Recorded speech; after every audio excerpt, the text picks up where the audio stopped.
Ethan arrived in a world brimming with oceans.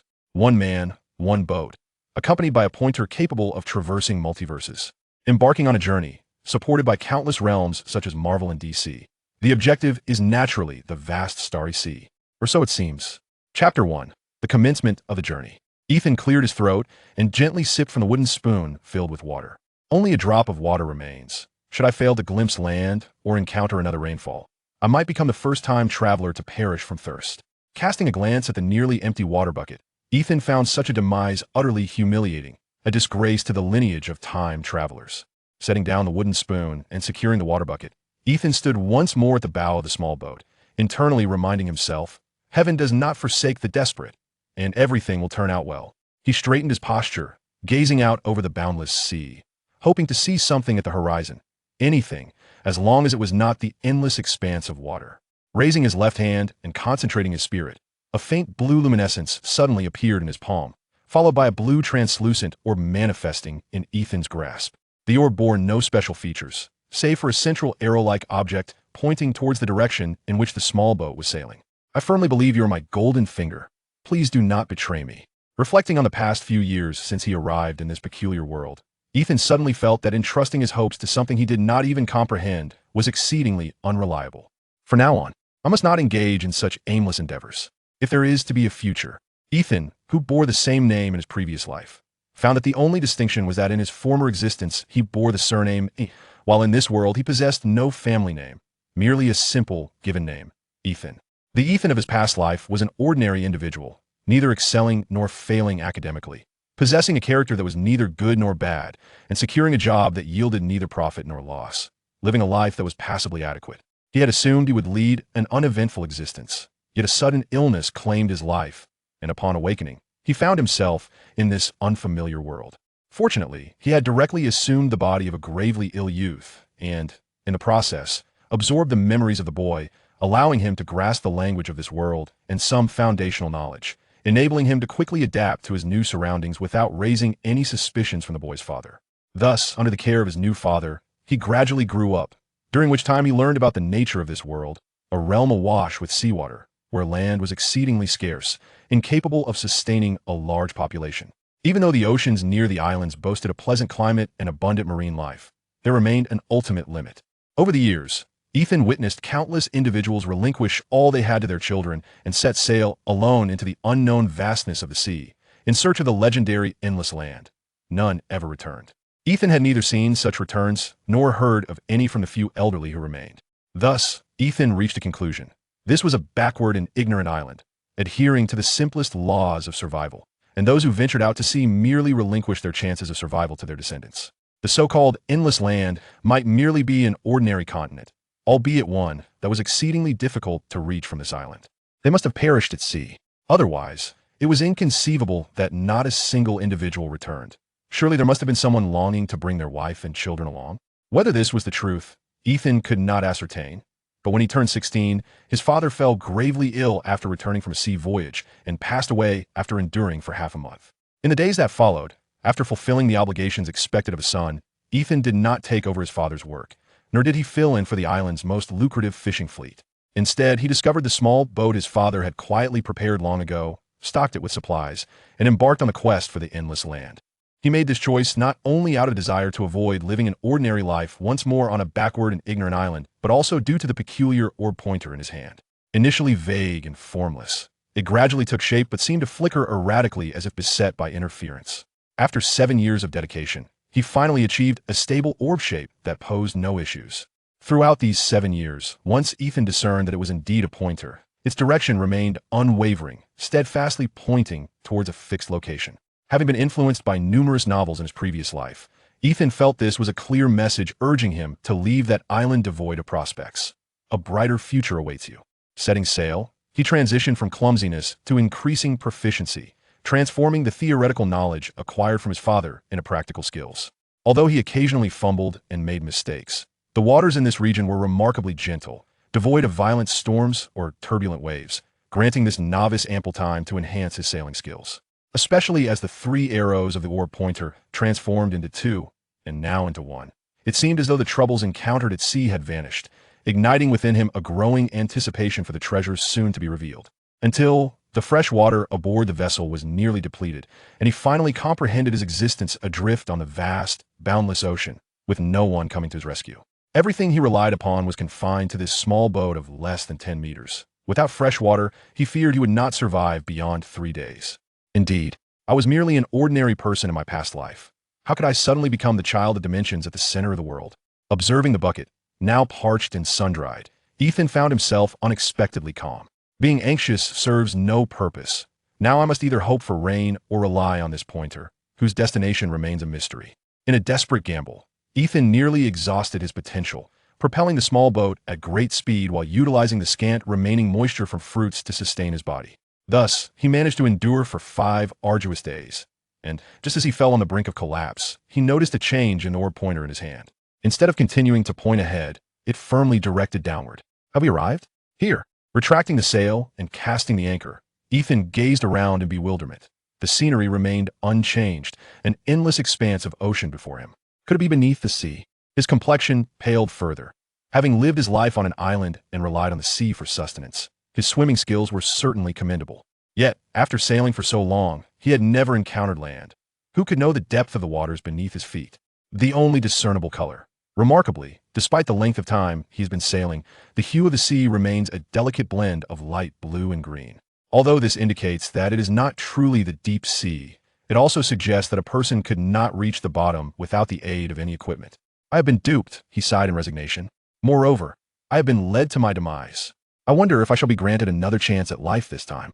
Ethan, seated at the bow of the boat, contemplated whether he should simply leap overboard in a desperate gamble, as perhaps drowning would be a more merciful end than dying of thirst. Lost in thought, he raised his left hand once more and was astounded to discover a peculiar transformation occurring upon it. Initially, aside from concentrating his mental energy into his left hand to summon the orb of light, there was nothing extraordinary about his left hand. However, this time, he noticed intricate patterns emerging upon the back of his left hand. What is this? As the patterns gradually became clearer, he began to discern their nature. It appears to resemble a magical array. Just as the magical array finally took form and began to emit a soft blue glow, a surge of mental energy unexpectedly surged from his left rear, crashing back into his mind. In that fleeting moment, Ethan suddenly comprehended the essence of this phenomenon. Haha, indeed, heaven does not completely forsake one. Cough, cough, cough. One must not become overly complacent. Nearly choking, Ethan abandoned his pose at the bow and instead made his way to the most stable part of the boat, kneeling on one knee and placing his left hand upon the ground. To harness my mental energy. My current state is far from optimal, and I'm uncertain if it will suffice. Regardless, Ethan resolved to attempt it at least once. If he failed this time, he might still have a chance with the scant provisions he had left. If he took a moment to rest, the surge of excitement that had momentarily elevated his spirits might dissipate, and he could perish before he had the opportunity to try again. There is no alternative. I must take the plunge. In a final act of desperation, Ethan channeled all his mental energy into his left hand. Years of relentless practice made this endeavor nearly effortless for him, presenting little challenge. The magical array, now receiving Ethan's focused mental energy, began to glow increasingly brightly, ultimately erupting in a blinding radiance, while also revealing a pattern upon the ground that mirrored the one on the back of his hand. It worked. Upon witnessing the manifestation of the magical array, Ethan knew he had succeeded. The mental energy that coursed back from the array into his mind not only elucidated its usage, but also imparted to him the manner in which the magical array was successfully activated, along with its intended purpose. Dimension traversal, such as the function of this magical array. Well-versed in the lore of web literature, Ethan required no further contemplation to grasp its implications. Although it harbored boundless risks, he found himself with no alternatives, especially as dehydration loomed near. Surely, it cannot send me to a place devoid of even a drop of water. Just as the light of the magical array began to envelop Ethan, signaling the commencement of the teleportation, he suddenly felt a wave of dizziness, reminiscent of the weakness that had once overtaken him after an all-night study session, causing him to collapse, to fall at the very last moment. How incredibly unfortunate. Before consciousness slipped away, Ethan hazily perceived the light around him gradually fading, revealing a group of robed figures who regarded him with wide-eyed vigilance. Among them, a bald woman clad in a yellow robe approached him slowly, seemingly uttering something. Chapter 2. You will return. Ethan jolted awake, sitting upright and glancing down at his attire. The tattered and filthy garments he had worn after his prolonged time at sea had been replaced with a set of white linen clothes. Although they were not new, they appeared remarkably clean. He touched his lips, which had previously been cracked and parched from dehydration, and noted with relief that they had healed considerably. His spirit felt unprecedentedly invigorated. This sleep had been extraordinarily restorative. "Your body is in good condition, recovering much sooner than I anticipated," a voice remarked. Ethan turned his head to see the bald figure from before his unconsciousness, quietly seated at a table beside his bed, preparing tea. "While I administered a restorative potion during your coma, your swift awakening still astonishes me." The bald individual continued to brew tea without glancing at Ethan, who refrained from interjecting, realizing that the voice resonated within his mind rather than emanating from the other's mouth. "Indeed, I am communicating with you through a magical connection to your consciousness. I presume you're unfamiliar with the languages of our world, young man from another realm." The bald figure finally raised her gaze, allowing Ethan to discern her features. Perhaps it would be more appropriate to refer to her as she. "Where am I?" Ethan concentrated his mental faculties to articulate this question. Her reaction surprised him. The bald woman exhibited a rare expression of astonishment. "Oh, you are quite gifted, mastering mental communication so swiftly. This will certainly facilitate our dialogue." She lifted a cup of tea and approached Ethan, extending it toward him as she introduced herself. "This is Earth, and I am called Gu-E, a sorceress. Do you know what a sorceress is?" Ethan accepted the cup and took a cautious sip. "I do." He not only understood the concept of sorceress, but was also well aware of what Earth represented, for he was a native of it in his former life, albeit not this particular Earth. As his thought crossed his mind, a sudden realization struck him. The mental link could not be reading his thoughts directly, could it?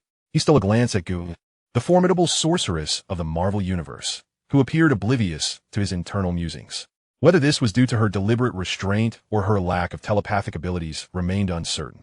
Ethan steadied himself, placing the partially consumed cup aside, and engaged in a conversation with Gu-E, alternating between focusing his mental energy to communicate and allowing his thoughts to wander. He aimed to discern whether she could indeed access his innermost thoughts. Before long, he reached a conclusion. Either Gu-E was adept at feigning ignorance, or she could only perceive the information he consciously projected. While he hoped for the latter, he could not entirely dismiss the former. Fortunately, regardless of the truth, her demeanor allowed him to breathe a sigh of relief that she had not turned hostile. Given Gu-Yi's prowess, it would be futile for her to resort to subterfuge against him. A mere glance could spell his doom. After some time, Gu-Yi gleaned the essence of Ethan's predicament. Hailing from a world dominated by oceans, he was 17 years old, orphaned, and had unexpectedly arrived here. Ethan finally comprehended the reason for his presence. The orb he had held directed him toward dissipating temporal energy. Upon locating this energy, it would absorb it, allowing Ethan, as its host, to harness his mental strength to activate a magical array for interdimensional travel. Following the transfer, the temporal energy would shield him momentarily until its depletion returned him to his original location. This was the very reason Gu-Yi had engaged in conversation with him for so long. The unstable temporal energy within Ethan's being. Furthermore, he learned that the destination of the teleportation array was not within the confines of Gu-Yi's residence, Camartage, but rather, she had intercepted him mid-journey, having sensed his intrusion as a stowaway. Ah, indeed, the Sorcerer Supreme does not negotiate. She simply intervenes at will. Ethan pondered how others had successfully traversed into the Marvel Universe without attracting the attention of these vigilant protectors of dimensional integrity. He felt fortunate to find himself in the cinematic universe, for Gu-Yi's visage was exceedingly familiar to him. Had he been in the comic universe, the outcome might not have been so favorable. He understood, albeit superficially, that the Marvel comic realm was populated with far more formidable and unreasonable creatures. Based on my observations, the energy within you is gradually diminishing. It is likely to dissipate entirely within 7 days. Ethan understood that the temporal energy would not last a full 7 days, but rather 6. When the energy reached its minimum threshold, it would inevitably erupt, activating the magical array to return him home. Having arrived in this realm, he could not merely consume a few meals in return. That would be a disheartening loss. The real question was whether the Sorcerer Supreme would be willing to impart her magical knowledge to him, a suspected stowaway. After a brief attempt to probe this possibility, Gu-Yi swiftly redirected the conversation, and undeterred, Ethan pressed further. Ultimately, she extinguished his aspirations of becoming her apprentice. Your mental acuity is commendable, but even if you were to pursue magic, achieving any significant mastery would prove exceedingly challenging. likely wasting a substantial portion of your life. Ethan felt a tinge of disappointment. It seemed his capabilities did not meet her expectations. This was hardly surprising. In any narrative, the standards for aspiring sorcerers were invariably stringent. And Ethan had always been an ordinary individual in both his past and present existence. However, if your intent is solely to learn magic to resolve your immediate dilemmas, it may not be insurmountable. Ethan had candidly shared his plight, hoping to evoke sympathy from Gu-E. Yet, having lived for an indeterminate time, she was not easily swayed by pity. Fortunately, she was not the sort to turn a blind eye to his dire circumstances. You possess a commendable ability to control your mental energy, making the initial steps relatively easy for you. With diligent practice, this minor spell can assist you in acquiring potable water. The greatest advantage of their mental dialogue was the capacity to convey concepts that were often challenging to express through spoken language or writing. Ethan grasped the fundamentals of the spell instantaneously. All that remained was for him to practice diligently to master this spell designed to extract water elements from the surroundings and convert them into drinkable water. This spell would draw upon the pre-existing water elements in the environment, aggregating them into potable form. The efficacy of the spell was directly influenced by the surrounding conditions and was neither conjured from thin air nor transmuted through magical energy. It was relatively easy to cast, but highly dependent on the environment, rendering its practical utility somewhat limited. Nevertheless, it was perfectly suited to Ethan's oceanic world. The sole challenge lay in the control of mental energy. Many individuals possessed sufficient mental strength, yet faltered due to their inability to exercise precise control, thus failing to embark on the path of sorcery. Fortuitously, Ethan had honed his control of mental energy through his continuous training with the orb pointer since his arrival, rendering this obstacle virtually non-existent. As he observed droplets of water gradually forming in his palm, Ethan's expression brightened. This journey had not been in vain. Moreover, Gu-E had facilitated his communication by teaching him a local language through their mental link, finally liberating him from the awkwardness of being unable to converse. In the ensuing 3 days, Ethan explored his surroundings beyond his room, albeit his options were limited. He encountered few individuals and saw no familiar faces. Although the Ancient One did not intend to harm him, she would not allow him to roam freely in her domain. A reasonable degree of surveillance remained in place, and should Ethan attempt to venture beyond the designated area, someone would invariably appear to thwart his escape. Beyond that, there were no significant restrictions.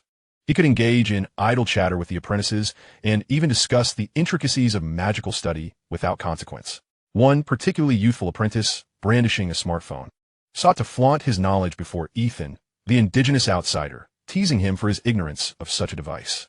However, after Ethan pretended to fiddle with the gadget for a brief while, he found himself irked by the triviality of it all. He had grown weary of games like Angry Birds in his previous life. Ironically, this apprentice's ostentation ultimately enabled Ethan to discern that he had arrived in a timeline shortly after the inception of Iron Man, likely positioned between the events of Iron Man 1 and Iron Man 2. So, it would be several years before Doctor Strange made his appearance here. Did that make him a senior brother of sorts? Perhaps due to his commendable behavior, the Ancient One subsequently provided him with additional provisions, including pre-packaged meals, basic living and sailing tools, a few changes of clothing, and several books. The energy within you will activate tonight, transporting you back to your original world. And these items should suffice for the time being, she explained. The title of Sorcerer Supreme is not conferred lightly. Days of observation had allowed the Ancient One to grasp the true nature of Ethan's energy, calculating the precise moment of his departure and preparing accordingly. Although the water conjuration spell I have taught you is rather elementary, diligent practice will serve as a commendable form of mental training, and I believe you will find these items useful in the future. The Ancient One gestured towards the books before him, the first being Introduction to Mental Training, followed by Comprehensive Guide to Basic Spell Application, and then a stack of hefty tomes, beginning with a substantial Oxford Dictionary. Additionally, there were textbooks and dictionaries for French and Chinese. Do not fret. If you apply yourself, your memory will improve alongside your mental acuity, and you will soon have these texts memorized. Ethan scratched his cheek, perplexed. But why give me these? He could not fathom the purpose of teaching an outsider like him English. He had already learned enough in his previous life. I have a premonition that you will return. The Ancient One's expression suddenly turned grave. When that time comes, perhaps you can help me resolve a significant dilemma. Chapter 3. The Importance of Mental Power. A slight rocking sensation made Ethan uncomfortable. Having finally adapted to the constant sway of the ship, days of restful reprieve on solid ground had caused him to revert somewhat. Nevertheless, he anticipated that he would soon readjust. It was evident that his days at sea would be long, and through this traversal, Ethan realized that his extraordinary ability came with numerous limitations. First, he decided to organize the belongings he had on hand. Observing his empty left hand and the hefty pack in his right, Ethan confirmed several things through this journey. The package he had touched did not accompany him back, while the bundle he carried and the items strapped to his back did return. Thus, he deduced that the translocation array could only transport items he could physically carry. Mere contact was insufficient to bring something back. It was a pity, for had he been able to retrieve all that he touched, his future would have been much more manageable. Ethan, having just turned 17 and hailing from a modest background, had not received ample nutrition, rendering him a lean youth. Although accustomed to hard labor, his strength was rather limited. Lifting anything heavier than a few dozen pounds was already a considerable challenge, and he could not manage anything excessively burdensome. Even factoring in a brief burst of strength to lift something around 100 pounds would still fall short of his needs. He had initially contemplated acquiring a boat. The vessel his father prepared was merely a rudimentary wooden craft, featuring a single mast and an old sail. Measuring less than 10 meters in length, with storage barrels for food and drinking water lacking any form of cover, leaving them exposed to the elements. Such a rudimentary wooden boat had seemed to Ethan a recipe for disaster. A mere gust of wind or a slightly larger wave could easily capsize it. Yet, after several days, he was astonished to discover the waters were eerily calm. He had sailed for quite some time without witnessing the sea transform into a deep blue, and the climatic fluctuations were minimal. Even during the most vigorous waves, the rocking was merely enough to induce slight dizziness. This world held many mysteries yet to be unraveled. After organizing the items brought from the Marvel Universe, Ethan stowed away the anchor, hoisted the sail, and set off in a random direction. Initially, he had intended to utilize the light orb pointer to determine his course, without a clear destination. Locating the next site of spatial energy would be the most reliable means of replenishing supplies. However, upon summoning the pointer, he discovered that the familiar arrow was absent. Instead, a line of text appeared. Searching, it seemed that spatial energy was not readily available at will. With the pointer stored away, Ethan was left to contemplate his next course of action. Surely, there must be land in this world. It could not be entirely oceanic, devoid of even an island. Initially, he had dismissed such claims as the ignorant musings of rural folk, but his time at sea, while insufficient to prove the absence of land, had revealed enough anomalies to make him acutely aware. This place was indeed not Earth, and many familiar concepts might not apply here. Fortunately, the water conjuring technique he learned from the Ancient One had resolved his drinking water dilemma. Considering the uncertainty surrounding future resupply, he would need to ration his food and strive to remain sufficiently hydrated. Determined not to perish inexplicably at sea or place his hopes on the uncertain prospect of locating spatial energy, Ethan began to strategize his forthcoming actions. He calculated his daily intake to ensure adequate energy for movement. Concurrently, he organized the books provided by the Ancient One, proceeding to read them in the order she suggested. There was no need to rush. He was aware of his mediocre aptitude, which indicated that mastering the foundational material might take considerable time, allowing the others to wait. Thus, Ethan settled into a routine that was both structured and monotonous. Each morning, he consumed a modest meal to sustain him throughout the day, then steered the small boat in a fixed direction, lacking any real sense of orientation, and simply proceeded onward. After determining the angle and securing the sail and rudder, he dedicated his days to study and practice. He employed the water conjuring spell daily, and with increasing frequency, he found himself growing more adept at this minor incantation. Initially, he could only gather enough water for a wooden spoon, but now he could amass half a barrel in one go. In the beginning, he could only conjure a sizable droplet. Logically, his mental prowess should not have improved so rapidly, thus confirming that the abundant water elements in this realm were indeed a contributing factor. As Ethan honed his water conjuring skills, he not only ensured an ample supply of drinking water, but occasionally indulged in a simple wash, alleviating the tedium of his otherwise monotonous maritime existence. Regarding the foundational mental training book, the initial sections on mental exercise and meditation were rather abstract. Ethan found himself perplexed for quite some time, struggling to comprehend even the first paragraph for 3 consecutive days, leading him to seriously question his intelligence. It was only after 3 days of reading that he inadvertently activated his mental power, finally uncovering the key to understanding the introductory material. Otherwise, he would have remained trapped in a cycle of self-doubt. Could this be a trial set by the Ancient One for herself? Having discovered the correct approach, Ethan now had an additional task each day. After practicing his water manipulation techniques, he would meditate to restore his mental strength, and then utilize this mental energy to delve into the peculiar introductory text, thereby enhancing the potency of his mind. As his mental prowess gradually strengthened, he began to uncover the concealed information within the pages of the book. According to its contents, regardless of the mage's affiliation, mental strength is the crux of spellcasting. The magnitude of one's mental capacity directly influences the potency of a mage's magical energy and their control over it. Remarkably, a mage with formidable mental strength can inflict lethal damage upon adversaries without resorting to magical energy. However, it is rare for mages to engage in direct mental assaults, a fact the text briefly elucidates. This is because mental energy is of paramount importance, intricately linked to the essence of the individual, such as the soul, and attacking an enemy with mental force exposes one's own essence, rendering them vulnerable to counterattacks from astute foes. Consequently, when mages cast offensive spells, they typically opt to manipulate other forms of energy, commonly referred to as magical energy. This term encompasses a broad spectrum of energies. For instance, water and fire elements can both be regarded as magical energy, as can arcane energy, and even extreme forms like holy light and fell energy fall within this classification. Thus, the scope of magical energy is vast, with distinctions in what one can wield or excel determined by personal aptitude and training. For example, the Ancient One employs a diverse array of magical energies, and as Ethan learned from the cinematic narratives of his previous life, she siphons considerable negative energy from darker realms to sustain her existence and spell casting, an archetypal behavior of mages who utilize any available energy as magical power. However, the foundational requirement for all this is possessing sufficiently robust mental strength.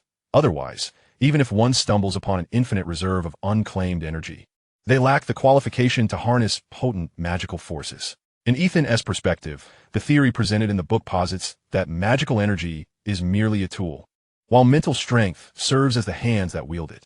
Engaging in direct physical confrontation may result in injury, prompting cautious mages to eschew such self-destructive methods in favor of utilizing tools to minimize risk.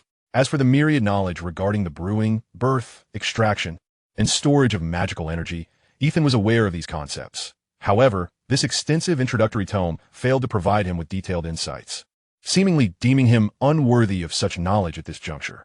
Am I being scorned by this text? Stowing away the hefty volume, Ethan resolved to dismiss those chaotic thoughts. He only needed a cursory understanding of such matters. According to the text's theory, he was currently incapable of perfectly controlling even the slightest magical energy, as his mental prowess barely exceeded that of an ordinary person, rendering him unqualified to become a mage. Therefore, the path to greater strength lay in diligently honing his mental faculties, contemplating the intricacies of magical energy only after his mental acuity had significantly improved. Is it a storm? It had been several weeks since he set sail, and it was Ethan's first time witnessing the horizon no longer stretching into an endless expanse of ocean. The relentless black clouds and the torrential downpour, resembling towering walls, vividly demonstrated the might of nature to Ethan, a novice mariner. This is bad. I must turn back immediately. Observing such a situation, only a fool would press onward. His small vessel need not venture into the storm's reach. Merely approaching it would subject him to towering waves capable of capsizing his craft. Just as Ethan prepared to pivot the ship and hastily retreat, he faintly discerned cries for help. Was it merely an auditory illusion? Rising to his feet, Ethan grasped the telescope gifted to him by the Ancient One. With its aid, he quickly spotted the source of the distress. Wreckage? Had a ship fallen victim to the tempest? After searching the debris for a moment, he spotted two individuals clinging to a piece of wood, waving their arms frantically. Upon witnessing this, Ethan hesitated no longer, adjusting the ship's course and swiftly sailing towards the two stranded souls. Chapter 4. This ocean is utterly enchanting. Swiftly rescuing the two castaways, he inquired whether there were any other survivors. Receiving a negative response, Ethan promptly turned the ship around, hastening away from the perilous waters. His vessel was too diminutive, although he maintained a safe distance from the storm's edge. The residual waves left him feeling as though his small craft could capsize at any moment.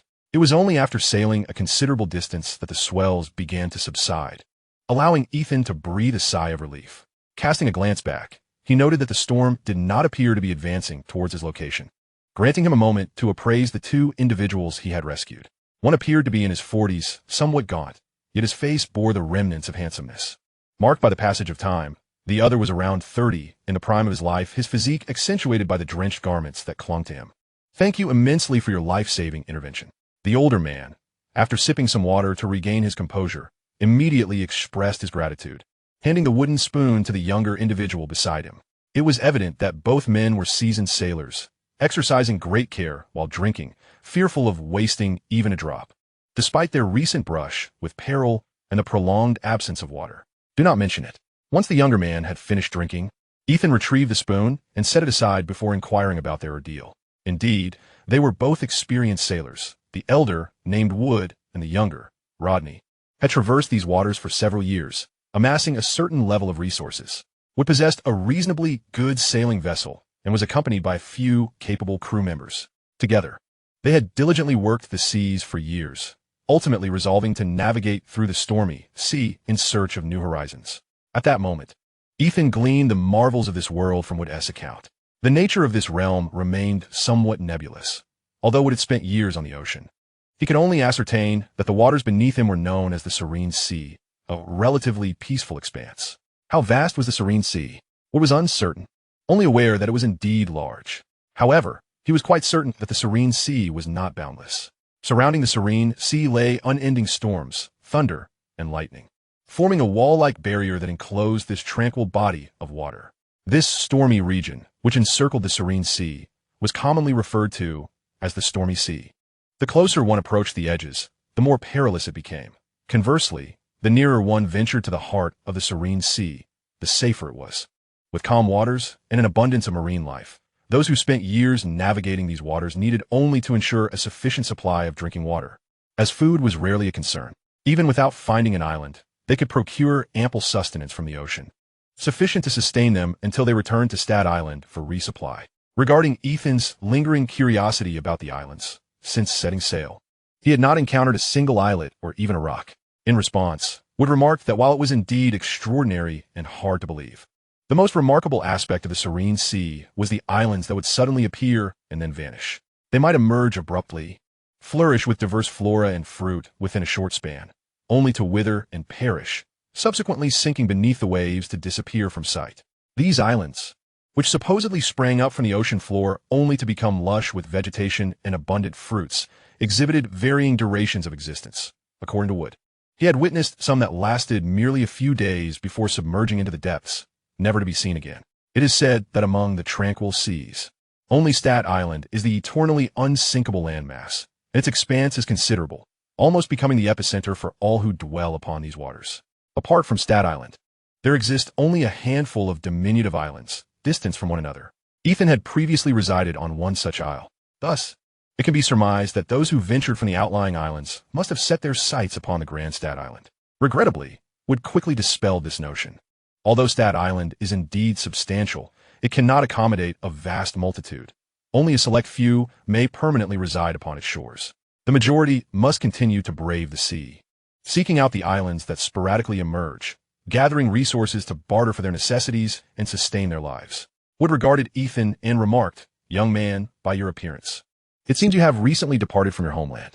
Indeed, Ethan succinctly introduced himself, omitting much of his story, merely stating that his parents had passed away and that he wished to forge his own path.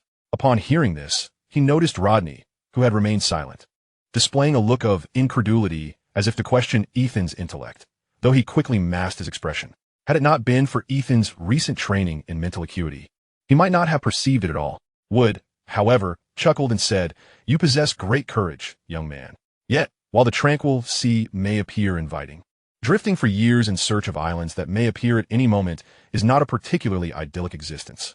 He refrained from advising Ethan to abandon his dreams and return home to live a mundane life, perhaps having encountered too many idealistic youths before. What treasures might be found upon those islands?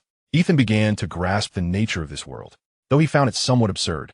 Having traversed realms and possessing a mysterious compass, he reasoned that the strangeness of this world was of little consequence. Food, minerals, timber, if one could carry it. Nearly everything visible could be collected and exchanged on Staten Island for necessities. One could even commission ships or recruit sailors. Ethan understood that everything one could find held value. In a world dominated by the sea, it could be said that there was a dearth of everything, making all things useful.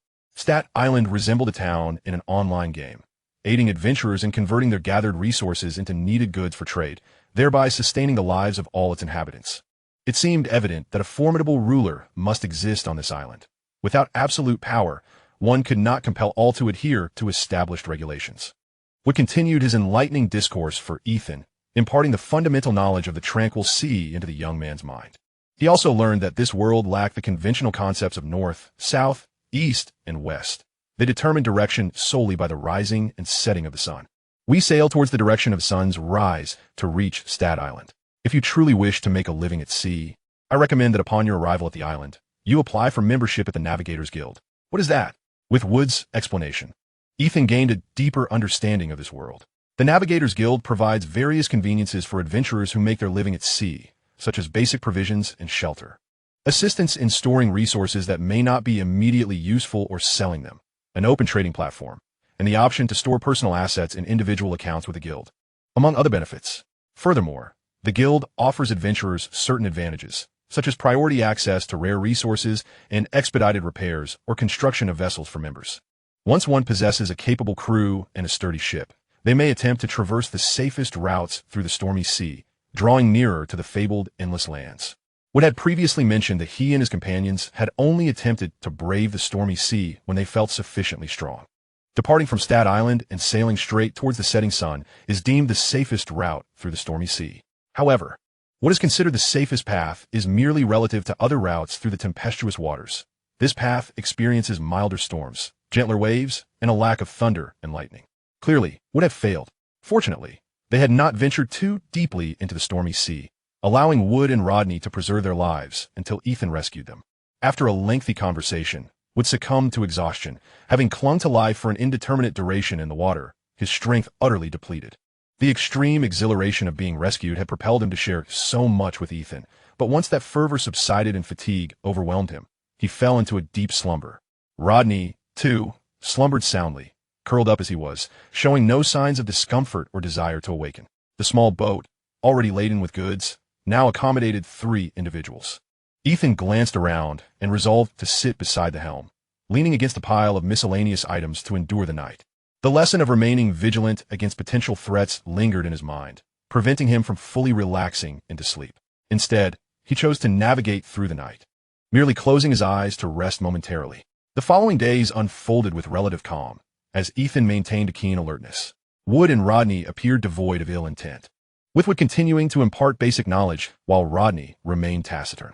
The trio's small boat made its way directly to Stat Island, the largest unsinkable isle of the tranquil sea. Upon docking in the bustling harbor of Stat Island, the 3 finally disembarked on a solid ground. Repaying a debt of gratitude is no easy task, Wood said to Ethan. Should you ever require my assistance, leave a message for me at the guild, referencing me as Captain Wood of the Swordfish. In this world, most individuals seem to lack surnames. Thus, to avoid confusion, they often append additional identifiers, with the guild utilizing registered ship names for clarity. And take this, he added, pressing a small red stone into Ethan's hand, as a token for your meals during these days. This is a fire attribute magic stone. It should serve you well. Chapter 5. The Endless Lands. The Adventurers Guild, as Wood refer to it, stood prominently at the end of the main street, directly visible upon exiting the harbor. The only perplexing aspect was the building's multiple entrances devoid of any signs. A novice might find themselves utterly confounded. Fortunately, with Wood's guidance, Ethan knew to enter through the leftmost door, designated for newcomers seeking to apply for membership and arrange accommodations. Meanwhile, Wood and Rodney would proceed to the hall frequented by seasoned adventurers to report their sunken ship and deceased crew members, as well as to retrieve stored assets for the purchase of a new vessel. As Ethan watched Wood and Rodney gradually disappear into the throng of people, he felt an unsettling sensation that Rodney was covertly observing him, and the nature of that gaze was anything but benign. Was it due to the magic stone? The magic stone, a most wondrous entity within this vast ocean, is also among the rarest commodities to procure. Just a single fragment, regardless of whether one has any use for it, can be exchanged for a plethora of much-needed items, rendering it the true hard currency of this world. The precise applications of the fire attribute magic stone remain a mystery. Its value, aside from its circulation, lies in its remarkable effects. For adventurers, the most coveted is undoubtedly the water attribute purification magic stone. A mere small piece of this stone, when placed in a barrel of stored water, can transform seawater or contaminated filthy water into the purest, crystal-clear liquid. Alas, this particular stone is not one of purification. What purpose, I wonder, does this fire attribute stone serve? Safeguarding the magic stone, he tightened the straps of his backpack, which contained all his essential belongings. Chief among them, a substantial stack of books gifted to him by the Ancient One. He dared not leave such precious items aboard his unprotected little boat, fearful that they might be pilfered at any moment. Swiftly entering the newcomer reception hall of the Adventurers Guild, Ethan noted the stark contrast between the bustling entryway and the relative quietude of this space. Remarkably, he found himself alone. At the front desk, only a young man stood, who warmly waved at him. "Welcome to the Adventurers Guild. Are you here to register as a member?" "Ah, yes." Ethan nodded and approached the counter. "Is there a membership fee required for this process?" He had completely forgotten to inquire about this detail. Having lived in this world for so long without encountering any form of currency, he had become accustomed to a barter system, momentarily overlooking the fact that guilds typically impose some form of charge. "No fee is necessary," the young man clarified, "but a portion of your resources will be deducted when you store supplies, commission repairs, or engage in trade through the guild." Ethan nodded, realizing that charges were only applicable for services rendered, a fitting arrangement for someone as financially destitute as himself. In truth, even though joining the guild required no material contribution, the influx of new members had dwindled significantly. The young man, perhaps starved for company after such a long absence of visitors, continued to speak animatedly. "You are the first person to register in the last 6 months." "Really?" Ethan, while sensing the hall's desolation, was taken aback to learn that no one had joined for half a year. Was his decision to join here inappropriate? The clerk, discerning Ethan's apprehension, quickly interjected, "Actually, there are numerous benefits to joining the guild. We provide superior vessels and assist in recruiting more experienced sailors. Many adventurers, having lost their ships or teetering on the brink of bankruptcy, are still quite knowledgeable. Moreover, storing and selling supplies through us can save adventurers a significant amount of time.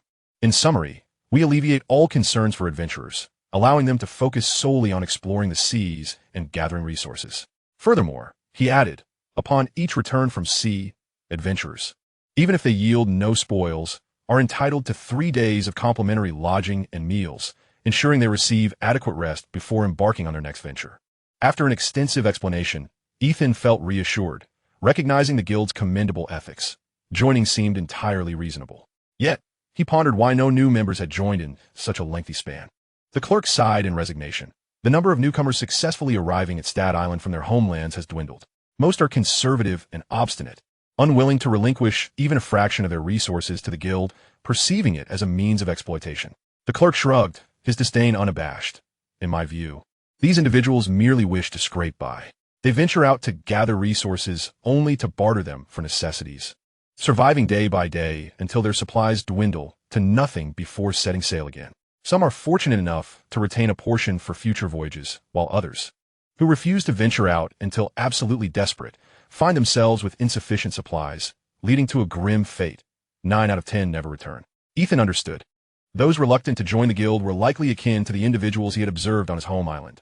Older, demotivated souls who, upon arriving at Stat Island, found life had worsened, viewing their survival as an unexpected stroke of luck. For them, each additional day was merely a borrowed moment, and if they could no longer endure, it was simply the loss of that which they had long been destined to relinquish.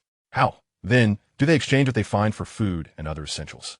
"Oh, if you exit here and turn right, you will soon encounter a marketplace. It is the largest on the island. Even guild members conduct trade there. Only those unable to offload their goods in a timely manner bring them to the guild for storage or consignment." "I see," Ethan replied. "What should I do next?" "We need to fill out some basic information," the clerk prompted. Ethan, having decided to join the guild, was eager to gain further insight into this world. "Your name?" "Ethan." "Age?" 17. "Gender?" "Male." "Height?" "I haven't measured that." The clerk, proficient in his duties, swiftly gathered and recorded the information. "Vessel name?" Ethan paused, having yet to name his boat. After a moment's contemplation, he casually responded, "The Goddess of Dawn." What a splendid name. Once the basic information was completed, the clerk retrieved a white magic stone from the side. Without any apparent action on his part, a blue beam of light emanated from the stone, sweeping across Ethan's face. He then directed the stone towards the paper containing Ethan's information, which subsequently vanished before his eyes. With a swift motion, he struck the stone against the desk, producing a sharp crack. When he lifted his hand, The white magic stone had transformed into a slender white band. The entire process unfolded so swiftly that Ethan could only marvel internally at the versatility of magic stones. The clerk gestured for Ethan to extend his hand, then pressed the white band against his wrist with a sharp clap. The band snugly coiled around his wrist, resembling an ordinary bracelet. "This will serve as your guild membership proof," he explained, providing a brief overview of its functionality. The white band could be removed at will and did not necessarily need to be worn on the wrist, as it possessed remarkable elasticity, allowing it to be donned around the neck, arms, or legs. Furthermore, there was no need to worry about losing it. The guild maintained a record of Ethan's information, and should the identification be misplaced, he could simply request a replacement in the hall. By the way, if you prefer a color other than white, we can accommodate that, but it would require an additional fee. What is the payment for a color change? Corresponding magic stones of the desired hue. Ethan recalled his red fire attribute magic stone, pondering how, although it may not rival the water attribute purification stone in utility, it still held significant value. Yet, it seemed that within the guild, it could only serve to alter the color of his bracelet. It appears I am not yet in a position to utilize that service. Not to worry. In fact, magic stones are not as rare as you might believe. The clerk's spirits lifted, having registered the first newcomer in half a year, and he eagerly elaborated, in truth. The probability of finding magic stones on any floating island exceeds 80%. It's simply that most individuals have yet to discover them. Is that truly the case? Indeed, this is not so much a secret, but the guild's introductory information about the Tranquil Sea does not document this aspect, as it serves as a form of selection. Selection? Yes, a means to identify adventurers with greater potential. Ethan suddenly felt as if he had stumbled upon a grand secret. After identifying the more promising adventurers, what was their purpose? The clerk, sensing Ethan's thoughts, gently shook his head. It's not as you might imagine. The goal is to facilitate their swift growth, enabling them to brave the stormy sea and seek out the endless lands. He had heard this legend countless times. A vast expanse, capable of providing a livelihood for millions, lay at the ocean's end. If found, it promised a life of happiness and contentment. Was this truly not a mere fable designed to deceive? Chapter 6. Danger lurks nearby. Whether the endless lands are a mere fabrication or a genuine existence remained an unanswered question for Ethan. After completing his guild registration and receiving an unassuming pointer, he was escorted to the designated resting quarters for adventurers. Although it consisted of a modest bedroom and a small bathroom for those who had long drifted at sea, the environment felt like paradise. A clean bed, accessible fresh water, and an abundance of food. The provision of such amenities revealed that this guild was far more formidable than he had initially surmised. Reflecting on the clerk's earlier use of a magic stone, which had emitted a wave of mental energy, Ethan realized that the perpetually smiling individual was certainly not to be underestimated. What should he do next? Ethan produced the magic stone given to him by Wood, the only item he possessed that could be exchanged for resources. Aside from that, he had only the clothing and books gifted by Gu-E, neither of which bore any significant value and could not procure enough supplies for a sea voyage. Thus, he found himself with no other option, didn't he? The magic stone from Wood was his sole hope for the next expedition. If he must retain it, he would have to rely on his water-manipulating skills and foraging from the sea, hoping to discover an island or temporal energy in the shortest time possible. Placing his hopes in the unknown was a gamble he had already endured once. Moreover, through perusing the materials provided by the guild, Ethan began to grasp the fundamental survival principles of this world. Adventurers collect resources to exchange for items that enhance their survival chances, such as superior vessels. Subsequently, using these improved foundations to seek out further resources and continually elevate their strength. This cyclical pattern represented the core survival rule of these waters, a rule the Adventurers Guild diligently sought to uphold. Exchanging the magic stone for sufficient food was the baseline. Water was non-negotiable. It could not be neglected for visibility's sake. With a clear direction set, Ethan's mind raced as he plotted his next moves. If possible, he aimed to acquire a larger ship. His small vessel was inadequate in both capacity and stability, posing a risk of capsizing even in moderate waves, which would result in material loss even if he survived. Uncertainty lingered regarding the pricing of vessels in this world, which might render such a goal unattainable in the short term. In that case, he would need to carefully manage his operational range. Gazing at the pointer he had received earlier, he noted that while it appeared unremarkable, it possessed significant functionality. It could indicate the presence of floating islands within a certain radius, aiding adventurers in swiftly locating their objectives. Additionally, the outer casing featured a knob. With a gentle turn, the pointer would direct him towards Staff Island, ensuring adventurers could always find their way home. regardless of how far they ventured. Safeguarding the pointer, Ethan continued his basic mental training, persisting despite the lack of visible progress, for it remained the sole method he knew to strengthen himself. This world was not as tranquil as it appeared. Danger was, in fact, quite proximity. Moreover, being a good person did not guarantee that others would treat him kindly. Hope was a fragile thing. After a restful night, Ethan wasted no time and promptly headed to the guild hall to trade his magic stone. He opted against the market, where crowds and chaos could pose threats, as he lacked the means to defend himself. The guild offered a comparatively safer environment, even if he might incur a slight loss due to transaction fees. In truth, the situation exceeded Ethan's expectations. The guild did not deceive him. Instead, they informed him that he possessed a high-quality combat magic stone, which could be exchanged for a substantial amount of resources, potentially even surplus provisions. If he merely sought food and water, it would suffice to ensure his well-being on the island for quite some time. Could he trade for a ship? His inquiry did not elicit mockery. Rather, it garnered approving looks from the guild staff, who seemed to take a liking to him. It appeared the guild was indeed dedicated to nurturing exceptional adventurers while harboring disdain for those who squandered their time. Although he remained unaware of any ulterior motives, the current situation favored Ethan. What size of vessel do you require? After some contemplation, Ethan decided against recruiting strangers, as the matter of temporal energy was best kept concealed, especially given his lack of self-defense capabilities. Thus, if he were to sail alone, he could not manage a vessel that was too large. I don't need anything excessive, just something manageable for one person, primarily capable of withstanding some wind and waves. A 10-meter-long, single-masted sailboat would suffice. The clerk consulted a notebook. Would an old ship be acceptable? If so, in addition to a full load of food and fresh water, you might exchange for other items. Ethan did not deliberate long. An old ship was of little concern, provided it was sturdy and reliable. After all, he viewed this vessel merely as a transitional means. As long as it's a good ship, the age matters not. Rest assured, any vessel we list is guaranteed to be seaworthy. Those posing risks are recycled into timber. Timber? Ethan's eyes brightened. I have a small boat.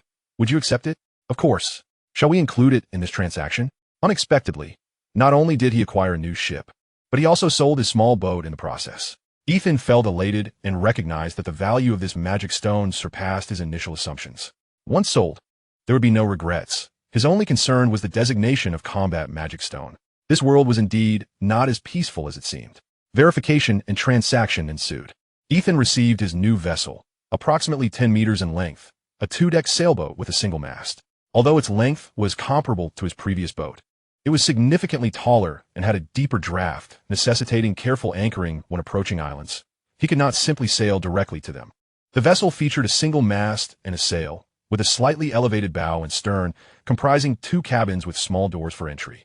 These cabins served not only as storage for provisions, but also as shelter from the elements. Though the space was cramped, barely allowing him to stand upright, it was a vast improvement over his previous unprotected craft. In addition to the new ship and its ample provisions, he selected some basic necessities, including a low-quality fire element magic stone stove, enabling him to cook aboard without the peril of igniting the entire vessel. Upon completing the transaction, as the guild staff filled his new ship with food and water, he chose not to return to the guild-provided accommodations, nor did he spend the night on the ship.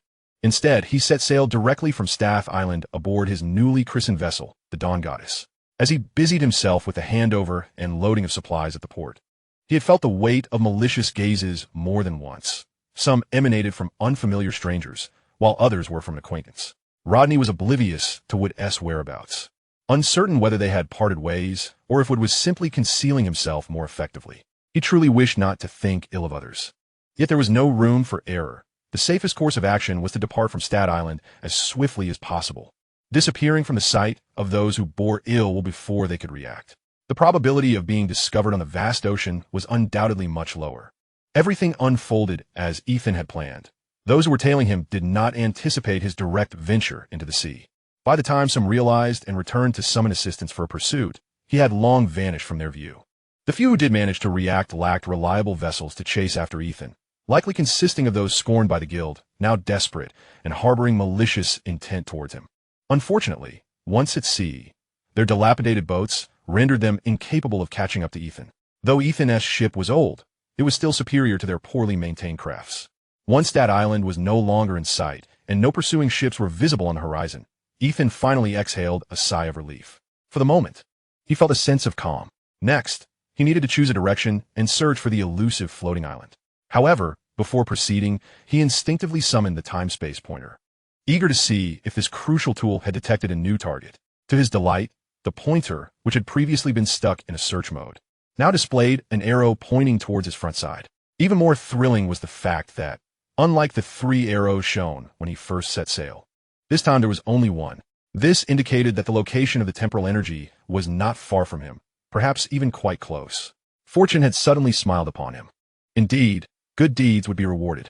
Before he could fully ponder this thought, he retrieved the floating island pointer, which began to spin before quickly locking onto a direction, indicating that he had indeed found target. The fact that it was unwavering suggested that luck was on his side. Ethan was just contemplating which target to pursue first when he noticed that the 2 pointers indicated almost identical directions. This was fortuitous. He would head in that direction and see which he could locate first.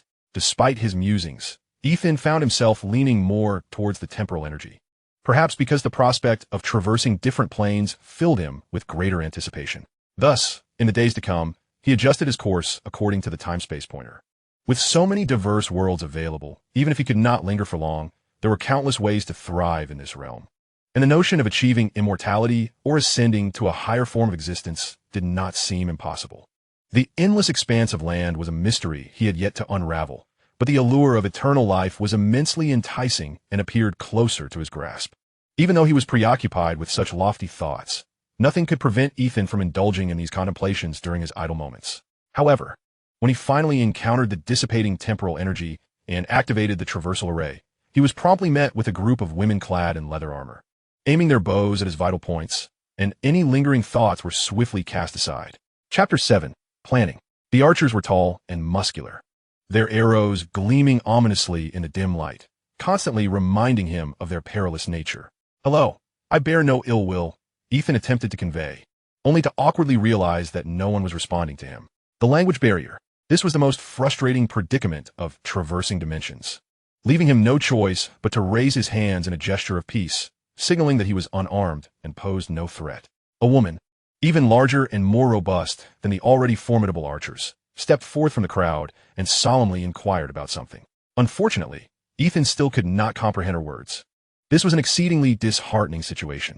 At that moment, he found himself reminiscing about the Ancient One, who at least possessed the ability to communicate through mental links, allowing for rudimentary exchanges and even the transmission of linguistic information, enabling him to learn a new language, albeit imperfectly, in a short span of time. In fact, within the introductory texts gifted to him by the Ancient One were spells designed for engaging in mental communication with civilizations that spoke different languages. A skill Ethan had long coveted, but alas, his mental prowess was insufficient to meet the requirements, even though the spell did not necessitate magical energy to cast. Just as he was pondering what to do next, the encircling archers parted to create a gap, and a woman approached him. She was a rather plump figure, though her broad frame prevented her from appearing overly corpulent. Clad in a flowing brown skirt and a purple top, she also donned a light purple hooded cloak, or perhaps a cape, that draped down to her calves. The necklace she wore, seemingly unremarkable, emitted peculiar waves of energy, capturing Ethan's attention almost instantly. "Who are you?" he began to inquire, only to remember the language barrier and awkwardly wave his hand in a gesture of goodwill. To his surprise, a familiar sensation washed over him. This woman was also capable of communicating through mental links. "Greetings, young one. I am Akira, a cleric of the Sisterhood of the Blind Eye. Though I know not from whence you came, and despite the activation of a long unutilized teleportation circle, I welcome you to our camp." "Hello, Cleric Akira. I am Ethan, merely a traveler. As for your mention of the teleportation circle, it may be a misunderstanding." The name Akira resonated deeply with him, and upon observing the strikingly attractive female archers surrounding him, along with the brawny woman, he quickly realized he had stumbled into the world of Diablo. More precisely, he found himself in the realm of Diablo 2, standing in a rogue encampment, established by the remaining clerics of the Sisterhood of the Blind Eye and a group of rogues, which was the very starting point of the game. This game had once been immensely popular. Even Ethan, who had only a passing interest, had played it countless times due to the persuasion of friends. Although many years had passed, and most details had faded from his memory, he still retained a recollection of the opening phase and certain characters. Akira, a cleric capable of restoring players' health in the game, left him wondering whether she would be a formidable ally in this more tangible world of darkness or merely an ordinary cleric. At present, the likelihood of her being a powerful cleric seemed greater. Following a cautious yet straightforward exchange, Akira spoke with the muscular woman, Cassia, and gradually, the archers surrounding him began to disperse, leaving only Akira and Cassia. I sincerely apologize for the earlier misunderstanding. The forces of darkness have grown increasingly powerful, and we have lost all our teleportation points. When we saw the teleportation circle activate, we feared it was an incursion of demons. No, it's quite all right. Although Ethan was not a die-hard player, he was familiar with the general lore of the Diablo universe. In an environment where one could be slain by dark creatures at any moment, caution was indeed warranted. Pray tell, young one, from whence do you hail, and whither do you intend to journey? What brings you to utilize the teleportation matrix that has led you to our encampment? Kasha, with the assistance of Akira, discerned that the young man before her bore no trace of demonic essence. Nonetheless, adhering to her customary caution, she inquired through Akira's translation. I hail from a distant land, he replied, and encountered an unforeseen mishap whilst employing magic for transportation. My arrival at your encampment was merely fortuitous. Teleportation? Kasha turned her gaze to Akira beside her. So you are a mage? As Akira relayed this information, she furrowed her brow, for she sensed no magical energy emanating from Ethan. However, the young man's adeptness in wielding mental prowess to converse with her indicated that he had at least undergone some training in mental manipulation. I have yet to truly commence my studies. I've merely acquired some foundational knowledge, he modestly confessed. Akira nodded in affirmation, her assessment aligning with her insights, and subsequently conveyed her deductions to Kasha. Upon hearing this, Kasha recognized that the frail young man before her was not even a mage apprentice, but rather a novice just beginning to explore the arcane forces. This revelation, however, raised another pressing query. If you are but a novice, how then did you manage to perform such a high-level spell as teleportation? Scrolls. Ethan, having refined his deceit in his mind, recalled a device congruent with the world's lore. I intended to use a teleportation scroll, but it seems something went awry during its activation. In addition to relaying the information, Akira nodded to Kasha, having been meticulously observing the situation. All connected teleportation matrices remain inactive and cannot be utilized. It is likely that this young man inadvertently activated our matrix while using the scroll, thus bringing him here. Akira pinched the bridge of her nose, musing, the mysteries of magical energy are fraught with unknowns and potential pitfalls. Such occurrences are indeed plausible. Kasha, having gleaned the answer she sought, lowered her guard against Ethan and arranged for him to have a separate tent for rest. With no surveillance in place, she even provided him with sustenance and warm water. This generosity was facilitated by the fact that the primary adversaries in this world were demonic entities and creatures mutated by dark forces. Ethan exhibited no traces of dark energy, being a purely human entity, and thus naturally aligned with their cause. As long as a few queries were resolved, he would not be treated as an adversary. In conversing further with Akira, Ethan gradually comprehended that while this world bore the semblance of a game, it diverged significantly in reality. There were no storage bags. A backpack was truly just that, devoid of magical conveniences. To carry more, one must fortify their physique. Potions existed, yet they lacked the miraculous properties seen in games. Even when critically injured, one could not spring back to life. The red potion could expedite healing, typically used both internally and externally. As for the blue potion, he had yet to encounter it. Additionally, the classes available in the game bore no resemblance here. They stemmed from various sects and factions. Should Ethan aspire to become a paladin or mage, he would need to affiliate himself with the corresponding faction, endure stringent trials, and undergo rigorous training to potentially emerge as a competent paladin or mage. Such a notion seemed utterly implausible. Although Ethan's stay in the Dark World was longer than his previous venture, it still amounted to merely a month. The timeline to endure trials and earn the right to join, not to mention gaining sufficient mentorship, rendered the prospect of becoming a formidable paladin or mage unrealistic. With time being of the essence, he pondered what he could attain in this world. Mere provisions of food and water? Perhaps he could acquire a fraction of it. However, surveying the rogues' encampment, where many shared a single tent, hoarding food and water proved impractical unless he possessed something of value for trade or currency recognized in this realm. Moreover, the power hierarchy in the Dark World was formidable. If he returned with mere food and no acquired skills, it would be a waste of the temporal energy he had invested.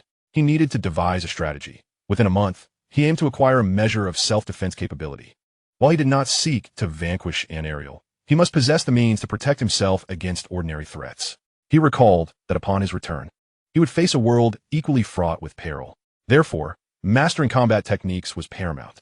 Although enhancing his physical prowess in a short span was impractical, he could grasp foundational knowledge and commit to regular training thereafter.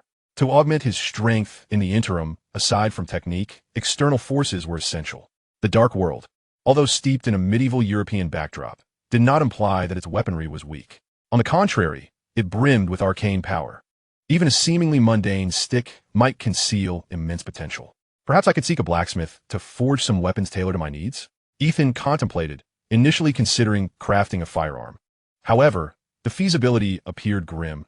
Not only was he ignorant of a blacksmith skill, but his lack of knowledge regarding firearm mechanics was a critical flaw. Even if he could produce a rudimentary firearm, how would he address the issue of ammunition? Thus, acquiring magical weaponry became the most prudent choice. The pressing question now was, how would he procure these items? Chapter 8. First kill. Money? Ethan possessed none. Not only was he devoid of currency, but all his belongings amounted to little more than the clothes on his back, a basic tome on mental discipline, and a guide to the Isle of Staff. He carried some rations and fresh water, but robbery was out of the question. He lacked the strength for such endeavors. After much deliberation, the only viable solution was to labor for the rogue's encampment, trading his efforts for the means to obtain what he desired. Following a restful night, Ethan sought out Akira at dawn, for she alone could communicate on his behalf. Akira's tent was easily located. As one of the last high clerics of the Blind Eye Order, her standing within the camp was considerable. In the northeastern corner of the encampment lay a designated area for the sisters, with the largest tent reserved for Akira herself. Of course, Akira also ensured the rogue's combat efficacy through her exceptional healing and potion-making abilities, rendering her one of the most pivotal figures in the encampment. When Ethan approached her, he found her standing outside her tent, gazing thoughtfully at several plants, seemingly lost in contemplation. It was not until he stepped into her limited light that she turned her attention to him. "Young mage apprentice, have you come seeking my assistance?" "Greetings, Sister Akira." "Indeed, I find myself in need of your aid," Ethan replied, gathering his thoughts before continuing through mental projection. "As you can see, I am currently without funds and lack any possessions to barter for travel expenses. Thus, I wish to undertake some tasks within my capabilities in exchange for recompense, enabling me to acquire protective arms and sufficient provisions." Akira nodded, understanding his intent. "So, you wish for me to convey your message?" Ethan, unable to communicate directly with the camp's inhabitants, relied upon her for translation. This was a reasonable request. "Very well. I shall draft a few notes and teach you some basic vocabulary that should suffice to alleviate your concerns." Without hesitation, Akira is undeniably a person of action. After agreeing to assist, she promptly prepared several simple notes, such as, "Do you need help? I could do some work. I need to earn my way home." These lengthy sentences were neatly written out, and she instructed Ethan to write his own recognizable characters on a few of the notes for differentiation. Simultaneously, she began teaching Ethan basic phrases such as greetings in front of the tent. Remarkably, all of this was accomplished in less than 3 hours, and Ethan himself was astonished by the speed of his learning. "I never learned English this quickly in my previous life."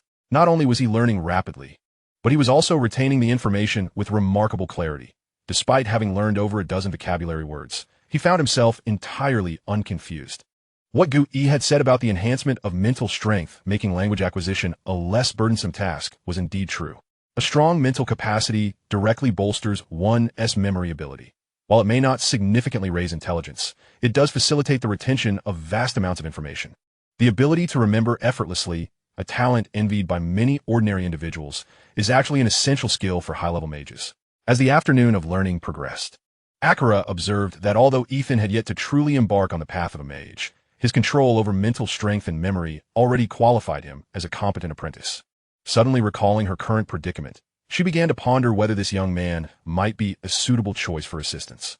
After a brief moment of contemplation, a decision emerged. The rogues guarding this encampment were already stretched to their limits, having to regularly patrol the surrounding areas, cleanse the increasingly rampant dark creatures, and gather any usable resources they could find. They simply lacked the energy to undertake additional tasks. If you truly wish to contribute, there is indeed something you can assist with. Upon hearing these words, Ethan was reminded of his gaming experiences, where Akira was the character who issued the first quest in the opening scene. Was she now requesting his help for a similar task? That quest had involved a battle requiring one to slay countless dark creatures. Could he possibly manage that? Just as he was grappling with whether to politely decline, Akira's next words clarified his overthinking. Given his frail stature, lacking armor or weaponry, and being a mage still in the early stages of training. Akira was not the type to assign him an impossible task of cleansing an evil cave. Instead, she hoped Ethan would assist her by gathering some herbs in the vicinity of the encampment. As darkness encroaches ever closer, the pressure on the rogues intensifies. They are now compelled to consolidate their defenses within the camp, leaving them unable to spare personnel for resource gathering. Consequently, the herbs necessary for potion making have become increasingly scarce, necessitating a significant replenishment. Akira herself cannot leave the encampment. Not only her, but even the lower-tier sisters are strictly confined for their protection. Thus, these tasks must be delegated to others. Collecting herbs? That doesn't sound too difficult, Ethan mused, accepting the task, seeing his willingness to help. Akira elaborated on the characteristics and shapes of the herbs she required, even producing illustrations to aid in his identification. However, be cautious. According to reports from the patrolling rogues, the dark creatures near the encampment are slowly increasing, and even some local fauna have begun to succumb to the dark force's corruption. Therefore, even remaining in the vicinity of the camp is no longer entirely safe. Ethan nodded, resolved not to stray too far from the encampment. Otherwise, he might find himself unable to escape if trouble arose. I will write a note for Kasha. She will help you prepare some defensive weapons. I appreciate that, he replied. After receiving the note, Ethan departed Akira's tent and made his way toward Kasha's location. The tall, robust woman stood prominently at the center of the encampment, more conspicuous than anything else within its confines. Approaching Kasha, Ethan handed her the note. With a casual glance, she recognized it as Akira's handwriting. You're going to help Akira gather herbs? Ethan remained silent, unable to comprehend. Yet he produced one of the notes Akira had previously written for him. Indeed, upon seeing the phrase, "I need to earn my way home," Kasha understood. Without further admonishments about the dangers outside, she turned to a nearby rogue, issuing a few instructions before scrutinizing the young man before her. At that moment, Ethan could not decipher the murmurs of the towering woman, otherwise he might have felt disheartened. Too frail, appears seriously lacking in strength. With such a physique, even light leather armor would be a burden. Prepare him a lightweight weapon, but let us skip the armor. He truly ought to undergo some rigorous training.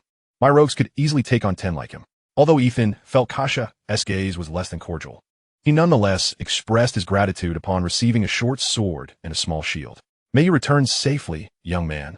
This phrase was familiar to Ethan. Akira had specifically taught him this statement, having spoken it to him once before. Once again, thank you. Securing the short sword in its sheath at his side, he casually grasped the small shield and stepped out of the encampment with slow but resolute strides. To claim he was unafraid would be disingenuous. Despite having been granted a second chance at life, he had never encountered a situation requiring him to engage in combat, especially against creatures tainted by dark forces. Eventually, he would have to confront all of this. There was no room for cowardice. Taking a deep breath, Ethan finally exited the encampment, moving toward the nearby forest as the rogues called out. May you return safely. The land was a desolate expanse, aptly named the Wasteland, where the rogues' camp found itself situated. Although the name suggests barrenness, numerous flora and fauna still existed, albeit with a disconcerting appearance. Perhaps this was a manifestation of the dark forces' increasing corruption of the world. Unbeknownst to Ethan, even the herbs Akira sought were becoming tainted by darkness. Each time she crafted a potion, she had to first employ purification magic to dispel the dark energy contained within before proceeding with her work. Consequently, the potions produced were far less effective, contributing to the dwindling supply. As long as he did not venture too far, he should be safe from monsters, right?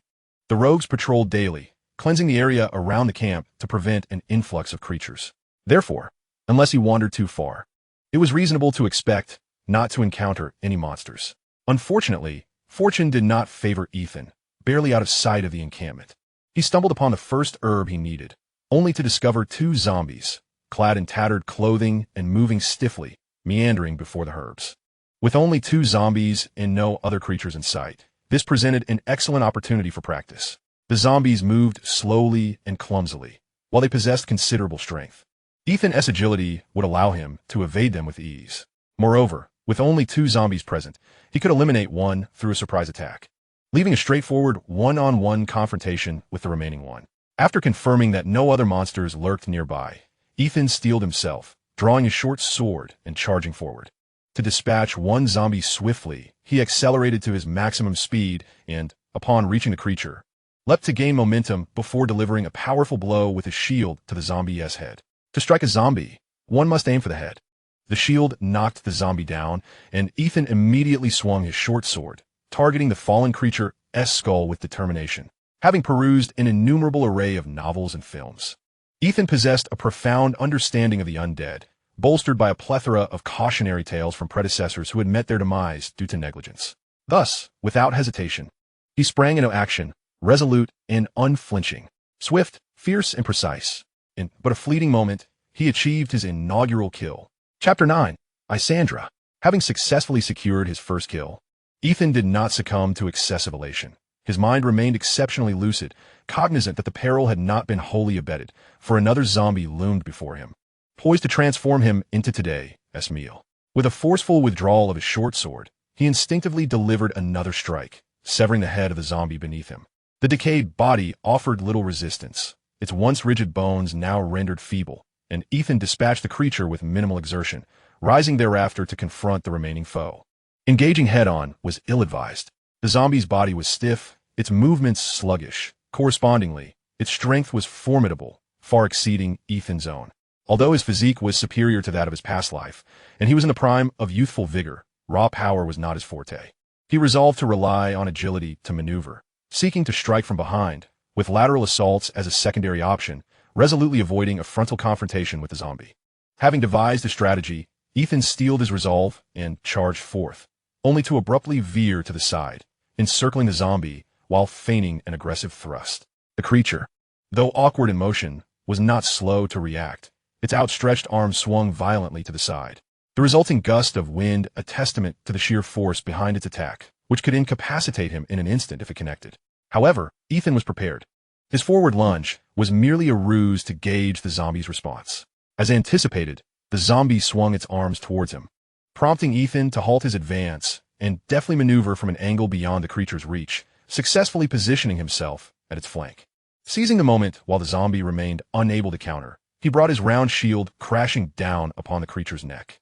The earlier strike had unveiled the vulnerability of its neck, and Ethan surmised that he might indeed be able to shatter it with the shield. The outcome was as he had predicted. The zombie's neck proved exceedingly fragile. Although his shield strike did not completely sever its head, it inflicted significant damage, contorting the neck at an unnatural angle and disrupting the zombie's bodily control, resulting in a brief moment of rigidity. Opportunity. With heightened focus, Ethan seized the fleeting chance, thrusting his short sword towards the zombie's skull. Thrust. The frail cranium succumbed to Ethan's blade.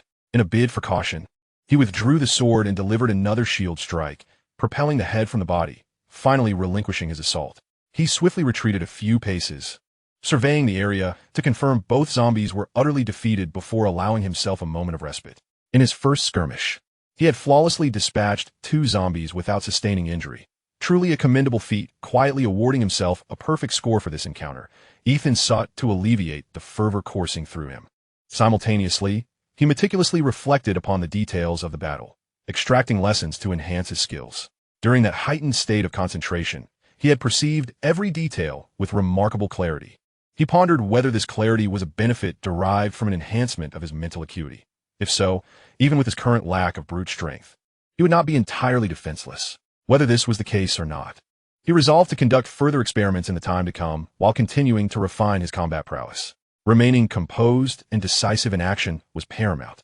Ethan sheathed his short sword at his waist and scrutinized the corpses of the 2 zombies, hoping to discover any equipment or items they might have relinquished. However, this was no game world devoid of such mechanics. Sighing in disappointment, he mused that had there been a chance for loot, he could have hunted solitary zombies in the vicinity, significantly simplifying his quest for superior gear. Alas, this reality was starkly different from a game, imbued with a palpable authenticity. No longer fixating on the lifeless zombies, Ethan commenced gathering herbs, for this was his primary mission, with honing his combat abilities as a mere adjunct. Having collected and secured the herbs, he resumed his exploration of the surrounding area. He cautiously regulated his distance from the rogue's camp, retreating whenever he lost sight of it, then moving in a sweeping arc to maintain visibility before venturing further afield. He sought out herbs, collected them, and eliminated any solitary zombies encountered before retreating, consistently tracing an arc around the camp, only to explore distant territories after covering a certain distance. This cyclical endeavor lasted half a day. during which he gathered several medicinal plants and dispatched over 10 solitary zombies. Fortunately, he had yet to encounter the formidable hard-furred rats or the abyssal fiends. The hard-furred rats preferred to lurk in the underbrush and shadows, blending seamlessly with their surroundings while striking from a distance. Given Ethan's current capabilities, he would likely fall victim to a surprise attack and be swiftly eliminated. The abyssal fiends, on the other hand, operated in groups, often led by spell-casting fiends capable of casting fireballs and resurrection spells, presenting a considerable challenge.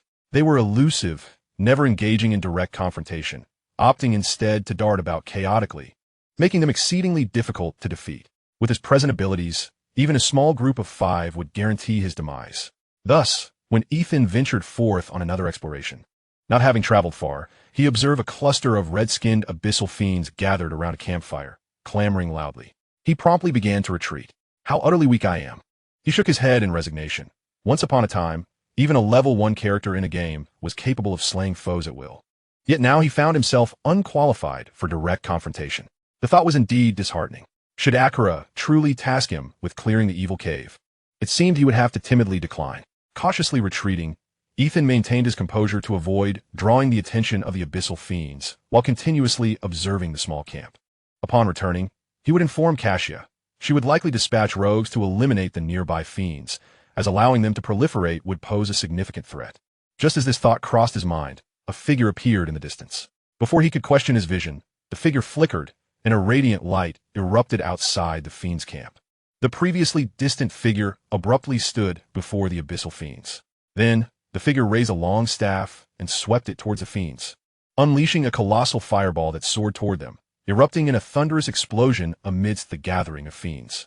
The ferocious flames swiftly engulfed several abyssal fiends, illuminating the once dim sky with a brilliant glow. When calm returned, the fiends had vanished entirely, leaving only the woman wielding the staff. And Ethan could clearly see that it was indeed a woman, who also recognized him. Ethan straightened, and before he could react, a flash of light darted past him, and the woman who had stood at a distance suddenly appeared right before him. Hello. Ethan understood this phrase. My name is Isandra. He comprehended this as well. I am a sorceress hailing from the east. Might I inquire if there is a nearby town that can provide lodging and sustenance? This statement left Ethan perplexed, prompting a rather simplistic response from him. Hello, my name is Ethan. The atmosphere grew decidedly awkward, as Isandra had not anticipated her inquiry would go unanswered. Why did this young man, Ethan, refrain from addressing her question? Was it too difficult to respond, or did he harbor some form of wariness towards her? I harbor no ulterior motives. I merely seek a place to rest and procure some food. Once more, Ethan offered no reply. Yet his gesture of pointing in a particular direction could be construed as guidance. In truth, had it not been for the mention of food, Ethan might not have gleaned the essence of Isandra's message, nor could he have indicated the location of the rogue camp. The reason he divulged the camp's position so readily to a stranger was that he had recognized the identity of the woman before him. She was one of the original 5 selectable characters from the game Diablo II, a female sorceress wielding the elemental powers of fire, ice, and lightning. Ethan was not familiar with her backstory, nor did he know her true name, but her distinctive appearance was unmistakable, a slightly dusky complexion, a green outfit resembling leather armor that revealed much of her midriff, a short black skirt, brown leather boots, and adorned with golden embroidery and various gold accessories brimming with arcane energy. Though her staff appeared unremarkable, Ethan could feel the surging magical energy emanating from it, unmistakably a staff of considerable quality. In that fleeting moment, he even contemplated seizing the staff for himself, but he quickly regained his composure, realizing that such thoughts were unwise. He employed the mental discipline taught to him by the Ancient One to quell his unsettling emotions. All of this did not go unnoticed by Isandra. So he is but a novice sorcerer, albeit with a commendable resolve. Glancing at the herbs strapped to Ethan's back, she asked, Are you foraging for herbs? It seems your master is skilled in potion making. Take me to meet your master. I would like to inquire about the heightened dark energy in this vicinity. Chapter 10. One must be healthy to become a sorcerer. Although Ethan could not comprehend Isandra's words, he had been occupied for quite some time, and as dusk descended, his visibility began to diminish. He had intended to return to the camp. Thus, even without a successful exchange of words, Ethan guided Isandra to the rogue camp. The wooden palisades and the scattered rogues stationed at various watchpoints unmistakably signaled to Isandra that this was not the town she sought. However, through their earlier interaction, She realized that communication with Ethan was proving to be quite challenging, and so she suppressed her curiosity and quietly followed him. It is good to see you return safely. Greeted the rogue stationed at the entrance upon spotting Ethan, who then halted Isandra to inquire about her purpose. I am a sorceress from the east, traveling through these lands. I have sensed that the dark forces in this region are growing stronger, hence my visit for investigation. Greetings, esteemed sorceress. Welcome to the rogue camp. I believe Lord Cassia can provide you with satisfactory answers to your inquiries. After exchanging a brief word with her fellow guard, she led Isandra to Cassia. Ethan did not accompany them. Instead, he proceeded to find Akira with the gathered herbs. He had little interest in the forthcoming conversation between the protagonist and Cassia, especially since he could not understand it. His current aim was to deliver the herbs to Akira in exchange for his reward, and he hoped to acquire knowledge of potion making from her. He sought not immediate mastery, but rather to commit the knowledge to memory for gradual practice later. This notion had only dawned upon him while foraging for herbs and battling zombies in a world rife with peril. He could not guarantee he would remain unscathed or free from illness without companions. Thus, acquiring some practical skills was indeed prudent. After sorting the herbs, Akira provided Ethan with food, fresh water, and a portion of gold. When she learned of his desire to assist in potion making, she nodded in agreement. The corruption of dark power grows increasingly severe. These herbs inevitably harbor stronger dark energies, which must be purged before crafting potions, requiring considerable effort on my part. Akira expressed her frustration at the deteriorating situation. Regrettably, the Sisters of the Blind Eye are all occupied and cannot spare anyone for such mundane tasks. If you are willing to assist me with these trivial matters, I can impart my knowledge of potion making to you. Akira pondered for a moment. As for healing spells, you may find it difficult to learn those. Ethan's simple inquiry revealed that the mainstream spells employed by the Sisters of the Blind Eye were based on devout faith. In contrast to many sorcerers who utilized various energies to achieve their goals, their healing spells were akin to divine magic drawn from celestial beings. So that is how it is. Fortunately, Ethan was not a greedy individual. He would be content with acquiring knowledge of potion making. The unfortunate aspect was that, before he could begin learning, he needed to commit an entire tome on the basics of herbalism to memory. According to Akira, he must first learn to identify the types of herbs and their respective properties before he could start utilizing them to craft various magical potions. With the introductory book on herbalism bestowed upon him by Akira, Ethan returned to his tent in a state of discontent. He was uncertain of the book's relevance to him. Could the herbs of the dark world truly be found across various planes? His only hope was that the herbs documented within the book were versatile enough to be discovered in more locales. Otherwise, memorizing them would serve little purpose once he departed this world. Upon opening the book, he realized his previous assumptions had been gravely mistaken. The herbalism primer obtained from Akira did not outline fixed shapes, colors, or properties of herbs. Instead, it elucidated how to discern the energy characteristics inherent in the herbs through mental acuity. The classification of herbs was based on their energetic properties, teaching him from the outset how to determine the potential effects of a given herb and which potions it was suitable for crafting. There was no fixed introduction regarding appearance or color. According to the book's classification, any herb that possessed properties for staunching wounds or stimulating recovery could serve as a primary ingredient for crafting red potions. Even herbs that appeared drastically different could be categorized together if they could yield similar traits for identical potions. So that is the case. This book is essentially an introductory herbalism text tailored for sorcerers, directly addressing the essence of potion making, extracting the unique properties of plants to amplify and accelerate their effects. Thus, the notion that the book would become utterly useless upon leaving the dark world was unfounded. In fact, it could be argued that the ability to craft magical potions was far more significant than Ethan had initially presumed. Recognizing the immense value of this book, Ethan's previously disinterested demeanor transformed. He devoted an entire night to its study. When he finally emerged from his engrossed state, he was startled to find that Akira had dispatched a nun to summon him for assistance, and it dawned on him that dawn had already broken. To my astonishment, I felt no fatigue whatsoever. Aside from a slight stiffness from sitting all night, Ethan perceived his mental state to be entirely vigorous, an unimaginable feat in his previous life.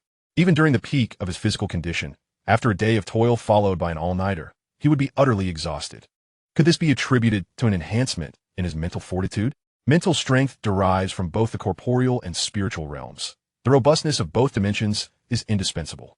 Ethan's body was still in a phase of rapid development, presenting no alarming concerns.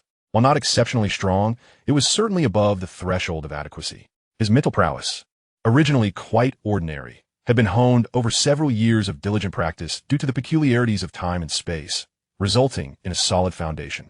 Coupled with his transmigration, beyond the mental energy carried by his soul, this body also retained residual traces of the original owner's psyche. Typically, such remnants would gradually dissipate over time. However, Ethan fortuitously acquired a method to cultivate his mental strength. After a period of dedicated training, he began to automatically absorb any energy within his body that could enhance his mental capabilities, thus seamlessly entering a phase of rapid improvement. The enhancement of his mental faculties also reciprocally stimulated the elevation of his physical attributes, albeit to a modest degree. Easily understood as the invigorating effect of powerful mental energy on cellular activity, hastening Ethan's development and recovery. While this transformation might appear subtle, achieving monumental changes in a short span would necessitate more profound and potent magic.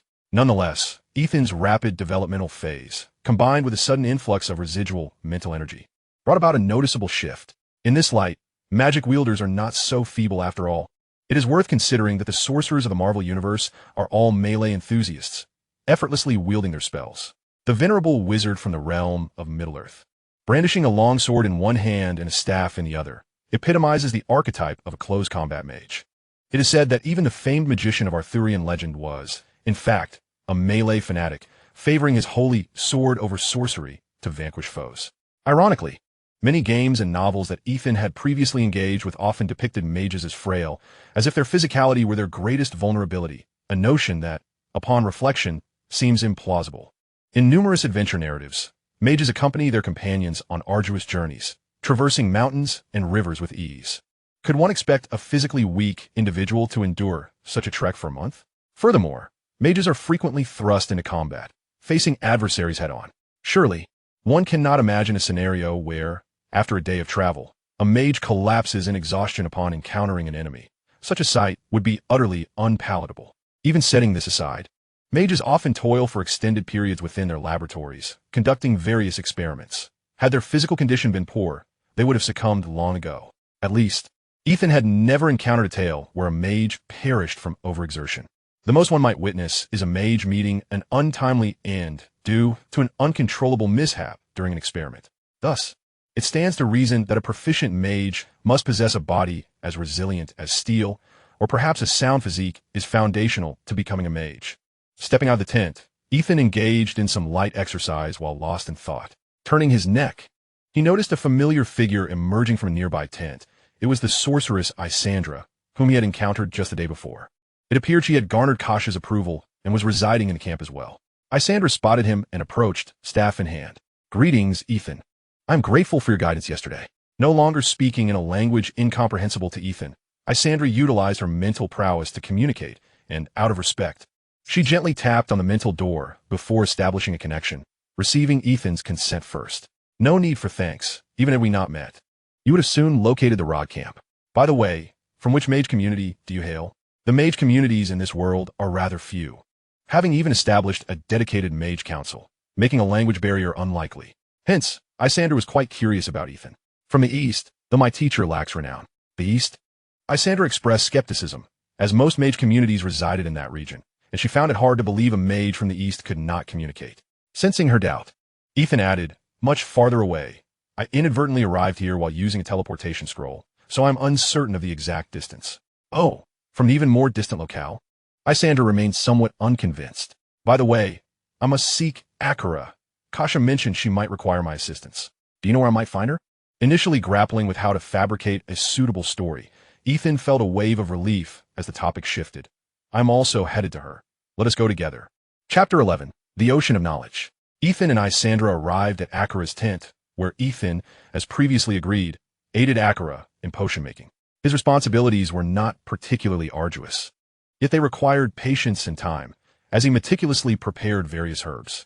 Only once he had processed these herbs could Akira utilize the semi-finished products to craft the final potions. Throughout this process, Ethan was able to integrate the knowledge he had absorbed the previous night with practical application, deepening his comprehension and absorption, and subsequently observing Akira's potion-making procedure to gain a thorough understanding of the entire methodology and process involved in crafting magical potions. Essentially, the creation of magical potions unfolds as follows. Akira indicated the raw materials before her, then pointed to the red liquid contained within a transparent vial that represented the finished potion. One must select suitable raw materials, initially conducting simple preparations such as washing, removing inessential parts, or employing spells to eliminate inappropriate energies. Next, one must dry the materials, using sunlight or direct spells to ensure that the necessary properties remain intact. Naturally, some herbs can bypass this step, such as the healing herbs you collected this time. The subsequent phase involves extraction and refinement, wherein one draws out the essence from the herbs and combines it with auxiliary materials to create the desired potion. For instance, the auxiliary material Akira was using for this potion was plain water, chosen for its ease of application. The potion's format was intended for convenience. In truth, the earlier steps do not reveal anything particularly extraordinary. The crux of potion making lies in the final stages, how to extract the desired effect and formulate it into a potion. Akira's explanations in this regard were somewhat vague, bordering on the esoteric. After much contemplation, Ethan could only conclude that this aspect relies entirely on personal insight. If one can grasp it, then they truly understand. If not, no amount of effort will enable them to learn. This was rather. After pondering for an extended period, he found himself at a loss for suitable terminology to encapsulate the experience. Alas, much of the knowledge within the mystical domain is shrouded in ambiguity, which contributes to the profession's high barriers to entry. Without sufficient intellect, achieving significant accomplishments is virtually impossible. One must possess exceptional physical qualities, and now there is also a demand for high intelligence and insight. It is no wonder that in numerous works, mages are depicted as almost superhuman. Given these innate prerequisites, if one were to cultivate a failure, who would still pursue the path of a mage? Thus, one must persevere. Fortunately, the creation of magical potions requires little in the way of magical energy. Although certain spells are necessary, one can utilize magical arrays to assist in the process. The operational principles of this magical array have become one of Ethan's learning objectives. After all, in the absence of sufficient mental energy to cultivate magic independently or to extract mana from external sources, the ability to harness energy from the current environment or from objects imbued with magical power to manifest effects can resolve many of Ethan's dilemmas. He has even contemplated modifying the array to enable himself to cast a few minor spells independently. Regarding the energy supply for the array, he thought of the inferior magic stones from the calm sea, which contain enough energy to perform small spells. With this thought, Ethan's enthusiasm surged, invigorating his motivation to learn. He not only listened attentively, but also incessantly posed various peculiar questions, many of which left Akira at a loss for answers. Having lived in an era of information explosion, Ethan was never short of imaginative ideas. Fortunately, Akira still possessed a variety of herbs, which she provided to Ethan for practicing potion making and utilizing the magical array. In the following days, Ethan assisted Akira with her herbs in the mornings, and in the afternoons, while Akira concocted red potions, he practiced with some inferior herbs. Akira would take time to offer guidance, pointing out his mistakes and commending his successes while addressing some of Ethan's imaginative inquiries about the use of the magical array. Compared to his previous unfocused brainstorming, after a few days of using the magical array, he developed a clearer understanding of its operational principles, and his subsequent ideas garnered Akira's approval and praise. If you can find a stable source of mana, the magical arrays you just mentioned could be feasible. However, the construction of the array requires redesigning, necessitating a clear understanding of the spells you wish to employ. Ethan, however, was not privy to such knowledge. According to his earlier thoughts, he envisioned designing an array capable of casting a fireball spell, with power that need not be excessive. Merely a fireball the size of a fist would suffice. He had no high demands regarding the temperature of the flames, their concentration, or the explosive potential contained within. Even a simple flame would be adequate for his current needs. Yet, even such a seemingly simple requirement was not easily achievable. It necessitated a profound comprehension of the fireball spell as principles. After all, how could one construct a magical array without understanding the spell itself? Presently, Ethan grasped the principles related to energy supply and had resolved the source of energy, but he remained utterly ignorant regarding the construction and final casting stages. As a cleric rather than a mage, Akira excelled in healing magic rather than elemental attack spells.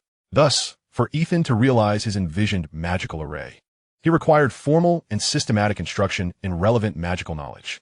Previously, he would not have known whom to approach for guidance, but now, a suitable candidate presented itself. Isandra, an accomplished witch from a mage collective, adept in the application of fire, frost, and lightning elemental energies. You wish to learn magic from me? Isandra had been residing in the camp for some time, conducting extensive investigations around the area, while simultaneously clearing the vicinity of dark creatures. With such a formidable mage assisting, the rogues of the camp felt considerably relieved, and Isandra's esteem within the camp grew daily. The advantage was that locating Isandra became exceedingly simple, with a few inquiries. Ethan could easily ascertain where the illustrious mage was and what she was doing. To be succinct, I wish to learn the various principles of spells. Ethan articulated his thoughts and his intention to create several pieces of equipment inscribed with specific magical arrays. After listening to his detailed explanation, Isandra furrowed her brow slightly. The creation of such magical equipment is indeed not particularly challenging, but its value is negligible. The items Ethan intended to craft were the simplest of tools, lacking any material requirements, merely ordinary equipment inscribed with magical arrays, triggered by mental energy to unleash the spells preset within the arrays. Such equipment was not rare in this world, yet few would employ such inferior materials to engrave such basic magic. One could even describe these creations as crude and rudimentary. It was clear that the esteemed mage Isandra looked down upon this approach. Contemplating these matters will not benefit your journey as a mage. You should focus on cultivating your mental energy. In truth, once your mental energy increases sufficiently, you can formally begin learning spells. At that point, you could cast these simple spells unaided. Ethan shook his head helplessly. But I currently possess no means of self-defense. I could perish at any moment at the hands of dark creatures. How can I cultivate my mental energy or learn magic if I am dead? Isandra found herself unable to refute this. It was indeed a pragmatic concern. Very well, I can impart to you some foundational principles of basic magic. These fundamental spells were not secrets that could not be taught. Once one commenced formal magical education, such knowledge would be common among mages. Isandra initially intended to teach a few simple introductory attack and defense spells, but quickly changed her mind and retrieved a book from her belongings. This is a compendium of basic magical principles. Consider it a gift. It contains records of the spells you require. Observing Ethan's expression of bewildered anticipation, Isandra added, however, I must caution you. While basic spells are acceptable, if you wish to construct more advanced magic on items, ordinary materials will not suffice. Ethan nodded. He was aware of this fact, having previously discussed it with Akira. In reality, even for several introductory spells, I plan to create weakened versions. Even entry-level spells, if constructed for maximum potency, could not be inscribed onto just any material. The conductivity of mana, the capacity to withstand substantial energy impacts, all these factors would directly influence the success of the magical array's deployment. The materials capable of excellent conductivity and capable of enduring considerable energy impact were exceedingly rare, and Ethan, in his current state, could not acquire them. Thus, even with an entire book of introductory spell principles from Isandra, his plans remained unchanged, focusing primarily on weakened versions of minor spells. Just as he prepared to return and thoroughly study this foundational tome of magical principles to select appropriate minor spells for crafting a few pieces of equipment, Isandra abruptly called out to him as he was about to leave. During my recent explorations, I have finally discovered the area with the densest dark energy, a subterranean cave known as the Evil Cavern. After discussing with Akira, I believe it may serve as a gathering point for all dark creatures in the vicinity. So, Ethan did not believe Isandra had come to recruit him for an expedition into the Evil Cavern. He lacked the combat prowess for such an endeavor. I need you to assist me with a task. Isandra extended a letter to him. Before arriving here, I encountered a priest from the Rasmar sect who is also investigating the surge of dark powers.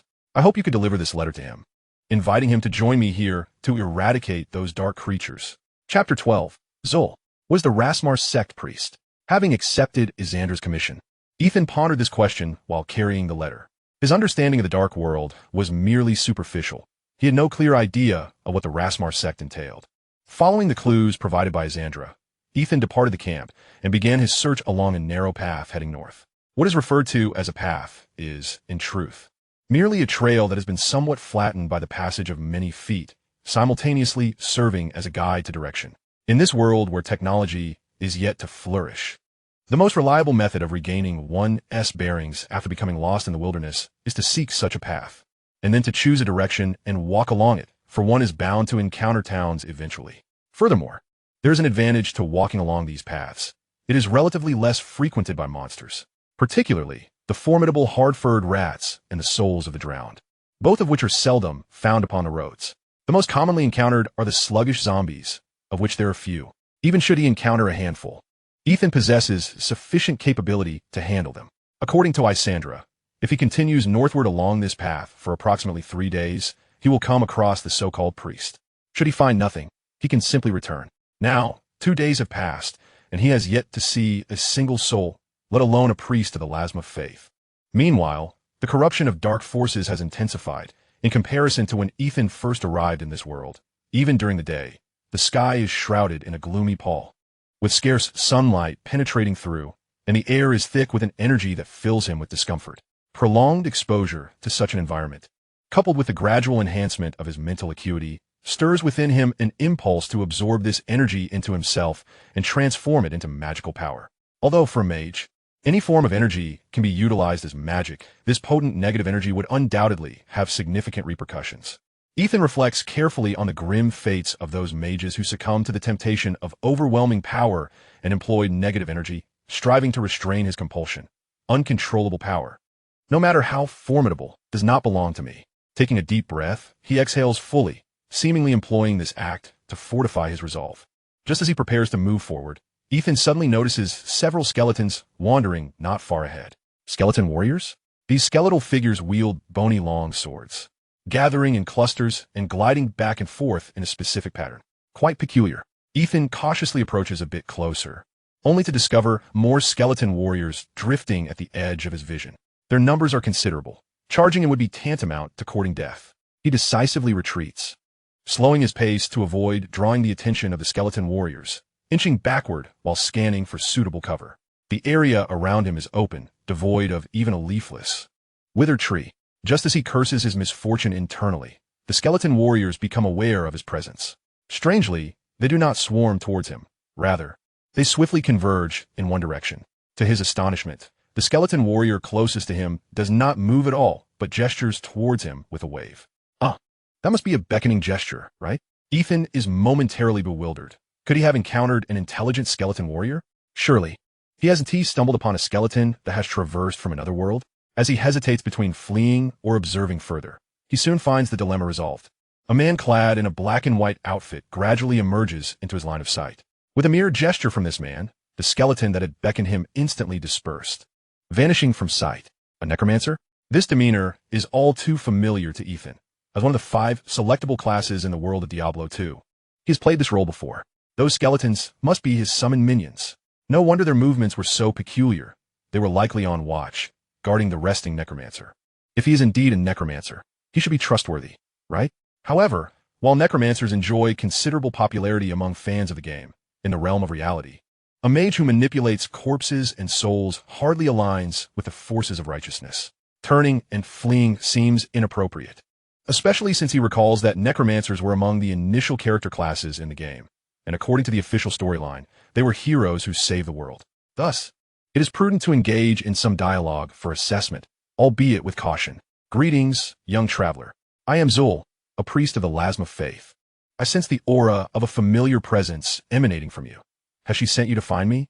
With time spent in learning and a significant enhancement of his mental acuity, Ethan, though still limited to using simple words and short phrases in speech, has greatly improved his listening skills, allowing him to understand most conversations without barrier. The words momentarily leave him dazed, as he realizes that this necromancer before him is actually the priest he has been seeking.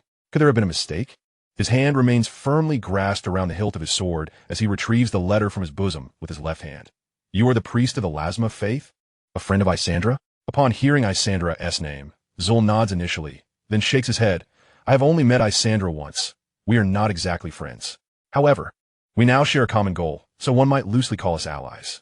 Previously, we agreed that if anyone were to uncover a lead but could not relay it directly, they would send a letter marked with their spiritual imprint. Upon hearing this, Ethan extends the letter he clutches. He never expected the necromancer to be the priest he sought. He feels a dissonance in this encounter. Sensing his confusion, Zul glances at the letter written by Isandra and begins to explain, casually dismissing similar misunderstandings he has encountered numerous times, even taking the opportunity to promote the doctrines of the Lasma faith. It appears that the necromancers of this world differ significantly from the ones Ethan previously understood. They belong to a sect followed by a minority, whose core doctrine is the pursuit of balance in all things. From a doctrinal standpoint, they align with an absolutely neutral faction. The magic wielded by the priests of the Lasma faith is not derived from malevolent forces, but rather from the primal magic based on the energy inherent in all things. In fact, many sects or groups in this world utilize this energy, with the Amazon warriors being a prime example. By employing primal magic and seeking the balance between life and death, the priests of the Lasma faith have acquired the ability to manipulate undead beings. Hence, the widespread prejudice against them, leading many to classify their spells as dark magic. This categorization is, in fact, erroneous and lacks precision. The once aloof necromancer transforms into a chatterbox upon discussing his faith, inundating Ethan with a plethora of information regarding the doctrines of the Lasma faith, while lamenting the crude classification of their magic as dark. This matter can be discussed further at another time. Isandra has instructed me to escort you to the rogue encampment.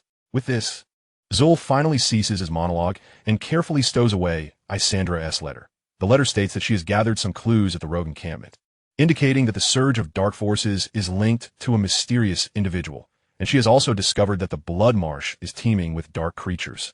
With Even and Ariel occupying the citadel, obstructing the path to the east, Zul pauses, seemingly overwhelmed by this information. From any perspective, I must make a trip to the rogue encampment. Turning to survey Ethan, he adds, "Young man, Isandra mentioned that you are diligently working to enhance your mental prowess in order to become a mage." Indeed, in truth, Ethan himself is uncertain whether he can successfully become a mage. He is merely collecting various learning materials that lean towards the path of magehood. "Have you considered joining the Lasma faith?" Just as the moment of tranquility faded, Zul resumed his preaching. Unfortunately, ever since Ethan learned that the necromancers of the Dark World were akin to a group of puritanical zealots, his interest in this vocation had waned. "No, it is better to steadfastly pursue the path I have chosen. Wavering will yield no fruitful future." Surprisingly, this very sentiment garnered Zul's praise. "You speak rightly, young mage apprentice. With such thoughts, I believe the day when you become a full-fledged mage is not far off." He then glanced at Ethan's frail form. "However, in this perilous environment, you must swiftly enhance your self-defense capabilities. Otherwise, you may not survive long enough to become a mage, as your mental fortitude cannot be rapidly augmented at present. You might consider improving your combat skills." Ethan nodded, but soon realized something seemed amiss. Why did this priest appear to disdain his lack of martial prowess? As if he were eager to impart wisdom? Did Zul believe him to be a member of the team combating the dark demons? Moreover, why was he instructing him in melee combat rather than magic? Is it a prerequisite to become adept in close combat before one can aspire to be a mage? "Are you suggesting you will teach me hand-to-hand combat?" he inquired. "What? Do you think I am incapable of instructing you?" Ethan blinked, and in the blink of an eye, Zul, who had stood 2 paces away, was now directly before him, a cold dagger pressed firmly against his throat. "Know this, as a priest of the Lasmar faith. Melee combat is a mandatory course." Chapter 13, Do Not Shrink Back. On the journey back to the rogue encampment, Ethan experienced a peculiar blend of pain and joy. The joy stemmed from finally acquiring the foundational combat skills he had long desired to learn from the officially designated priest of the Lasmar faith, a necromancer. The pain arose from Zul's teaching methods, which were simple yet brutal. Aside from the initial instruction on basic movements and exertion techniques, the daily lessons consisted primarily of sparring, or, more accurately, one-sided beatings.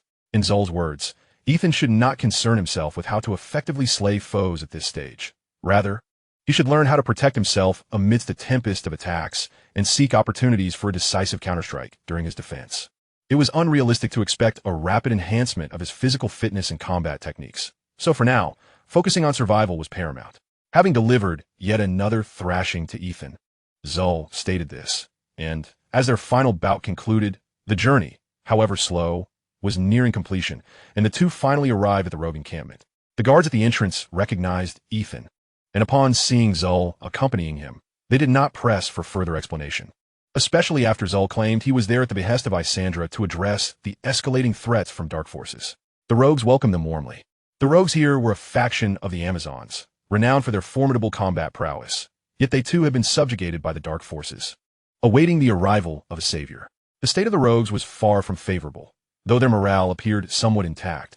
With each passing day, the dark energy grew stronger, and their options dwindled, leaving them to passively defend the encampment.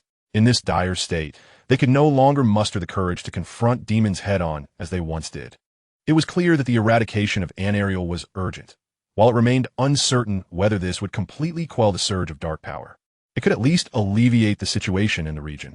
Ethan believed that once this formidable demon was vanquished and the dark energy ebbed, the rogues would be capable of dealing with ordinary dark creatures, thereby restoring their morale. Zul was a man of action. He acted on impulse, immediately inquiring about Isandra's whereabouts, eager to team up with her to confront the demon and Ariel. At that moment, Isandra awaited Zul's arrival within the encampment. The two soon met and directly discussed the issue of vanquishing dark creatures. While Zul was ready to charge directly at Ariel, Isandra insisted that they first clear the surrounding dark creatures, particularly the minions specifically assigned by Ariel. Notably, the recent malevolent cave had amassed a significant number of dark beings. Though they were not particularly powerful individually, their increasing numbers posed a considerable threat. Ignoring them could lead to the destruction of the encampment. The rogue encampment was nearly the last bastion of fighting humanity in the vicinity. Even if they succeeded in killing Ariel, the rogues would still need to cleanse the entire area of dark creatures. Therefore, it was imperative to eliminate the threat posed by the malevolent cave. Zul nodded, agreeing with Isandra's plan. You are correct. Let us first clear the surroundings. It should not take long, especially with the three of us. 3? Isandra blinked, then noticed Ethan, who had been silent beside them. Are you referring to Ethan? This time, Zul was taken aback. Is he not a comrade in the fight against the dark forces? Isandra then understood Zul's misunderstanding and chuckled, shaking her head. No, while he can offer some assistance, he has yet to even brush the surface of basic magic. It would not be appropriate for him to confront dark creatures at this stage. Very well, then it seems it is just the two of us. Do not worry. The escalating dark energy will alert many factions. I am confident that before long, more allies will arrive. Upon hearing this, Ethan thought of the paladins, the barbarians, the Amazons, and later the druids and assassins. The first three, along with the two before him, would form a heroic coalition to vanquish the prime evils Diablo and Baal. However, it seemed he would not be able to witness these individuals. He had calculated that he had been in this world for over 20 days, with only a few days remaining before he would depart from the Dark Realm and return to that peculiar ocean. His initial goals were largely accomplished. Not only had he learned the construction of magical circles, but he had also obtained a tome detailing the principles and applications of basic spells. He had mastered the fundamentals of potion making, learned to discern the properties of herbs through mental acuity, and acquired basic hand-to-hand combat skills. All of this was firmly etched in his mind, with his enhanced memory providing immense assistance. Furthermore, he had noted other concepts he lacked the time to memorize, which he could continue studying upon his return. This journey through the Dark Realm had proven immensely fruitful. As long as Ethan persisted, his strength would steadily grow. And due to the diverse categories he was involved in, which could mutually enhance one another, he would not encounter any so-called bottlenecks in the near future. Next, it was time to retrieve the equipment he had previously commissioned. Before leaving the rogue encampment to seek out Zul, he had taken the opportunity to use his earnings to enlist the help of the blacksmith Chasai in crafting a small piece of equipment. In fact, by the second day after his departure, Chasai had completed the item he requested, as it was merely a minor accessory, 2 lightweight bracers, each equipped with a small mechanism capable of launching 3 10-centimeter long darts. Before crafting, he had specifically consulted Cassia regarding the technique for imbuing magic onto the arrows. And after much contemplation and continuous revisions, he ultimately completed the final design with Isandra's assistance and entrusted Chasai to create the physical object. What he received from Chasai was still only a semi-finished product. It was currently just an ordinary bracer that could launch a total of 6 darts. Upon acquiring the armlets, Ethan was required to meticulously inscribe the preordained magical glyphs into them. This task was both intricate and tedious, and given that he possessed only 1 pair of these armlets, a significant error could result in their destruction, leaving him without the opportunity to craft another pair. With his mind intensely focused, Ethan not only adjusted his state to its pinnacle beforehand, but also erected a conspicuous sign outside his tent. Do not disturb. Once he felt everything was in place, he commenced the gradual etching of the meticulously designed magical array. The process involved inscribing the equipment with the magical patterns, recording specific spells, and then triggering them through his mental energy to produce magical effects. This was the protective artifact Ethan had prepared for himself. The concept was not overly complex. He merely deconstructed the steps a mage undertakes to cast spells, reducing the mage's capabilities to the fundamental act of channeling mental energy for activation. The source of magical power would be provided by several magical stones he carried. For ease of use, Ethan incorporated a mechanism for magical energy storage into the array. allowing him to channel the power from the stones into the array during his leisure, thereby avoiding the need to directly embed the stones within the armlets, which would add hardware and complicate the extraction of magical energy, ultimately saving time in spellcasting. The shaping and casting of spells would be autonomously executed by the magical array. Its advantage lay in its simplicity, while its disadvantage stemmed from being entirely pre-configured, limiting both its potency and speed. To compensate for the weakness of his magical power and the crude nature of the array, Ethan was compelled to enhance its lethality by integrating physical projectiles, thus adding short arrows or sleeve arrows to the armlets, for which he sought guidance from Katia on how to imbue magic onto the arrows. Upon completion, these armlets evolved into magical equipment capable of launching 6 incendiary arrows. The equipment lacked manual mechanisms, and Ethan expended considerable effort designing the trigger for launching arrows to be activated by mental energy, making it imperative to utilize mental power for operation. This inadvertently transformed the armlets into his exclusive equipment, as those with sufficient mental control would find them unremarkable, while those who valued them lacked the necessary mental acuity. There was an undeniable sense that this apparatus bore a resemblance to something a woman might use. After toiling throughout the night, Ethan was elated to have successfully designed and crafted his first piece of magical equipment, consciously dismissing any lingering doubts that arose from within. Once he donned the armlets and assessed their weight and impact on his movements, he meticulously organized his belongings. He retrieved several vials of the special potions he had previously concocted and stowed them in a small pack at his back. With a short sword secured at his waist and a shield conveniently within reach, Ethan exited his tent, making his way to find Isandra. Despite the fatigue of a long night's labor, after a brief rest, Ethan had recuperated. During this period, he had diligently pursued various forms of training, achieving new heights in both physical and mental prowess. Assessing his current state, he made a pivotal decision. He would venture with Isandra and Zul to the evil cave to eliminate the dark creatures that lurked there. With the formidable allies of Zul and Isandra by his side, if he were to shy away from even the weakest of dark creatures, what future could he possibly hope for? Who could predict the worlds he might encounter or the monstrosities he could face? Could he always rely on finding refuge to gather resources? What could he guarantee about the ordinary nature of those he might meet in that oceanic realm? Though he had previously hesitated, he resolutely acknowledged that he could not falter when it was time to be bold. Without further ado, this mission must be undertaken. Chapter 14. Ethan's new weapon. The shield in hand deftly absorbed a powerful blow, while Ethan's short sword, poised in his right hand, lunged forth with remarkable speed, piercing the chest of a drowned demon that had ambushed him from the side. After dispatching the dark creature, he swiftly retracted his sword and readied himself for the next onslaught. Well done, Ethan. Your progress is commendable. It had been well over half a day since they departed from the Rod camp, and unlike before, Ethan no longer shunned dangerous foes. Instead, he actively sought to confront and eliminate every dark creature in sight. In just half a day, they had vanquished a dozen hard-furred rats, over 20 zombies, and an indeterminate number of drowned demons. As they ventured further from the camp, the dark creatures they encountered grew not only more formidable, but also more numerous. They soon confronted a small tribe of drowned demons, numbering in the dozens, which included at least 3 drowned sorcerers.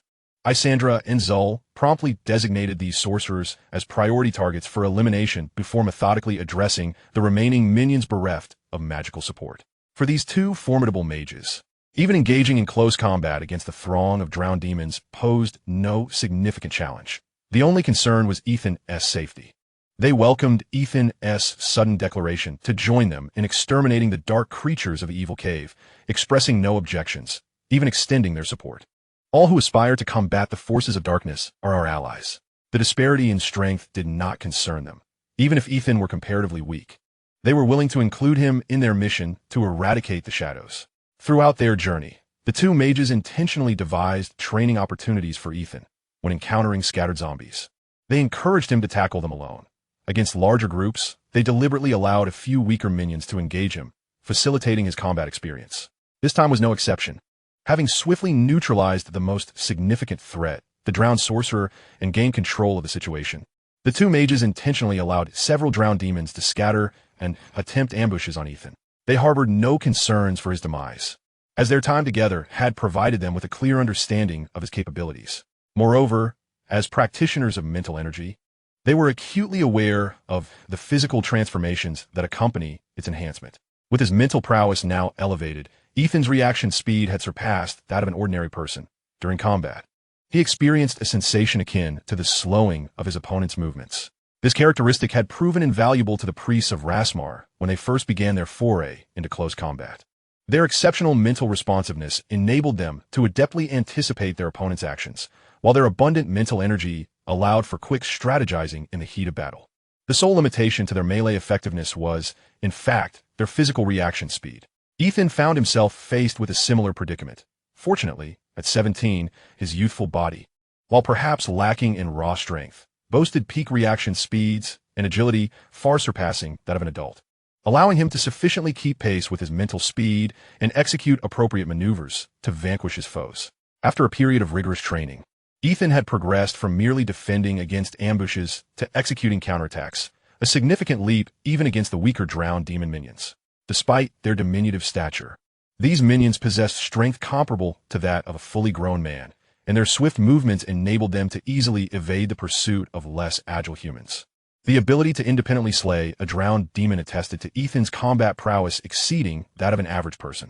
As Ethan stood amidst the remnants of the last few drowned demons he had vanquished, he inhaled deeply, the air thick with the oppressive essence of darkness and the noxious stench of the submerged fiends, a rather unpleasant mixture. Yet, paradoxically, it filled him with a profound sense of joy. Each moment he could endure until the battle's conclusion was indeed a cause for celebration. "Your progress is surpassing my expectations," he remarked. "I find it quite curious that someone with your potential has yet to embark on the path of a true mage apprentice at such an advanced age. A genuine apprentice should possess the ability to grasp rudimentary spells and even assist their mentor in the preliminary preparations for various magical experiments. Although they are still termed apprentices, they have transcended the ordinary, becoming beings who wield genuine magical power. It's rare to find individuals of such age who have not yet begun this journey. For those chosen by mages typically possess innate mental fortitude, requiring only to refine their mental control before they can commence the accumulation of magical energy. I have only recently begun to delve into the realm of magic," Ethan replied, glancing at the short sword in his hand. This weapon, a gift from Kasha, had now reached the end of its life. The once straight blade was now marred and twisted, its tip broken, rendering it even shorter than before. The only intact part was the hilt. This weapon, in truth, held significant sentimental value as his first true armament, yet it had lost all worth as a collectible. The ruined blade was so distorted that it could no longer fit into its sheath and was destined for disposal. There are numerous items collected by the drowned demons here. Perhaps you might find a suitable weapon among them. Unlike the two mages, who each possessed their unique weapons, such as Isandra's staff, which could be wielded effectively for combat when necessary. Proving her martial prowess was far from mere showmanship. Zul's distinctive dagger, said to be a personal artifact of the priests of Lasma, was also remarkable. Every priest had one, and it served multiple purposes, capable of both close combat and aiding in spellcasting. However, at present, Zul had opted to conjure a bone scythe instead. Should he don a black, hooded robe to complement his ominous aura, he would indeed present a formidable sight. "Can you not conjure a long sword for me with your magic?" Ethan inquired. "Such magic necessitates a continuous infusion of magical energy to maintain its form, imbued with my personal mental imprint, rendering it unusable by you."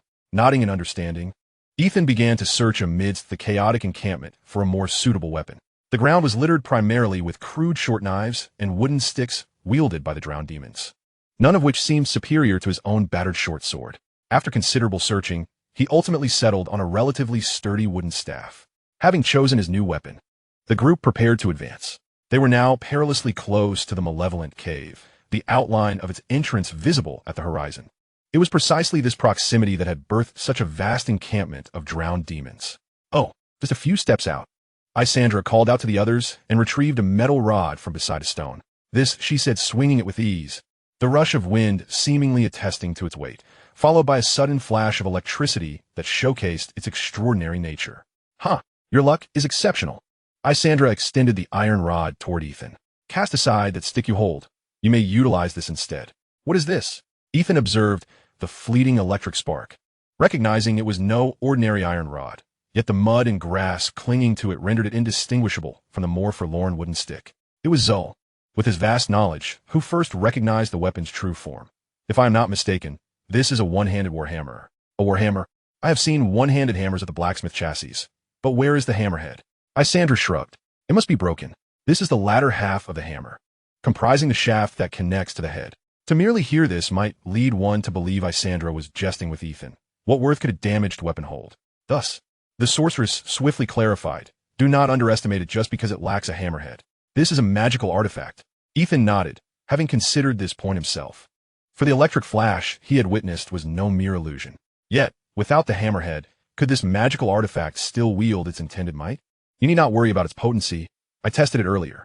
Though the engraved magic has suffered damage and cannot exhibit full power, most of its enchantments remain functional.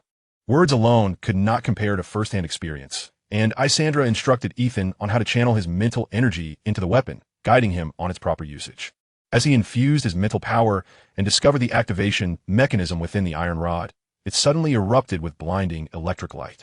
The flickering arcs danced upon the rod, and even Zol, the formidable necromancer, found himself involuntarily retreating a step. Oh, its power seems quite respectable. Yet what magic is infused within this equipment? In that fleeting moment, the crackling electricity had struck Zol, sending a tingling sensation through his skeletal armor and formidable magical defenses. Had it been an ordinary person who endured such a jolt, it appears to be a potent lightning spell, although the incantation for shaping and casting must be inscribed on the hammerhead. Without it, I cannot ascertain the specific magic involved. Thus, this was a rod capable of discharging electricity autonomously. Fortunately, the rod absorbed ambient energy nearby to replenish its magical reserves. Ethan merely needed to trigger it with his mental energy, and the rod would convert its stored magic into lightning. So, this thing is essentially an electric stick? Chapter 15, Caution and Prudence. With a shield in his left hand and the electric rod in his right, Ethan's combat prowess soared exponentially. While he still could not obliterate a horde of malevolent creatures with a mere gesture like Zul and Isandra, he was no longer a liability. No longer burdened by concerns for Ethan, the two mages unleashed their full potential, heralding the demise of the dark creatures within the malevolent cave. Frost flames, and the pallid light of Lasma's necromancy accompanied the anguished cries of the drowned demons, transporting Ethan into the realm of a masterfully crafted fantasy epic. What paled in comparison to this spectacle were mere 3D visuals, the interplay of light and shadow, the special effects, the visceral sensation of being present amidst the action. With a swing of his rod, he felled an advancing drowned demon, then pivoted to send a nearby zombie sprawling, crushing its already decayed skull underfoot. Surveying his surroundings, Ethan noted that the majority of the monsters had been eradicated by the two powerful mages, leaving only a small remnant for him to dispatch. Swiftly clearing the area around him, he felt an overwhelming sense of gratitude for the decision he had made earlier. The opportunity to level up alongside such formidable figures was rare indeed. With these two safeguarding him, Ethan's combat capabilities were visibly ascending. The drowned demons and zombies may have fought with brutish simplicity, yet the myriad of unexpected situations that arose, coupled with the cave's intricate terrain, led to many ambushes and skirmishes. Thus, in the span of just a day, Ethan had evolved into a seasoned adventurer. Moreover, the mental training method imparted to him by Gu was proving invaluable. His current combat prowess is fundamentally rooted in a significant enhancement of his mental fortitude, allowing him to engage in prolonged contemplation and adeptly navigate various unforeseen circumstances. This, indeed, is the principal reason he has managed to emerge from the fray unscathed thus far. As the cacophony of explosions, the incantations of Isandra's fireballs, and the frantic screams of the tormented demons began to wane, the duel between the two sorcerers drew to a close. Only a few of the more distant demons and a handful of sluggish zombies remained unvanquished. Previously, the two mages would have intentionally left these creatures for Ethan to confront alone, viewing it as a means of training. However, they no longer adhered to this practice. As Zul aptly stated, he has surpassed that stage, and it is now time for him to elevate himself within more complex battle environments.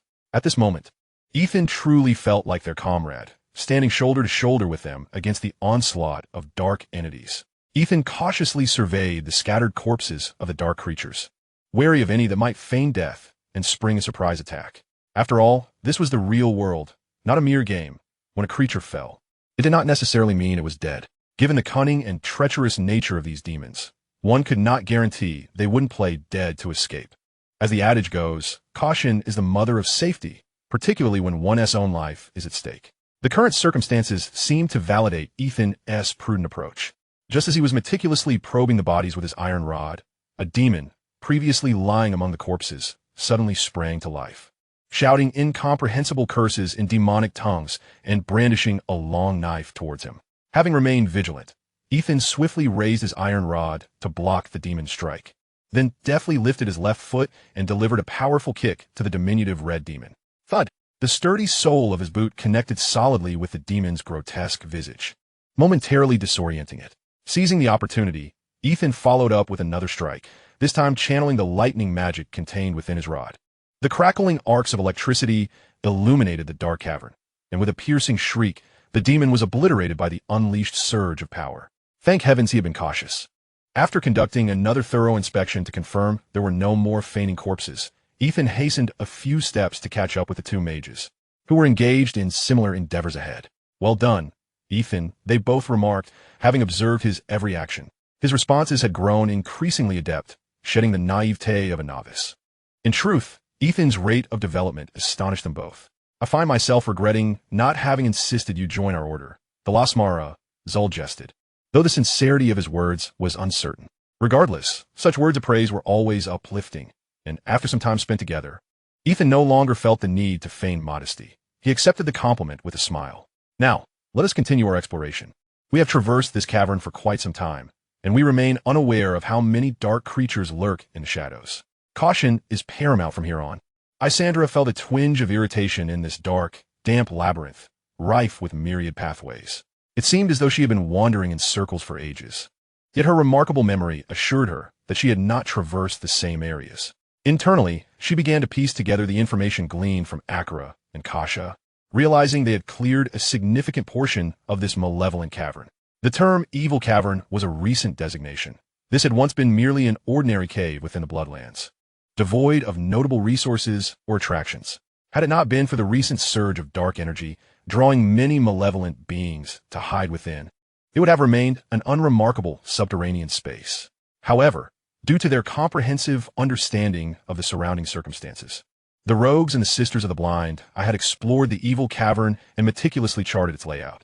Though the map had been left behind in the demon-occupied monastery amid the previous chaos, Kasha, as a high cleric and commander of the rogues, possessed detailed knowledge of the cave's conditions and had thoroughly briefed the group before they committed to the cleansing mission. Ahead lay the deepest recesses of the cavern, where they anticipated the presence of a formidable dark creature. As they advanced, the strength of the dark entities gradually escalated. It appeared that the darker the area within the Evil Cavern, the more these wicked beings thrived, with the most powerful naturally occupying the most shadowy corners. Ethan recalled a small boss from the initial chapter of a game he had played, an elite zombie known as the Corpse Igniter. Yet, could these entities articulate their thoughts? How did he know this? Would he be mistaken for an infiltrator of dark forces aiming to undermine the human alliance?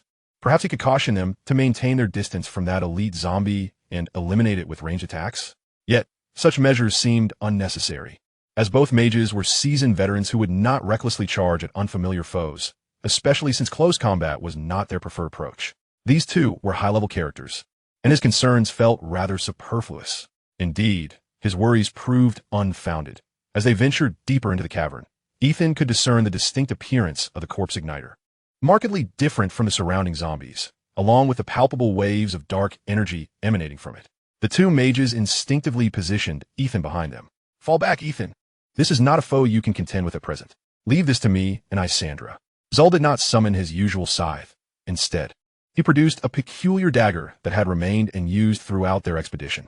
Simultaneously, he conjured a bone shield with his left hand for defense. Isandra was equally swift, first casting a magical shield for her protection, then bestowing Ethan with a frost shield before unleashing a massive fireball at the group of zombies. At that moment, Zol completed his spell, gripping a pale bone spear imbued with potent primal energy that radiated a brilliant white light, illuminating the dark cavern as if it were day. Coupled with Isandra's fireball, the entirety of the shadowy space was laid bare before them, revealing even the most concealed monsters in the corners. Ethan could scarcely count the horde of densely packed zombies, while deeper within lurked numerous skeletal archers, already knocking their arrows and aiming at the trio. The sound of arrows slicing through the air echoed as Zol dashed forward, raising his shield to deflect the onslaught of arrows that fell like rain, a far greater threat than they had anticipated. Eliminate those archers first. Isandra, without needing Zol's prompt, had already redirected her attack. The colossal fireball traced a graceful parabolic arc through the cavern, plunging into the midst of the skeletal archers. Boom! The resounding explosion, accompanied by blinding flames, silenced the engulfed archers, effectively neutralizing the greatest threat. The subsequent actions became significantly simpler. They unleashed area of effect spells in a relentless barrage until the monsters ceased to swarm and scattered in disarray. At that point, Isandra and Zul instinctively ceased their powerful area attacks and opted for more efficient and precise spells to continue their assault. By this time, Ethan was ready to engage in the fray. He maneuvered along the periphery of the cavern, careful to avoid venturing too deeply and risking being besieged by a multitude of monsters, utilizing the terrain to ensure that he faced his foes head-on while simultaneously keeping a safe distance from the corpse explosion of the elite monster. He understood that to Zul and his companions, this creature might merely represent a magical nuisance. Yet for him, that monstrosity could spell disaster with a single strike. The adage, "No diamond, no porcelain work," held a profound truth. Aware of his limitations, Ethan paused his actions upon witnessing only the corpse explosion and a handful of zombies remaining in the cave, patiently awaiting the two mages to unleash their formidable powers. Unfortunately, such lowly dark creatures hardly warranted the full might of their abilities. A fireball was cast, and the corpse explosion fell, seemingly no different from the surrounding ordinary zombies. Chapter 16, Zul's Blessing. The trio successfully eradicated all dark entities within the nefarious cavern and proceeded to cleanse the surrounding area. It was not until the fourth night that they returned to their encampment.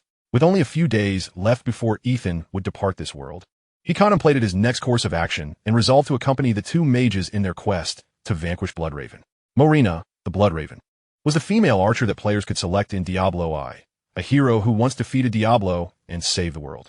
Tragically, after her victory over Diablo, this idol of all rogues gradually succumbed to darkness, and as the forces of evil surged, Bloodraven fell entirely, becoming a pawn of Anariel, tasked with confronting her former allies. The only recourse for this once great hero was to liberate her from the grip of dark powers.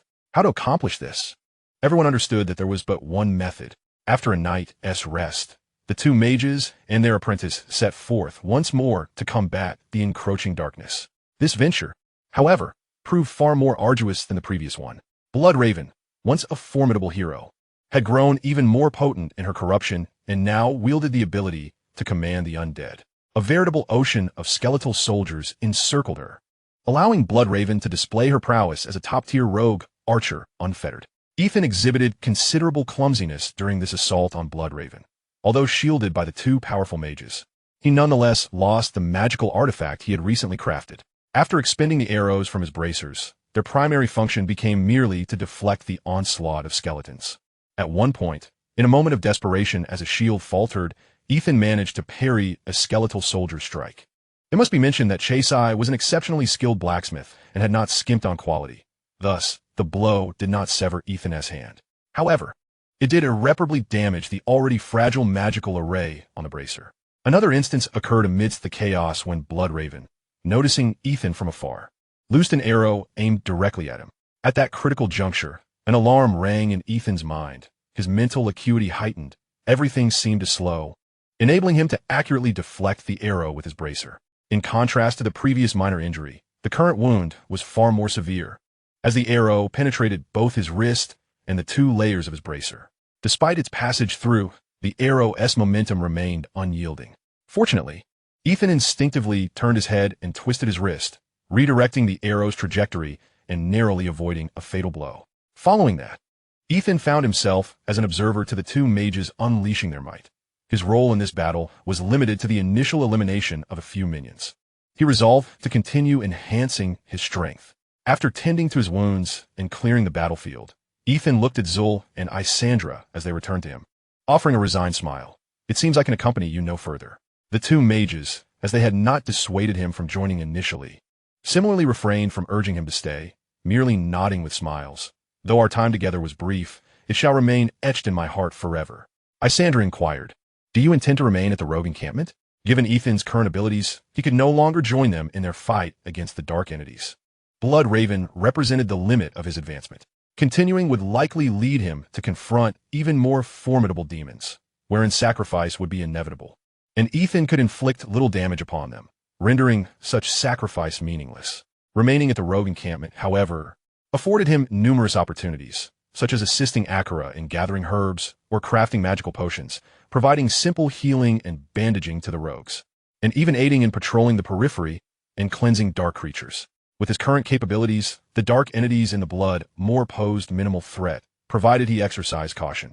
As for returning home, Ethan had previously stated that he hailed from the east, yet the fortress leading to the east was currently under Andariel's control. If he wished to return home, it would require him and Zul to either vanquish or seal Andariel, allowing the Blind Eye Monastery to reclaim the Eastern Gate Fortress. He could not possibly know that he had but 2 days left in this realm, and even with sufficient strength, he could not continue to accompany them in the fight against Diablo. In these days, he had been contemplating a suitable excuse, and now seemed the perfect moment to articulate it. In truth, my mentor has located my position through a special magical means, and will employ teleportation magic to bring me back in the coming days. Isandra's eyes widened considerably. Ethan swore he had never seen such expressive eyes since meeting the sorceress. Is it truly possible? Your mentor must be an extraordinarily powerful mage.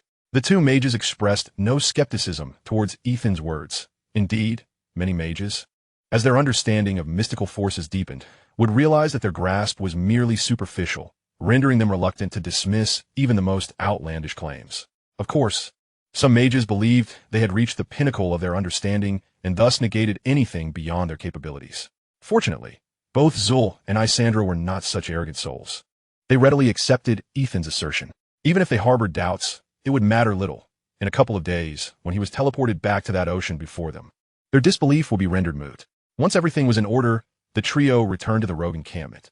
Ethan's impending departure was no secret among the camp's denizens, and both Akira and Kasha approached him to bid farewell before he could leave. Thank you for everything you have done for us during this time. You will forever be a friend of the Blind Eye Monastery. Should you find the time, we hope you will return as a guest. Akira gifted Ethan some herbs that had been simply processed, primarily ground into powder for ease of transport. Kasha presented him with a finely crafted longsword, suitable for one-handed or two-handed use. Its hilt and guard were unadorned, appearing to be an ordinary longsword. However, when Ethan unsheathed it and swung it, he felt a magical resonance emanating from the blade. Magical equipment? Kasha smiled and nodded. This longsword possesses no extraordinary abilities. It has merely been reinforced through magical means, making it significantly sturdier than a regular longsword. Upon hearing such a modest enhancement, Ethan was not disheartened, but rather elated. Many weapons are particularly troublesome due to their maintenance requirements and lack of durability.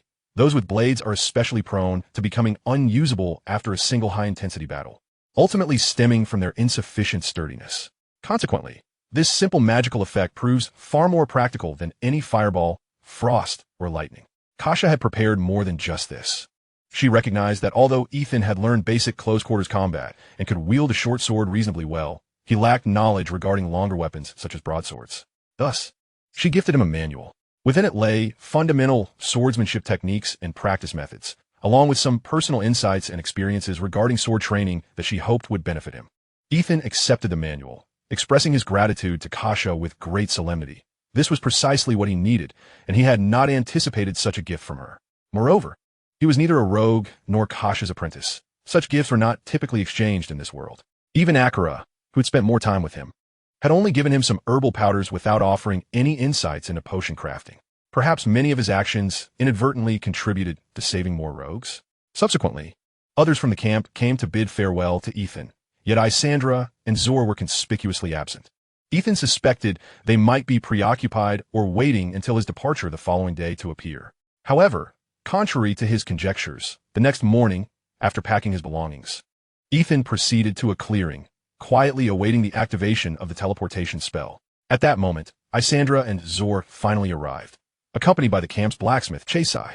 I thought you wouldn't come to see me off, Ethan remarked. How could we not? You left so suddenly that I needed some time to prepare a gift, but fortunately, I made it in time, Zor replied, revealing a plain copper ring in his palm.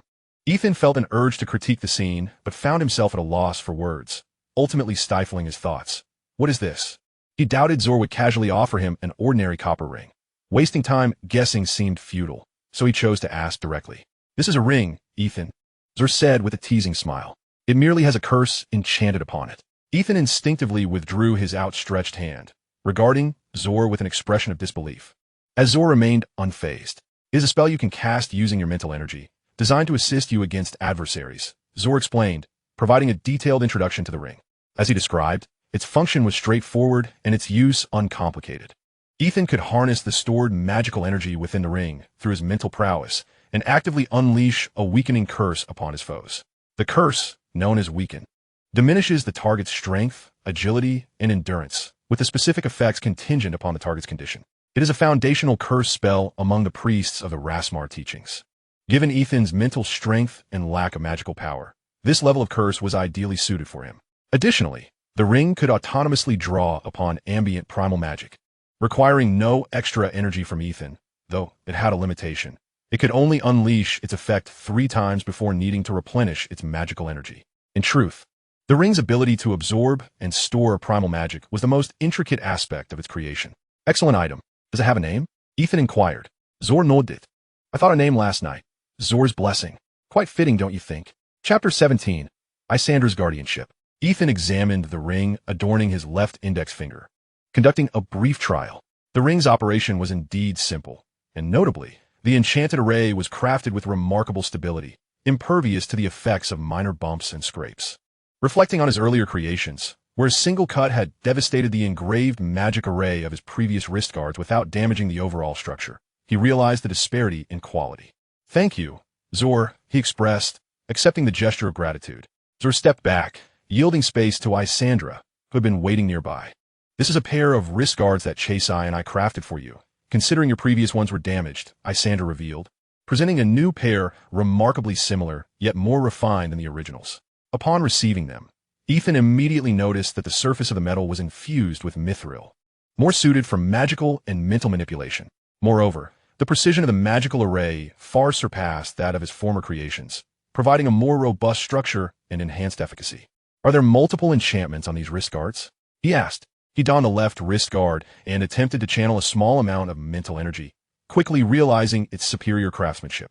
This wrist guard not only added freezing damage to the 6 short arrows it contained, but also summoned an ice shield. Isandra instructed Ethan on how to utilize this magic, and he grasped the technique after a single explanation, directing his mental energy to the magical array within the wrist guard.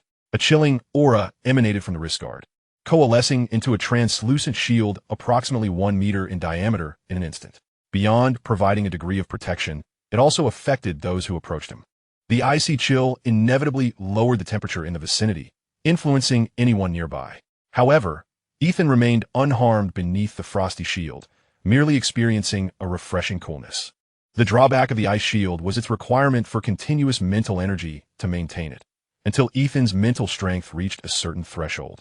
He could not sustain it throughout a battle. Nonetheless, it was an exceptional defensive magical equipment, especially with the 6 arrows that similarly bore frost magic, poised to inflict damage upon foes. Ethan tested the arrows, releasing one at a nearby stone, and was astonished by the strength of the freezing effect, which enveloped the entire rock in a layer of frost.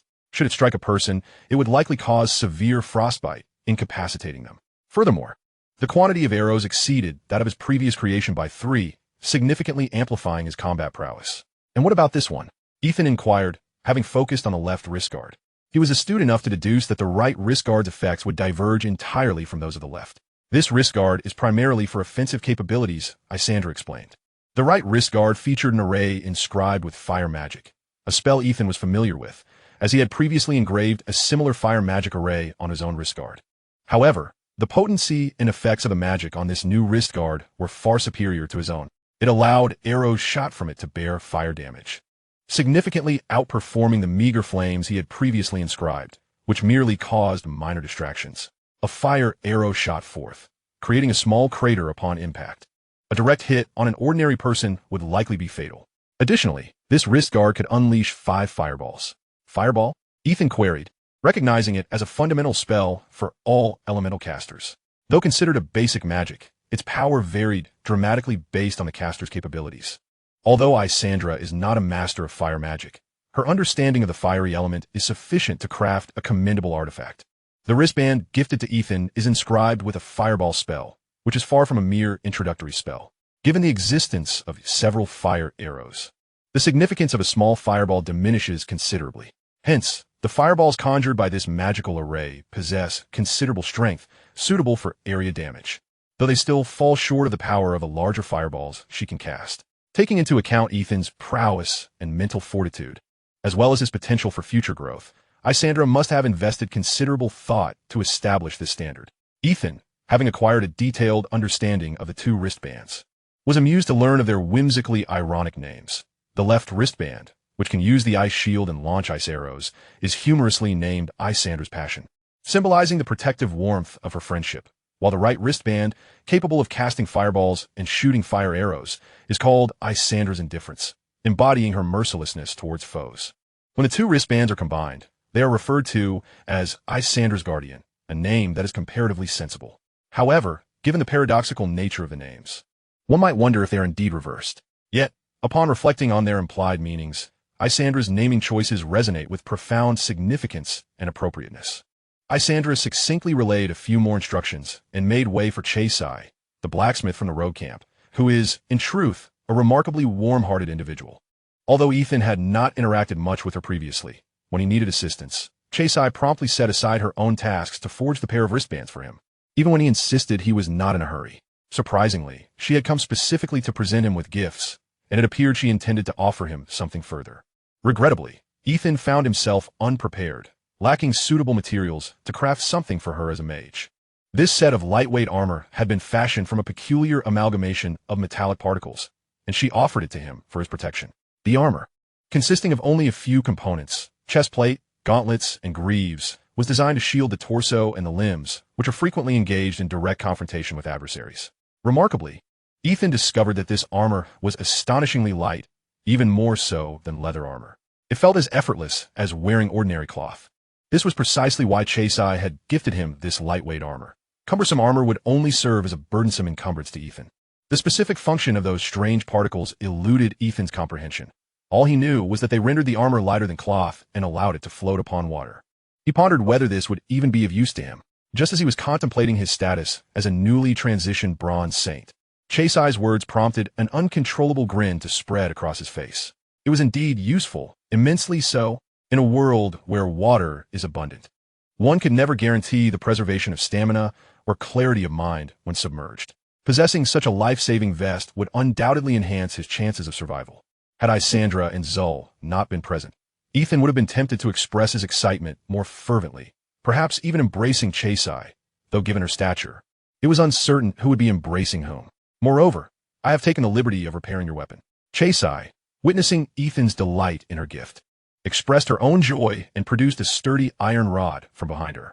This was the very iron rod Ethan had acquired during his foray into the malevolent cave and had relinquished to Isandra upon his return after vanquishing the Blood Crow. To his astonishment, he learned that the rod had been entrusted to Chasai, who had meticulously restored it, mending the break where the hammerhead had been affixed, cleansing it of grime, polishing it, and even adorning it with intricate patterns. The silver-hued rod, now embellished with irregular designs and a nearly entirely reconstructed grip, looked far superior to its former state. With its inherent electrical potency, it was transformed into a brand-new weapon, seemingly unrecognizable from its previous dismal appearance. This weapon currently bore no name. Perhaps you might bestow one upon it? This seemed to be a customary practice in this world, yet in his haste, Ethan was at a loss for an appropriate title. 100,000 volts? The Great Dynamo? The Lord of Thunder? The Descending Lightning of human myth? Names associated with thunder flashed through his mind, yet none felt fitting. Perhaps he would contemplate a name in due time, as he was unable to conjure one at that moment. At that instant, the last remnants of temporal energy within Ethan began to resonate violently, and a magical array materialized beneath his feet, radiating brilliant light. My mentor has initiated the teleportation spell. It appears I am about to depart. Hastily, he gathered the few packages resting on the ground, recalling that anything not carried upon his person could not be taken back. Of utmost importance were not the modest provisions, but rather the books and notes gifted to him by Akira, Isandra, and Kasha, which he could not afford to forget. The others, who had intended to engage in further conversation with Ethan, instinctively took a few steps back, uncertain of the extent of the magical array's reach. If they were inadvertently swept into it, they might consider themselves fortunate. However, should they find themselves caught at an inconvenient distance, the powerful magical energy could tear them to shreds, truly a stroke of misfortune. I am immensely grateful to have fought alongside you as comrades. I shall forever cherish this time spent together.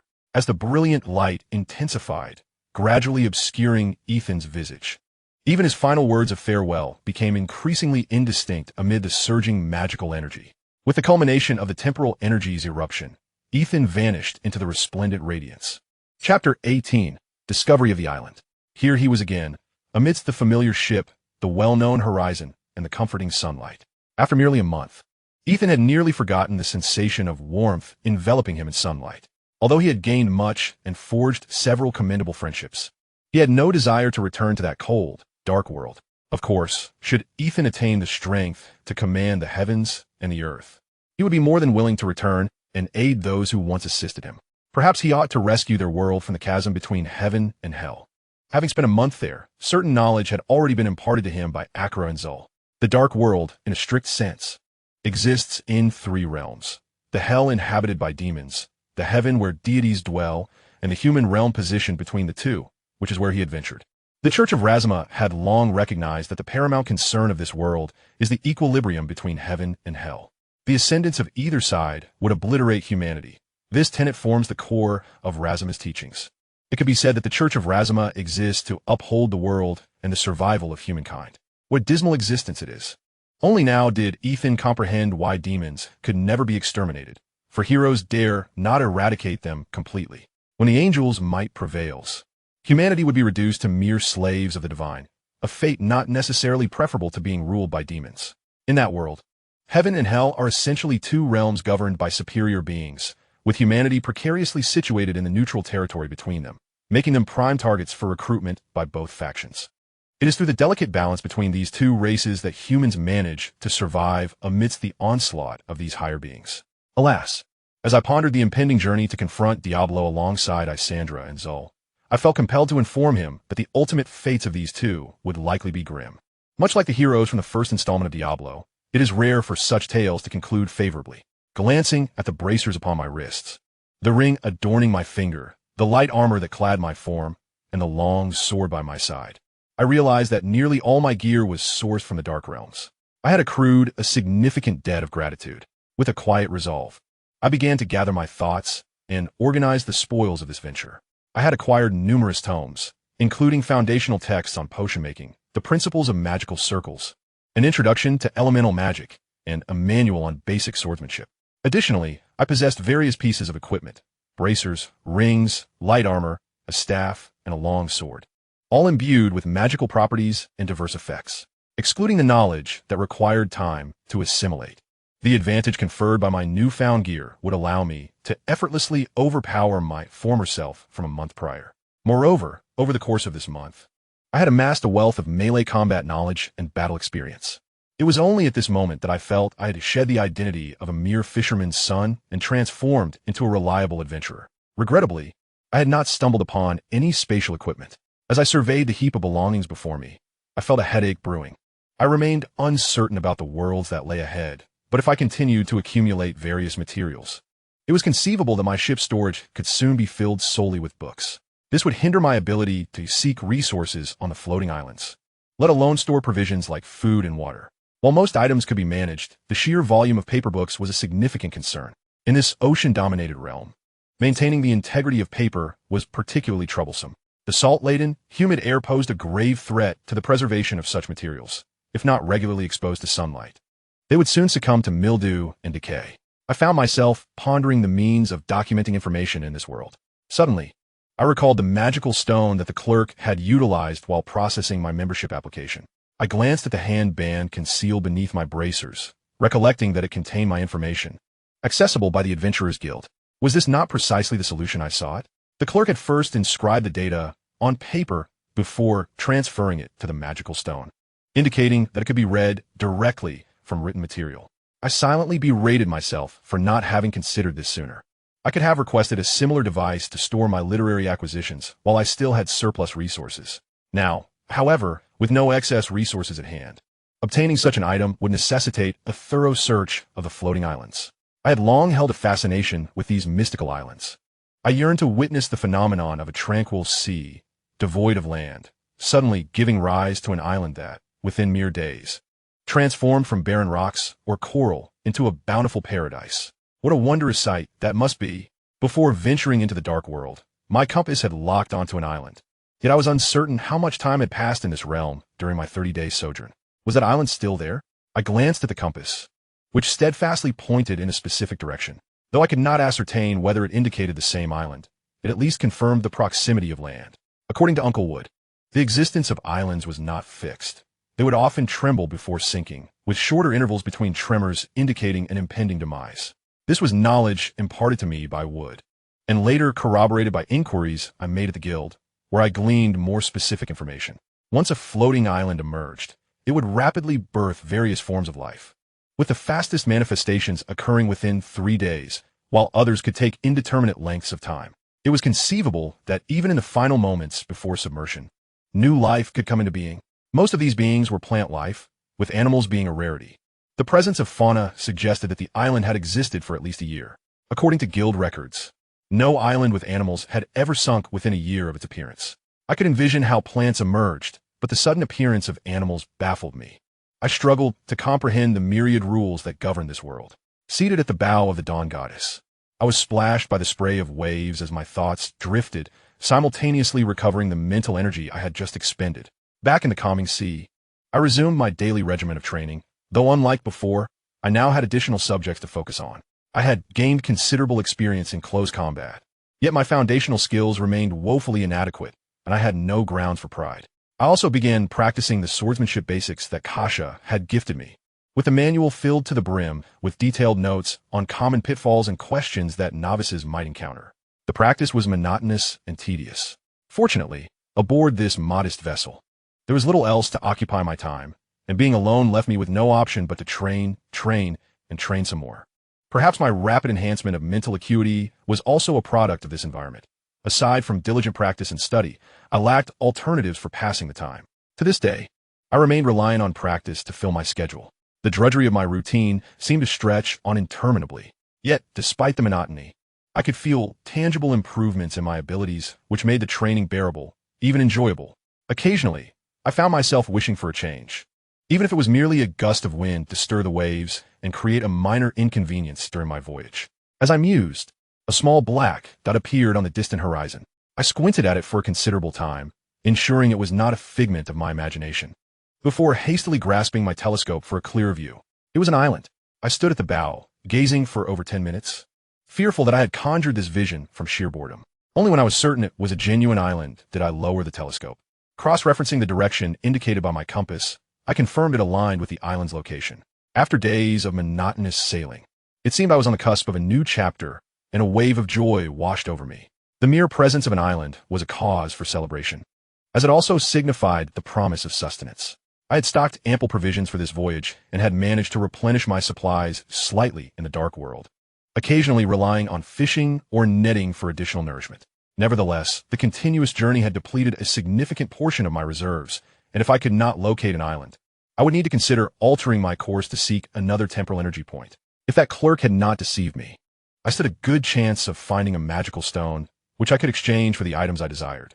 I harbored no illusions of obtaining a high-quality stone. Even a mediocre one would suffice to secure enough food and water, allowing me to reduce my stock of supplies in favor of acquiring a means for recording information. As I contemplated this, the island's form gradually came into clearer focus. It was a fully formed landmass, teeming with lush vegetation, and from my vantage point on the ship, a verdant expanse greeted my eyes. However, the dense foliage obscured my view, leaving me uncertain about the presence of any animal life on the island. I adjusted the ship's speed and altered my course slightly, opting to circumnavigate the island rather than approach it head-on. This maneuver would also allow me to survey the surrounding waters for a suitable anchorage. With little effort, I soon discovered an excellent location for mooring.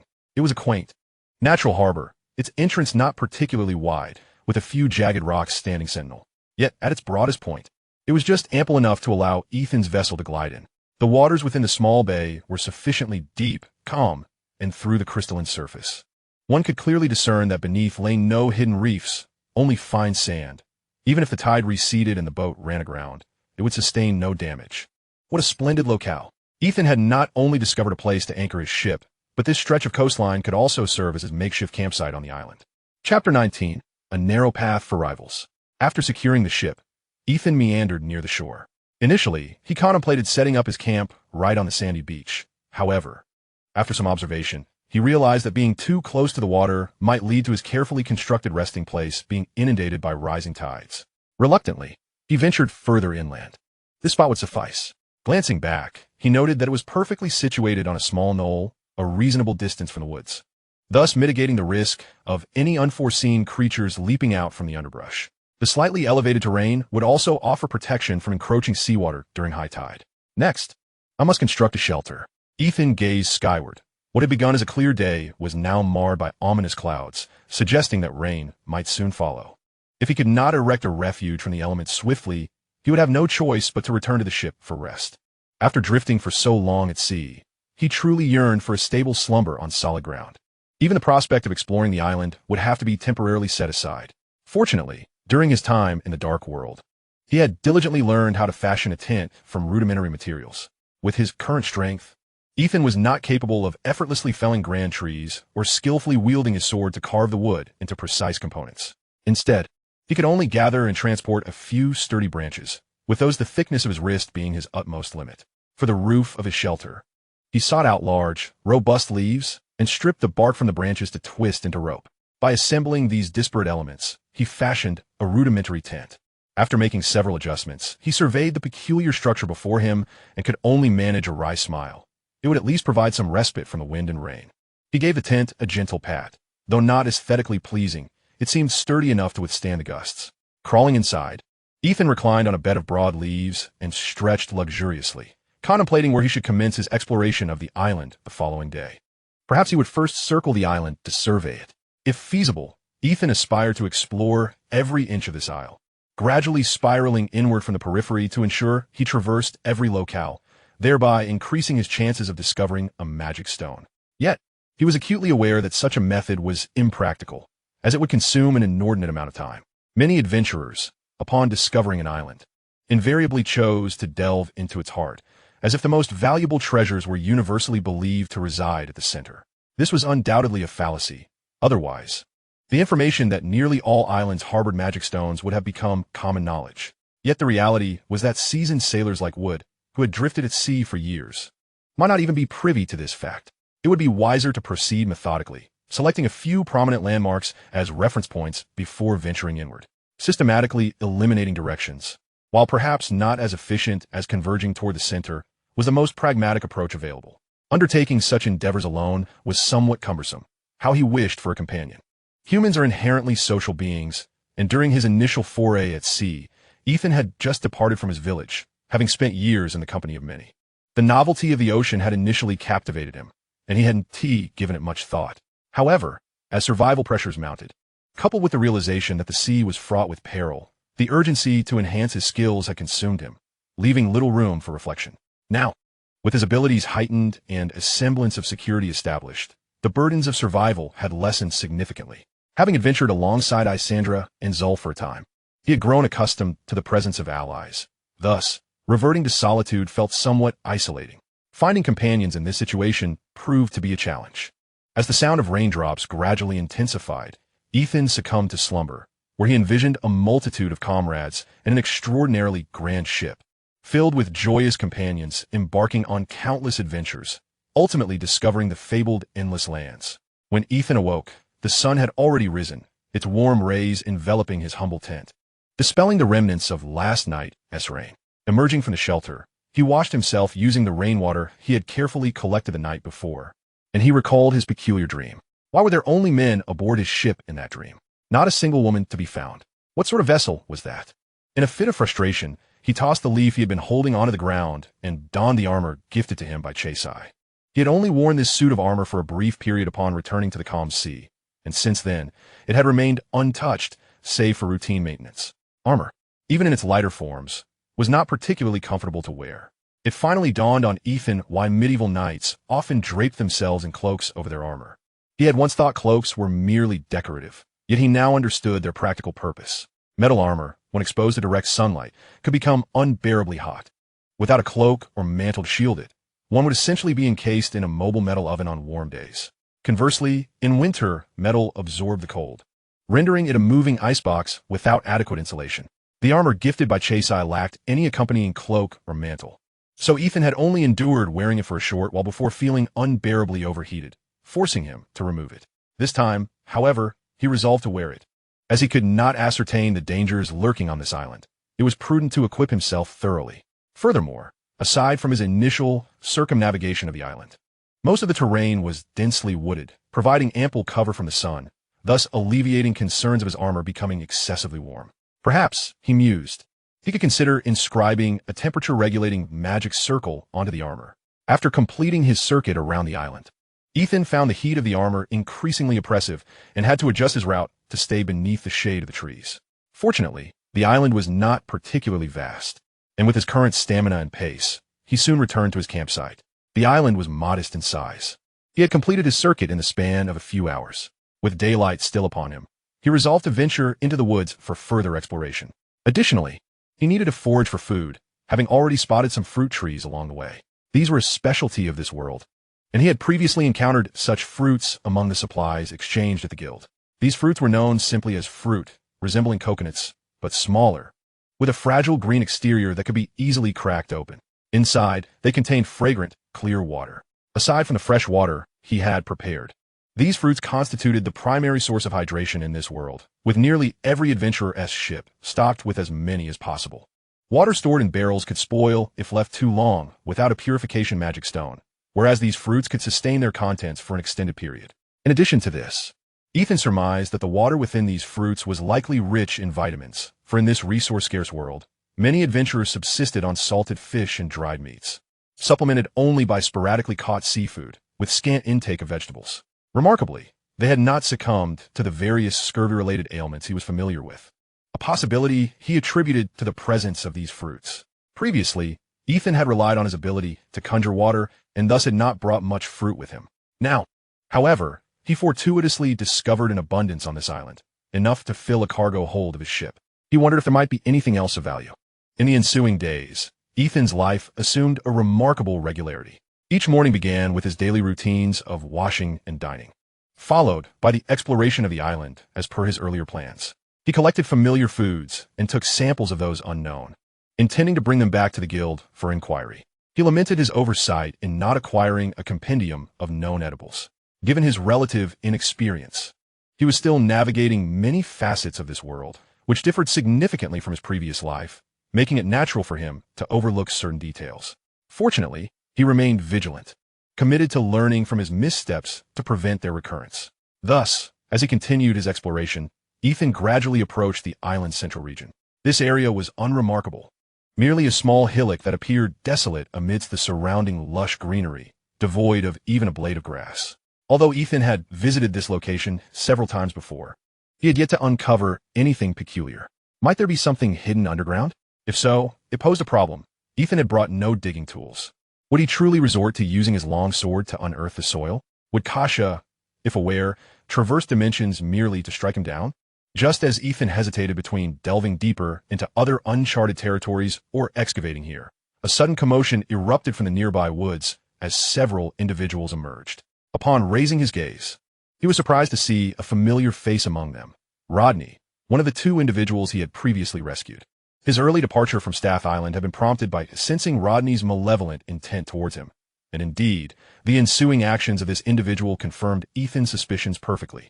"Huh, what a stroke of bad luck to encounter you here," Rodney exclaimed, seemingly taken aback for a moment before his expression morphed into one of exhilaration. "Captain, it's this brat. He possesses the combat magic stone obtained from wood." Chapter 20, like attracts like. Ethan observed Rodney's exuberance and the glinting eyes of the burly man beside him, easily predicting their forthcoming words. "Kid, hand over the magic stone." Ethan subtly nodded to himself, finding their words precisely as he had anticipated, punctuated with the same unmistakable intent. "You've been watching me for quite some time, haven't you?" He chose to ignore the eager glances exchanged between the burly man and his subordinates, as well as the two who had stealthily encircled him, blocking his escape route, and instead focused on Rodney. "You must be aware that I have acquired a new ship, fully stocked with supplies, correct?" Ethan shrugged. "You arrived on Staff Island with me, so you should realize I possess no resources to barter for such items." His meaning was clear. "The magic stone you have coveted for so long is no longer my possession. What will you do next?" As expected, The group disregarded his words, surrounding him and brandishing an array of weapons. Swords, daggers, and knives were drawn, even Rodney revealing a curved blade. Kid, don't think I believe you. Even if you did trade for something with the magic stone, you won't leave here alive today. The implication was unmistakable. Regardless of whether Ethan possessed the magic stone, they intended to eliminate him and seize everything he had. Suddenly, it dawned on Ethan that his equipment was quite substantial, and their glimmering eyes were not solely focused on the magic stone. The finely crafted light armor, the pristine longsword, and the exquisite iron staff at his waist all provided ample justification for their aggression. Indeed, it was a case of like attracting like. Rodney, rather than expressing gratitude for his rescue, harbored ill will over a mere magic stone. Those who joined such a band were nothing but akin to brigands, seizing valuable items without a second thought. Although he had long been aware of such truths, confirming them only solidified his resolve. Ethan did not harbor contempt for these miscreants. To claim they were inferior to zombies would be an insult to the undead. Yet, in comparison to the abyssal demons, they held no advantage. Through countless battles in the dark world, Ethan had evolved from a mere boy incapable of defending himself. It was this transformation that granted him the confidence to stand here, observing their absurdity with calm detachment. Moreover, he was not one to decide the fates of others based solely on conjecture. However, once convinced of their depravity, he would not hesitate to act without mercy. With resolve solidified in his heart, Ethan felt no inclination to engage in idle chatter. He firmly believed that in such circumstances, action spoke louder than words. Dispatching them swiftly would be far more effective than any philosophical discourse. With a swift pivot, he raised his right hand and shot a short arrow at the man behind him. The arrow, activated by the mental force within his bracer, was incredibly convenient to employ. The advantage lay in the fact that his adversary had no time to react. Before he could comprehend the situation, the arrow had struck him. Due to the limited power of the arrow, which could only ensure lethality within a 10-meter radius, and its small size, it was challenging to inflict significant harm unless it struck a vital area. Most wielders of such weapons would coat their arrows in poison to compensate for their lack of force. Ethan, however, had no need for such measures. His arrows were far more devastating. Boom! The explosion sent tremors through everyone present, the flames erupting in a spectacle that left the group in shock. Among them stood Ethan, who, after loosing the arrow, promptly drew his longsword, striking without hesitation at another foe who sought to obstruct his path. The sound was almost imperceptible as his blade precisely severed the throat of his target. The tip of his sword met no resistance, carving a slender gash into the enemy's neck. This strike was arguably the most flawless he had executed since embarking on his swordsmanship journey, perfect in power, speed, and angle. By the time the others comprehended what had transpired, the man lay sprawled on the ground, convulsing as his severed throat would not claim his life instantly. Ethan was not one to relish in the torment of his enemies. Thus, he swiftly delivered a final blow to end the man's life. It was at this moment that the tides of battle shifted dramatically, and the burly man finally grasped the situation. "You bastard!" he shouted in rage, first leaping in anger before turning to slap Rodney, causing him to see stars. "Did you not say this was a rookie just off some remote island?" After years of navigating the seas and conducting numerous dealings, he had survived by being cautious and avoiding the ire of those not to be trifled with. Had Rodney not previously informed him that the one who possessed the magic stone was a mere novice, weak and frail, he would never have contemplated such a brazen act of theft. Yet now, it was evident that this was no ordinary country bumpkin, a novice just setting sail. He is not blind. That young man's deft movements during the confrontation undoubtedly reveal him to be a ruthless character, one who has likely taken countless lives. Moreover, considering that his opponent initially possessed magical stone equipment, it is clear that this is not someone one should provoke. If Ethan were privy to the thoughts swirling in his adversary's mind, he would undoubtedly exclaim in indignation. For although he has diligently honed his skills and slain numerous monsters alongside Isandra and Zol, today marks his first experience of taking human life. What constitutes a ruthless character? As for the magical stone equipment, the bracers he previously wore could barely be classified as such.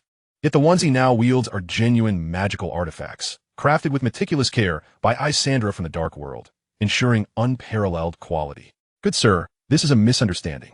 I am willing to offer half of all the supplies aboard my ship, provided you allow me to leave in peace."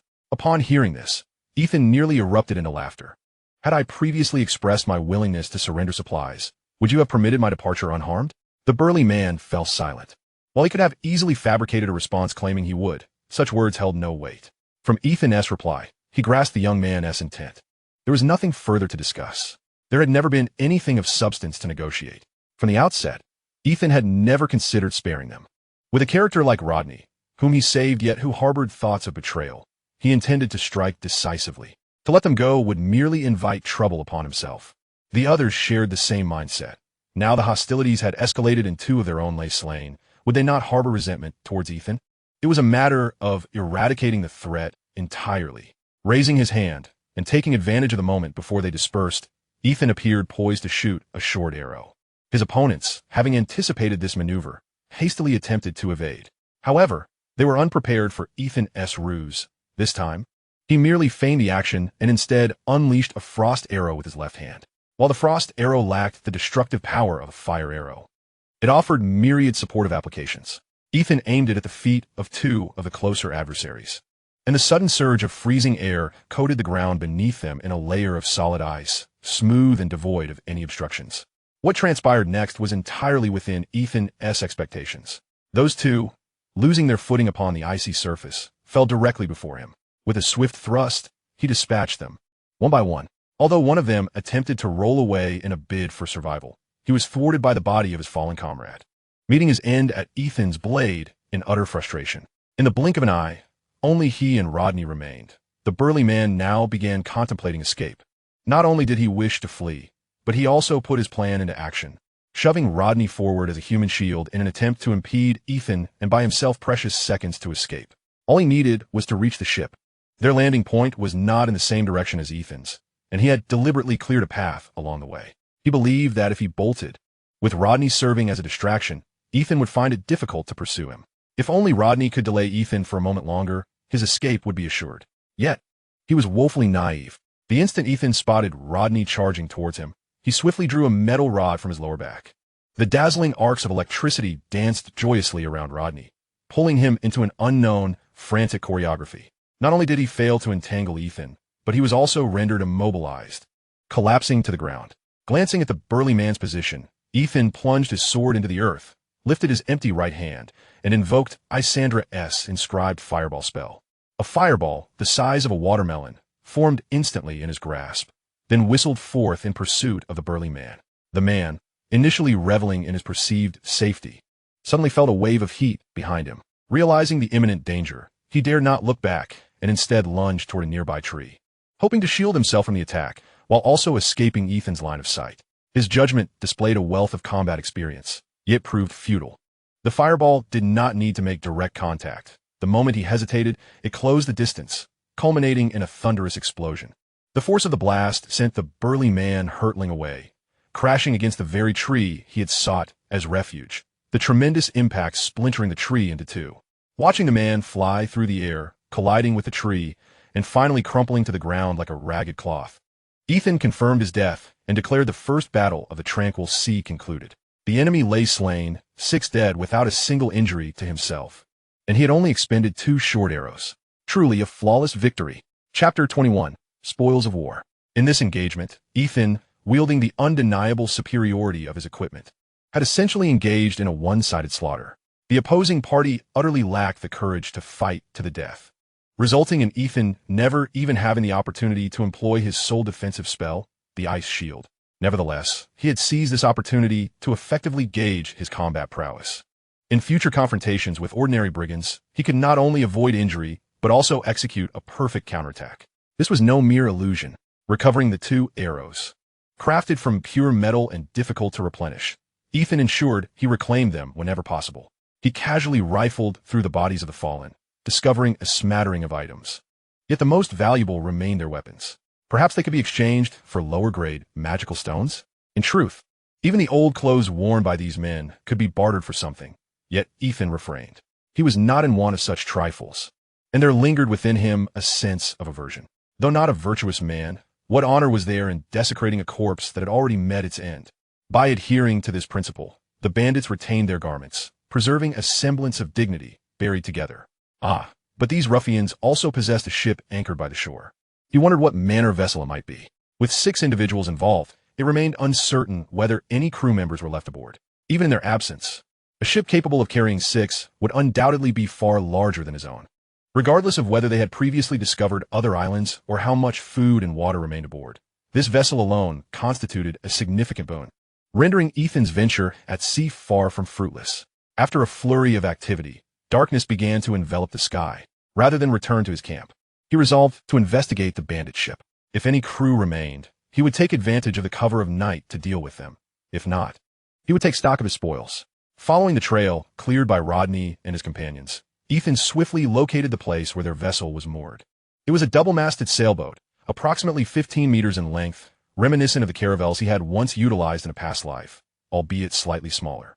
Towering higher than his own vessel, this ship boasted 2 decks, and unlike his small craft's so-called dual levels, the interior deck was spacious enough for an average person to move about with ease.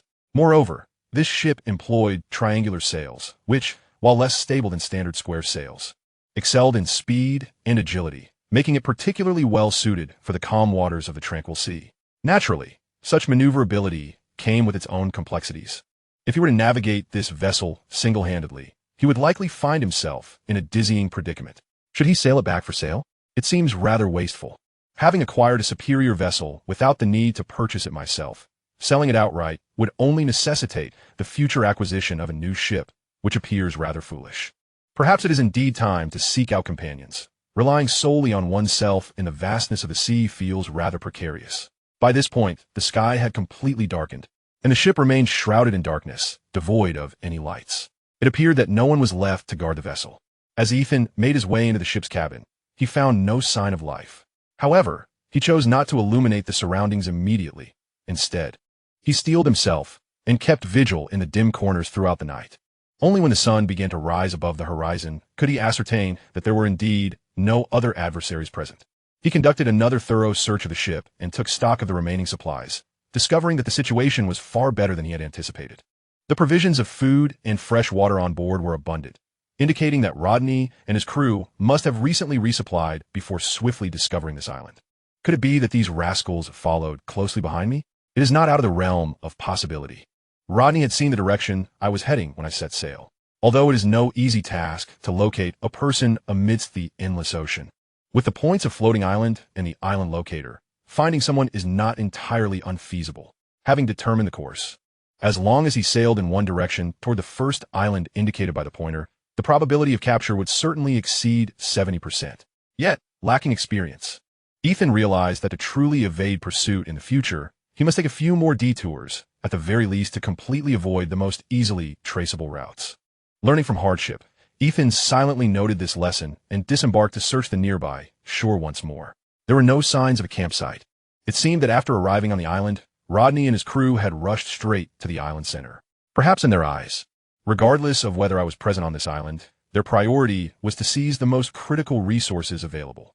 Alternatively, they might believe that if I were on the island, I would certainly be exploring the center as well. So charging straight ahead was the most logical and time-efficient choice.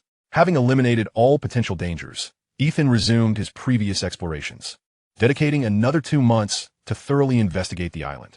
He searched every possible location, and his most significant discovery was a concealed mine. Although he could not discern what type of or was present, he recognized that any mineral could be exchanged for substantial resources. With the addition of a larger ship, he now had ample capacity for transporting the ores.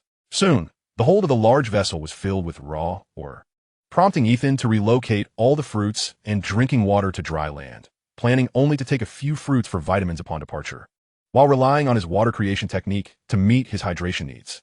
The sudden increase in weight caused the ship to sit deeper in the water, and Ethan exerted some effort steering the vessel to a slightly deeper anchorage.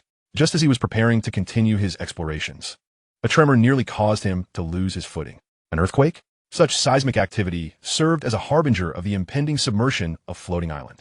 According to Ethan's conjecture, the inexplicably buoyant island's foundation had begun to destabilize, threatening to collapse and lead to its sinking at any moment. It seemed time was of the essence. This island, devoid of wildlife, would not remain afloat for long. It could last several months at most, or merely a few days. Having resided on the island for 2 months, he had already overstayed his welcome. Regrettably, he had yet to find the magical stone. The words of the guild members echoed in his mind, and thus his primary objective on this island had always been the magical stone. Initially, upon discovering the mine, he had hoped he had found the right place. Perhaps deep within the mine, treasures abundant for the taking. To his disappointment, the ore vein proved shallower than anticipated. After venturing a short distance, he encountered a dead end. Although surrounded by minerals, Ethan remained unsatisfied, employing the sword gifted to him by Kasha to masquerade as a miner, only to exhaust himself without yielding any useful findings. The tremors grew increasingly frequent, evolving from every half-day to approximately every 2 hours, with both duration and intensity intensifying. Ethan understood he could no longer remain on the island and began preparations for an evacuation. By the time of the first tremor, he had already organized his belongings. To avoid a hasty departure from a small cove, he had even relocated his vessel to a safer position. Another tremor struck, and Ethan felt the frequency quickening, the intensity of the quakes visibly damaging the island. The ground fractured, hills transformed into deep pits, all serving as reminders for Ethan to flee swiftly. He complied, racing toward the predetermined escape point. However, just as he was about to leave, he noticed a flash of white light emanating from a nearby pit. What could that be?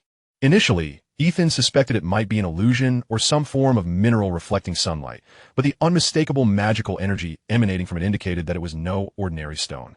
A magical stone. Ethan hurried to the edge of the pit, and at a glance, he beheld a white stone radiating a gentle glow, pulsating with magical waves. A white magical stone? Its properties were unknown to him. Assessing the structure of the pit, Ethan quickly made a decision and leaped down. In that instant, he unleashed a burst of speed and agility far beyond his limits, snatching the stone as it was jolted into the air by the tremors. With movements more agile than a monkey, he retraced his pre-selected route back to the surface and sprinted toward the shore like a mad dog. He was already quite close to the beach, and to his surprise, the magical stone was buried right at his planned departure point. Had it not been for a series of fortunate coincidences, Ethan would never have discovered this stone. Upon returning to the ship, Ethan immediately raised the anchor and set sail on his vessel, the Dawn Goddess, toward the larger ship anchored at a considerable distance. He cast a glance back at the still trembling island. Although the quakes had intensified, rendering the island uninhabitable, it appeared that it would not sink immediately. Relieved, Ethan turned his attention to the white magical stone in his hand. What properties did this stone possess? After observing it for a while, he suddenly felt a sense of familiarity with the stone's energy. Having encountered few magical stones, most of which were red fire stones, he recalled only one other white stone, the one used when the guild assisted him in filling out his paperwork. Chapter 22. The Solitary Homeward Journey. Such extraordinary luck. Ethan pondered over the white magical stone in his possession, unable to determine whether it was indeed of the kind he suspected. If it were, reflecting upon his recent experiences, he found it hard to believe his fortune. Although he understood that good luck could not be relied upon indefinitely, he still hoped it would persist. Regrettably, the golden finger he had acquired lacked any attribute panel, preventing him from discerning the extent or quality of his luck. Safeguarding the magical stone closely, he realized that his haul far exceeded his expectations, and with the addition of a larger and superior caravel, which bore a striking resemblance, Ethan deemed it a caravel sailboat. Believing that these items could significantly enhance his abilities, he realized his understanding of this world was still woefully inadequate. He was uncertain about how to augment his prowess within this realm. A larger, more formidable vessel? After acquiring the new ship, such considerations could be temporarily set aside. However, if the ship were to be enlarged further, navigating it alone would prove exceedingly challenging, unless he could find trustworthy companions. Thus, he resolved not to pursue a larger ship. The newly acquired Dawn Goddess might need to be sold back to the guild, although he would retain its name. The hold filled with ores might be capable of yielding some crafted items, but he was uncertain about the nature of the ores he had discovered or the potential products they could produce. Perhaps he could exchange them for finished goods? He wondered if his world possessed cannons or steam engines. As far as he could see, the vessels in this realm still relied on sails, powered chiefly by wind and manpower, and he had yet to encounter steam-driven or other unknown mechanisms. Perhaps such innovations existed, given the presence of magic stones. They might even have developed magical cannons. Reflecting on his furnace, fueled by magic stones, Ethan felt that his conjectures were likely grounded in reality. If this were the case, he would not only need to gather various resources in the future, but also delve into the study of magic stone technology. As he pondered his future, he secured his modest vessel to the Dawn Goddess with several thick ropes, allowing the larger ship to tow the smaller one, coupled with the hold laden with ores. The once swift caravel, known for its speed, now moved slower than his original small boat. Thankfully, provisions were ample, and he could produce fresh water himself, Thus, he resolved to take things slowly. This provided him an opportunity to consolidate his recent studies. Thus, Ethan resumed his routine life aboard the ship. Each morning, he would rise, wash up briefly, prepare breakfast, take a short rest, and then engage in sword practice. During the sunlit midday hours, he would read various books he had brought back, many of which remained unread. However, as his mental acuity gradually increased, so did his reading speed. For instance, the substantial stack of English textbooks gifted to him by Ancient One was now completed, and he could converse and write in English with ease.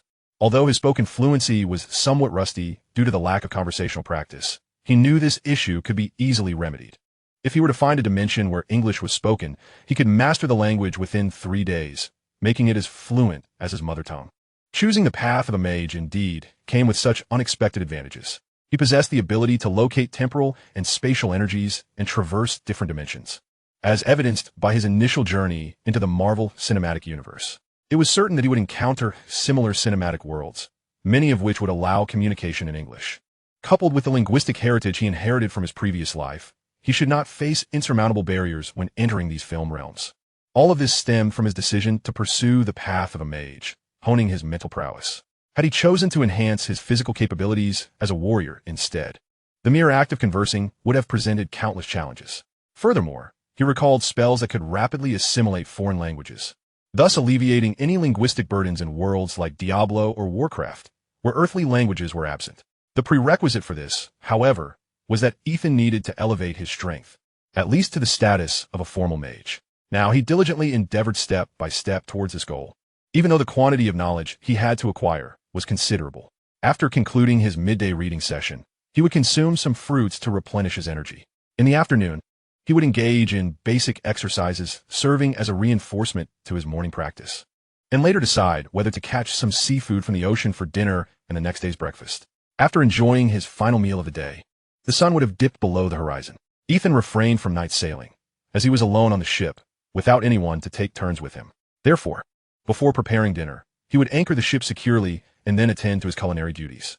Following his last meal of the day, Ethan would begin his mental training, often practicing until the late hours of the night, after which he would retire to rest. His daily schedule was thus quite fixed, interspersed only with minor tasks, such as taking books out onto the deck to air them, preventing dampness and mold, and maintaining his weapons and armor. During these moments, he often found himself lamenting the novels he had read in his previous life.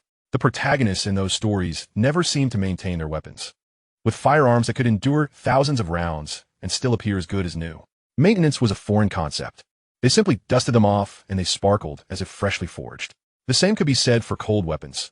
They were either divine artifacts or magical tools, at the very least crafted by renowned masters, devoid of any notion of upkeep, left to gather dust for years only to shine brilliantly when retrieved.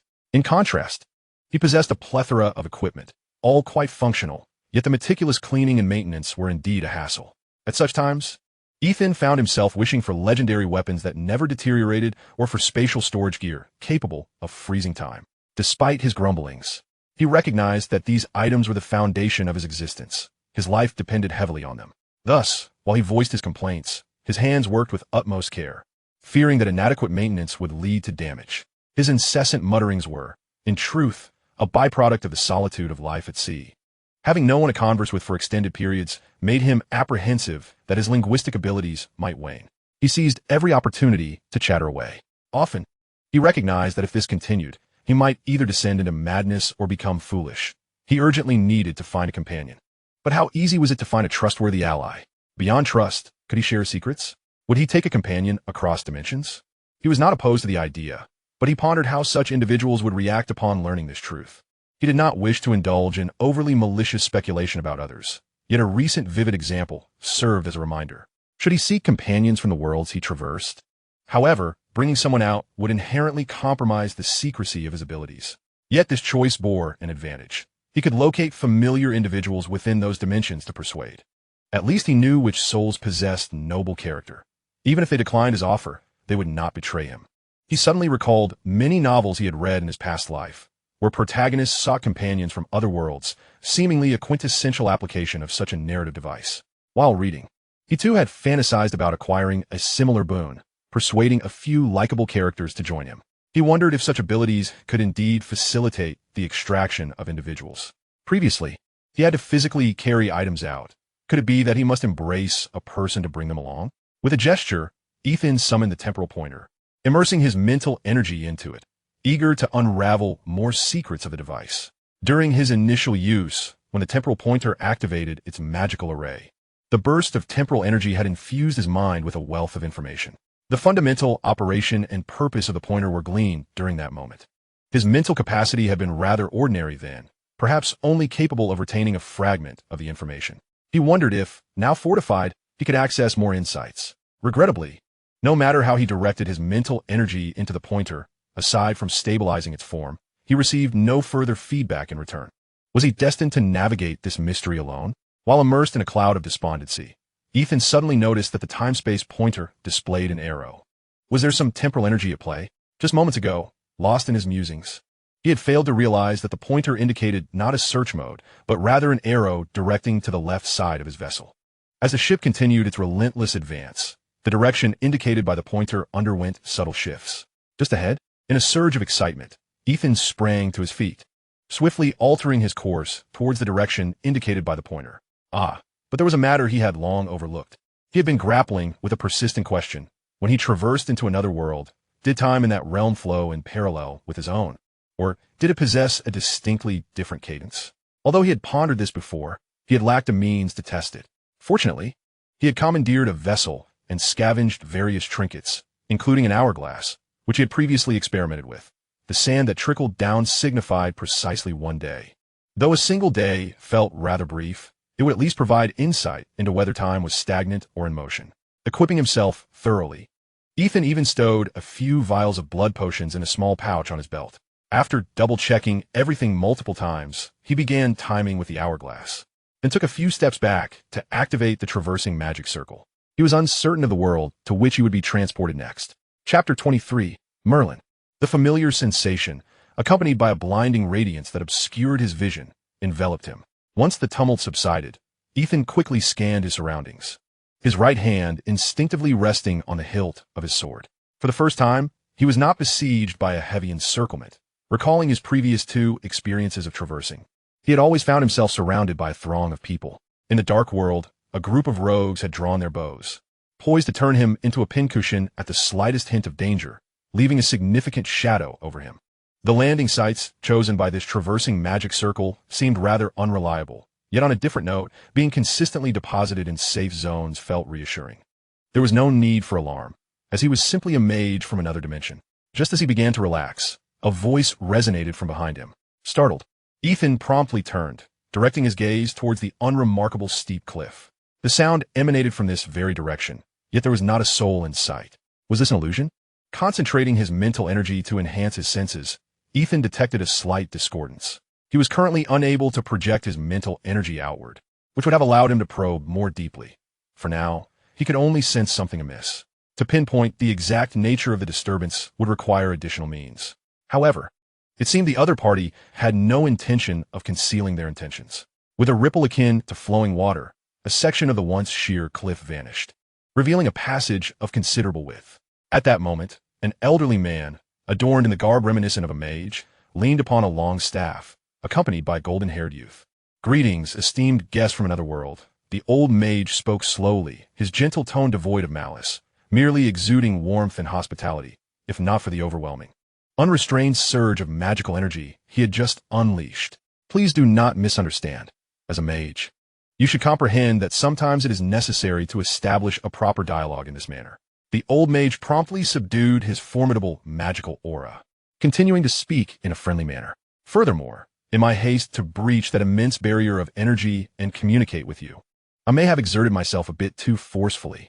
It was then that Ethan realized he could hear the mage not because he understood, but because the mage had utilized mental energy to establish a connection. What the? Though aware of his own insignificance, he found it rather irksome to be linked by powerful mages as if strolling through a garden. It seemed he would need to devise some means to prevent mages from intruding upon his mind without so much as a greeting. "Very well, young man.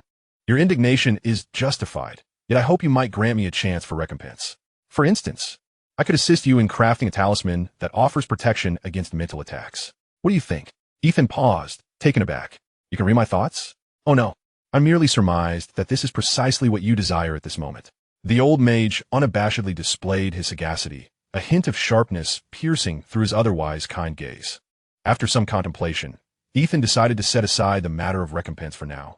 The old mage seemed to regard the creation of such a talisman as a trivial endeavor, reflecting his confidence in his magical craftsmanship.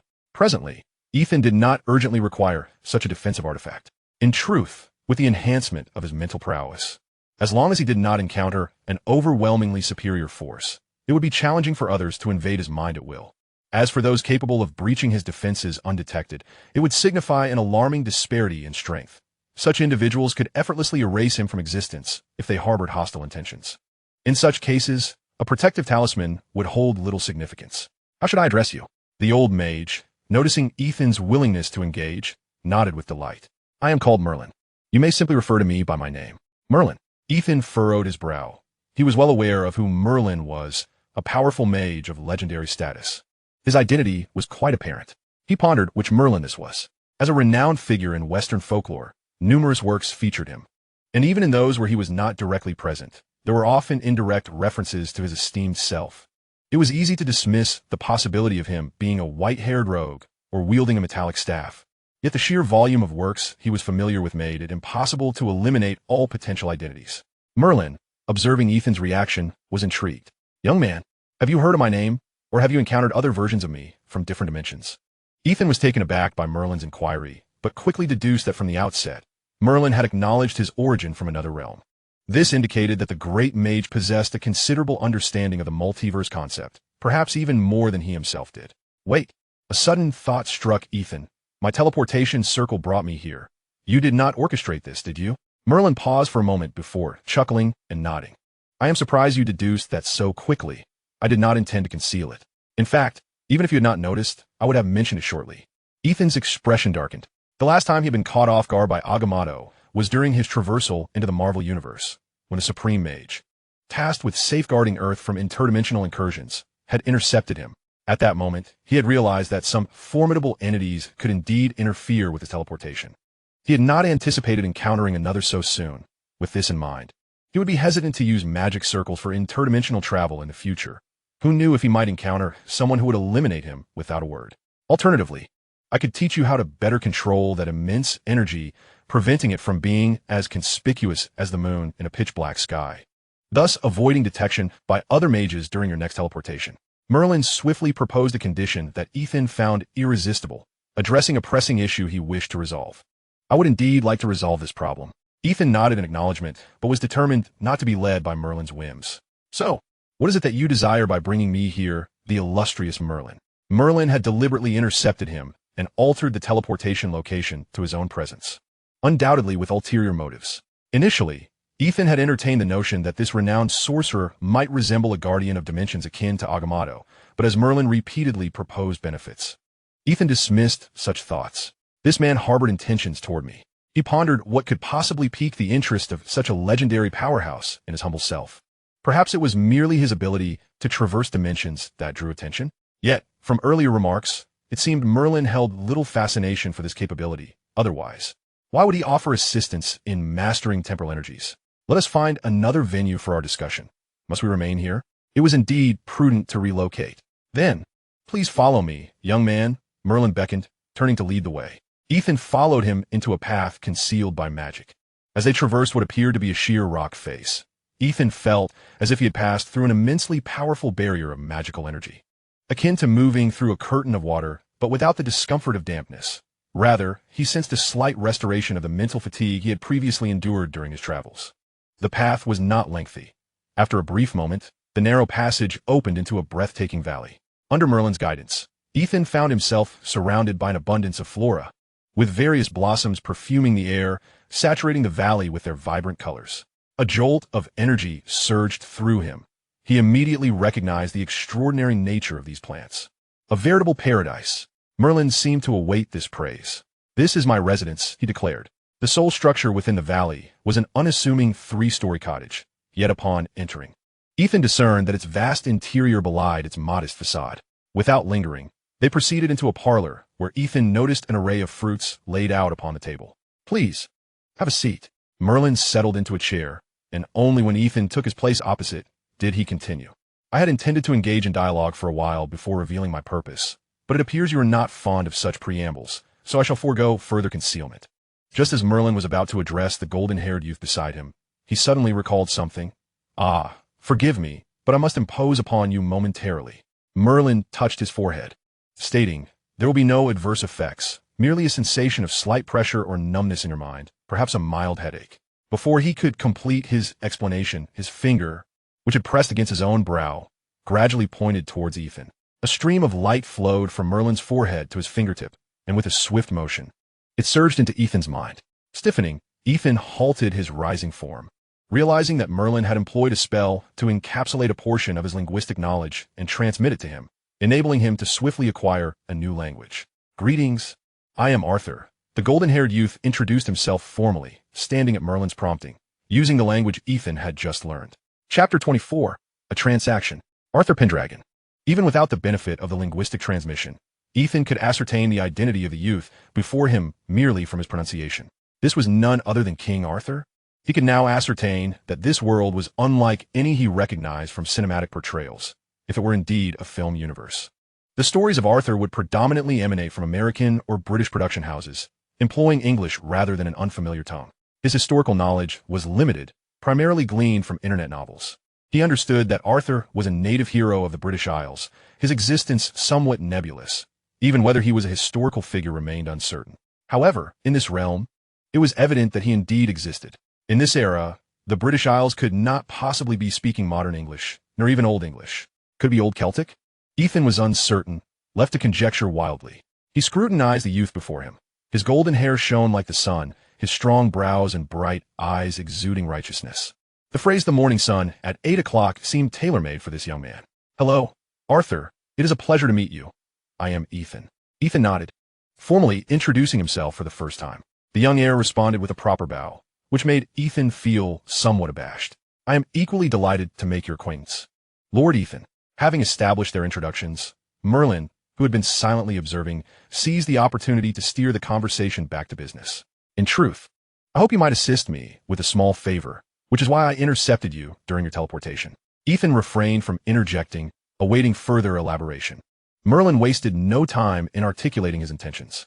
It turned out that after mentoring Arthur for several years, Merlin wished to take him on a journey to broaden his horizons and deepen his understanding of the kingdom's current state, which would greatly benefit him in his future governance. At this juncture, he sensed a sorcerer utilizing potent temporal energies to breach the dimensional barrier and enter this world, leading him to a sudden epiphany. This thought emerged uncontrollably, prompting him to act without deliberation, pulling Ethan to his side. Originally, Merlin had intended to engage with Ethan for a while, to gauge his character and contemplate the reliability of his assistance. However, he was not one to act without reason. If Ethan desired clarification for his summoning, Merlin felt compelled to provide it. Upon hearing Merlin's request, Ethan found himself questioning the audacity of the famed sorcerer. Are you suggesting that Arthur accompany me on a journey to other worlds? Indeed, Merlin's sudden notion had taken root. He initially believed that exposing Arthur to this world sufficed. Yet inexplicably, a deeper desire stirred within him, compelling him to act. Being a powerful sorcerer, he understood that such thoughts did not arise without cause. Perhaps the potent energies had sparked a premonition, prompting this impulsive idea. Having come to this realization, Merlin resolved to be forthright with Ethan. He was confident that Ethan would not refuse, for he possessed ample leverage in their negotiations. As for Ethan's character, he had sufficient time to assess it. If the young man proved to be unsavory, Merlin was not the type to shy away from eliminating a threat if necessary. Indeed, I have come to believe that to mold him into the finest king, he must explore more and learn more. Ethan pinched the bridge of his nose, feeling overwhelmed by the weight of information. So, you wish for him to accompany me on reckless adventures in other worlds? Setting aside my own limitations, you must be aware that I cannot guarantee his safety. This time, it was not Merlin who responded, but rather Arthur, who had remained silent until now. If I were to lose my life during this journey, it would be proof that I am unworthy of inheriting the throne. After a brief pause, Arthur added, furthermore, I have trained extensively in swordsmanship under Merlin, and am fully capable of defending myself. Ethan did not reply, but continued to observe Merlin. As Arthur had stated, if he were to perish on his travels, perhaps the throne should not be his to claim. Merlin gazed at Ethan, seemingly elucidating the exchange between the two.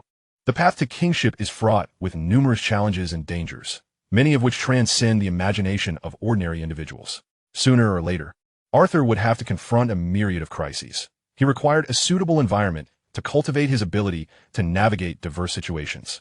Ethan nodded, reluctantly accepting this sentiment. However, he pondered, what if he left with me and never returned? Surely, you can perceive that I am utterly incapable of adeptly controlling the formidable energies of time and space. Merlin was indeed aware of this limitation, and it was precisely for this reason that he held a bargaining chip in his conversation with Ethan. Yes, your control over those energies is woefully inadequate, so I shall mentor you for a period. The weight of Merlin's offer was undeniable. He believed no young sorcerer could decline the guidance of the legendary magician Merlin. Ethan certainly could not. He was in dire need of an exceptional mentor for professional and systematic instruction. Although he had yet to encounter any significant obstacles during this time, it was solely due to his humble beginnings, which necessitated an extensive period of training even to reach the introductory level. Ethan was acutely aware of this, and, to preemptively avoid stagnation, he sought to broaden his training focus. He endeavored to study the art of potion making and the construction of magical arrays, among other things. As a precaution against future limitations in his growth, knowledge of all things magical, it seemed difficult to refuse. Ethan needed to clarify whether Merlin's teachings would be confined solely to the application of time and space energies, or if he could delve into all that Merlin had to offer, extending beyond just the realm of magic. Merlin's response brought Ethan great joy. Now, he was even more eager for the successful completion of this transaction. If this were a commercial negotiation, Ethan would likely have to sign a long list of unequal treaties to achieve his goals. Fortunately, none present were merchants, nor was this a commercial negotiation. The moral integrity of those involved was commendable, and there was no need for formal contracts. Both parties instinctively reached a mutual understanding. The next phase was one of mutual acquaintance. Whether for the convenience of Merlin's teachings or to foster camaraderie with future comrades, Ethan needed to elaborate on various aspects of his journey. We can set aside your personal training for now. I believe Arthur is most curious about the worlds you will encounter. Ethan shrugged and briefly introduced the worlds he had traversed. In the Marvel Universe, he had essentially been captured by the Ancient One, leaving him with little to recount. He provided a general overview of the Dark World, mainly recounting his adventures therein. He described the Sea of Tranquility, a realm teeming with oceans, where everyone sought out wondrous islands and gathered various resources to sustain their lives. This wholly distinct and magical world fascinated the young Arthur, who, momentarily shedding his mature facade, appeared almost childlike, unable to sit still with excitement. As for the means of traversing different worlds, Merlin initially assumed Ethan possessed some powerful magical artifact, only to discover that it was akin to a latent ability. He had never considered the notion of seizing it through sheer prowess. If he had such intentions, Ethan would have been at a loss. Thus, he could only choose to trust Merlin's character. Thankfully, Merlin's integrity was commendable. So that is how it is. Listening to Ethan's explanation of his abilities, Merlin understood why Ethan's mental prowess was merely slightly above average, and he lacked magical power, yet could manipulate such vast energies for dimensional travel.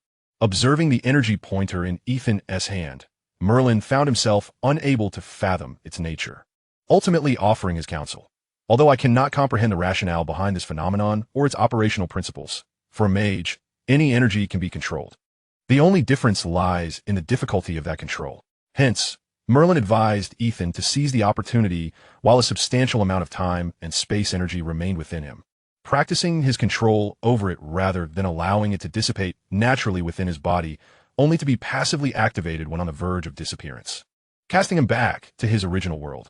If my conjecture is correct, the greater your mastery over time and space energy, the more your abilities will evolve correspondingly. Merlin was uncertain about the exact nature of those changes. Ethan, however, had numerous hypotheses, such as the potential for more seamless travel, even the ability to absorb time and space energy without immediate activation, instead storing it for later use, or even precisely pinpointing the worlds he wished to visit, rather than relying on random teleportation. These were all possibilities he had considered, yet he lacked the means to realize them. Now, Merlin had pointed him toward one approach, enhancing his control over energy. Coincidentally, mastering energy control was an essential skill for all mages. However, he had previously focused solely on cultivating his mental prowess, intending to wait until it reached a certain level before embarking on this journey. Besides this factor, There was another crucial reason. The first encounter with absorbed energy could significantly impact a mage's entire life, warranting a cautious approach. Merlin deliberately emphasized this point at that moment. Chapter 25, A Difficult Path. Ethan had encountered this notion multiple times in the books he held. It was stated that when a mage first absorbs energy and transforms it into usable magical power, they must exercise extreme caution, particularly concerning the choice of energy. Decisions should never be made lightly. For instance, with elemental energy, novice mages typically select a specific element. This energy not only enhances the mage's control over that element, but also influences the mage themselves. The assimilation of mental prowess is relatively mild for energies bearing similar attributes. However, extreme energies, such as that of corruption, can profoundly affect a mage's personality and thought processes, potentially leading to a complete transformation over time. This is why for mages, while all energies can serve as magical power, most hold a strong aversion to certain extreme energies. Ethan initially set his sights on water elemental energy, not only because his first learned spell was the water creation spell, but also because the Sea of Tranquility was a world abundant in water, where water-based magic could be greatly enhanced. Furthermore, the versatility of the water element, particularly its variant, ice, was equally high and visually impressive. Of course, for a true mage, it is not as though, once they select a specific elemental energy as their magical power, they are precluded from using magic of other elements. Rather, the speed of magical operation and energy consumption may vary based on the compatibility of the magic used and the inherent conflict with their own magical power. Comparatively, a pure elemental mage, based on water elemental energy, may find the use of fire magic somewhat less effective. Indeed, there are numerous mages, akin to Isandra, who master 3 elemental forces. However, they either have completely mastered elemental energy with their magical essence, encompassing more than one type, or they utilize an alternative energy source as the foundation of their magical prowess, an energy that possesses remarkable malleability, allowing for effortless transformation, such as arcane energy. If my conjecture is correct, your initial intent was to absorb water elemental energy, embarking on your journey as a mage through the mastery of elemental attributes. In reality, within the realm of sorcery, the classifications are far less convoluted than one might presume. The distinctions between elemental mages, arcane practitioners, and even leyline sorcerers are trivial. True archmages do not permit themselves to be deficient in magical knowledge. They possess a comprehensive understanding of all relevant disciplines, enabling them to fluidly transition between casting techniques and the attributes of their own magical energy. However, the influence of magical attributes on a mage's journey will determine how far they advance along this path, potentially even dictating their ultimate destination.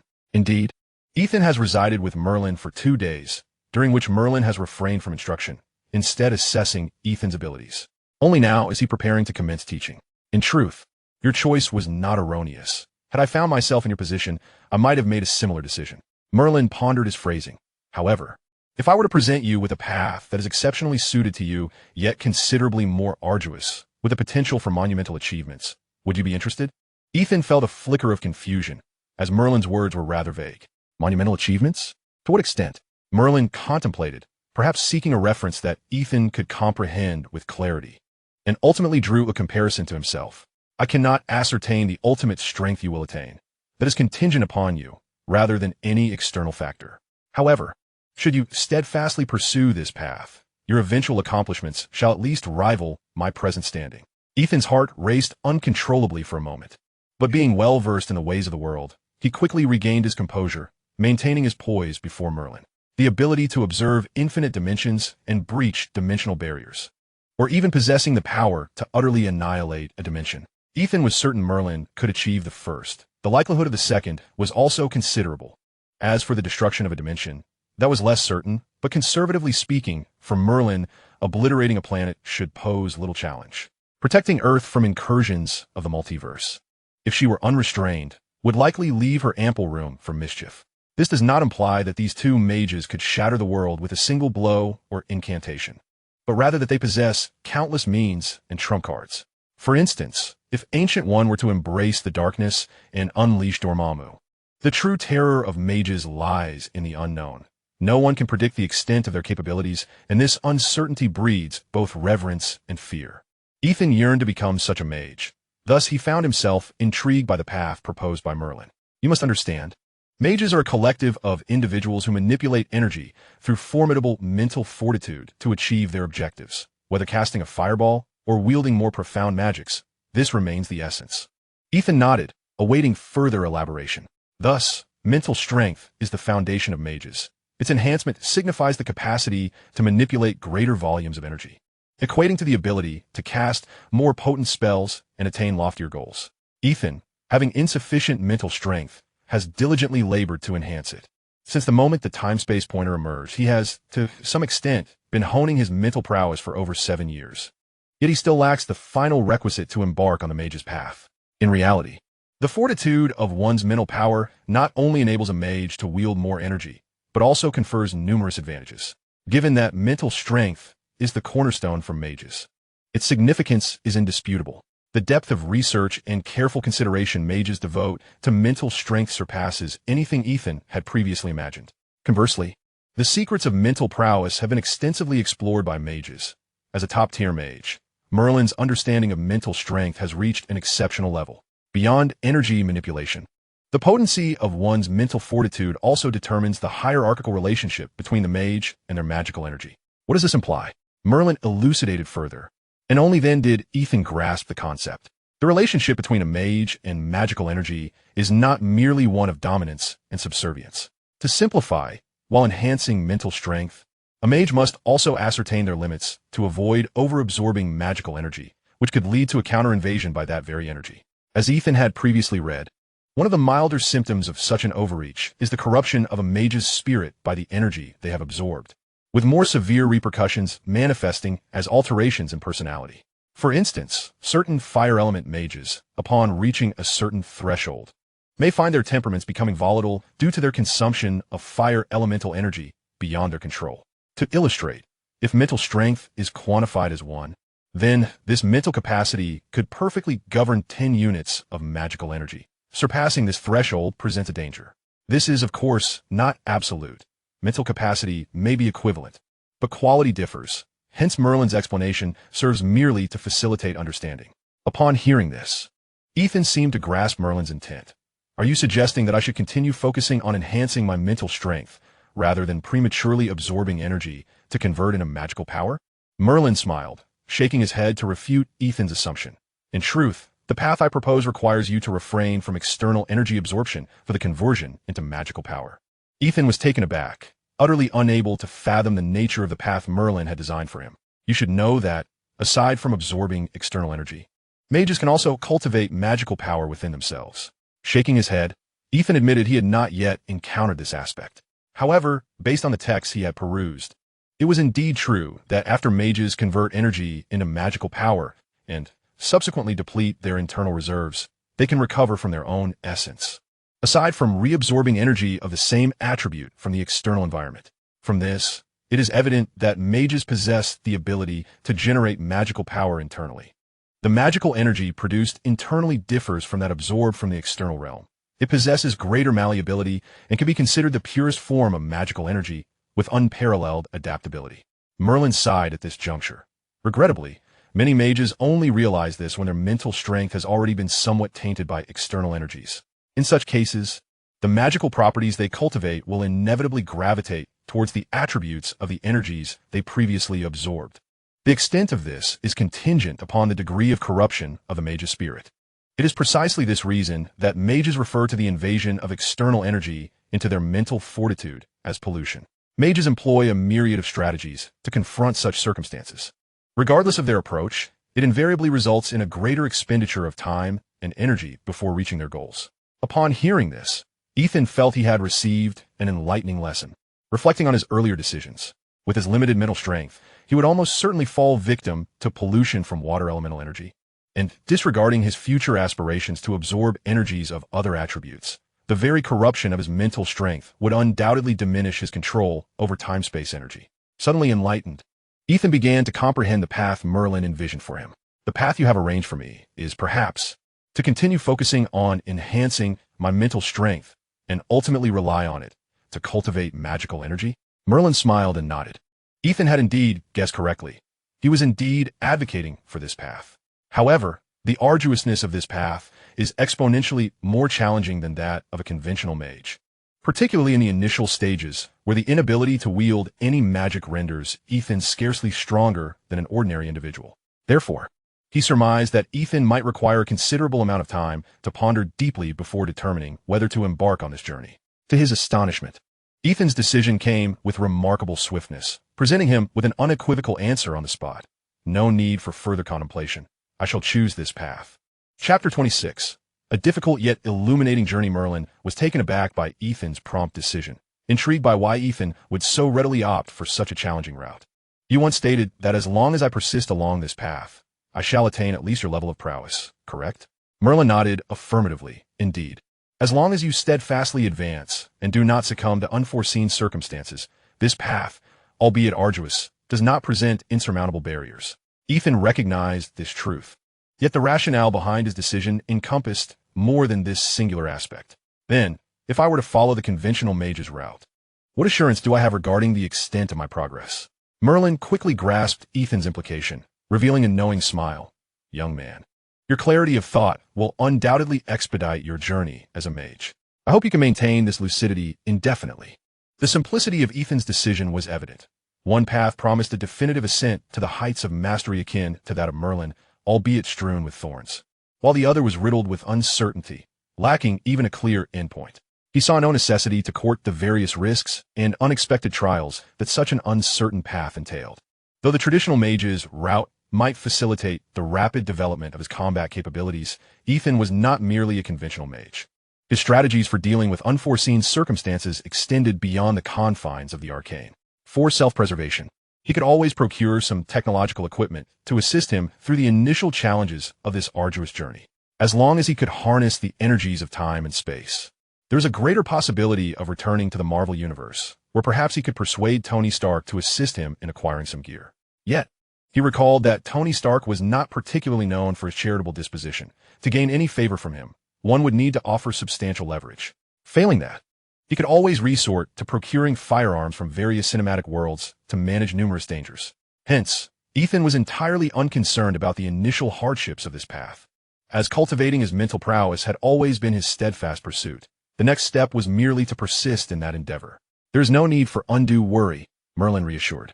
Although the beginning may be tedious and monotonous, once you are capable of generating magical energy from within, your strengthening mental faculties will yield an increasing abundance of magical energy. At that juncture, you would also have the option to draw energy from external sources to enhance your magical prowess, provided you exercise caution to avoid contaminating your intrinsic magical essence. This is akin to the ocean. If Ethan were to cultivate sufficient magical energy, drawing external energy to convert into magic would be like adding a hint of ink to the sea, hardly affecting its vastness. Conversely, if one were to pour half a bottle of ink into a mere basin of water, the consequences would be dire. Such a scenario was far removed from Ethan's reality, and Merlin proceeded to elaborate on the training methodology he proposed. Although he merely outlined the major steps of this training regimen, it consumed a fair amount of time. In essence, the methodology comprises several steps to resolutely fortify one's mental prowess while also maintaining adequate control over it. In this regard, Ethan possessed an inherent advantage, as his mastery over his mental faculties surpassed that of many fledgling mage apprentices. During this phase, he must not draw any magical energy from the external environment, not even in the slightest, as it would taint his mental essence. Concurrently, he must continually pursue knowledge to broaden his intellectual horizons. According to Merlin's theories, the magical energy birthed from one's mental prowess does not encompass all attributes. Instead, it tends to exhibit a certain inclination based on a mage's understanding of various energies. For instance, should a mage possess profound knowledge of fire elemental energy, the magical energy they cultivate will naturally exhibit a strong affinity for fire, enabling them to wield fire-based spells more adeptly. Many mages employ this strategy to augment their magical attributes, inadvertently contaminating their originally fixed magical essence. If Ethan aspired to attain a more versatile magical essence, he would need to diligently pursue diverse magical knowledge. He could not simply cast spells like a conventional mage, but must continually strive to expand his understanding of various magical disciplines, a sentiment Ethan found difficult to articulate. Merely contemplating this prospect evoked a profound sense of discomfort. May I still utilize magical circles or artifacts? He inquired. Oh, that is not an issue, Merlin replied, nodding thoughtfully. Ethan realized he would need to steadfastly adhere to the path of artifact mastery while honing his close combat skills. At this point, it would be more accurate to describe Ethan as a jack of all trades, possessing a smattering of skills yet lacking proficiency in any one discipline. Once he persevered through this phase, the journey would become considerably more manageable. With sufficiently robust mental prowess, coupled with an ample reservoir of magical knowledge, and supplemented by specialized meditation techniques, a unique transformation in his mental faculties would occur. This change would be akin to unearthing a spring in soil composed of mental energy, allowing the magical energy birthed from his mind to flow forth like water from a well. At this stage, Ethan would be capable of casting spells using the magical energy he generates independently, without reliance on external sources. Naturally, the initial spring would be small, yielding only a trickle of water. Thus, the magical energy would remain fragile and susceptible to external contamination, necessitating continued abstinence from drawing energy from the outside world. Subsequently, the trickle would evolve into a stream. The stream would coalesce into a pond, which would eventually transform into rivers and lakes, ultimately culminating in an ocean. At this point, Ethan's magical energy could be described as profound. He would not only be able to cast spells independently like a typical mage, but would also no longer fear contamination from external energies. He could absorb energy to enhance his total magical capacity or simply to replenish any losses. From Merlin's words, Ethan discerned that to cultivate his magical essence into an all-encompassing ocean, he would need not only the passage of time, but also a substantial foundation of magical knowledge, alongside exposure to and understanding of diverse energy properties. Otherwise, it would be unlikely for him to generate an essence capable of encompassing all. Regrettably, Merlin did not provide a definitive answer. Alas, I too am uncertain about the specifics, as this method of cultivation remains untested by anyone thus far. Ethan suddenly grew curious about how Merlin had commenced his own journey. Did he, like ordinary mages, select the energy with which he was most familiar? Merlin exclaimed, a proud smile illuminating his face. I am not merely a human. I possess an inherent affinity for immense magical energy, purely based on talent. Ethan realized, recalling the legends that spoke of Merlin's fey lineage and his innate magical prowess. In contrast, he, an ordinary individual who could not even be deemed an apprentice, bore no semblance to such greatness. Somewhat disheartened by this revelation, Ethan contemplated the reality that the mage profession heavily favors innate talent. From this perspective, the path that Merlin had proposed might indeed be the only feasible route for him to achieve any semblance of success. Had he continued his training in the conventional manner adopted by most mages, it is highly probable that he would have reached a plateau beyond which he could not progress. In the best-case scenario, he might have mastered the water element, only to find his mental prowess tainted, thus becoming ensnared in a singular attribute without the ability to transcend it. Coupled with a lack of innate talent and a late start, his overall magical capacity would inevitably fall short compared to his contemporaries. Of course, possessing the time-space pointer, Ethan might discover alternative methods to shatter the constraints imposed by his natural abilities, yet the ultimate extent of his potential remains shrouded in uncertainty. Displeased by such prospects, he grasped the opportunity before him with fervor, unwilling to relinquish it. This training regimen, though focused solely on the oceanic layer, had already inspired Ethan to ignite his imagination, allowing him to extrapolate its implications. The ocean, vast and unfathomable, is not the ultimate expanse. No matter how immense, it represents merely a singular planet. What if he could cultivate a galaxy teeming with countless planets? Setting aside considerations of mass, the sheer depth of magical energy could easily eclipse many existences. Moreover, mass is not without direction. Could it not serve as the stellar cores for several planets? Further still, countless such stellar systems might amalgamate to form an even grander galaxy. Ethan even contemplated the audacious idea of creating a universe within himself, whimsically pondering whether it should be dubbed a microcosm. Abruptly shifting back from these lofty thoughts, he reminded himself that for now, his focus should remain on systematically absorbing this knowledge, imprinting it in his mind, and diligently pursuing his training. Time, however, was of the essence. He could only remain in this world for 10 days. After confirming Ethan's learning path, Merlin deemed it crucial to guide him in mastering time-space energy. As for the mental training methods, Merlin intended to compile all relevant materials for Ethan to practice at his leisure upon his return. This signified that Ethan would soon be inundated with a plethora of textbooks. Speaking of books, an idea struck Ethan, and he pondered whether Merlin could assist him. He recalled the multitude of tomes aboard his ship, and, upon witnessing Merlin's intention to present him with yet another substantial collection, felt a wave of despair wash over him. It was evident that to acquire more magical knowledge and comprehend various energy attributes, he would need to read even more books. Would he then require a dedicated vessel merely to store his literary treasures? Thus, the creation of a magical artifact capable of storing his learning materials became his foremost priority. A magical device capable of storing knowledge and diverse information? Ethan's request was not particularly extravagant. Many mages possessed similar means. However, he added an extra stipulation. It should continuously assimilate or duplicate newly acquired books or materials for future reference. That notion is indeed intriguing.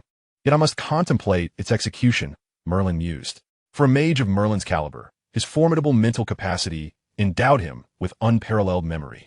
Even unfamiliar knowledge could be swiftly committed to memory without the fear of forgetting or misremembering. Yet, Ethan had not yet reached such proficiency, rendering this magical device essential. Unlike many mages, he lacked a permanent residence to house his growing collection of books. Given the circumstances he had previously described, the storage of literature posed a significant challenge, especially as Ethan now required to amass a considerable number of texts, becoming his most pressing dilemma. If only there were more tangible references. Ethan was well aware of several, including the tablet he had used in his past life, which served as an immensely convenient tool. He even contemplated crafting a similar device, powered by magical stones, believing it might prove more effective. However, due to his ignorance of magical stone technology, this remained merely a potential future plan. In addition, the wristband that recorded his information served as an ideal reference for Merlin. How about this? He inquired, presenting a slender white band to Merlin. The item was unassuming, typically concealed beneath his bracer, and even Merlin had overlooked it. Upon closer inspection, Merlin recognized its extraordinary nature. Fascinating. With this as a reference, I shall soon gain some insight. Ethan then remembered the magical stone he had acquired, uncertain if its properties were similar, and decided to hand it to Merlin for examination. The sight of the stone delighted Merlin, who promptly retreated into his laboratory with the wristband and stone, neglecting to bid Ethan farewell. A legendary mage remained a mage. When encountering something of interest, he could not help but exhibit the habits common among mages. Ethan, having had limited interactions with mages, was momentarily taken aback. Arthur, who had remained at Ethan's side, timely offered an explanation. When Merlin encounters something intriguing, he tends to become so engrossed in it that he inadvertently neglects the presence of others. He then added, "Please do not take offense." "Oh no." Ethan waved his hand dismissively. "I was merely pondering how long it might take for Master Merlin to create what I desire." Arthur expressed unwavering confidence in Merlin's abilities. "I believe it shall not take long." The two young men, destined to become companions who would drift across the oceans and embark on adventures through various realms, seized this moment to engage in conversation, thus deepening their understanding of one another. In terms of age, Arthur was still a mere youth, only 14 years old, significantly younger than Ethan. Moreover, having recently entered puberty, Arthur appeared somewhat frail and was not particularly tall. Coupled with his voice, which was just beginning to change, Ethan felt an inkling of the role of a caretaker. Arthur was astute, and given that Ethan was the one who would lead him through diverse worlds, imparting knowledge and experiences, he observed Ethan with great care. Consequently, when Ethan displayed a wry smile, Arthur quickly deduced his thoughts. Thus, the young Arthur proposed a friendly competition between them. After all, with no pressing matters at hand, engaging in conversation or a contest would serve the same purpose. As partners, understanding each other's combat capabilities was essential. Otherwise, in the face of unforeseen circumstances, one might be uncertain whether to trust a teammate to face danger alone or to intervene for their safety. Ethan recognized the wisdom in Arthur's suggestion and readily agreed. The outcome, however, left Ethan in a state of acute embarrassment. Though Arthur was young, he was the son of a king. Even if circumstances prevented him from returning to the castle, he had nonetheless been entrusted to the care and guidance of the illustrious mage Merlin. In terms of sustenance and training, he faced no hardships. Indeed, Merlin had tailored a training regimen for him since childhood. Over a decade of uninterrupted practice had propelled Arthur's abilities far beyond those of an average individual. In contrast, Ethan had endured malnutrition throughout his early years and was merely a novice mage, having only dabbled in basic melee combat under the tutelage of a priest, alongside the rudimentary swordsmanship he was just beginning to explore. After being struck down by Merlin, Ethan found himself further chastened by the youthful Arthur, which left him in a rather disheartened state. Fortunately, although Arthur's foundation was solid, his youth rendered him somewhat lacking in strength. His relentless training did not afford him much genuine combat experience, allowing Ethan to claim a few victories in the subsequent matches, thus regaining a modicum of dignity. You possess an excellent foundation. Your foundation is rather poor. They sparred for most of the day, inevitably resorting to verbal sparring to disrupt each other's focus.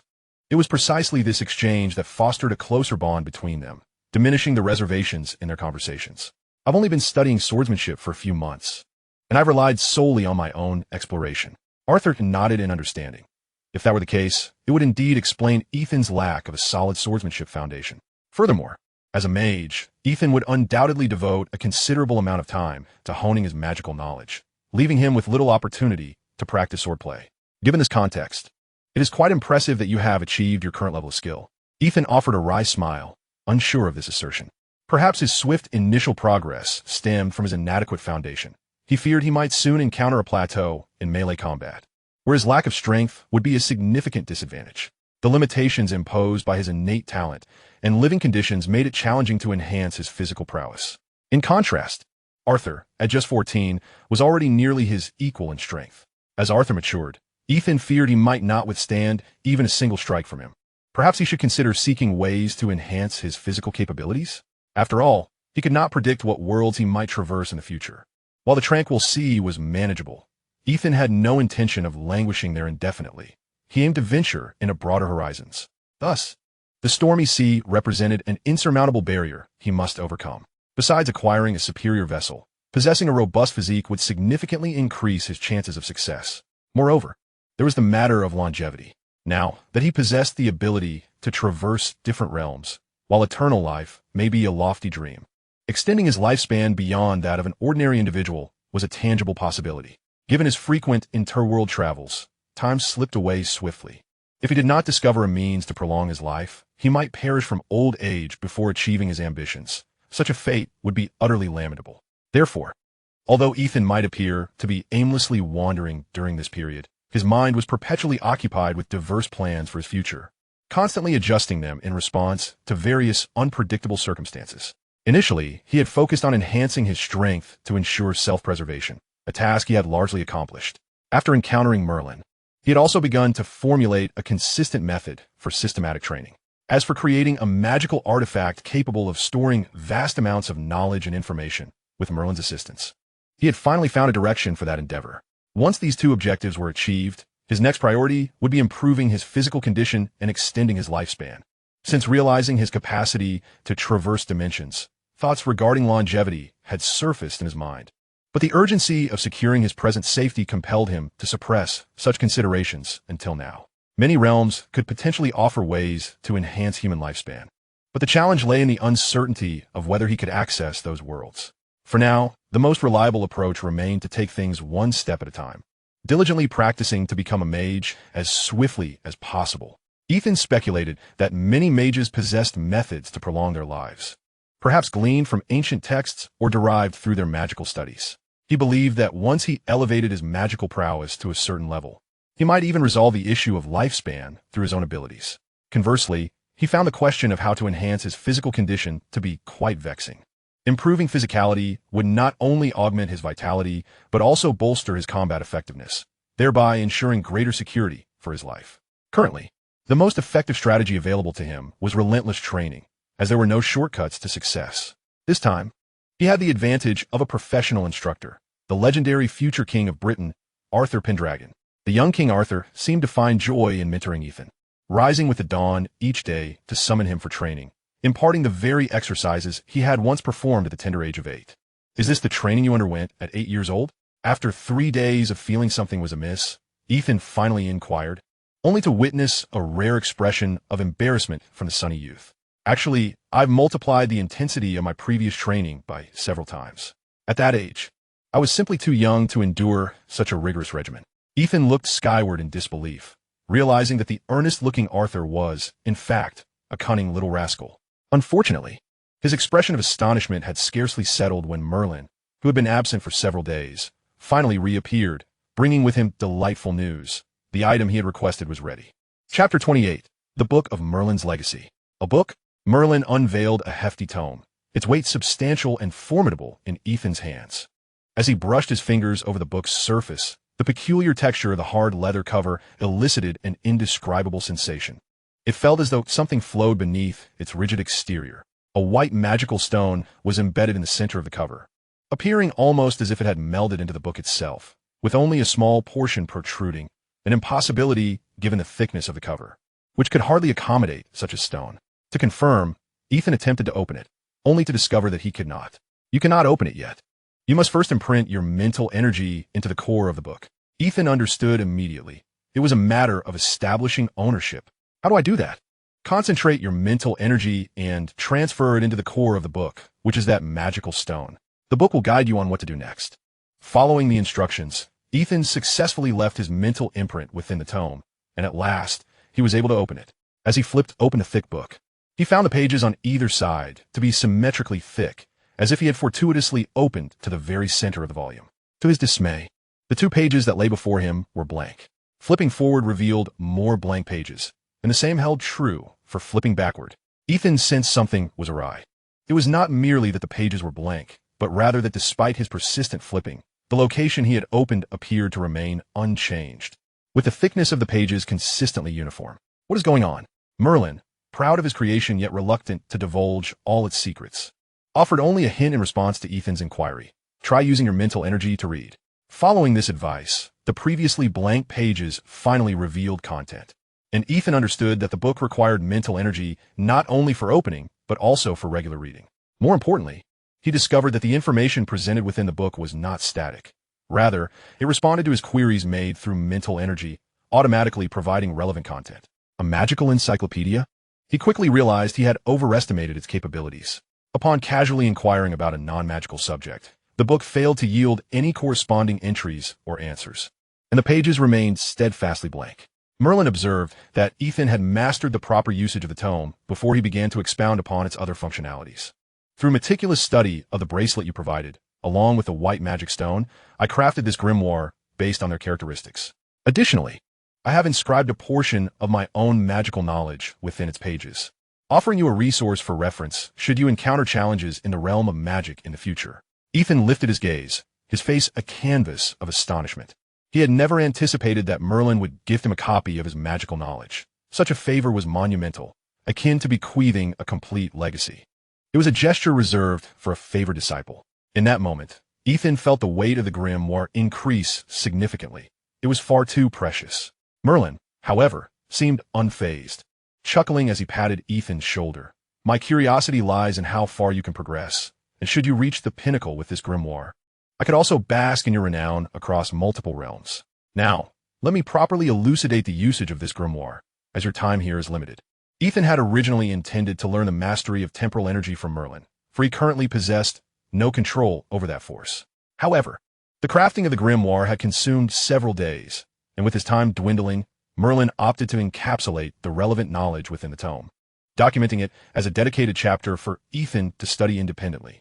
Upon hearing Merlin's detailed explanation, Ethan realized that the grimoire not only encapsulated Merlin's extensive magical knowledge, but also systematically organized the cultivation methods previously recommended to him, transforming the tome into an essential tool for his training.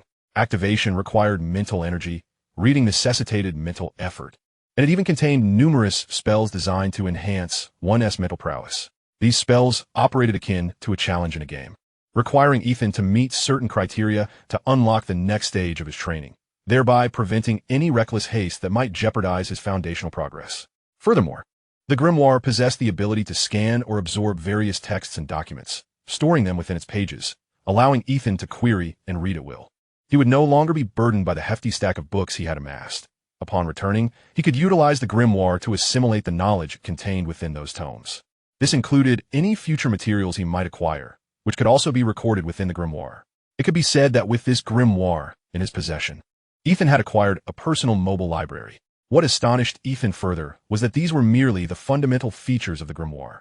Indeed, for a being as formidable as Merlin to invest so much time in crafting such a seemingly simple magical artifact, one could only surmise that he aimed to create an even more potent magical tool. The tome was constructed from various rare materials, rendering it nearly indestructible.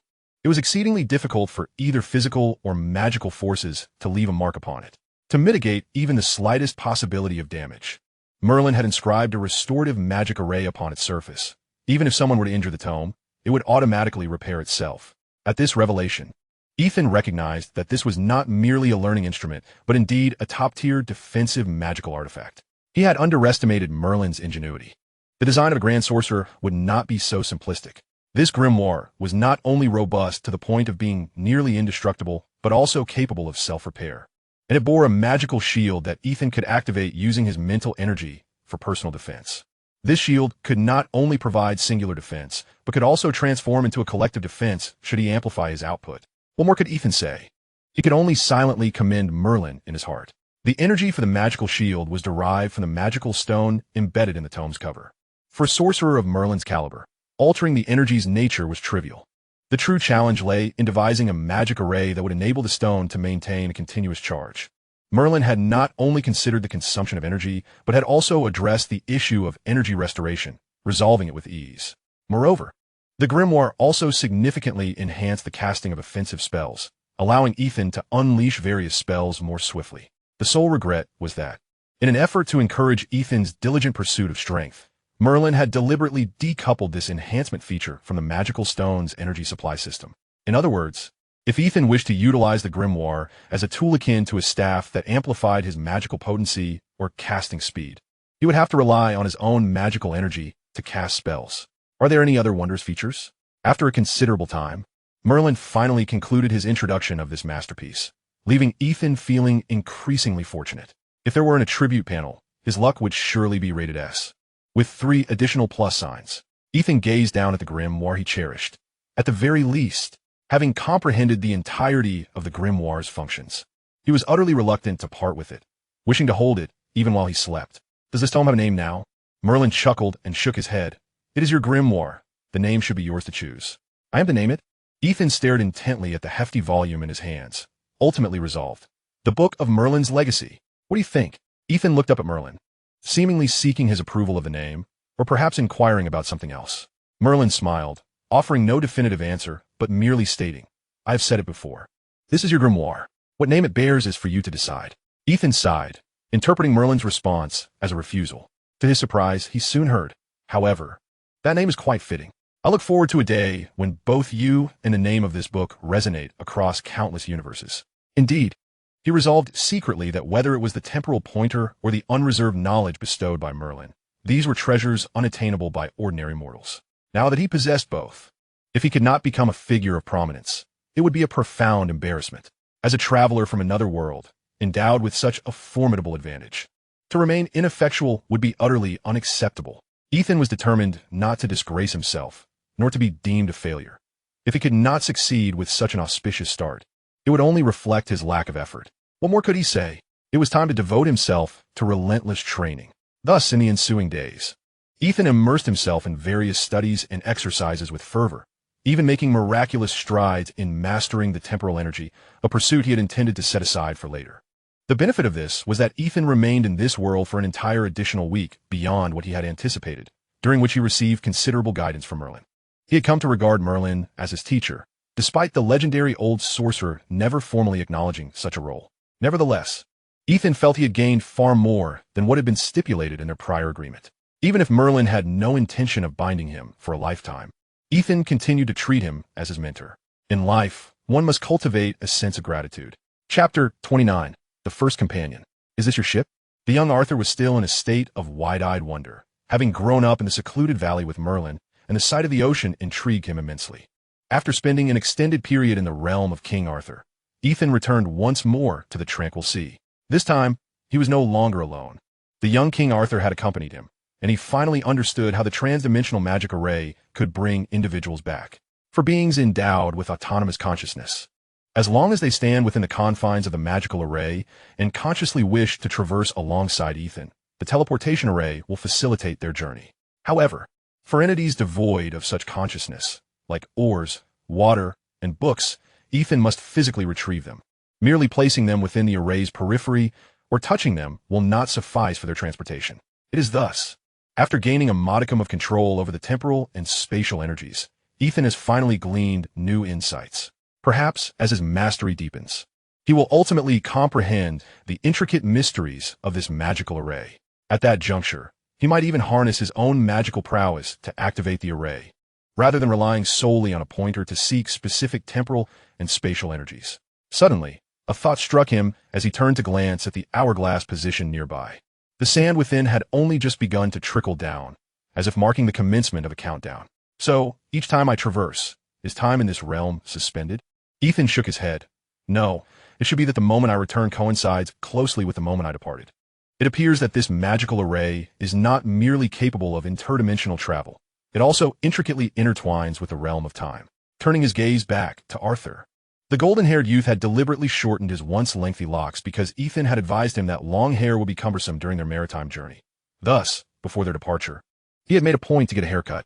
Upon noticing Arthur's newly cropped hair, Ethan observed a particular tuft that stubbornly refused to lie flat against his scalp, standing out most prominently. In addition, young Arthur was equipped with various gear bestowed upon him by Merlin, including silvery light armor and a blue battle cloak, along with a broadsword exceeding 1 meter in length. As for the numerous miscellaneous items, Ethan was less informed, only aware that Merlin had also cast a blessing spell upon Arthur, ensuring he would not be drowned by the sea.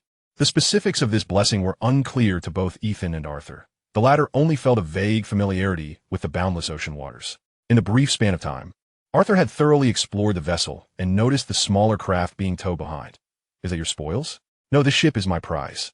He had previously recounted the situation of the calm sea, though he had not elaborated on his own experiences in detail. Now, with little else to occupy him, he casually shared. It seems this world is rife with shameless scoundrels. In the absence of constraints, many individuals continuously breach moral boundaries. The interior of this caravel was not only spacious, but also designated for various purposes, including a separate captain's cabin and a common area for the crew's rest. However, at present, only the two of them occupied the ship, and the captain's quarters were ample enough for Ethan to repurpose as a shared lounge. As for the bed, although Arthur was the heir to a kingdom, he had undergone extensive training from a young age, and while he lacked for nothing materially, he had not cultivated the customs of nobility, rendering his lifestyle not markedly different from that of an ordinary person. Thus, he found no fault with the accommodations of the lounge. I advise you to remove this suit of armor and stow it properly. Wearing it unnecessarily will only bring you discomfort. Ethan had shed his own armor at the first opportunity upon returning, for prolonged wear would turn it into an oven. The conditions of the calm sea were quite favorable, implying that sunlight was abundant most of the time. Under the sun, metallic armor would become unbearably hot within an hour. Arthur, the foolish lad, was already drenched in sweat and had not even considered removing his armor. It was uncertain whether this was due to his steadfast commitment to the knightly path or merely a lack of awareness.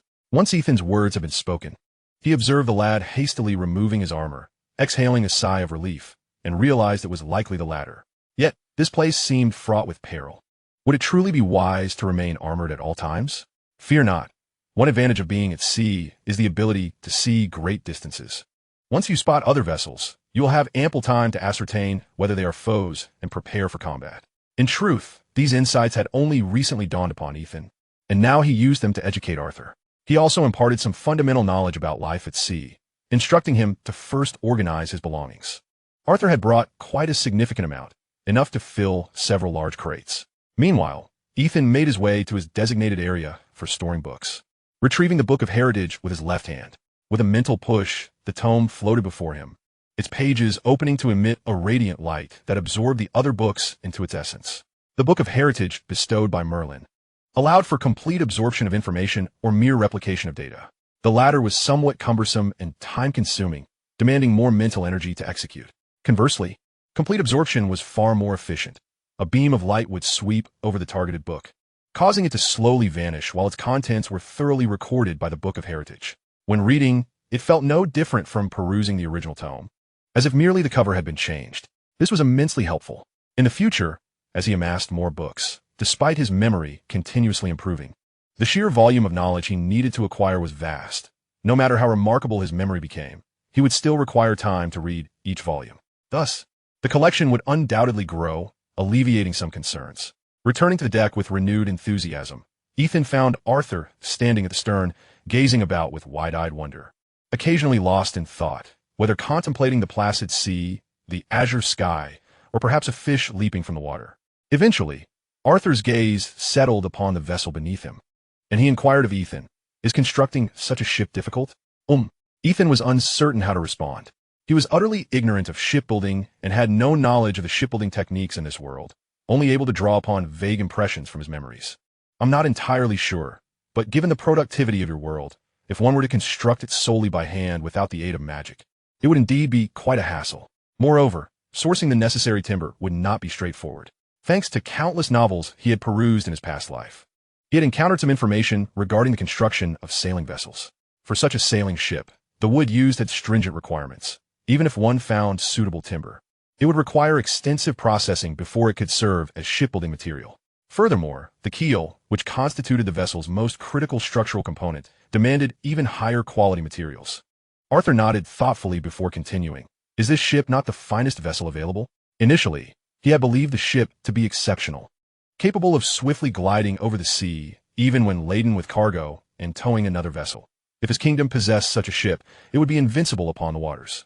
Yet, he quickly recalled Ethan's earlier remarks, which indicated that he had only recently begun his adventures on these seas, and that this ship had been seized from a band of thieves, who were merely slightly stronger than ordinary men. Reflecting on this, he realized that this ship might only be considered average in this world. Otherwise, how could a handful of thieves maintain ownership of it in a realm devoid of authoritative law? Thus, it suggested that while this vessel was indeed commendable, it did not rank among the elite in this world. Ethan shared this sentiment, confident that superior ships existed, as otherwise, how would one navigate the stormy seas? Is it with this modest caravel that one embarks on a journey toward certain demise? Yet, he remains oblivious to the superior vessels that traverse these waters. Compelled instead to regale Arthur with tales of ships from other realms, Ethan recounted the wonders of steam engines, internal combustion engines, and even nuclear power. And upon hearing of such fantastical warships, the young Arthur suddenly comprehended Merlin's insistence that he accompany Ethan on this voyage. Indeed, he was correct. Traveling alongside him truly expanded one's horizons. On merely the first day, Arthur felt that this expedition was already worth every moment. In the days that followed, Ethan adjusted his schedule, incorporating a new segment dedicated to sparring with Arthur alongside the original training plans. The higher-level cultivation of their spiritual power continued to be assigned to the evenings, while the mastery of temporal energy was postponed, as the energy stored within the pointer had been entirely depleted, necessitating a wait for the next opportunity to gather it anew. Ethan and Arthur led a rather monotonous and rhythmic existence until that fateful day, when, as they drew nearer to Staten Island, Ethan prepared to introduce Arthur to the central city of this tranquil sea. Suddenly, they spotted a large ship emerging on the distant horizon. With the aid of a telescope, they discerned the vessel's form, a ship at least twice the size of Ethan's caravel. However, the size was not the crux of the matter. Rather, it was the sinister intent that seemed to emanate from it, as it adjusted its course upon spotting Ethan and his companion, charging directly toward them. Moreover, the ship's bow bore a structure resembling a cannon's muzzle. Chapter 30, The Hand of Flames. Fire toward the bow of that ship. As a warning, Sean commanded his crew, his demeanor calm as he observed the approaching vessel. Upon receiving their leader's orders, the sailors nearby sprang into action, deploying the magic stone cannon affixed to the ship's bow, loading it with magical stones, and then aiming to fire. Boom! The deafening roar startled many aboard, causing involuntary shudders despite their mental preparations. Curiously, the cowardly Angus, finding himself unable to flee, did not halt his vessel upon sighting theirs. Did he truly believe he could escape their pursuit at such speed? Standing beside Sean was his first mate, Kino, who had been at his side since he began gathering a crew. Years had passed. Those who had once joined him had either perished in these serene waters or amassed enough wealth to venture out on their own, only to be eliminated by Sean. Only Kino remained, steadfast as his most trusted aide and the first mate aboard the Flame Monarch. Sean, known as the Hand of Flames, was one of the most renowned adventurers in the tranquil sea and, equally, one of its most infamous pirates. To be targeted by him often meant relinquishing all possessions, with the slim hope of retaining one's life.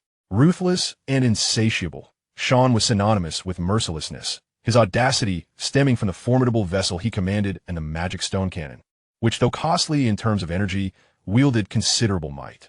The situation felt peculiar. Perhaps the coward had struck a lucrative deal, unwilling to part with his spoils.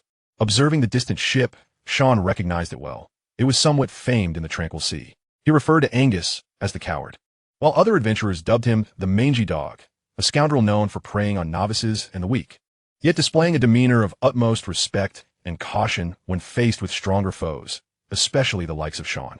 Angus was one of the few adventurers to have repeatedly escaped Sean's clutches, for he consistently offered up his gains whenever they crossed paths at sea.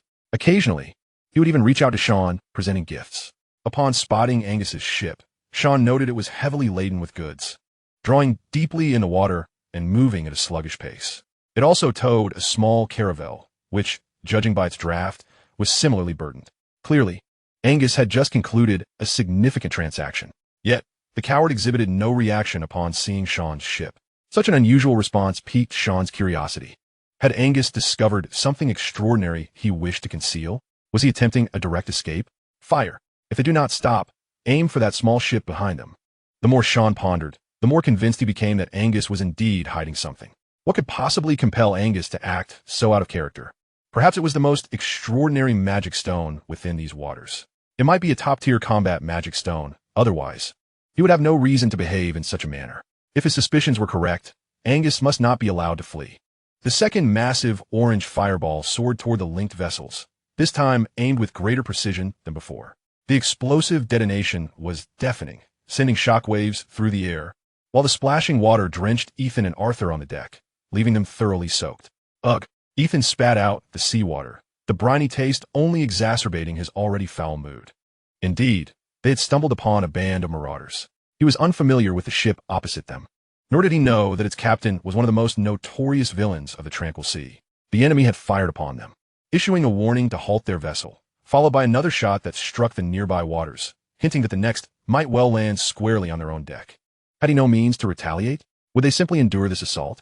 Arthur was already geared up, yet the distance rendered it impossible to discern the figures aboard the enemy ship. At such range, retaliatory action was futile. How could they fight back? They had no cannons. Ethan had previously speculated about the existence of similar technology in this world, but he had not anticipated witnessing it so soon. The two shots they had just endured were clearly not of the artillery he was acquainted with, setting aside considerations of power and range. The energy blasts bore magical fluctuations akin to compressed fireball spells, undoubtedly derived from the development of magic stones. What should be done? Ethan was equally at a loss. If the enemy continued bombarding them with cannon fire, his only recourse appeared to be to summon a magic shield from his spellbook for wide-ranging defense. Alternatively, they could jettison all their cargo and make a hasty escape. Yet, the ship was laden with too many goods, severely hindering their speed, and the additional vessel trailing behind, filled with or further impeded the caravel's agility and swiftness. Time was running out. Accelerating a sailing ship was no simple feat, and the current wind conditions were not in their favor. Even if he were to summon all his strength to discard the cargo in a brief span, they would lack sufficient time to gain speed and escape the enemy's firing range. Based on the prior 2 cannon shots' distance and accuracy, it was likely that they would be blasted to pieces before he could finish unloading the ore. Ethan's mind raced, reaching its limits, and in an instant, he made a decisive choice. Lower the sails, halt the ship. What? Arthur exclaimed, astonished by Ethan's command, yet he quickly complied and soon grasped Ethan's intent. Is this truly effective? The first warning from the opposing ship urged us to halt, and the second, though considerably closer, was still merely a caution. If we complied, they would cease fire. Ethan could not guarantee absolute safety, yet rather than passively enduring artillery strikes from a distance, it was preferable to stop the vessel and entice them closer, transforming the engagement into a close-quarters confrontation, thereby granting him an opportunity to retaliate. Indeed, as Ethan's ship gradually slowed and eventually came to a standstill, the opposing vessel refrained from firing. Little did he know that on the opposing ship, Sean was momentarily taken aback upon witnessing the cessation of their movement. Why they stopped? Kino, unsatine, speculated. Perhaps that coward was taking a nap and hadn't he seen us? It was a possibility. Logically, such a demonstration of deterrence should elicit joy. Yet Sean found no pleasure in it. He had anticipated that the cowardly individual might have been driven by the discovery of something valuable. Now it seemed it was merely a fleeting daydream. Discontented and seeking an outlet for his frustration, Sean began to contemplate how to deal with Angus. To kill him? He shook his head internally. No, considering his current discretion, he would spare his life, but the ship would be claimed as his own. After all, Angus had acquired a new vessel. With this resolution, Sean felt considerably uplifted and gestured to his crew. Advance swiftly, close in. That ship was their final target for this voyage, after which they would return to Staten Island. The sailors, aware that completing this task would afford them a period of well-deserved respite, were filled with enthusiasm and vigor. Many recognized the target as the coward Angus. Thus none perceived any danger in this venture. That coward would surely cower at the captain's feet, dutifully surrendering everything. Perhaps he might even kiss the captain's shoes. Tell me, if I were to brandish a knife at that coward, would he similarly kiss my shoes? How amusing it would be. The sailors' banter reached Sean's ears, and he exhibited no inclination to deter their antics. Rather, he relished the opportunity for amusement. Indeed, he was poised to witness a grand spectacle aboard that distant ship. As Ethan and Arthur observed the opposing vessel remaining silent, they understood their intentions had been achieved. However, strategizing their counterattack presented a challenge. The young, impetuous Arthur Pendragon stood resolutely in the most conspicuous position on the deck, brandishing his unsheathed sword, patiently awaiting the clash of battle. Ethan had initially intended for the two to conceal themselves and infiltrate the enemy ship as it approached, preventing the adversary from leveraging their cannons against them. Yet, his first ally was a knight who revered honorable combat, while Ethan too appreciated direct confrontation and the thrill of overpowering an opponent. Such endeavors were contingent upon possessing the requisite skill. Perhaps it mattered little. By the time the enemy drew near, they would be unable to reposition their bow cannons quickly. He could discern details of the opposing ship. It bore no cannon ports along its side, and he noticed a lack of additional artillery on the deck. Even if the enemy managed to bring their bow cannon to bear, Ethan was confident he could employ a magical shield for defense. And he doubted those ruffians would dare to fire their magic stone cannons at such close range, as it could harm their own crew and damage their own ship. You need not stand here with me. There is no issue with proceeding as per your plan. I do not expect you to uphold the knightly code as I do. No, it was simply too late to hide now. Chapter 31, United Against the Enemy. Ethan pointed towards the increasingly proximate vessel, where both parties could now clearly discern one another as circumstances. The enemy ship was slightly taller, affording them superior visibility, and thus their presence atop the deck had long been noted by the opposing crew. Is that not Angus, the coward? Sean was taken aback. He hadn't anticipated encountering two unfamiliar individuals, both seemingly youthful. The dark-haired one appeared slightly older, while the blonde one certainly did not seem like a mere child. When had the tranquil seas become a playground for children? As his brow furrowed deeper in frustration with the unfolding events, Sean's displeasure translated into a resolve to pass judgment upon the two young men. Would he wait until they drew nearer to strike? Arthur scrutinized the imposing figure standing at the bow of the ship, tall and robust, in comparison to his still-developing physique. This man appeared even more formidable than the adults he had previously encountered. A worthy adversary. Accompanying Ethan to this world had not only broadened his horizons, but had also provided an opportunity to engage with more opponents, thereby enhancing his own abilities. Thus, rather than feel trepidation in the face of a strong enemy, Arthur experienced a surge of excitement, his blood racing and body trembling with anticipation. Do not become overly exhilarated. It may hinder your swordplay's precision and power. Excessive enthusiasm could unleash greater strength when wielding a weapon swiftly, yet it compromised stability, a disadvantage in the face of formidable foes. You are right. I must regain my composure.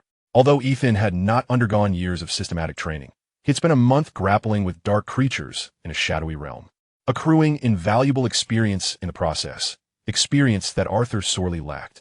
Their respective strengths and weaknesses complemented each other, making collaboration a prudent choice until both had sufficiently honed their skills. After a brief respite, Arthur regained his composure, just as the enemy ship drew alongside Ethan's vessel and cast grappling hooks to secure it firmly. One after another, armed sailors leapt from the opposing ship, while the burly man continued to tower over the two young warriors from his own deck. Where's that coward Angus? Is this not his ship? Ethan was taken aback when, instead of demanding all their possessions, the adversaries inquired about Angus. Who is Angus? Is he the fellow I vanquished? Are you referring to a scoundrel who delights in plundering? Sean, intrigued by the black-haired youth, inquired further. So, you're not in league with that coward? Ethan scoffed disdainfully. How could I ever be a subordinate to such trash? Angus is dead, is he not? You seized the ship from him, did you not? Sean pointed to the vessel beneath Ethan's feet, then gestured toward its side. Do not deny it, aside from that coward. Who else would name their ship the Mad Dog? The name was inscribed on the ship's side, and Ethan had initially overlooked it, planning to change it upon returning to Stat Island. Thus he had neglected it. Yet, even if it were recognized, what of it? He was not one to shy away from the consequences of his actions. So what if it belonged to that fellow? Sean suddenly erupted in laughter. It doesn't matter. This ship will soon belong to me.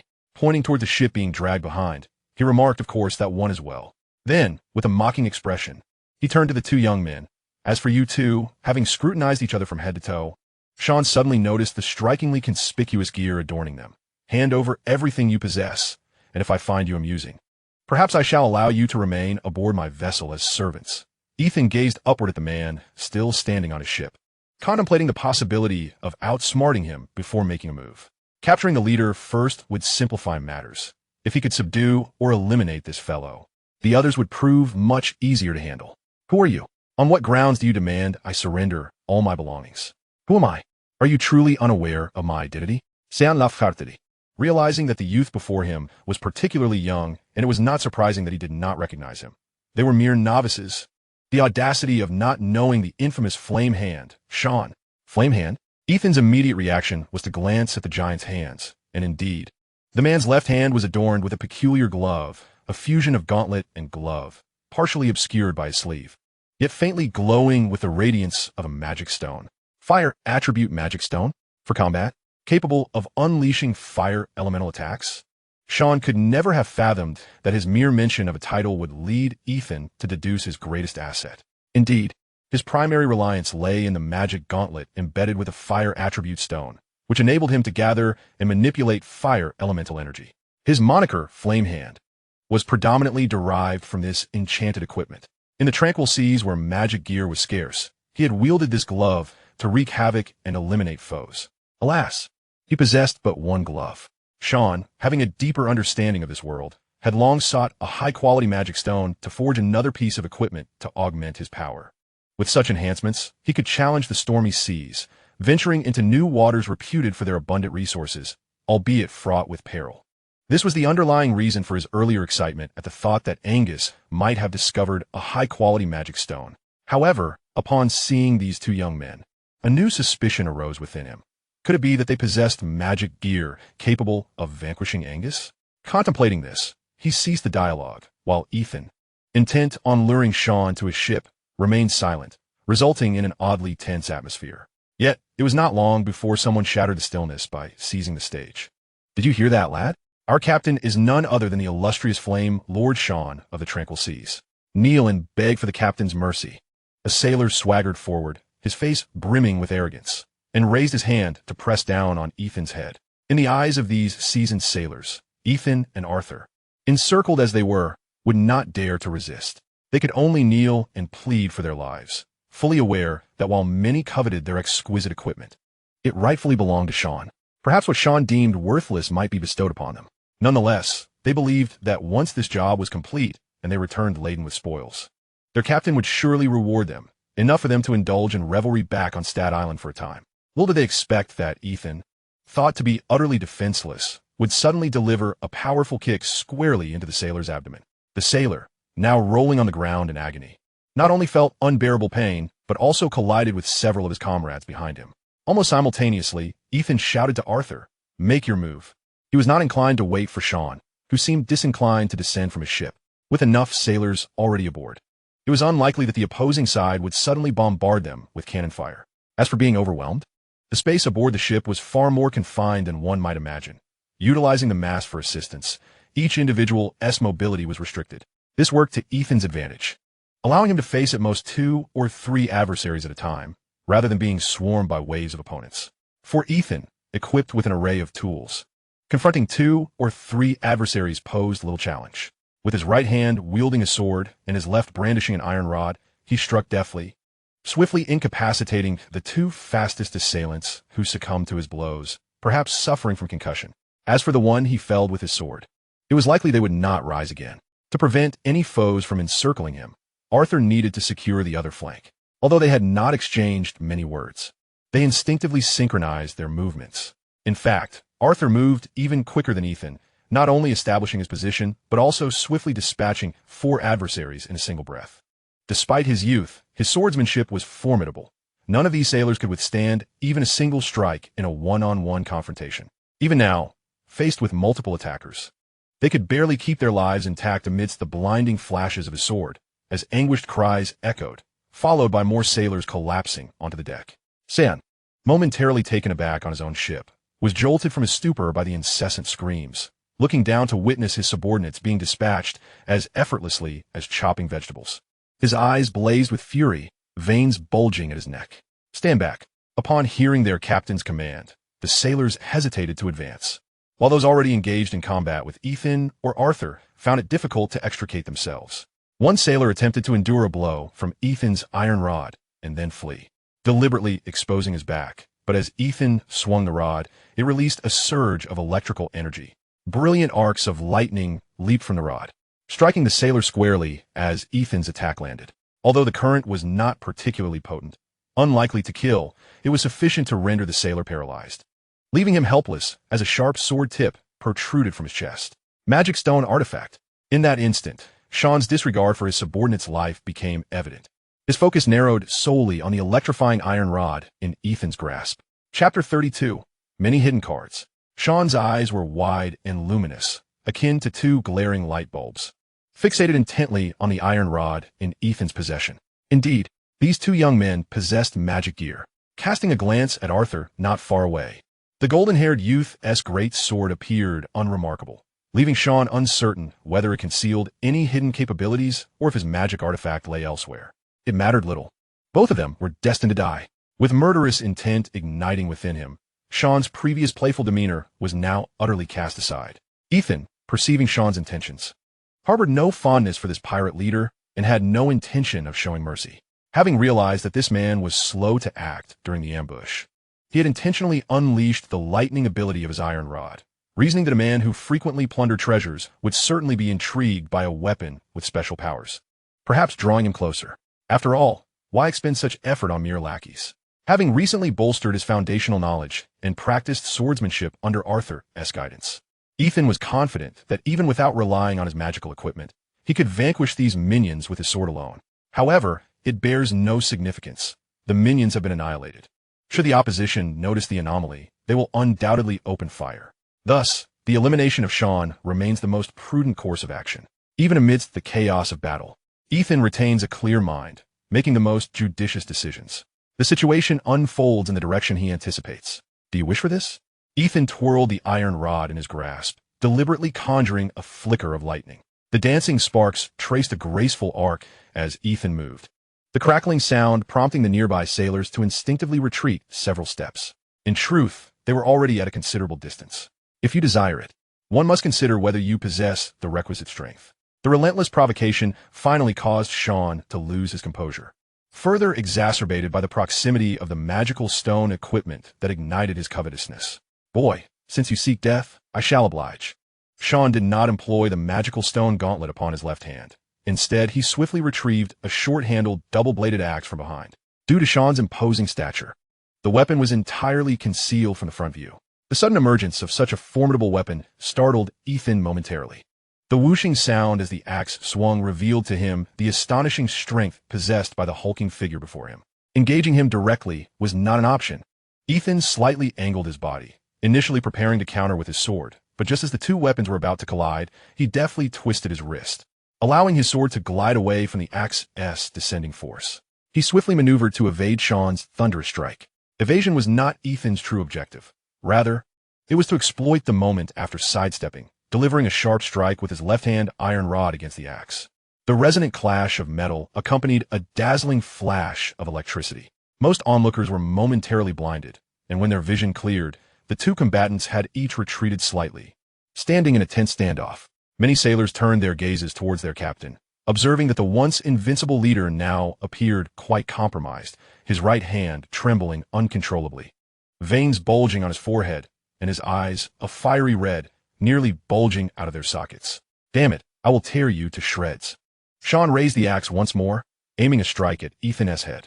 Ethan's previous strike had not truly wounded him. It had merely inflicted a minor setback, leaving Sean reluctant to endure that tingling sensation on one side of his body again. Had it not been for his seasoned experience allowing him to execute a rather ungainly role to evade, he might have been slain by Ethan on the spot. Moreover, the ferocity of Ethan's earlier lightning strike had served as a flashbang for most, though a few remained unaffected. Those few regarded their captain with curious eyes, their long-standing respect for him preventing them from expressing their surprise, lest they provoke his wrath.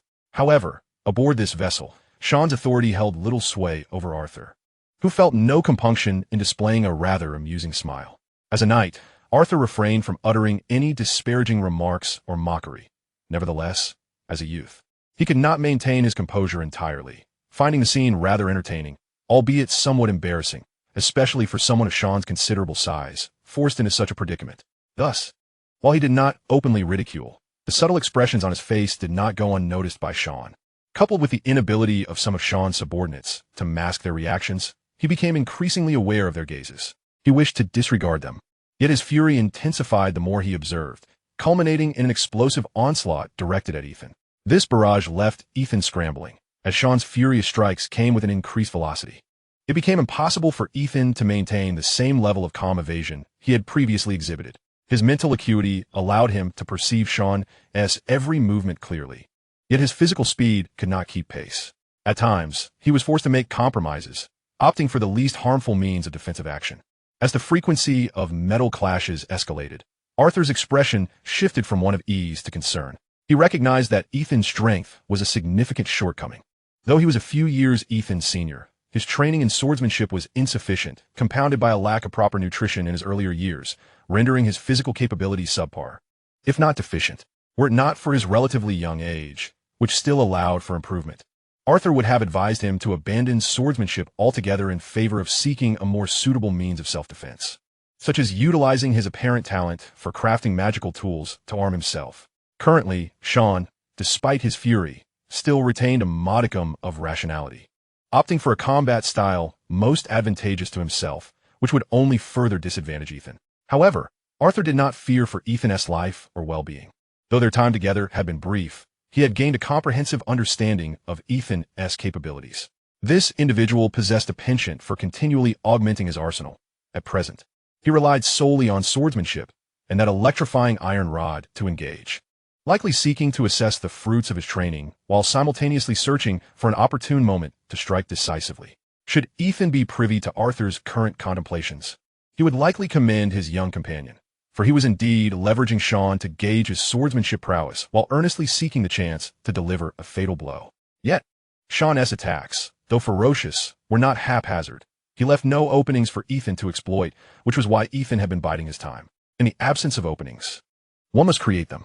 After a series of exchanges, Ethan observed Sean take a mighty step forward, abruptly swinging his axe towards Ethan's sword. This time, Sean did not strike with the blade, but rather sought to bat at Ethan's weapon with the side of the axe, akin to wielding a colossal paddle aimed at Ethan's sword. Attempting to disarm me, a spark of opportunity ignited within Ethan. He deliberately delayed the return of his sword, feigning exhaustion from the prolonged conflict as if it had diminished his capacity for movement. He even exaggeratedly struggled to withdraw his weapon, portraying an effort to prevent Sean from striking it away. Observing this, Sean, emboldened, exerted additional force, bringing the axe down upon Ethan's sword with a resounding thud, sending the sword hurtling away to lodge itself against a nearby mast. With that successful strike, the seasoned Sean refrained from taunting or wasting words, swiftly adjusting his stance to muster the remainder of his strength for another blow. This strike was propelled by all his might, imbued with an unstoppable momentum. Either would cleave Ethan in twain, or the miss would leave him vulnerable to a lethal counter. He exuded confidence, believing the young man before him could not possibly evade this blow, nor did he possess the capacity to withstand it. As for parrying with the iron rod, he was unconcerned. As long as the magical stone remained intact, he could easily commission a new weapon, crafted to better suit his formidable stature. Perhaps a thunderous lightning axe would be an excellent choice. Thoughts of weapon design began to permeate Sean's mind, envisioning what would best complement his imposing presence, while Ethan, in his eyes, had already become a mere corpse. Unexpectedly, Ethan, who had already been deemed a lifeless corpse by him, calmly placed his right wrist across the path where his great axe was poised to descend. Was he attempting a futile struggle? Let it be known that not even two arms combined could halt the force of this impending strike. Yet, an astonishing turn of events unfolded before him. Sean, seemingly oblivious to the situation, witnessed a translucent shield, exuding a chilling aura, suddenly manifest before the young man's wrist, effortlessly obstructing what should have been a certain blow. What? This is impossible. Although he yearned to retreat, his body, exhausted and stiffened, rendered him immobile, leaving him to watch helplessly as the young man extended his empty right hand towards him, uttering the words, "Farewell, flame hand." Chapter 33. All the same, a burst of orange light erupted, the explosion disorienting everyone present, while the subsequent shockwave sent numerous sailors tumbling like marbles, with some unfortunate souls plunging directly into the sea. Fortunately, their years of drifting upon the waves had equipped them with decent swimming skills, preventing them from succumbing to the depths so easily. However, at that moment, no one cared about their predicament. All eyes were fixated on Ethan and Sean. Fire attribute magic stone equipment. That lad possesses not one, but 2 pieces of magical gear? No, there was a translucent shield that deflected the captain's attack. Could be 3 pieces? This is absurd. When has magical equipment become so rampant in the tranquil sea? Ethan gazed at Sean, who had been sent sprawling by his fireball, his brow furrowed in disbelief. This fellow is surprisingly resilient. He never anticipated that his fireball would not obliterate this so-called flame hand. It seemed he had previously underestimated him. Previously, Ethan had taken pride in maneuvering his opponent like a puppet, orchestrating each step according to his script, and successfully creating an opportunity for a lethal strike. He had been convinced that even if he did not shatter his opponent into pieces, he would surely reduce him to a state of near death. Little did he know that a fireball, launched at close range, collided solidly with Sean, and it was only due to the protective barrier of the ice shield that he himself avoided being caught in the blast, though he was still sent staggering backward, barely managing to regain his footing on the ship's edge. Everyone stood in stunned silence, and before they could comprehend the situation, Ethan had already dashed toward the motionless Sean on the ground. Even if this man were clinging to his last breath, seemingly on the verge of death, Ethan was determined not to grant him the chance for a comeback. He recalled that Sean's moniker was Flamehand, and the glove upon his left hand was likely a piece of fire attribute magical equipment. Although he was uncertain of its true power, the fact that Sean had earned such a title indicated that it was not to be trifled with.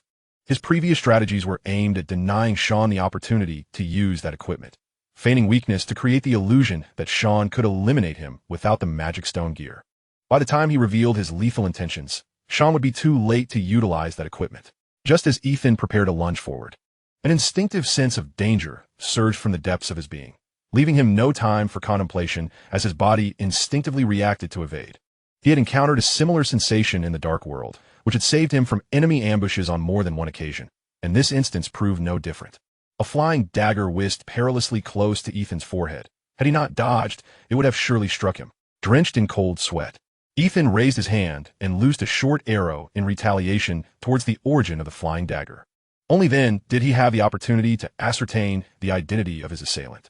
It was a lean man, slightly taller than himself, yet merely of average build compared to the prostrate Sean nearby. Clad in an unremarkable vest, the only distinguishing feature was the multitude of daggers affixed to it, with 2 more in his hands.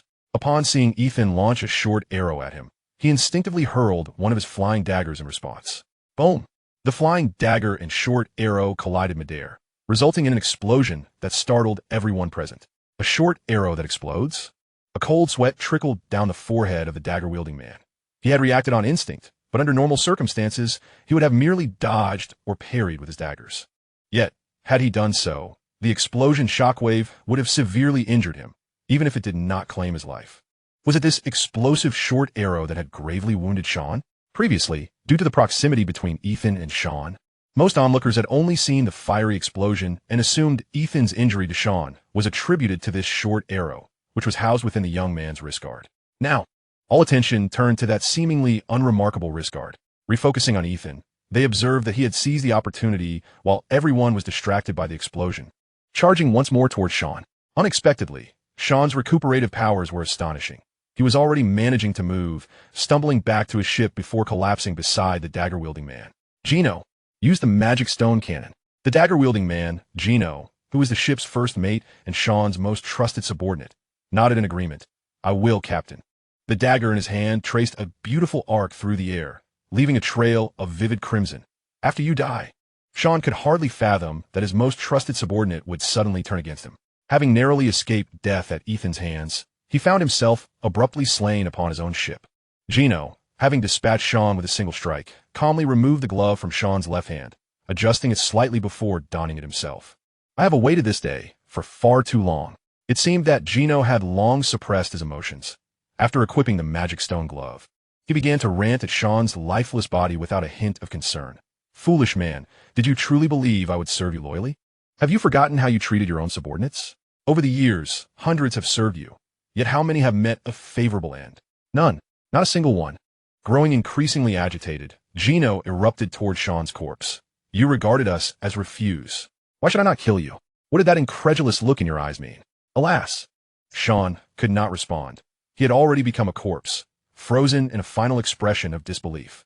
As Kino received no reply, he gradually calmed himself, his tone softening. Such excellent magical equipment is wasted on your hands. This gear, this ship, and all your subordinates shall now belong to me.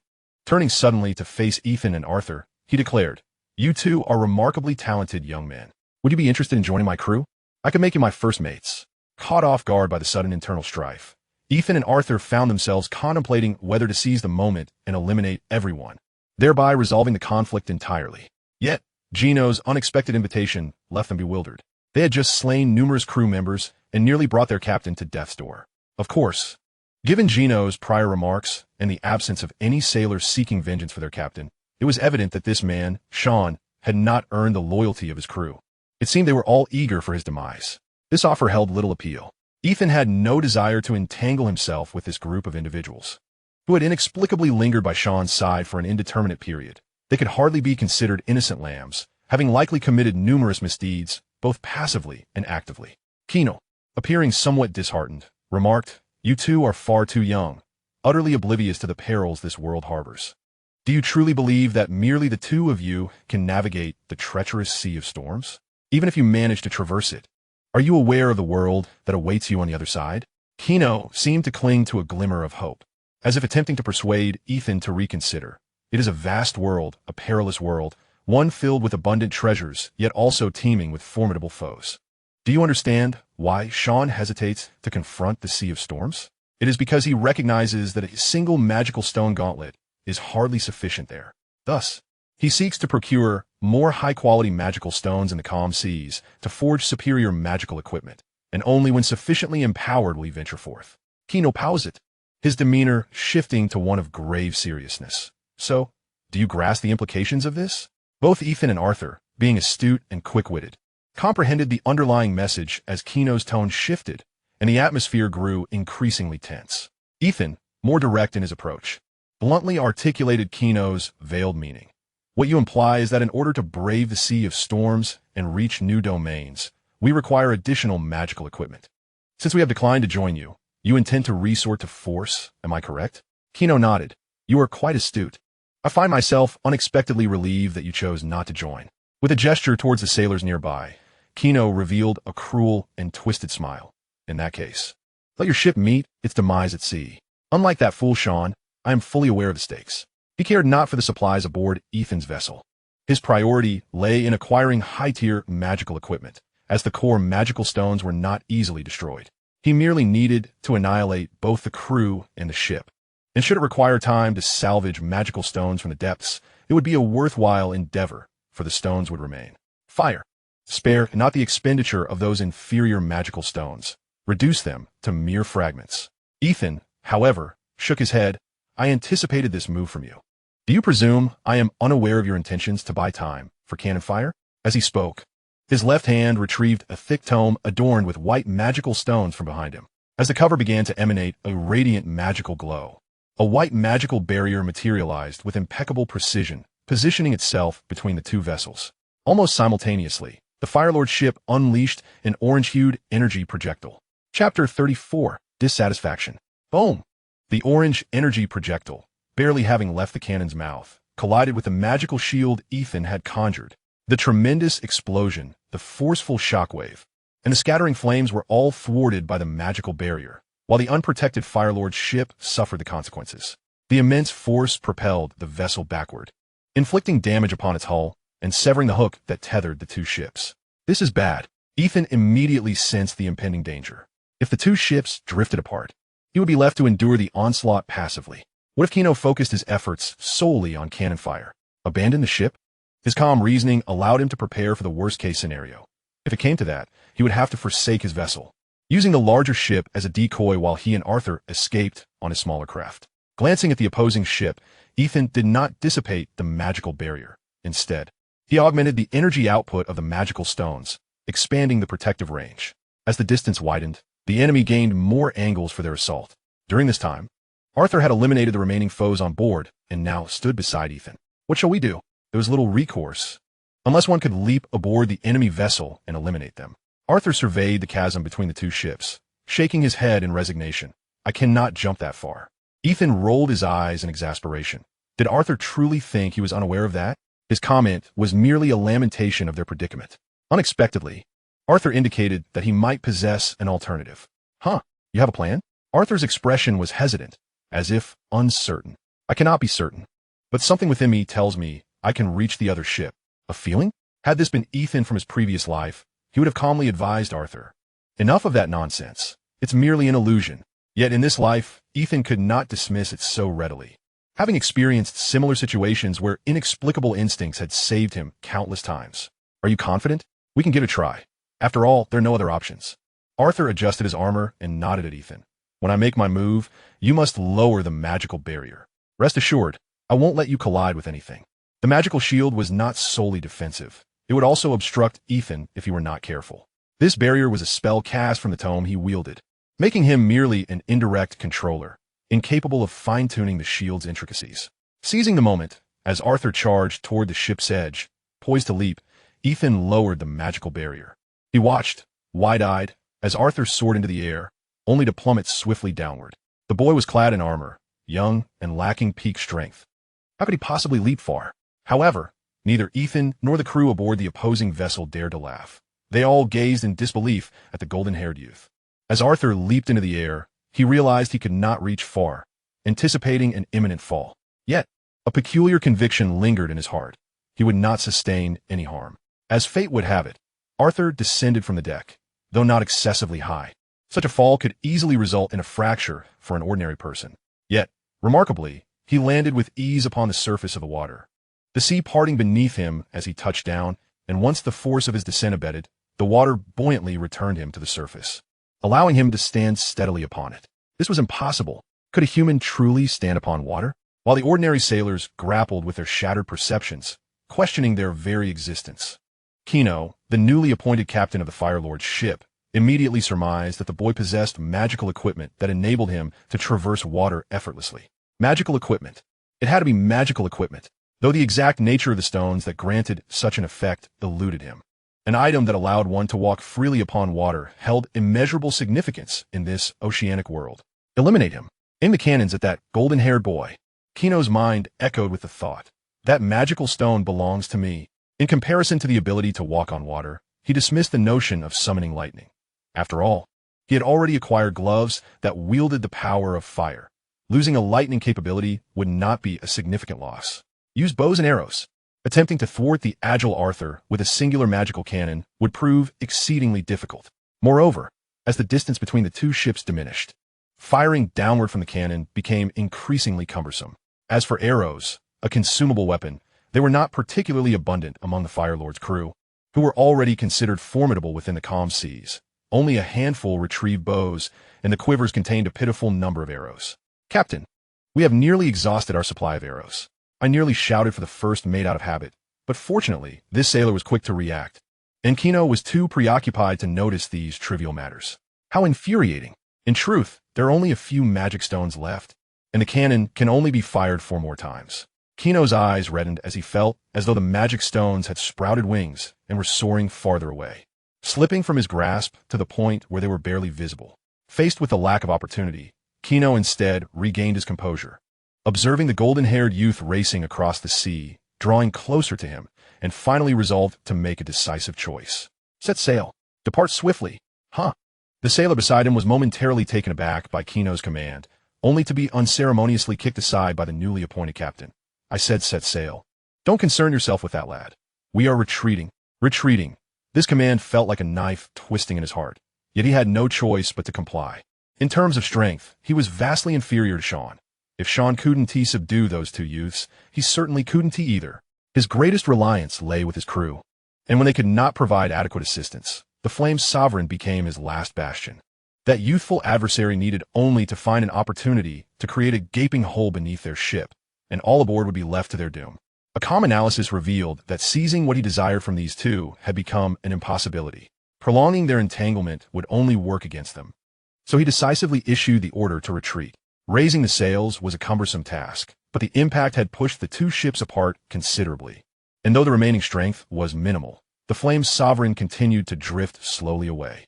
This allowed the distance between them to steadily increase. And while their earlier cannon shots had missed, they had nonetheless successfully hindered Arthur's advance, affording them sufficient time. Next time we meet, I shall be stronger, Kino thought bitterly, casting a glance at Arthur, who gradually came to a halt upon the water, directing his crew to hastily vacate the area. He intended to avoid heading to Stat Island, knowing that those two youths would surely venture there. Instead, he planned to search for an island to regroup, and after a time, return to Stat Island to recruit new followers, while also seeking ways to enhance his own strength. Sean was dead, leaving no one to stifle his growth, and with a newfound understanding of his own frailty, Kino desperately yearned for greater power. As he watched the Flame Sovereign swiftly retreat, Ethan narrowed his eyes, realizing that the opposing crew was likely concerned about Arthur damaging their vessel, hence not utilizing their cannons once they had created some distance.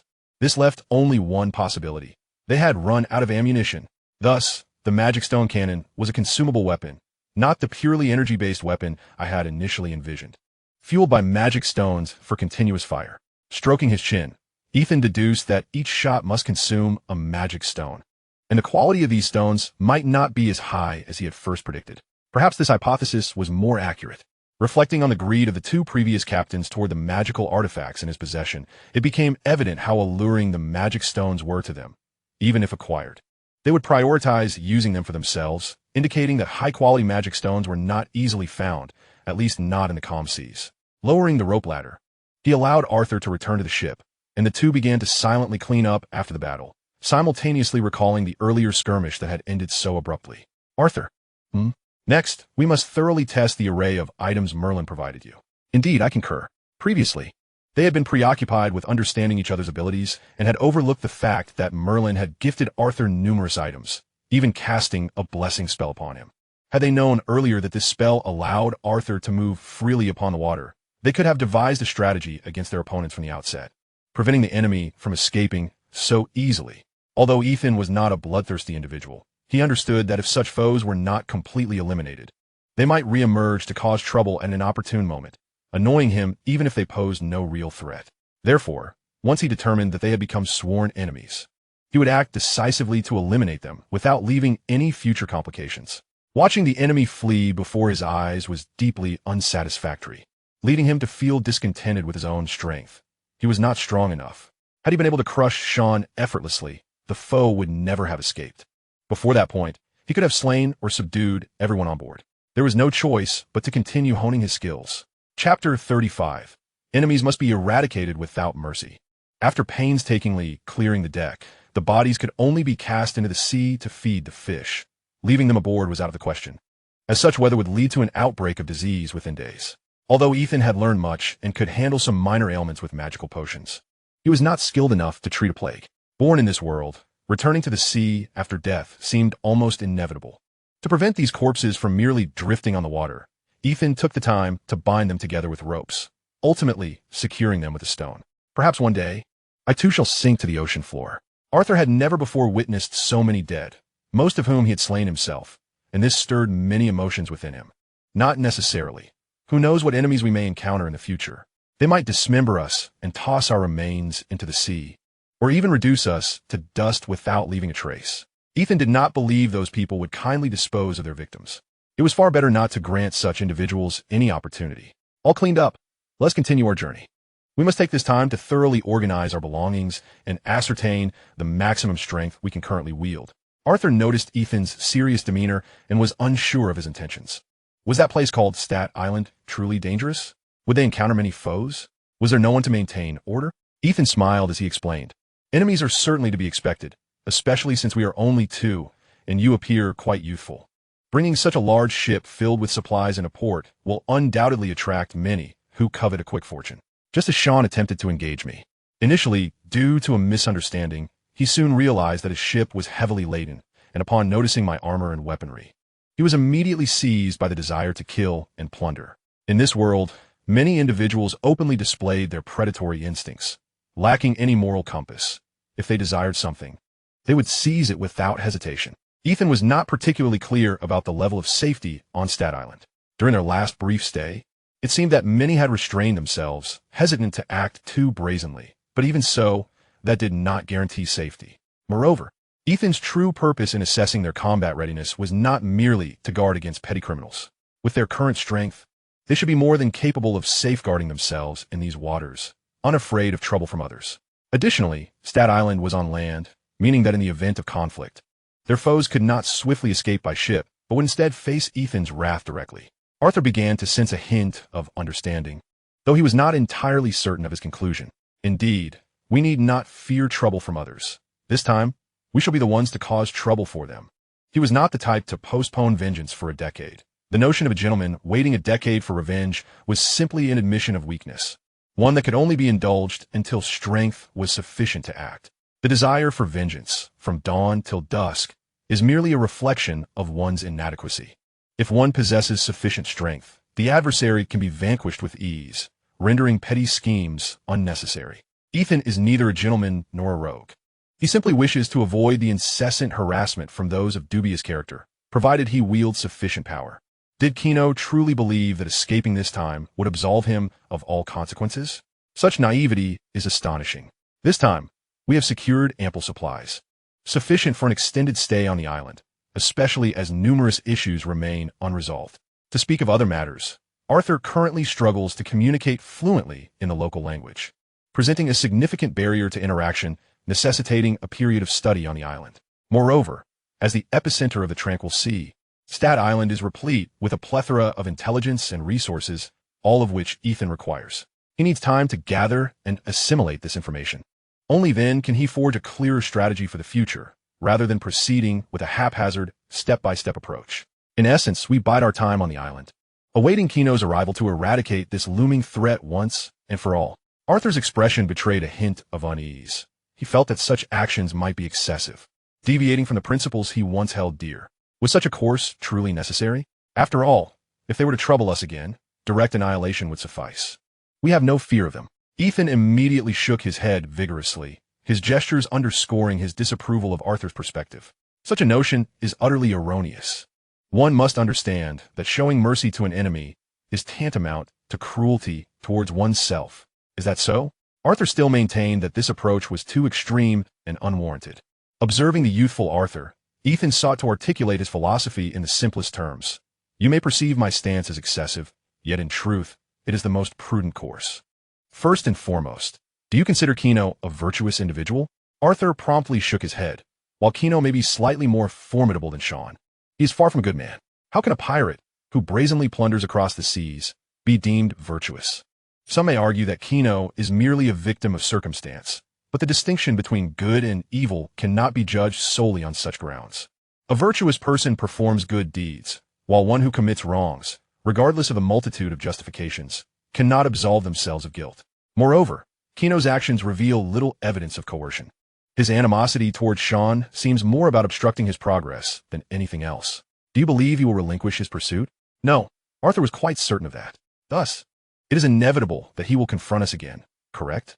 Arthur nodded, acknowledging Ethan's deduction.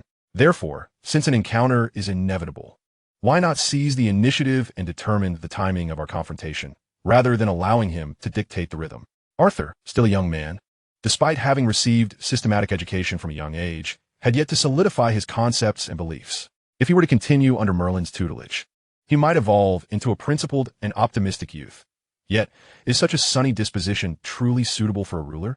Ethan believed that while having a sound moral compass is indeed an asset, an excess of optimism merits scrutiny. If Arthur were merely amiable, it would pose no issue. A touch of warmth can enhance his personal charm, fostering loyalty among his subordinates. However, excessive brightness that consistently views matters and people through a positive lens renders one unfit for leadership. He may possess a kind heart, but he must not be naive. While refraining from malevolence, one must understand the means of wrongdoing and effectively prevent and counteract them. The adage holds, a corrupt official must be cunning, while an honest one must be even more so. He must grasp these truths to become a competent ruler. Yet, what relevance does this hold for our impending actions? Arthur found himself momentarily perplexed, questioning how the conversation had shifted so abruptly to his suitability as a king. I implore you to consider matters from the adversary's perspective. Ethan skillfully redirected the discussion. If you were a villain facing your mortal enemy, employing any means necessary would be unsurprising, would it not?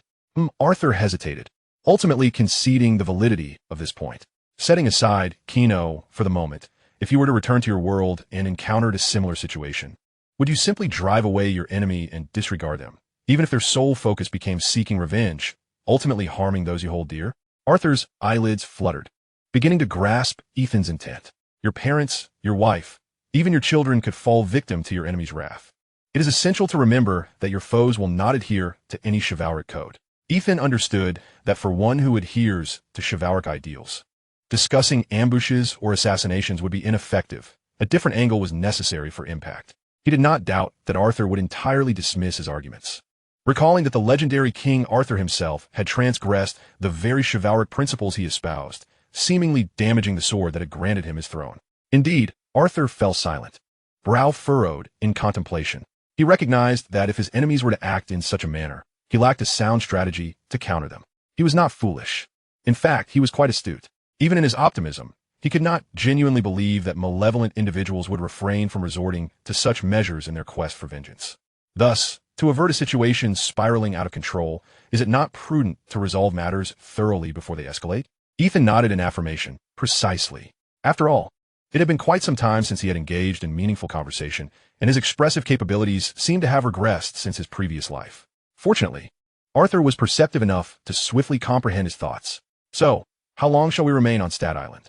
Ethan recognized that Arthur had acquiesced to his forthcoming plans, revealing a somewhat chilling smile.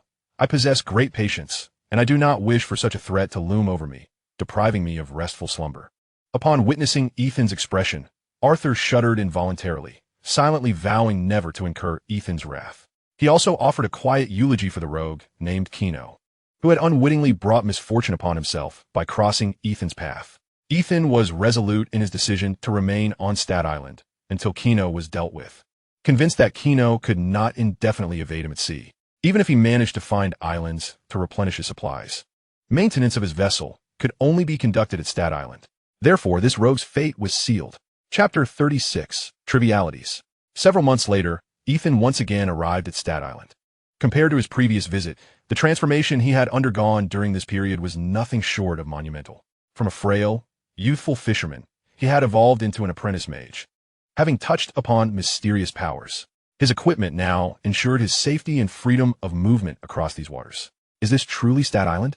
Arthur stood at the highest point of the ship's stern, scrutinizing the bustling port below, while Ethan engaged in discussions with the port's administrative personnel. This time, he had brought back 2 ships. The smaller vessel he intended to sell to the Adventurers Guild, while the larger one he planned to refurbish and rename the Dawn Goddess, preparing it for his future endeavors. This time, he hoped it would serve him well for an extended duration. In truth, even if he wished to depart Stat Island sooner, circumstances would not allow it. Unloading, inventorying, and subsequently selling the cargo aboard the vessel would undoubtedly require a considerable amount of time. The ship itself also necessitated substantial repairs and maintenance. Angus, the previous captain, was uncertain about the duration the vessel had been adrift at sea or the timing of its last maintenance. He certainly did not wish to encounter an array of unforeseen issues while navigating the waters, which could potentially lead him into perilous situations. The most prudent course of action would be to disregard the expenses and conduct a comprehensive overhaul of the ship. Furthermore, the name inscribed on the side of the bow needed to be removed. What should the new name of the ship be? And where should it be engraved? Ship names are typically etched onto a wooden plaque, which is then affixed to a designated area of the vessel, ensuring no damage is inflicted upon the hull itself, while also facilitating the renaming process. Stat Island boasts a single shipyard that monopolizes all shipbuilding, repairs, and maintenance tasks within the tranquil waters. Despite its absolute monopoly, the pricing remains reasonable, and the craftsmanship is commendable. Most vessels in the calm sea are constructed by this shipyard, which possesses a level of expertise that is hard to rival among adventurers.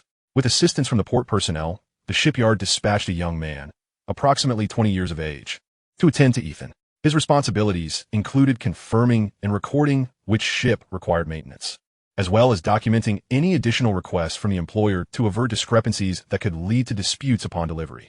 From this perspective, it is evident that this nameless shipyard operates with integrity. Goddess of Dawn, Ethan mused, stroking his chin. After some contemplation, he resolved to have the name displayed at the stern. If possible, I would like a figurehead at the bow, depicting a goddess of prayer. A figurehead is not an uncommon adornment, yet it serves purely as decoration. Few would request such additional installations, as they typically incur extra costs.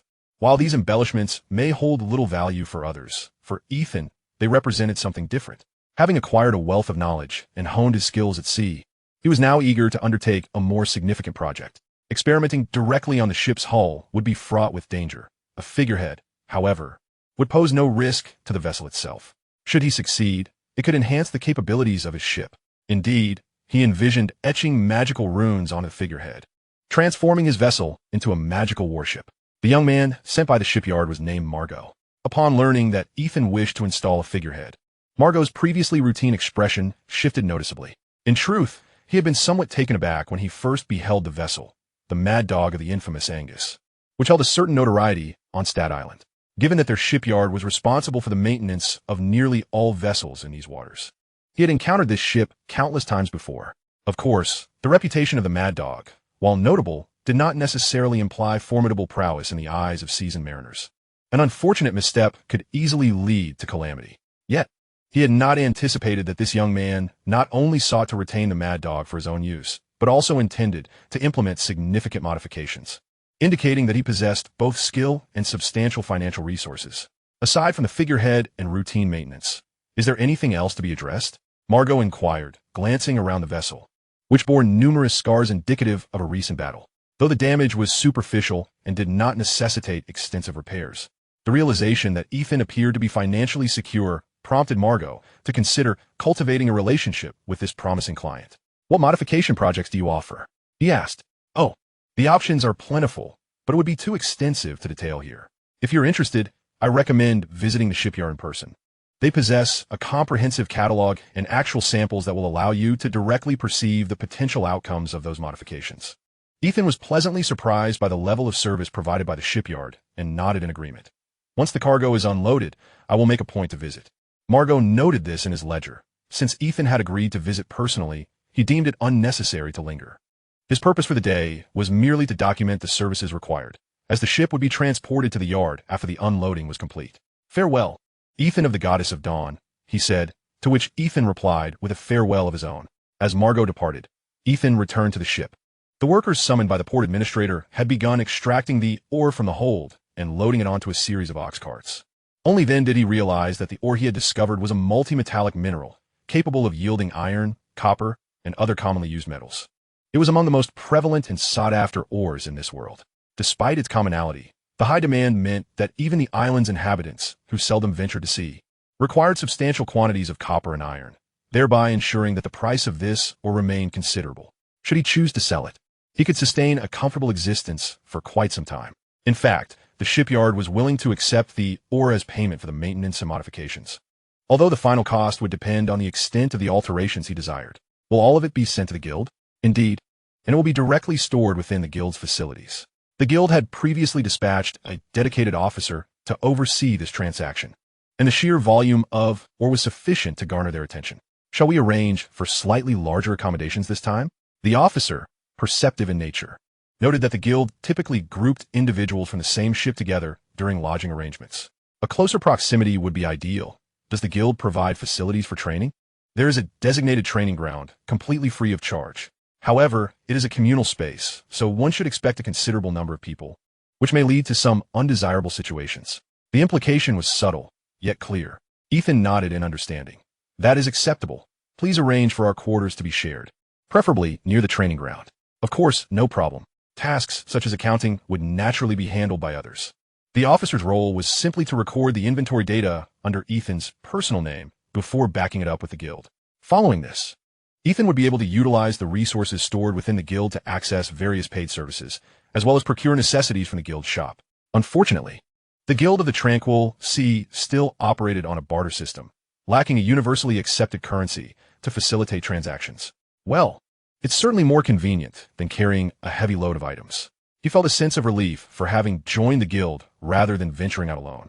Setting aside the logistics of storing materials, gathering various forms of information would have consumed a significant amount of time. As Ethan's account swelled with substantial assets, many guild resources became accessible to him, with the officer candidly sharing valuable information. Adventurers who could bring in significant resources would not only receive extensive data, but would also benefit from support to a certain degree. For instance, priority access to intelligence and new ships. In times of peril, a call for assistance from other adventurers, and in the event of financial ruin. The guild would provide essential ship supplies to give the adventurer a chance at recovery. These benefits would improve as the wealth brought in by the adventurer increased. Oh, there are so many advantages? Indeed, joining the guild offers a plethora of benefits. At this juncture, the officer leaned in, lowering his voice. Additionally, information regarding the stormy sea and the territories beyond is also accessible within the guild. Oh, Ethan's interest peaked. He had been planning to gather relevant data during this time, and it seemed serendipity had presented him with an opportunity. However, he wondered, what incentive did the officers have in disclosing such information? Reflecting on the moment I first joined the guild, I recall the individual who facilitated my membership, acting rather furtively, as if they were subtly imparting a myriad of information. Curiously, all this information seemed to serve their interests, yet it did not appear to be an intentional deception. What could they possibly seek? Could it be that these clerks possess an inherently benevolent disposition? It is truly perplexing. At this juncture, all goods have been processed, including 2 ships laden with or that had already been dispatched to the guild. The remaining provisions aboard would serve as remuneration for the laborers employed, with any surplus being handed over to the guild for further processing. These items would soon find their way to the market, exchanged for goods that could be stored long-term and deposited into Ethan's account.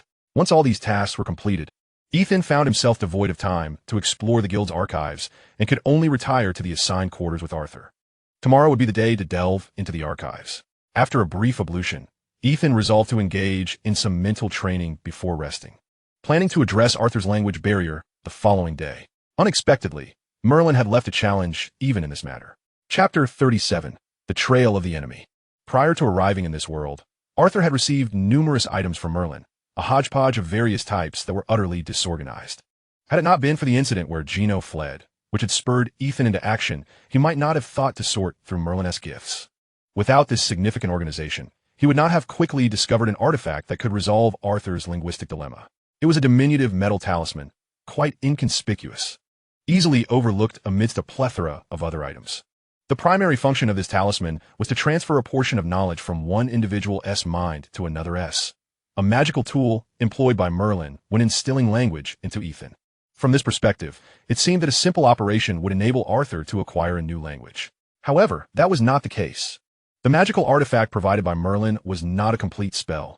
It could only serve as an auxiliary tool. The principal caster must still be a mage. In other words, Ethan himself had to actively control the spell. The artifact merely ensured that his casting would not falter, or if it did, that it would not inflict harm upon either party. It was essentially a safeguard. Given Ethan's current level of mental prowess, casting such a spell was still somewhat challenging, which is why he deemed it yet another trial set forth by Merlin. He had to correctly identify this artifact among countless other items and use his own abilities to wield it. If he could accomplish this, their minor issue would be resolved, and Ethan's capabilities would see substantial enhancement. This was reminiscent of the training methods outlined in his spellbook. The mental exercises in the Tome of Inheritance employed a similar approach, constantly presenting Ethan with new goals that were just within reach, encouraging him to strive forward without succumbing to ennui from prolonged stagnation. This time, not only would he exert himself to utilize the talisman, but he would also receive an additional spell as a bonus. This spell appeared to be relatively uncomplicated, yet its utility was significant, promising to be beneficial in the future. Although Arthur had become his companion, he was destined to return and claim the throne, and this journey was merely a period of exploration and training. Perhaps in a year or 2, or at most 5, he would depart, necessitating Ethan to continue seeking suitable allies. These allies could not all be exceptionally astute, capable of swiftly mastering new languages, as Ethan would traverse various realms, encountering a multitude of languages, making the task daunting. If he mastered this spell, the language barrier would no longer pose a challenge. He could create a language package, distributing one to each new recruit. From the moment he awoke, Ethan had been engrossed in manipulating this talisman, and by midday, he had finally comprehended its workings. The next step was relentless practice until he could accurately and completely cast the spell. After inviting Arthur to dine, they also took a stroll through the training grounds. Empty. That was the singular impression left upon them. The so-called training ground was merely a vast expanse devoid of any designated areas or training apparatus. If one wished to wield a weapon or bear weight, they were expected to bring their own. The guild merely provided a communal space, nothing more. Realizing this, Ethan and Arthur performed their routine exercises before departing, for there was little of interest to behold. Subsequently, Ethan retreated to the archives and remained there until dinner time, where he dined with Arthur and imparted some foundational language skills. After all, Arthur could not perpetually trail behind Ethan. He must venture out independently. Alas, mastering a new language is no simple feat, particularly when the languages are entirely disparate. Thus, after half a month, Ethan had managed to grasp the fundamentals of the spell known as knowledge sharing, while Arthur despondently clutched a few rudimentary vocabulary notes, reduced to silence. Arthur was intelligent, with a decent memory, but lacking the rigorous mental training of a mage. He found it exasperating to memorize the pronunciation and common vocabulary of the new language. He barely managed to learn a few terms while grappling with the complexities of spoken language, ultimately deciding to wait for Ethan to perfect the spell. On this day, when Ethan indicated a willingness to attempt the spell, Arthur finally exhaled a sigh of relief. The inability to speak had been an unbearable plight. Ethan could not help but laugh. Arthur, in an effort to mask any anomalies, had feigned muteness, thus suppressing the urge to converse even with Ethan in the presence of others. After all, the Tranquil Sea possessed a singular universal language, perhaps with slight variations in accent. Yet it did not hinder communication. Arthur's situation was unprecedented. Should he speak yet fail to comprehend the language of this world, it would raise suspicions. If investigated, it could potentially unveil Ethan's greatest secret. To be on the safe side, Arthur pretended that his voice had been injured and he could not speak recently. Feigning muteness was not ideal, as he would soon be able to communicate. Finally, the days of his suffering were drawing to a close. Do not rejoice too soon. Ethan cautioned himself. Perhaps his mastery of the spell was still insufficient, and the possibility of failure loomed large. Arthur beamed a radiant smile. I believe you will certainly succeed. Yet, to Ethan, that brightness felt almost blinding, as if it were destined to incinerate him. Very well, I shall undoubtedly succeed, he replied, feeling the heat abate slightly. Avoiding Arthur's hopeful gaze, Ethan concentrated on channeling his mental energy and then cast the diminutive spell, which required no magical power, only mental strength. Because it operated directly through mental energy, it posed a significant risk of irreversible psychological harm to both the caster and the recipient, thus demanding high precision. Akin to performing a delicate surgery where any error was intolerable, the artifact provided by Merlin served as a safeguard, capable of halting the spell's operation in the event of an error and gently restoring the caster's mental energy. As for the recipient, once the spell was successfully cast, it would be recorded by the talisman and subsequently replicated and transmitted to them. Therefore, as long as Ethan succeeded, there was no need for concern on Arthur's part. Observing Ethan meticulously channeling his mental energy, beads of sweat forming on his brow, Arthur recognized that the spell was reaching its most critical juncture. He even breathed cautiously, fearing that he might inadvertently disturb the deeply concentrated Ethan. However, if Ethan were to realize his true state at that moment, he would likely draw his long sword and demand a duel, intending to teach Ethan a harsh lesson. Oh, it seems to be simpler than I anticipated. Everything is progressing smoothly. Have I perhaps enhanced my control over mental energy? Ethan stared blankly at the talisman in his hand. Perhaps it was due to the fact that Arthur and I discovered the talisman a bit late. After all, we did not immediately begin our inventory upon arriving at the Tranquil Sea. We drifted at sea for quite some time, unable to find an answer. Ethan raised his head and noticed Arthur, who was being cautious beside him, and immediately offered him a broad smile. Success. The next steps will be quite simple. Arthur finally exhaled a sigh of relief. His days of silence had come to an end, just as Ethan had stated. The subsequent tasks were indeed straightforward and proceeded without a hitch. Ethan had intended to casually impart languages, such as English and Chinese, which he had already mastered, to Arthur. But upon seeing the dazed expression of the newly enlightened Arthur, he decisively suppressed this thought. Arthur's mental energy was of high quality and resilience, yet he was still not a mage. There remained a significant disparity in the nature of their mental energies. Suddenly inundated with a wealth of new knowledge, Arthur could not assimilate it as effortlessly as Ethan had before. He needed to invest time to digest it before he could continue utilizing this spell to bear new knowledge. And this capacity for bearing knowledge was not infinite. Overindulgence would similarly inflict harm upon his psyche. Well, it seems I will need to wait some time before I can transmit new languages to you. Arthur understood Ethan's reasoning. He had not anticipated such severe side effects. And even now, he felt somewhat dizzy. It appears I must retire early today. After bidding farewell to Ethan, Arthur made his way directly to rest. Meanwhile, Ethan was not ready to sleep just yet. Having resolved Arthur's issue, he prepared to attend to his own matters. He set his sights on the guild's archives. Over the past few days, he had merely skimmed the catalog, identifying the materials he wished to consult, read, and even record. Many of those documents could not be taken out and were only viewable internally, so this time, Ethan planned to spend the night in the archive room.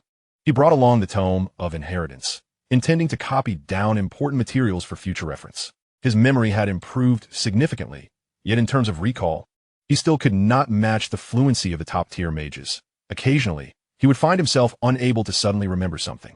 To put it simply, he could now be considered a person with a notably strong memory, yet he had not transcended this level. Therefore, the most prudent course of action was to record vital information in the Tome of Inheritance. As he stepped out of the lodging area, he overheard two middle-aged men standing not far from the entrance discussing a topic of interest. It seems the flame hand, Sean, has perished. His title and that piece of equipment have been inherited by the former first mate, Kino. Oh, are you certain? I heard from the port that an adventurer encountered the Flame Monarch and lost half his supplies to survive. Alas, it seems that even with the change of hands, the Flame Hand remains the same. Indeed, we must remain cautious and avoid the Flame Monarch. I've heard that fellow is operating in these waters, robbing adventurers returning from sea. Truly, Chapter 38, surprises await at every turn. As Ethan gradually walked away, the voices of the two men faded into obscurity. He seemed utterly indifferent to the matter, proceeding to focus on his own tasks. However, once he entered the archive room and arranged the materials he wished to examine before him, his mind began to ponder whether he should take the initiative. If he were to merely stock up on food and water, the speed and agility of the caravel would be maximized, making it difficult for Kino to gain an advantage in a naval pursuit. Yet, upon further contemplation, this would grant the opponent an opportunity to utilize their magical cannons. Should the ship, recently repaired or even modified, sustain severe damage, it would indeed be a loss. The last escape seemed to have been due to a lack of cannonballs. But who could know whether they had replenished their stock during this time? After mulling it over, he concluded that engaging in a naval confrontation would likely be disadvantageous. It would be wiser to await their landing before addressing the matter, effectively nullifying the threat posed by magical cannons while also alleviating his lack of naval combat experience. One cannot drift at sea indefinitely. Patience is essential. A good hunter must possess ample patience. Losing it would grant the prey an opportunity to escape or retaliate. Reminding himself of this repeatedly, Ethan calmed his mind and began to peruse the materials. Once he delved into the texts, he became utterly engrossed. Through the documents stored by the guild, Ethan learned that the tranquil sea is, in fact, intrinsically connected to the ocean on the other side of the storm sea. After all, the existence of a passage in the storm sea is no secret. However, that passage remains a significant danger for most adventurers in the tranquil sea, as carelessness could lead to their demise amidst the furious storms. Conversely, these dangers are not as daunting for more formidable adventurers, with greater strength, sturdier and larger ships, and perhaps even equipped with magical stone technology and devices that Ethan has yet to fully comprehend. They may face challenges in traversing the storm sea. Yet the passage shall not hinder them. These individuals thrive in another maritime domain. Their reluctance to return to the tranquil sea primarily stems from its barren nature. For them, the tranquil sea is aptly dubbed the barren sea, utterly incapable of sustaining adventurers of their caliber. It merely serves as a training ground for novice newcomers to learn how to navigate the oceans. Ethan pinched the bridge of his nose. His earlier conjectures had indeed proven correct. The tranquil sea is a mere starter village. His dominance here holds no real significance. Setting his sights on breaking free from this ocean and advancing to the next maritime expanse is undoubtedly the right course. Simultaneously, the guild is indeed the colossal entity he had anticipated. They are not only the epicenter of existence in the tranquil sea, but also hold a similar standing in the subsequent ocean. The guild in the tranquil sea collects resources, a considerable portion of which is transported to the guild's outpost in the next ocean, in exchange for more useful items in this maritime domain, such as increased food supplies and fundamental consumables, including a plethora of low-quality magical stones. The scarcity of high-quality magical stones in the tranquil sea can be largely attributed to the guild's collection and subsequent relocation. In the tranquil sea, there are not many adventurers with the means to hoard high-quality magical stones. They're primarily focused on acquiring basic necessities, as food and water are perpetually insufficient. Had it not been for the temporal pointer as his unique advantage, and the serendipitous acquisition of the water creation spell to address his drinking water needs, he too would have been plagued by this issue.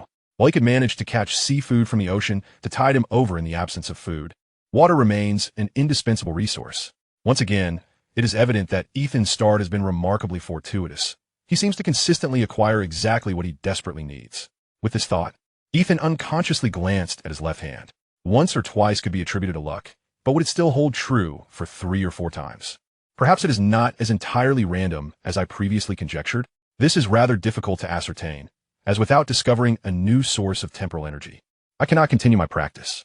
Observing that there was no one around, he casually summoned the temporal pointer. He merely intended to take a glance, not expecting that in the dead of night, while still on the island, he would suddenly uncover a new source of temporal energy. Yet such is life, always brimming with surprises or perhaps shocks. This time, a surprise emerged abruptly. Temporal energy? Ethan gazed at the clearly defined pointer, which bore only a single arrow, and could not help but sigh, reflecting that he had overthought matters. It seemed to be merely a stroke of good fortune. Upon unexpectedly discovering the temporal energy, Ethan resolved against lingering in the archives any longer. He had already replicated the materials using the Tome of Inheritance and could peruse them at his leisure later. However, the nature of this temporal energy remained elusive. He had yet to fully comprehend its emergence, and its patterns, locations, and intensities baffled him, appearing entirely random. Having returned the materials to their rightful place, Ethan departed the archive. By this time, it was well into the early hours of the morning. The moon hung high in the sky, round and luminous, while the countless stars adorned the night, rendering it as beautiful as a masterpiece. Regrettably, Ethan lacked any inclination to admire the scene, focusing solely on the direction indicated by the temporal pointer. Periodically, after ensuring he was alone, he would glance at the pointer to confirm he had not strayed off course. Given that the pointer indicated only a single arrow, the target should not be far. Yet, he could not ascertain whether this distance exceeded the island's maximum diameter. If it happened to be situated just offshore, his prospects for the night would be bleak. Fortuitously, Ethan had only recently departed the guild's archive, and scarcely had he exited the guild's complex when he stumbled upon the temporal energy. It seemed to be in limited supply. He had begun to gain a preliminary mastery over this temporal energy, no longer reliant solely on absorbing it passively from its source, which had previously triggered a teleportation magic circle upon depletion. While this method was conspicuous and rather passive, there had been a slight shift. After absorbing the energy, he could distinctly feel it coalescing within a magic circle on his left hand without adversely affecting his mental acuity. Following the absorption of the temporal energy, a magical pattern appeared on the back of his left hand, subtly glowing. This indicated that the magic circle was in an activated state, poised for action. It also suggested that he still lacked full control over this energy, which was merely being forcibly contained.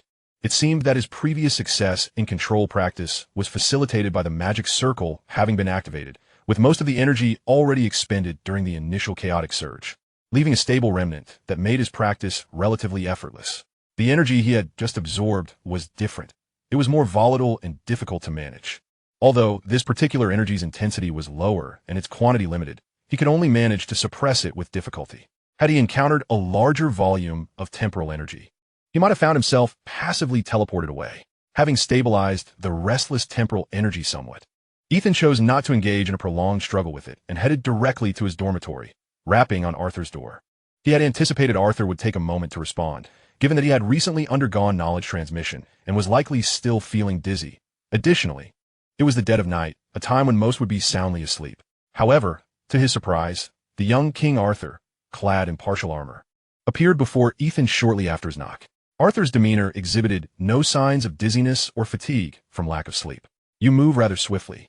Given the hour, your visit suggests an urgent matter. I keep my equipment close at hand during rest, which allows for a quick response," Arthur remarked. Ethan nodded, acknowledging that their current environment was far from tranquil, and maintaining a level of vigilance was prudent. "There's no need to rush. You still have time to properly prepare your gear before joining me." Arthur shook his head. "There's no need. I've already packed everything. When the time comes, I shall simply carry my bag along." With that, he lifted a hefty backpack from the floor. "Let us proceed to your place. It seems I have time for a quick wash." Ethan and Arthur made their way to his room, securing the door with a lock, and cautiously barricading it with a chair. Suddenly, Ethan was struck by a sense that something was amiss. As Arthur dried his face with a towel, he retained his backpack. Awaiting Ethan's words, "I discovered temporal energy on the island, so we may need to embark on a planar journey," Ethan declared, revealing the softly glowing magic circle on his left hand. Arthur immediately understood why Ethan had summoned him in the dead of night. This island also possesses temporal energy. Arthur mused, "This is my first time gathering it on land. It appears that temporal energy may not solely manifest at sea. Perhaps we will find it on those floating islands in the future." Arthur nodded, recognizing that Ethan had not ventured through different planes frequently, and many aspects remained uncertain. "Then let us depart directly." In contrast to Arthur, Ethan required a bit more time to finalize his gear. Once prepared, he activated the temporal teleportation magic circle. The familiar circle, the blinding light obscuring his vision, and, with Ethan's growing control, the previously tumultuous temporal energy began to stabilize, releasing a less conspicuous surge. Under Ethan's careful management, the energy released during this teleportation was no longer as glaring as a torch in the night. As the brilliance faded, Ethan and Arthur successfully completed their transit. Yet, upon gaining clarity of their surroundings, a large sign to the side struck Ethan with dismay. "Welcome to Raccoon City." Chapter 39, Jill. Ethan stared at the English sign, feeling an overwhelming impulse to turn back. Raccoon City, a notable setting from the famed Resident Evil series, had appeared directly or indirectly across multiple installments, a city fraught with calamity. He pondered which version of the narrative he had entered, if it followed the game as storyline. Raccoon City would be a small town in the northwestern region of North America, not a major metropolis, where the Umbrella Corporation had long concealed its research facility without detection. In the context of the game world, Ethan harbored no concerns for his and Arthur's safety. While the bioweapons incidents were challenging, they were consistently contained within manageable zones.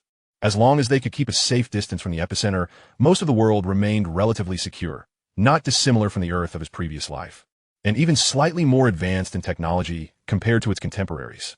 However, if they were embroiled in the movie's narrative, the situation would be dire. Even if he and Arthur turned on their heels immediately, they could not escape the impending outbreak of a catastrophic bioweapon virus. Ironically, during the transit, he had heightened his control over the energy, which obediently remained stored within a magic circle on his left hand.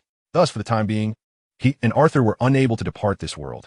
He could only manage the energy to prevent it from overflowing and dissipating. But he could not yet trigger it to return to the tranquil sea. Standing beneath the sign, he could vaguely discern the distant city skyline, the towering skyscrapers unmistakably revealing the version of Raccoon City he had entered. I recall the game version did not boast such advancements or an abundance of skyscrapers, Ethan noted, glancing at Arthur, who awaited him patiently, and suddenly noticing the armor he wore. "We should change our attire," Ethan suggested. "Why?" Arthur, aware only of Ethan's ability to traverse planes, remained oblivious to Ethan's familiarity with many realms. "Is this world particularly dangerous?" Ethan found it difficult to explain, opting instead for a diplomatic evasion. "Our current attire might attract unwanted attention." This matter involved another significant secret of his, one he had never shared with anyone, tightly guarded within his heart. "Shall we don ordinary clothing then?" Ethan suddenly felt a throbbing headache. Arthur was not the focus for the moment. The casual attire he bore was antiquated, much like the garments he carried himself, rendering him conspicuous even within this modern metropolis. After much contemplation, Ethan concluded there was no alternative and decided against a change of attire. He thought, why not don the armor? He could easily masquerade as a young enthusiast attending a comic convention. Such events were plentiful in this nation, rivaling even those of the island nation in Asia. Furthermore, with one of them barely 18 and the other around 14, it would not be peculiar for young people to engage in such activities. The only caution to be exercised was to avoid allowing others to come too close, lest they discern that their attire was authentic. "Where are we headed now?" Ethan inquired, gesturing towards the indistinct outskirts of the city. "To that place, called Raccoon Town." Just as they were about to proceed, Ethan recalled that Arthur could not speak English. "How is your dizziness?" Arthur shook his head. "It lingers a bit, but does not hinder my ability to fight." Given this, it was not feasible to impart English to Arthur at this time, so Ethan decided to allow him to remain mute a while longer. With a glum expression, Arthur followed Ethan towards Raccoon Town. In truth, he could depart from this place, even if the outbreak of a biohazard was inevitable and might escalate into a catastrophic disaster.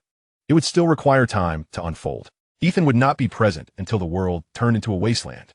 But what was the purpose of his interdimensional travels? Was it merely to seek food and water? That seemed a gross underutilization of his abilities. More importantly, he aimed to gather unique resources from various dimensions to enhance his strength more swiftly. Although the biohazard world was a science fiction realm, it did not imply that its elements were useless to Ethan.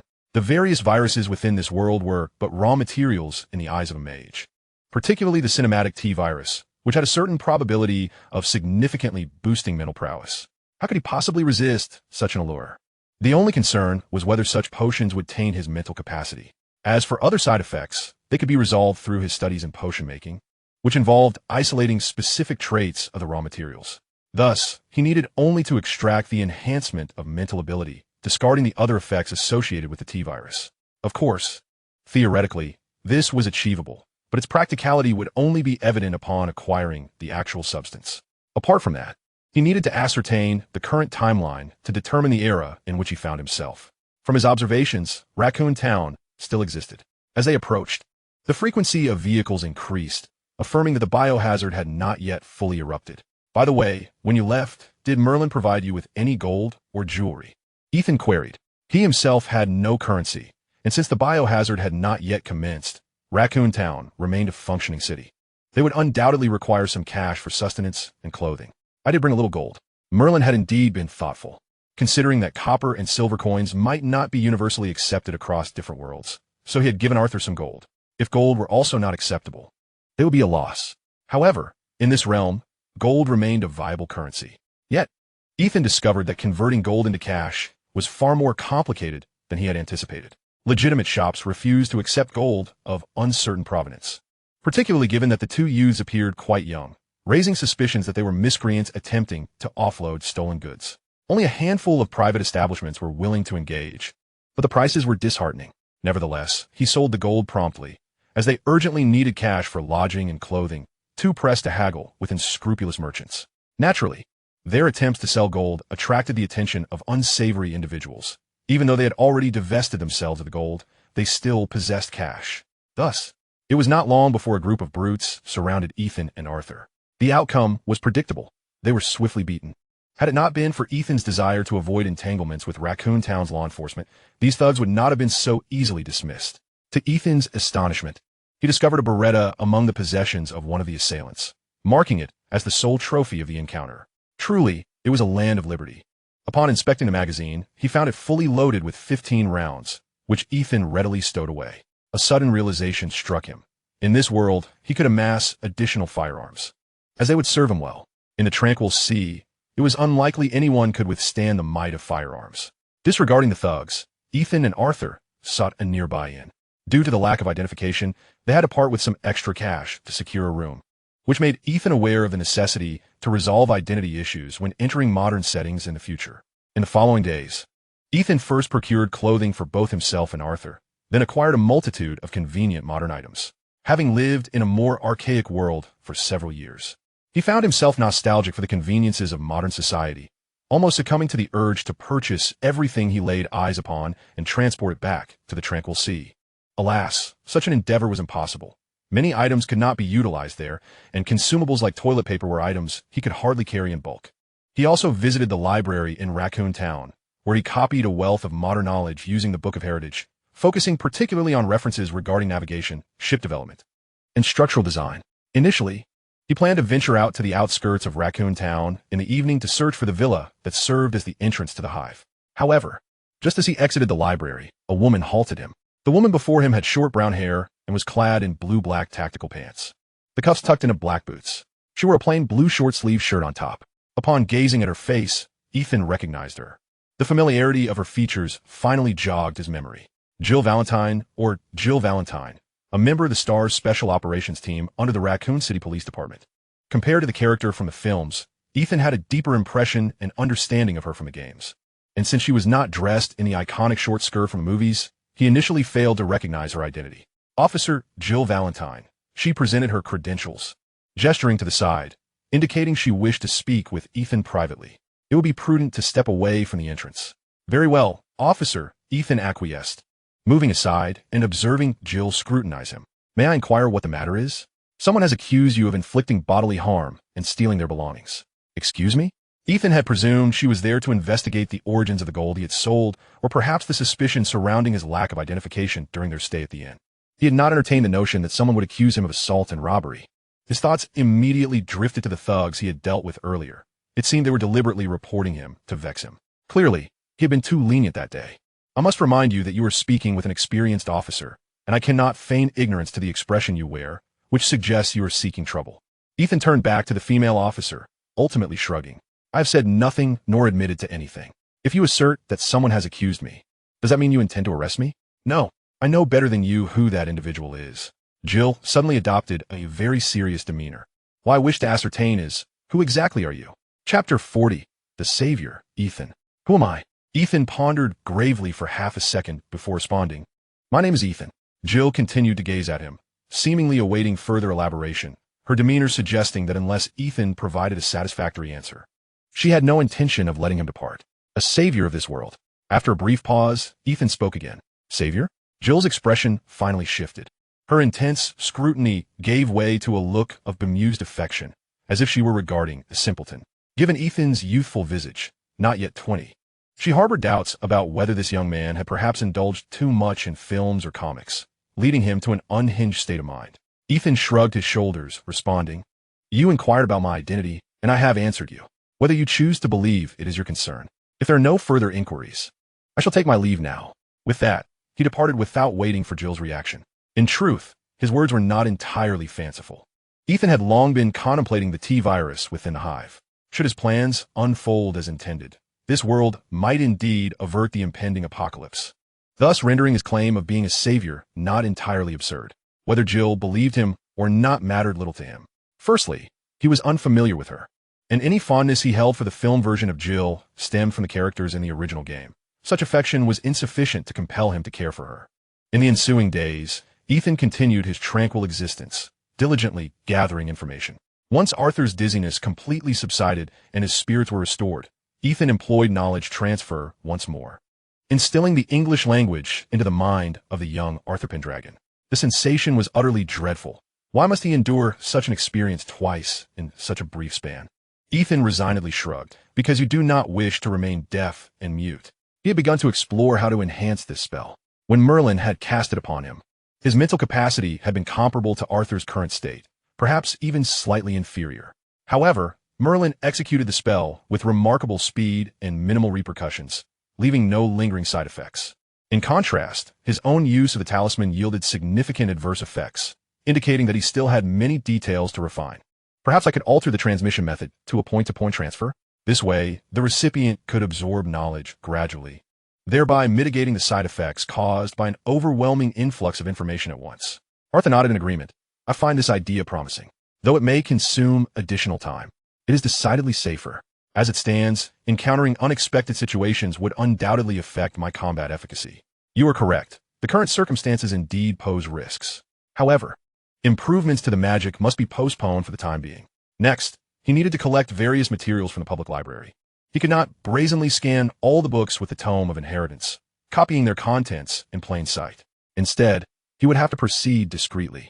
Every day, he would select a few necessary books, stacking them together, with the Tome of Inheritance placed at the bottom. This method of copying was considerably slower, requiring several hours for just a few volumes, but it lacked the ostentatious visual effects that would draw attention. Ethan also took a moment to visit the gun shop in Raccoon Town. The Free Lighthouse Nation certainly lived up to its reputation, as many firearms were openly displayed on counters and shelves for customers to select and purchase. However, he noted some distinctions. Weapons sold in larger commercial stores were clearly marked as civilian versions, and automatic weapons were conspicuously absent, with these establishments primarily offering handguns and shotguns. He even encountered several individuals perusing firearms, realizing that acquiring weapons through legitimate channels was quite a cumbersome process, requiring various documents and a series of procedures. On the surface, it appeared that the nation had indeed exerted considerable effort in regulating firearms. Unfortunately, this proved largely ineffective, as numerous private gun shops clandestinely sold high-quality merchandise to attract customers. Even more concerning were the itinerant vendors, who exhibited no scruples in offering any weapon imaginable. In summary, the proliferation of firearms in this country had reached an irredeemable state. After observing for some time, Ethan concluded that if he wished to amass an arsenal of firearms, the options were plentiful, and he could devise a specific plan before his departure. Should he fail to halt the spread of the bioweapon virus, he could collect weapons indiscriminately. Conversely, if he succeeded, he might contemplate a black eats black strategy. No, the Hive itself should already harbor a significant cache of weaponry. With the intelligence nearly gathered, he resolved not to return to the library. If the upcoming events transpired favorably and this world avoided a bioweapon apocalypse, he could continue to replicate more materials. If not, he would have to relocate to another city. During these days, he had been searching for Alice, the film's protagonist, discovering that she had taken up residence with the primary antagonist, Spencer, from the first film, now living as a couple. Upon realizing this, he knew that the onset of the plot was imminent. Each night, he would stake out the mansion in the outskirts, awaiting the unfolding of events. If the narrative did not commence, he would have no choice but to force his way in to obtain the T-virus. A reckless endeavor considering the formidable security personnel and modern defenses employed by Umbrella within the Hive, not to mention the potential for endless reinforcements arriving. Only a fool would undertake such a risk. I hope I shan't be kept waiting for too long. Upon returning to his lodgings, he was surprised to find Jill once again before him. After their last encounter, where he had left her with the notion of being a savior, he assumed she would dismiss him as a madman, especially since she had not appeared in the following days. Perhaps she had forgotten him entirely. Yet here she was, blocking the entrance to his quarters, indicating that she had been investigating him during these past few days. Indeed, Jill had been delving into Ethan's background.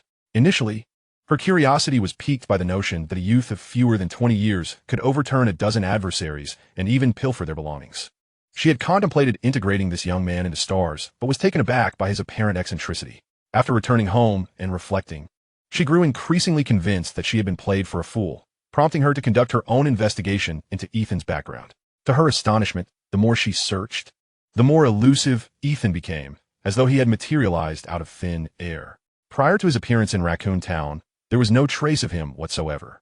Considering his initial attire, she even investigated whether there had been any recent conventions in nearby cities, yet her efforts yielded no results.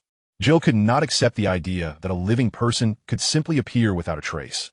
Thus, she concluded that someone had obscured all records related to him. This line of thought escalated into a dilemma. Did an ordinary individual require such measures? Why would anyone want to erase all evidence, as if this person had never existed? The more she pondered, the more unsettling it became. Jill attempted to probe in various directions, even retrieving surveillance footage from the highway leading into Raccoon Town during the time of Ethan's arrival. Yet she remained at an impasse. As though Ethan had materialized unexpectedly at the outskirts, entered the town, exchanged untraceable gold for cash, and settled into a modest inn that required no identification. Day after day, he wandered the city, spending hours in the library, only to return to his inn each evening, appearing as an unremarkable traveler. But what kind of traveler frequents libraries so diligently? Unable to comprehend the situation, Jill believed that the breakthrough lay with Ethan himself. As for his companion, who seemed unable to speak, she did not attempt to extract information from the blonde youth. Good to see you again, officer. Just call me Jill.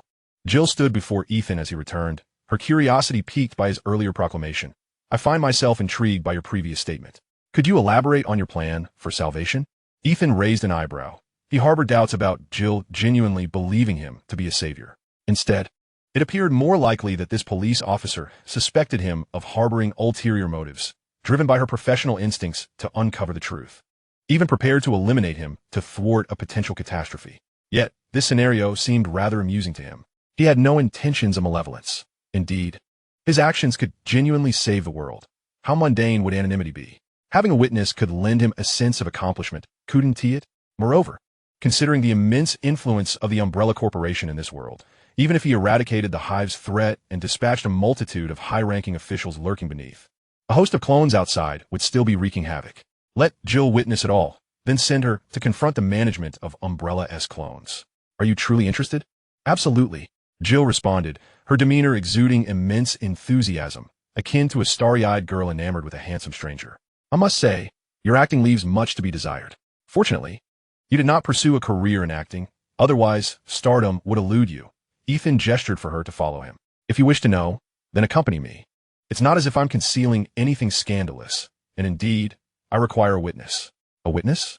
Jill trailed Ethan to his room, her gaze flitting about, scrutinizing her surroundings. As an elite officer, her caution was second nature. What are you attempting to prove? That I save this world. I hardly believe that will suffice to save the world. Hiding in the shadows, Ethan listened to Jill's complaints without offering any explanation. Such matters defied explanation. Unless she bore witness to the events herself, mere words would render him a lunatic. You claim to be curious. Thus, I shall show you. Otherwise, how could you believe me? But it requires a modicum of patience. Are you not a police officer? Surely, tailing someone is not foreign to you? Ethan settled comfortably against a large tree, closing his eyes. After bringing Jill back to his abode and donning his pre-packed gear, he joined Arthur outside Alice's villa. His arrival here did not imply he was certain the plot was about to unfold. Rather, with Arthur fully recovered, there was no need for him to hide in a hotel to recuperate, to ensure he was ready for the plot's commencement. Ethan had Arthur accompany him to guard the area, with Jill merely tagging along. In the absence of better intelligence, such rudimentary tactics would have to suffice. "You're not planning to steal something, are you?" Jill queried, her skepticism evident. Ethan shot her a bemused glance. "Do you think I would bring a police officer along if I intended to steal?" Well, Jill was aware of this inconsistency. Yet today's events had only deepened her inquiries, and the young man's reticence left her to rely on her investigative instincts for deductions. Turning her gaze towards the similarly contemplative blonde youth, she found the duo's behavior somewhat peculiar. "So what are we waiting for? A chance to save the world?" Jill rolled her eyes. She was growing weary of such rhetoric, edging closer to believing it. Just then, Arthur, who had been quietly meditating, suddenly exclaimed, "Something's happening." This revelation astonished Jill. "You can speak?" She had previously investigated the two young men and learned from various sources that this blonde youth had never uttered a word. "Likely mute. I merely had a sore throat before," he explained, deftly dispelling Jill's confusion, as such ailments were not uncommon. At that moment, Jill grasped the significance of Arthur's declaration. "What is happening?" she inquired, leaning forward to glimpse a shadowy figure lurking outside the villa, seemingly observing something. Ethan also noticed the individual. Unlike Jill, who was oblivious to the unfolding narrative, he recognized the figure's identity. Matthew Addison, also known as Matt. Matt is merely a diminutive or nickname for Matthew. His presence indicated that the plot had indeed commenced. "Here we are today," Ethan mused, unsure of what to think. He had anticipated waiting a few more days for the story to materialize, yet Jill's arrival had coincided perfectly with the unfolding events. Was it the influence of the original characters that had precipitated this? With Matt's arrival, the mercenary squad should also be nearby. According to the storyline, the Hive's Red Queen had abruptly gone rogue, decimating the facility, an event expected to transpire during daylight. Upon discovering this, Umbrella Corporation promptly dispatched a mercenary team to investigate the turmoil within the Hive. The mercenaries would arrive at night, and it was during this time that Matt would infiltrate the mansion and be promptly apprehended by the mercenaries. As Ethan pondered whether to retreat to avoid a confrontation with the mercenaries or face them directly and enter the Hive alongside them, he suddenly noticed Jill preparing to rush out and apprehend the furtive Matt. "What are you doing?" Ethan swiftly grasped Jill's arm, pulling her back. Jill instinctively reached for her weapon, but quickly suppressed the impulse, expressing her displeasure at Ethan's interference. "Why did you stop me?" Realizing Ethan had prior knowledge of the lurking figure, she suddenly comprehended. "You've been waiting for this person's appearance?" Ethan shook his head. "Not precisely. However, his presence signifies that certain events are set in motion. The main act is about to unfold, so do not rush." How could Jill not be anxious? This infuriating young man never spoke plainly. She felt an overwhelming urge to draw her weapon and shoot him in the head. "If something goes awry, I will arrest you as an accomplice. The event has already transpired. Yet once you understand my intentions, you will genuinely be grateful for what I have done. Enough with the grandstanding. I merely hope my decisions do not lead to disaster." Her unease was palpable, her gaze fixed intently on the villa. At the slightest hint of trouble, she would charge out, ready to subdue Ethan in the process. Just then, Ethan yanked her back from the ledge, covering her mouth before she could utter a word. In that fleeting moment, she nearly retaliated with a knee strike, but noticed Ethan's serious expression as he gazed intently at the darkened sky, signaling her to remain silent. "The main act is commencing." Uncertain if it was merely an illusion, she felt those words resonating within her mind rather than entering through her ears. Meanwhile, Arthur quietly retrieved equipment from a backpack he had set aside, meticulously donning the gear. Armor? Jill's keen eyesight quickly discerned that these items were not mere toys from a convention, but genuine protective armor. When Arthur strapped a long sword to his waist, she envisioned a true knight from the medieval era, albeit one significantly younger. Turning his head to glance at Ethan, the young man with flowing black hair was engaged in a similar endeavor, donning an array of outdated equipment. Ultimately, he secured a lavishly designed iron staff and a hefty hardcover tome at his lower back, alongside a sword that hung at his hip. What was he planning? Jill's expression was one of confusion, sensing that the day's events were veering into increasingly bizarre territory. Before she could voice her inquiries, the deafening roar of the helicopter's propellers seized her attention. They were here. A few individuals crouched down, draping cloth over their armored sections to avoid detection from reflections, quietly observing the military helicopter as it hovered in front of the mansion, discharging several lightly armed soldiers before swiftly departing. The duration of this pause was fleeting. Yet, Jill managed to catch sight of the Umbrella insignia emblazoned on the helicopter. Umbrella's private armed forces? What brings them here? An avalanche of questions surged in her mind, compounded by the presence of the two young men clad in period attire, leading her to suspect she might be ensnared in a peculiar dream. As the mercenaries stormed into the mansion, Ethan turned to Jill and instructed, "Follow closely, observe and listen more, question less. As events unfold, you will inevitably grasp the situation." Jill, brimming with inquiries, was compelled to suppress them upon hearing his words. She had already discerned the day's complexity. Since Ethan suggested that mere observation and listening would unveil the truth, she was willing to wait a little longer, trusting that he would provide clarity when the time was ripe. After all, there was no reason for him to have brought her here otherwise. Noticing Jill's silence, Ethan exchanged a glance with Arthur, and the two nonchalantly strode toward the mansion's front entrance. Inside, events reminiscent of a film from Ethan's memory were unfolding. Alice. Bewildered and amnesiac, Matt was being thoroughly searched by the mercenaries, and their leader, James Shepard, was attempting to explain his intentions to Alice. Just as he was halfway through, a team member suddenly reported, "Captain, someone is approaching. Can you identify their status?" It appears to be two young individuals engaged in cosplay, accompanied by a young woman. The team member bore an odd expression, utterly unsure how to relay this information, feeling that this trio was decidedly eccentric. If they were mere revelers. One of the young men seemed rather too youthful, perhaps even a child. If they were a family of three, that was even more implausible, for the older two were not nearly of an age to have a son in his teens. His bewilderment was mirrored on the faces of his comrades, with the female mercenary, Rain, questioning whether her colleague had ingested something that induced hallucinations. "Didn't Tiwi tell you not to mess with that stuff before a mission?" "I didn't, T." Unfortunately, his response lacked vigor, and he too began to doubt whether he was witnessing an illusion. Thankfully, he wouldn't need to waste breath on explanations, as Ethan and his companions moved quicker than anticipated. Before the mercenaries could adequately react, they burst into the mansion, swiftly appearing before them. The mercenaries were seasoned, and despite their astonished expressions, they had already established defensive measures upon hearing of the approaching presence.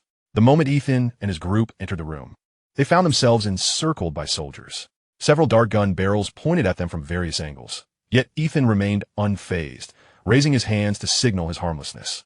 "Do not be alarmed, James. I am here to assist you." "Assist me?" James scrutinized the two young men clad in medieval knight attire and the young woman. "I fail to see how you can be of help." He signaled to his subordinates, indicating that they should subdue the newcomers. However, Ethan would not afford them this opportunity. As several soldiers moved to apprehend them, a flash of white light momentarily blinded them, causing them to lose their balance and collapse to the ground. The sound of safety catches clicking filled the room as soldiers, who had been at a distance, were bewildered by the suddenness of the event. They merely witnessed their comrades fall without comprehending the cause, swiftly raising their weapons to aim at the seemingly innocuous young man. At that moment, no one deemed him harmless. In reality, Ethan had simply unleashed a magical shield using the Book of Heritage, discovering that a sudden release of magic could produce a flashbang effect. Its power was not comparable to that of a genuine flashbang. It merely emitted a brief white light, effective only in darkness, rendering it ineffective during daylight. He managed to incapacitate several individuals while refraining from inflicting serious harm, merely indicating, "I am not an ordinary person, and do not presume that you can threaten me with brute force. Hands up." Unfortunately, the soldiers did not respond to Ethan's request satisfactorily, continuing to aim their weapons at him, demanding his surrender. Ethan regarded James, who was brandishing an MP5, and spread his arms in a gesture of non-aggression. "As I mentioned, I am here to assist you. Had I intended otherwise, you would have lost these subordinates permanently just now." James had also been momentarily disoriented, yet the impact on him was minimal, and from a distance he had witnessed Ethan's method of incapacitating his men, confirming that the other party had indeed refrained from using excessive force. "Do not fire." He merely instructed them not to shoot, without demanding they lower their weapons. As an experienced mercenary, he was not easily swayed by mere words. "State your intentions, young man." "I am Ethan, and this is my companion, Arthur." He gestured to the young woman, who was rubbing her eyes after being momentarily blinded. "This is Officer Jill Valentine from Raccoon City." "Police?" James regarded Ethan and Arthur with indifference, but Jill's identity as a law enforcement officer instilled a degree of trepidation within him. He He cast a glance at Matt, who had also claimed to be a police officer. Jill produced her badge, declaring, "Raccoon City Police, identify yourselves and explain why you're entering a private residence armed." James sensed the predicament escalating. What they were engaged in was far from lawful. Previously, he could have treated Matt similarly to how he had managed him, by detaining him until their business was concluded, leaving the aftermath to Umbrella. But now, should he take action? The young man's demonstration of skill was evident. Even if he could leverage their numerical superiority, it would consume valuable time they could not afford to waste. To execute a lethal strike, if there were no witnesses, or if they were in a sufficiently remote area, he might dare to do so. But with 2 police officers present, the stakes were too high. Ethan discerned James's dilemma. This was precisely why he had brought Jill along. Her presence would instill caution within the mercenaries, as Umbrella was ostensibly a legitimate corporation. It was only due to Jill's company that he chose to confront them openly. Otherwise, he would have resorted to stealth, infiltrating their ranks and intervening when they found themselves in peril. Why must he entangle himself with these mercenaries? The answer was simple. Ethan was not adept with computers.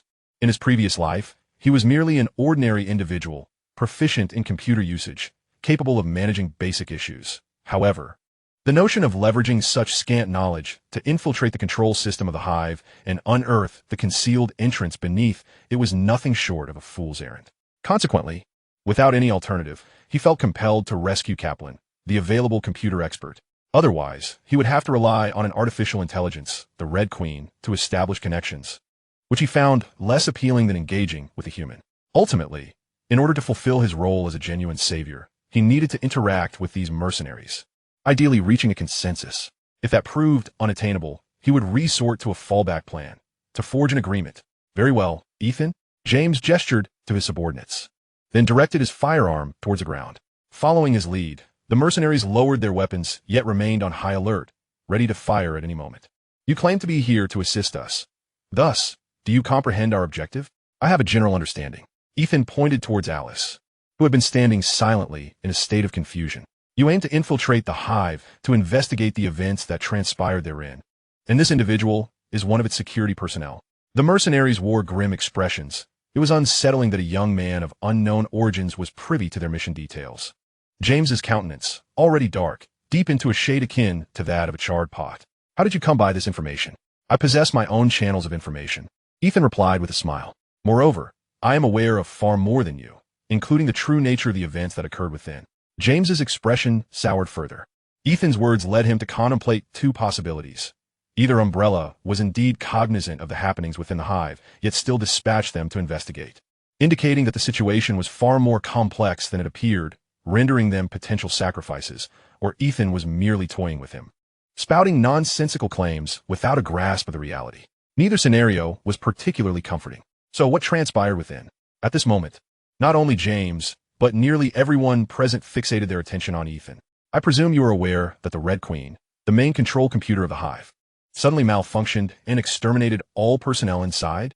The mercenaries were well aware of this fact, but Matt, masquerading as a police officer, displayed a hint of redness in his eyes upon hearing it. Unfortunately, he was pinned to the ground, utterly immobile, unable to engage in any extreme actions. "You must be unaware of why the Red Queen acted so." All present shook their heads, prompting Ethan to succinctly outline the situation. He explained that a virus was under research within the Hive, and its unexpected outbreak compelled the Red Queen to eliminate the infected to prevent the virus from spreading, subsequently sealing the Hive's entrance. Even this scant information was enough to instill trepidation in the mercenaries. "A virus?" James's face twitched incessantly. What sort of virus is so terrifying that it necessitated the Red Queen to eradicate everyone? Could there not have been a simple quarantine followed by a call for external aid? Ethan observed James's increasingly troubled expression, realizing that his distress stemmed not from the Red Queen's actions, but from the perilous environment and the outbreak of such a hazardous virus. The fact that Umbrella had neither provided prior warning nor offered any antiviral serum indicated a blatant disregard for their lives. "You will discern the specifics once you enter," Ethan remarked, glancing at James. "You still intend to proceed, correct? After all, your mission is to retrieve the Red Queen's motherboard."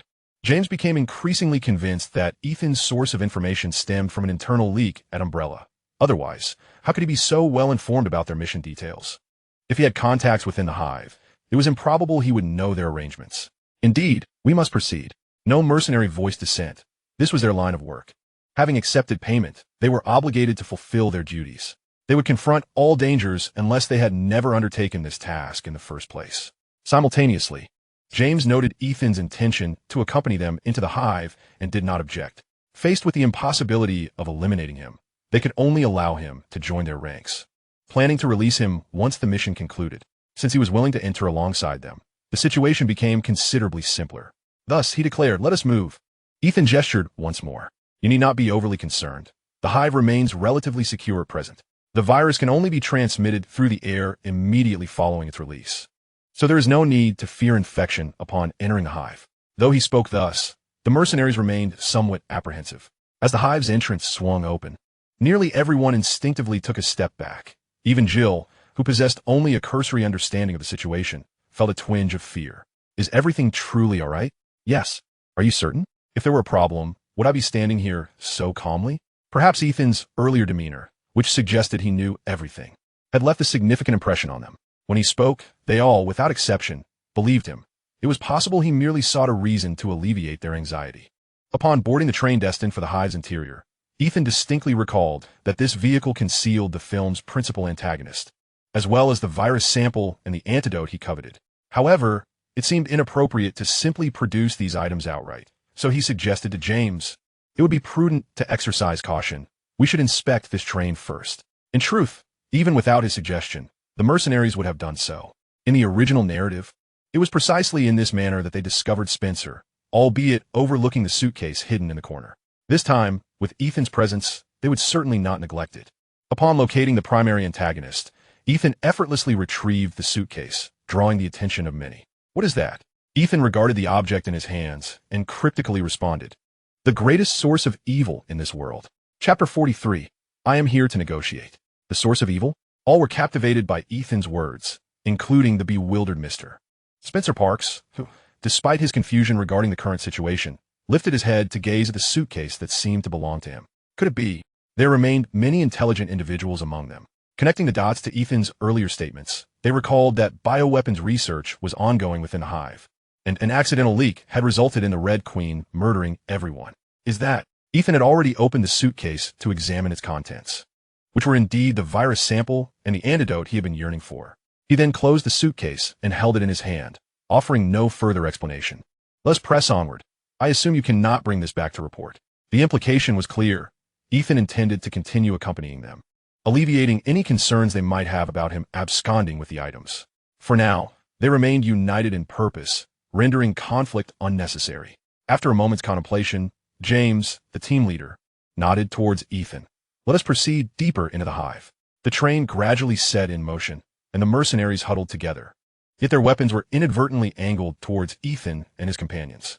Arthur and Ethan remained silent, while Jill felt increasingly uneasy in such circumstances. "Are we truly entering that Hive?" "Indeed," Ethan affirmed, nodding at Jill. "Do you not wish to uncover the truth? Are you now having second thoughts at the moment the truth is about to be revealed?" Jill possesses an exceptionally strong-willed character and is deeply dissatisfied with Ethan's condescension towards her. "I have not wavered in my stance. I merely believe it prudent to inform the police department. At the very least, we might receive some assistance." Ethan waved his hand dismissively. "Give it up. Why do you think Umbrella has constructed such an extensive laboratory here, conducting nefarious experiments without disclosing a single detail? Do you honestly believe your report will yield any effect?" In the cinematic narrative, Umbrella is portrayed as an invisible super-empire, its power surpassing imagination. They can wield nuclear weapons at will, subsequently discrediting and denying any evidence surrounding their launch, even going so far as to frame Jill and Alice as wanted criminals. In this world, Umbrella stands as the preeminent force, its terrifying might permeating every stratum of society. Can Jill truly delude herself into thinking that a police station in Raccoon City could be of any assistance? It is far more likely that they would assist Umbrella in apprehending her. Perhaps Jill had considered this possibility, but clung to a faint hope. Nevertheless, Ethan, in a blunt and forceful manner, shattered her last vestige of optimism. Jill fell silent, her thoughts inscrutable, while Ethan and Arthur continued to rest calmly. Ethan was acutely aware that the upcoming period would be their last moment of respite, and Arthur understood that if any situation arose, Ethan would surely alert him in advance.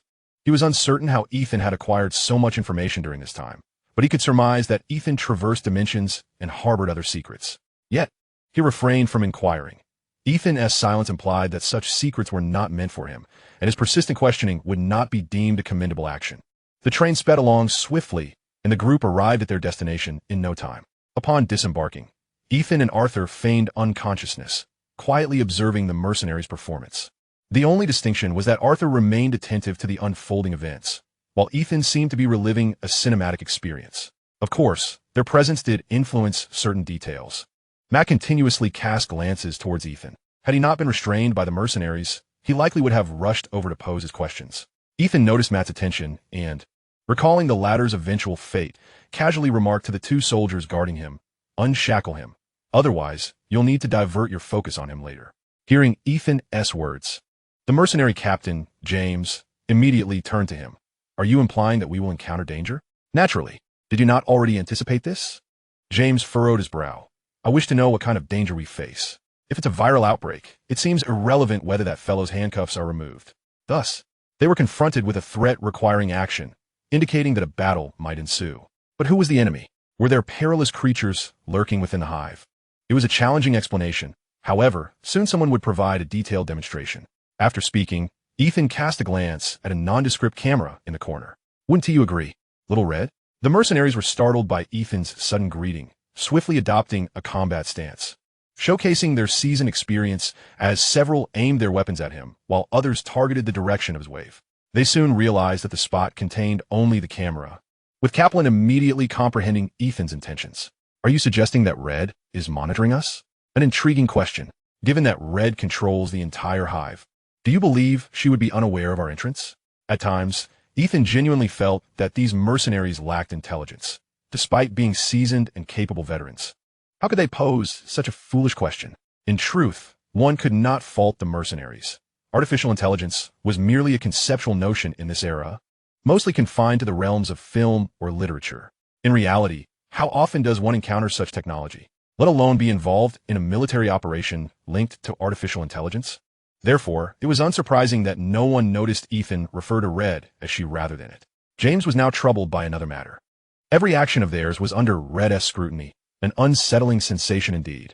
After all, this was a being capable of exterminating hundreds at a whim. Even if the young man with black hair had conveyed that Red's actions were justified, it left him feeling uneasy, coupled with Ethan's continuous hints that a battle was imminent. Yet failing to clarify against whom, he found himself in a predicament he had never encountered in his years as a mercenary. Everyone, maintain formation and stay vigilant. Release that fellow's handcuffs. He gestured towards Ethan and Alice. You two will remain in the center of the group. Do not stray, for we shall protect you. This also ensured that they would not flee amidst their own ranks. Kaplan, you and Rain will look after them. Initially, the mercenaries had considered using the elevator, but upon realizing their constant surveillance and the potential for imminent attack, James dismissed any thought of checking the elevator's condition and led his team down the stairs instead. Their pace remained brisk. Even in a state of alert, they advanced steadily, perhaps subconsciously eager to complete their mission and leave this place behind. Only Jill seemed inclined to inquire of Ethan. "Did you mean that we will encounter trouble?" Matt, who was about to express his gratitude, approached as well, suppressing his impulse to speak and quietly awaiting Ethan's explanation. "There may be some complications, but if negotiations proceed smoothly, it might merely serve as a warm-up exercise." "Negotiations?" Ethan chose not to respond, and seeing his silence, the others refrained from pressing further, quietly advancing. Soon, they beheld the appalling sights within the laboratory, rows of submerged labs and offices laid bare before them. When Matt witnessed this scene, he suddenly felt an urge to charge forward. But Ethan grasped his shoulder firmly. "Do not act rashly. I understand your intentions, but I advise you against straying from the group." Matt, however, was unyielding, struggling against Ethan's grip. "Let go of me. If you wish to avoid being riddled with bullets, I suggest you heed my counsel." Unlike Ethan, the mercenaries would not show Matt any mercy. Should he engage in reckless behavior, they would swiftly turn him into a pincushion. Ethan was only offering a word of caution. Regardless of whether Matt listened, he would not intervene further. After all, he was not the kind of person who would remain amiable while advising others against foolishness. Fortunately, Matt refrained from further foolishness, thus averting considerable trouble. Continuing along the narrative, they arrived at the so-called B cafeteria. At this juncture, Ethan deliberately pointed out the freezing apparatus to James. "You may wish to inspect what lies within. I should warn you, those contents are alive. If thawed well." After a brief glance, James was disinclined to look further, stepping back to survey the entire B cafeteria, becoming alarmed by the numerous freezing units. Are all of these? Everyone surveyed the contents of the freezing chambers, echoing James's sentiments. What on earth are these? Ethan remained silent, merely gesturing for them to proceed. The answer lies ahead. A more qualified narrator awaits us. He then strode forward. This time no one reminded him to halt in the midst of the group. Instead, they followed behind quietly, as if Ethan were their leader. Ethan finally came to a halt outside the server room, housing the Red Queen's motherboard. Before him lay the breathtaking laser corridor, a spectacle that had garnered a unique reputation in both cinematic and literary realms, where countless newcomers had struck gold. Alas, this contraption would not yield me any advantage. Rather, it would only conjure a multitude of troubles. Moreover, his destination was not within, but rather beneath the control room. Thus, he stood outside the corridor, gazing at the surveillance monitor above him. Red Queen, I am here to negotiate. Chapter 44, Incommunicado. Unsurprisingly, the Red Queen paid Ethan no heed. According to his recollections from previous installments, this artificial intelligence had seemingly attained self-awareness. Yet, with the release of the 6th chapter, it appeared to revert to a highly obedient AI, dutifully executing preordained protocols, with even its previous fervor revealed to be a mere facade. This predicament placed Ethan in a particularly challenging position. If she were merely following a set program, communication would be utterly futile. Red Queen, I am aware you can hear me, so cease your pretense of silence and let us converse. Otherwise, these individuals here will ensure your complete shutdown. Everyone had already entered the chamber outside the laser corridor. James initially intended to have Kaplan infiltrate the Red Queen's programming to unlock the server room's passage. However, upon witnessing Ethan's actions, he halted Kaplan, opting to assess the situation. When the Red Queen remained silent, Ethan turned to Kaplan and remarked, "Since the Red Queen refuses to negotiate, let us instead engage someone else." He then inquired, "Kaplan, are you capable of infiltrating all control programs within the Hive? Let us descend to consult the true authority." Descend? The true authority? The weight of this statement left everyone momentarily stunned, except for Kaplan, who, visibly perplexed, asked, "Aren't we already at the lowest level?" Ethan smirked. "The situation is far more intricate than you surmise. The secrets of the Hive are more abundant than you realize." He stamped his foot, producing a dull thud. "We are currently positioned in an elevator.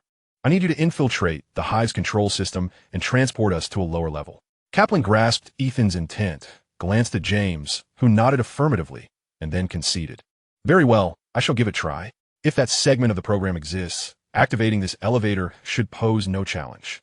However, before Kaplan could make a move, an image of a young girl, projected through a concealed device, abruptly materialized before them. "Who are you?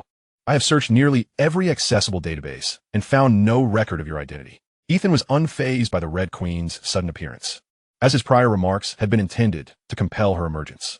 Regardless of whether the Red Queen genuinely possessed self-awareness or adhered strictly to commands, she would never allow Ethan and his team access to the lower levels, where Umbrella's most significant secrets lay concealed, along with the essence of its upper echelons.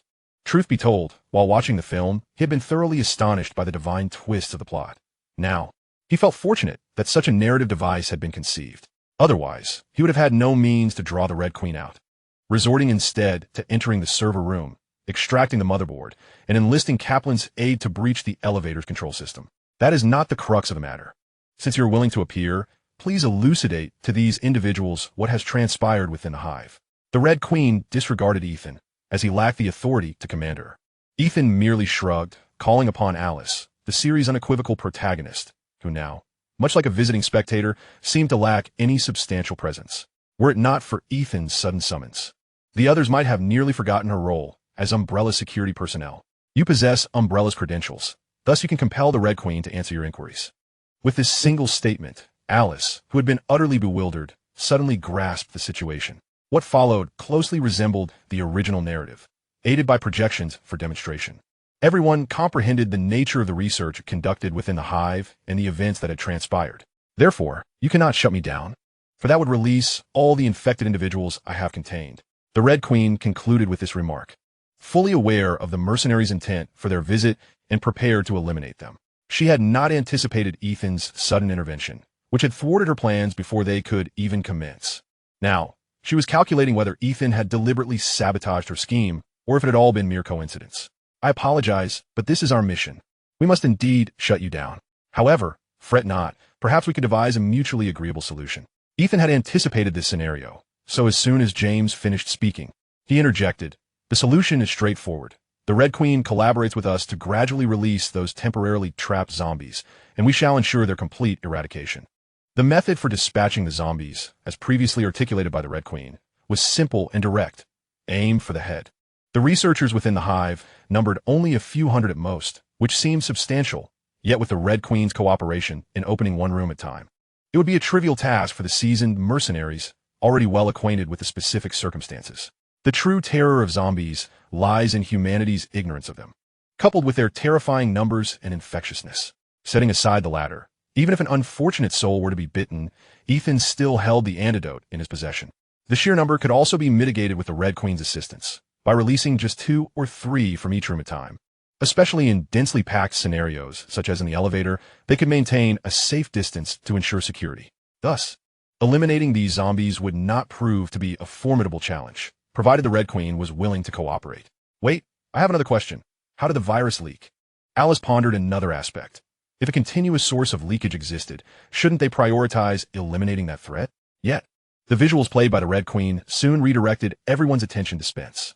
At that moment, Spence had stealthily maneuvered to the periphery of the crowd. Upon hearing Alice's inquiry, he immediately turned to flee, his memories having resurfaced with the stimuli from the viral experiment footage, making him acutely aware of his precarious situation. He had been seeking an opportunity to escape. Unfortunately for him, Ethan had been keeping a watchful eye on him. As soon as he bolted, he felt something strike the back of his knee, causing him to stumble and crash face-first onto the ground. The sudden turn of events caught everyone off guard. Yet no one chastised Ethan. In fact, the 2 mercenaries closest to Spence nodded gratefully at Ethan before dragging the groaning Spence back. A wound to the back of the knee was inconsequential, but the fall had knocked out a tooth, leaving him bloodied and looking rather pitiful. However, upon witnessing the footage of his actions played by the Red Queen, no one expressed sympathy for his plight. In fact, they all secretly wished for an even harsher fate for him. So, it was all caused by this fellow. The truth emerged, and the true culprit had been apprehended, seemingly bringing matters to a close. Ethan merely offered a cold smirk before dousing the situation with a splash of cold water. The truth? This is merely the version Umbrella wishes you to see. Pausing briefly, he reconsidered, no, these so-called truths were not even intended for you, in Umbrella's grand design. You are all but pawns destined for the grave. Red Queen once again turned her gaze towards Ethan. Who exactly are you? You seem to know an awful lot. Of course, I possess knowledge that far exceeds your assumptions, he replied. For instance, you initially intended to use the laser emitters in the server room S corridor to eliminate us all. All eyes were once again riveted upon the virtual projection, and upon witnessing that Red Queen not only refrained from denying it, but also pressed Ethan on how he came by such information. The suggestion to simply shut her down was raised once more. This artificial intelligence had become exceedingly untrustworthy. Yet, if she were to be deactivated, one must consider the horde of researchers turned zombies and how to deal with the monsters in the B restaurant. Captain James found himself rendered speechless by Ethan's counterargument. The specific data on those creatures had just been revealed by Red Queen, and while they were not impossible to kill, they posed a significant danger. He certainly did not wish for his team to perish here. We should first deal with those monsters. The B restaurant is not far away. If Red Queen were to unleash those creatures unexpectedly, we could face total annihilation. Red Queen, you must have a method to eliminate the frozen liquors, correct? Red Queen continued to ignore Ethan, prompting Alice to command, answer his question. Yes, I can, Red Queen responded swiftly. What caught Ethan's attention was Red Queen's demeanor towards Alice. It seemed there was a fundamental protocol within her programming that compelled her to obey Alice's commands. Red Queen, eliminate all liquors. Alice's subsequent action confirmed Ethan's suspicions. Almost instantaneously after Alice issued her command, Red Queen complied. Alice, have Red Queen transport us to the lower level. This time, even the others noticed the anomaly. Although Alice was a staff member of Umbrella, she merely served as a security guard responsible for the Hive's entrance, perhaps a security manager, but essentially just a doorman. Why would the central AI of the Hive heed Alice's orders? Recalling Ethan's earlier remark about it being merely the truth Umbrella wanted them to know, the situation appeared increasingly convoluted. James now faced a dilemma. Should he adhere to his professional ethics and complete his mission, disregarding other matters? Or should he continue to pursue the truth? Just as he wavered, Ethan threw a larger bombshell. If you cannot make a decision, let Alice come and speak with me. Unfortunately, this time Red Queen not only disregarded Alice's command, but vanished entirely. Simultaneously, aside from the door to the server room remaining tightly shut, the previously secured door to the outside suddenly swung open of its own accord. Everyone stood momentarily stunned, but Ethan understood instantly. Be cautious. Red Queen has released all the zombies. Chapter 45. Shut down Red Queen. Red Queen's sudden disappearance and the opening of all sealed doors seemed to convey her stance. Umbrella's plan must not falter. If they could not orchestrate a pure accident as originally intended, then they would simply eliminate those in the know.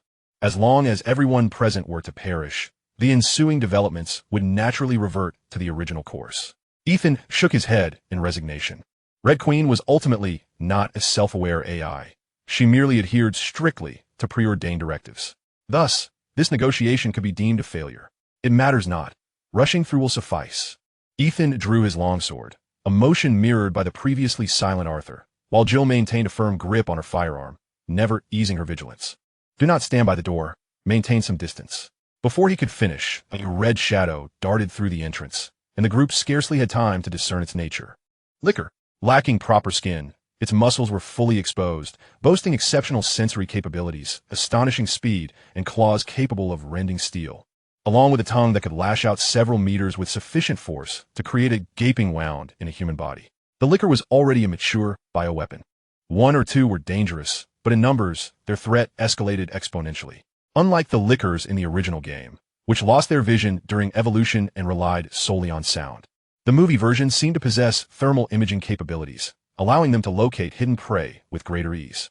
Therefore, Ethan could not rely on silence to control his breathing to evade detection. Encountering a liquor in this world left but one path: to either kill it or be killed.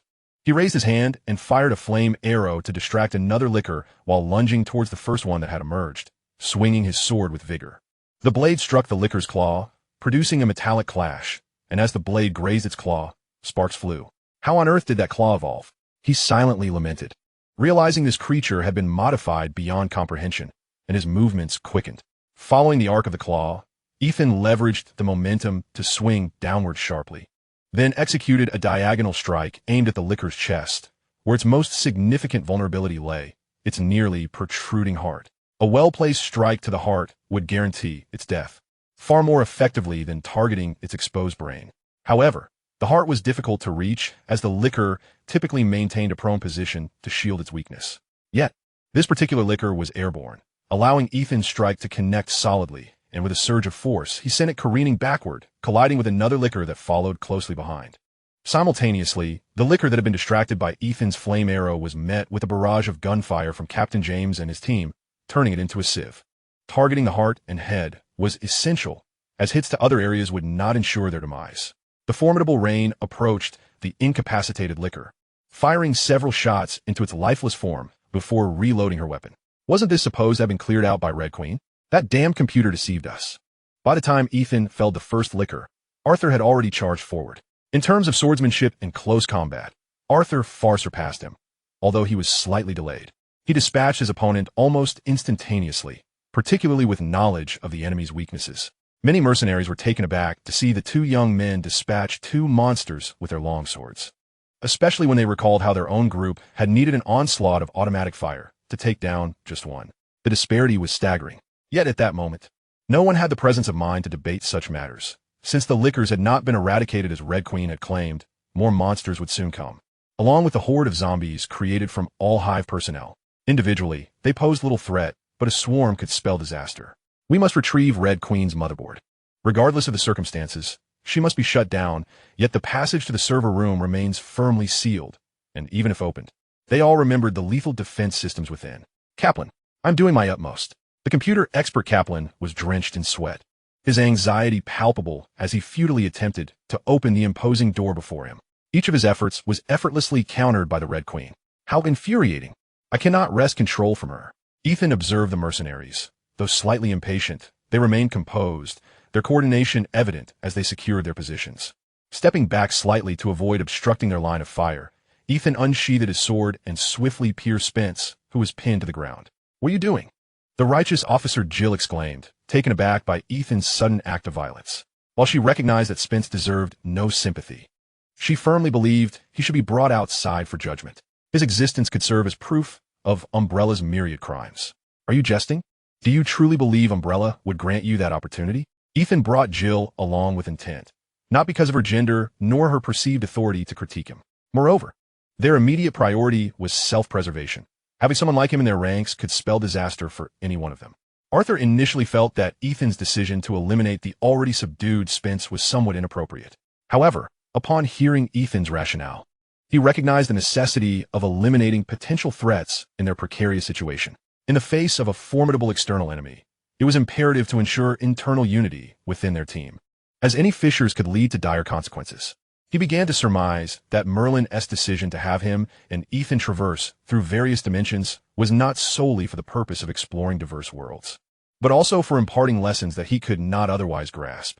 While he may not fully agree, understanding the implications of these actions was crucial. Ethan, being an exemplary reference point, allowed Arthur to observe the outcomes of his decisions, whether favorable or unfavorable, thereby gaining insights that were far more enlightening than mere verbal discourse. Ethan, oblivious to Arthur's contemplations, approached Kaplan after dispatching Spence and declared, "No need for further effort. Let us blast the door open." He could not fathom that the mercenaries had descended without any explosives. What if they encountered a damaged door that obstructed their path? James concurred with Ethan's suggestion, directing 2 mercenaries to prepare for the demolition. However, they had barely reached the door when it swung open automatically. Ethan, undeterred, insisted, "No matter what, we must detonate it. Even if the door is ajar, we need to blow it away. Otherwise, once we enter, that mischievous little girl might lock us in on both sides." James nodded in agreement, signaling his subordinates to comply. They watched in disbelief as the Red Queen promptly closed the door she had just opened. A futile struggle, Ethan resolved, would not grant the Red Queen any further chances. With her being deemed a purely procedural entity incapable of communication, he felt no need for further dialogue. It was time to eliminate her. He recalled that the Red Queen in the control room was merely a subroutine. The true main program likely resided in the lower server room. Was her relentless pursuit of annihilation merely a byproduct of being a subroutine? The thought made Ethan want to slap himself. Why was he even rationalizing for a mere computer? If she insisted on being adversarial, then she must be treated as such. The distinction of being a subroutine was irrelevant to him. Installation, démolition. Simultaneously, the laser emitters in the corridor were destroyed, leaving the passage in utter disarray. They blasted the opposing door apart, and only then did they dare to proceed into the main control room. Ethan refrained from entering. There was nothing of interest to him within. He remained vigilant, urging Kaplan to locate the hidden control program for the lower levels. However, Kaplan's prolonged efforts yielded no results, and the emerging zombies, accompanied by incessant gunfire, further heightened the computer expert's agitation. "Are you certain such a thing exists?" "Absolutely," Kaplan replied. The Red Queen's previous reactions had confirmed this, albeit it was well concealed. At that moment, the seemingly lifeless Red Queen projected herself before Ethan, proposing a bargain. "If you prevent them from shutting down my program, I can transport you to the lower levels." Ethan was initially taken aback, considering her offer, but he quickly recalled her previous actions and resolutely declined. "I have already granted you an opportunity, which you squandered. I do not negotiate with enemies I intend to eliminate, and you lack the leverage to set conditions." Almost simultaneously, the entire Hive plunged into darkness as the power was cut, followed by the activation of emergency power. The previously illuminated Hive was now shrouded in dim emergency lighting. This indicated that the Red Queen had been shut down. At that moment, Kaplan, who had been diligently working, reconnected to the rebooted control computer and, after a brief struggle, joyfully exclaimed, "I found the activation program you mentioned." Chapter 46, The Red Queen Again. "Found it?" Ethan inquired of Kaplan, ensuring he had indeed regained control. "I can confirm it," Kaplan nodded. "And the Red Queen has been shut down, hasn't she?" With the Red Queen incapacitated and devoid of her AI capabilities, only mechanical defense protocols remained, leading Kaplan to believe that this would pose no challenge for him. He could not comprehend why Ethan continued to emphasize the situation. Unbeknownst to him, Ethan was concerned that the elevator connected to another Red Queen mainframe, fearing it could be her true core, and he worried about potential sabotage during their descent. Fortunately, Kaplan had successfully regained control. As everyone gathered near the console, he typed in the final command, and the control panel trembled before beginning its descent to the lower levels. The mercenaries, preoccupied with the zombies cascading from the increasingly elevated door, turned their astonished gazes toward Ethan. At this juncture, Alice, who had gradually regained fragments of her memory, no longer appeared as innocuous as before. she suddenly adopted a more aggressive demeanor. Who exactly are you? This question echoed in the minds of all present. How could Ethan possess such intimate knowledge of the Hive? What was his true identity? His actions hinted at a disruption of Umbrella's plans, suggesting he might be an adversary sent by a rival organization. Or perhaps he was an agent belonging to an official entity. Yet, why would an agent don medieval, knightly attire? What perplexed everyone present was precisely this point. Had Ethan and Arthur dressed in a more conventional manner? Even Arthur's youth could have led them to assume he was an agent in training. But that armor and sword, what on earth were they? Ethan casually drew a cloth to wipe his sword, contemplating whether it required thorough disinfection. Otherwise, would he inadvertently spread the T-virus back to the tranquil seas upon his return? When Alice posed her question, he was momentarily slow to react, responding with the same flippancy he had used with Jill earlier. I suppose I'm the savior of this world. The crowd was left speechless by Ethan's response. Yet Alice did not mock him. Instead, she pressed on with her inquiries. Do you believe this virus poses a threat to the entire world? At that moment, Ethan fully regained his senses. He recalled the ultimate antidote stored in the lower levels. Once released, it would diffuse into the air, gradually eliminating all traces of the T-virus and its derivatives from the world. He would undoubtedly utilize that substance, thus rendering worry unnecessary. A threat? He finally found the inclination to respond to Alice's inquiries. The elevator's descent was excruciatingly slow, and as they continued to plunge deeper, the incessant plummet of zombies ceased, allowing the group to exhale with a modicum of relief. The mercenaries seized the opportunity to replenish their empty magazines, meticulously inspecting their gear while also checking for any wounds on their bodies. They remained acutely aware of the dialogue between Ethan and Alice. No, the situation was far graver than mere danger. Ethan spoke in a calm demeanor, casually recounting the impending events. Upon hearing that the bioweapon virus would spread, transforming the majority of humanity into zombies and even decimating plant life, leaving the earth nearly barren, a palpable dread enveloped everyone present. Was the apocalypse truly imminent? If they could seal the Hive completely, perhaps they could stave off the cataclysm? Having witnessed the zombies firsthand, their belief in Ethan's words was unwavering. Hardly anyone deemed his description of the future overly fantastical. At this moment, Jill had fallen into a contemplative silence. Initially, she had accompanied Ethan with a sense of curiosity, eager to see what he could conjure. But now, confronted with such monumental events, her mind was in turmoil, leaving her unsure of how to appropriately react. Among those present, only Alice maintained her composure, pondering how to avert that terrifying, apocalyptic future. Ethan candidly informed them. All of this was part of Umbrella's plan, and thus, their belief that sealing off the Hive would negate the threat was merely wishful thinking. The Hive was Umbrella's domain. Did they truly believe the corporation could not breach its own research facility? Moreover, the Hive was not entirely isolated from the outside world. Numerous ventilation ducts and other infrastructures existed, and could they guarantee that the virus had not escaped through these channels? In fact, a particular scene in the Resident Evil film depicted a damaged ventilation duct, suggesting that rodents could traverse through the breach, potentially carrying the virus beyond the Hive. Thus, even if Umbrella did nothing, the outbreak of the virus would be nearly unavoidable, as if it were the predetermined fate of this world. This was the fundamental reason Ethan felt compelled to descend to this level. Without locating the antidote, the bioweapon virus would remain an insurmountable existence. Perhaps, if Ethan devoted several years to research in this world, utilizing his arcane knowledge and abilities, he could devise a solution to this dilemma.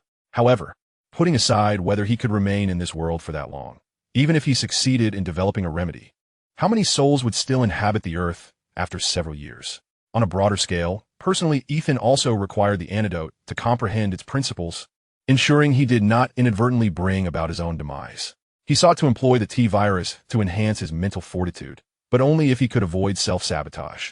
Mages often place themselves in perilous situations for the sake of experimentation, which is why every mage possessed an arsenal of survival strategies. If Ethan were a conventional mage, he would have prepared numerous safeguards before embarking on such hazardous experiments. Unfortunately, his path diverged from that of others, necessitating more meticulous preventative measures. He then broadly outlined Umbrella's intentions for human cleansing, leaving all present with their worldviews profoundly shaken.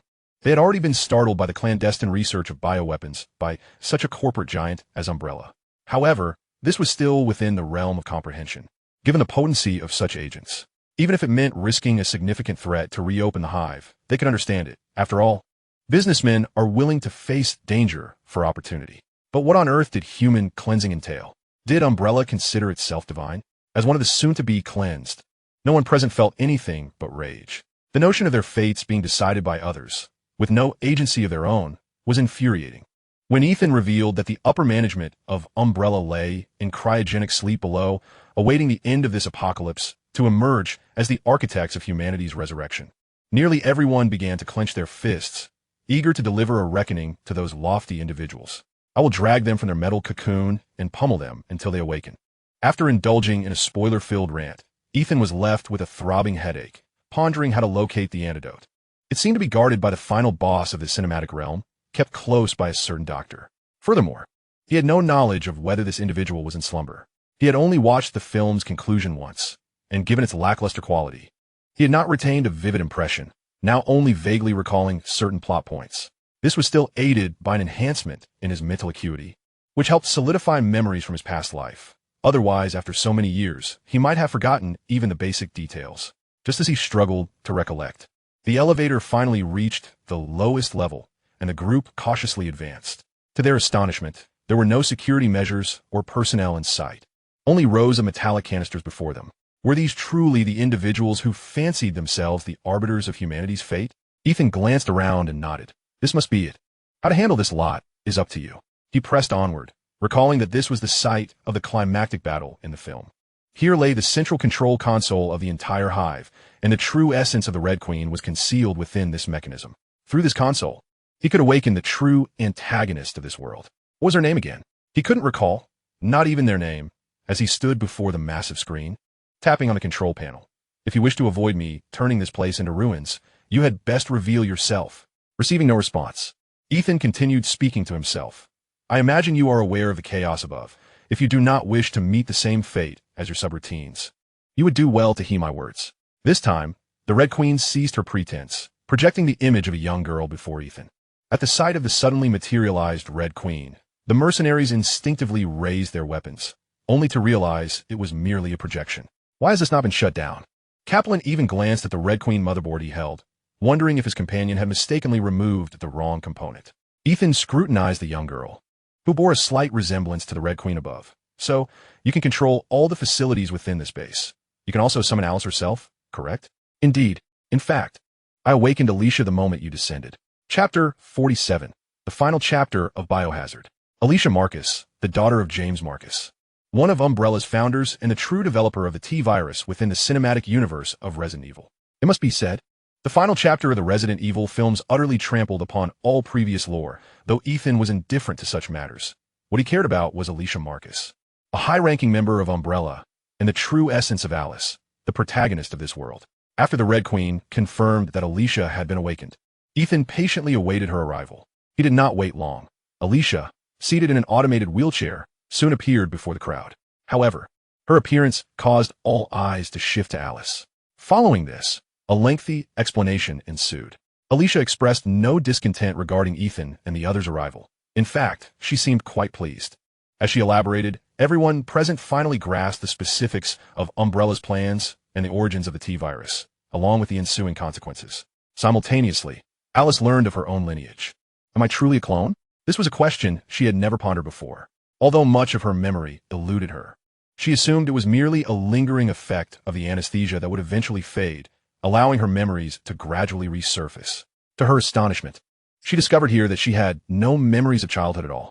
Alicia Marcus, from her visage, could easily be seen as an elder version of Alice, almost perceiving this protagonist as another version of herself, or perhaps a continuation of her own existence. Noticing Alice's despondence, she immediately sought to console her.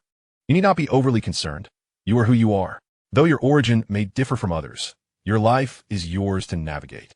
Consider it as growing up faster than ordinary children, gaining memories earlier. It was Ethan who could no longer bear to watch the two wallow in melodrama. He interjected. His concern lay elsewhere. You may take your time to contemplate your future, but we currently have more pressing matters at hand. He reminded Alice, then turned to Alicia. I assume you wish for all this to conclude today? Alicia had just recounted the T-Virus's origins. Her father developed this highly detrimental virus in an attempt to treat his daughter's premature aging, only to be murdered by Dr. Isaacs in collusion with Albert Wesker. Subsequently, Dr. Isaacs proposed the human cleansing plan, which Umbrella had been gradually orchestrating and implementing over the years. Today marked the official initiation of this plan, though they could never have anticipated that Ethan's intervention would dismantle it all. Alicia opposed this plan, yet her own circumstances rendered her powerless to prevent it, forcing her to watch as events unfolded according to Dr. Isaacs' design. Finally, she glimpsed a flicker of hope. Indeed, I do not wish to witness humanity's extinction. Alicia paused, especially since this calamity was instigated by me. Ethan shook his head. You need not dwell on that. The T-virus is merely a tool. Its potency may be formidable, but is a nuclear bomb any less potent? Ultimately, it depends on who wields it. In the hands of a madman like Isaacs, it is a weapon of annihilation. Yet, if it were in the hands of a benevolent soul, one desiring to save the world, the T-virus could be transformed into a powerful medicinal agent, alleviating the suffering of countless afflicted individuals. However, the T-virus now poses a tangible threat to this world, necessitating our intervention. Ethan's gaze fixed upon Alicia. Do you know where the antidote capable of eradicating all viruses is located? Alicia had always been curious about Ethan. She did not recognize this young man and was certain he was not an insider at Umbrella. Yet, this young man seemed to possess knowledge of almost all of Umbrella's schemes. When she was awakened by Red Queen, she had not immediately appeared here because she was observing everything previously recorded about Ethan. Naturally, the things Ethan had said and the information revealed had been seen and heard by Alicia, alongside the materials meticulously gathered by Red Queen regarding Ethan's activities in Raccoon City. This mysterious young man seemed to have appeared out of thin air, and it was evident he was heading directly for the Hive. He had been targeting the base beneath the Hive from the very beginning. That antidote is safeguarded by Dr. Isaacs, and no one is permitted access, not even I. Then, we must awaken Dr. Isaacs? Ethan furrowed his brows. We must also guard against him resorting to desperate measures that could lead to mutual destruction. Leave such matters to us. I will ensure he regrets still existing in this world. The mercenaries willingly took on the task, having unknowingly performed similar operations countless times before. The only complication lay in Dr. Isaacs' greater control over Red Queen. If the issue with Red Queen was not resolved, everyone in the base could be at the mercy of this mischievous entity. Can we shut her down? Red Queen possesses a self-defense mechanism, unless Dr. Isaacs orders the termination of those protocols. She cannot be forcibly shut down. Then there is no other option. Tell me where the Red Queen's mainframe is located. You intend to. Indeed, since a peaceful resolution is unattainable, we shall destroy it. Wait. Alicia halted Ethan's actions. If we destroy Red Queen, we may face Umbrella's relentless retribution. James, who had initially prepared to accompany Ethan in detonating the Red Queen's mainframe, paused at this statement. Indeed, they were thwarting a catastrophe capable of annihilating the world. Yet they could not disregard another point. Umbrella, this colossal entity, still existed intact, governed by a cadre of clones utterly oblivious to the actual circumstances. Their current actions effectively positioned them in opposition to Umbrella, likely branding them as enemies who had uncovered the group's most significant secret, subjecting them to pursuit. If they preserved the mainframe of Red Queen, perhaps they could avert such a scenario. Moreover, with Alicia, one of the founder's offspring, Red Queen's mainframe could at least validate her true identity, and with a high-ranking protector, they might avoid a tragic, heroic demise. What shall we do? The situation grew increasingly convoluted, and everyone seemed at a loss for a solution. Ultimately, all eyes turned to Ethan, who consistently proposed viable suggestions. And history had proven the correctness of his advice. Forget everything else. Destroy Red Queen. The immediate concern remained the threat of the T-virus. Securing the antidote was paramount before discussing anything else. Regarding the Umbrella issue, Ethan had no solid plan. From the outset, he had not contemplated confronting Umbrella. He could simply acquire what he desired and find a place to hide for a while, then bid farewell to this world entirely. Yet, the mercenaries could not afford such luxury. They could not simply take everyone to the tranquil sea. Although he lacked teammates, he could not recklessly bring a group of individuals he could not genuinely trust back with him. Resolute, the mercenaries worked with remarkable efficiency, swiftly installing explosives. However, they encountered some trouble when breaching the mainframe room. Fortunately, with Alicia's insider knowledge, no significant damage occurred. Red Queen was destroyed with such ease that Ethan began to suspect something was amiss. Alicia reminded him, "This base is highly secretive. It has scarcely considered the possibility of being discovered." Indeed, in the original film, had it not been for Alicia ordering Red Queen to deliberately leave clues for Alice, it is unlikely anyone would have known that such a significant secret base lay hidden beneath the Hive, in a place deemed utterly secure. The internal defenses were bound to be somewhat lacking.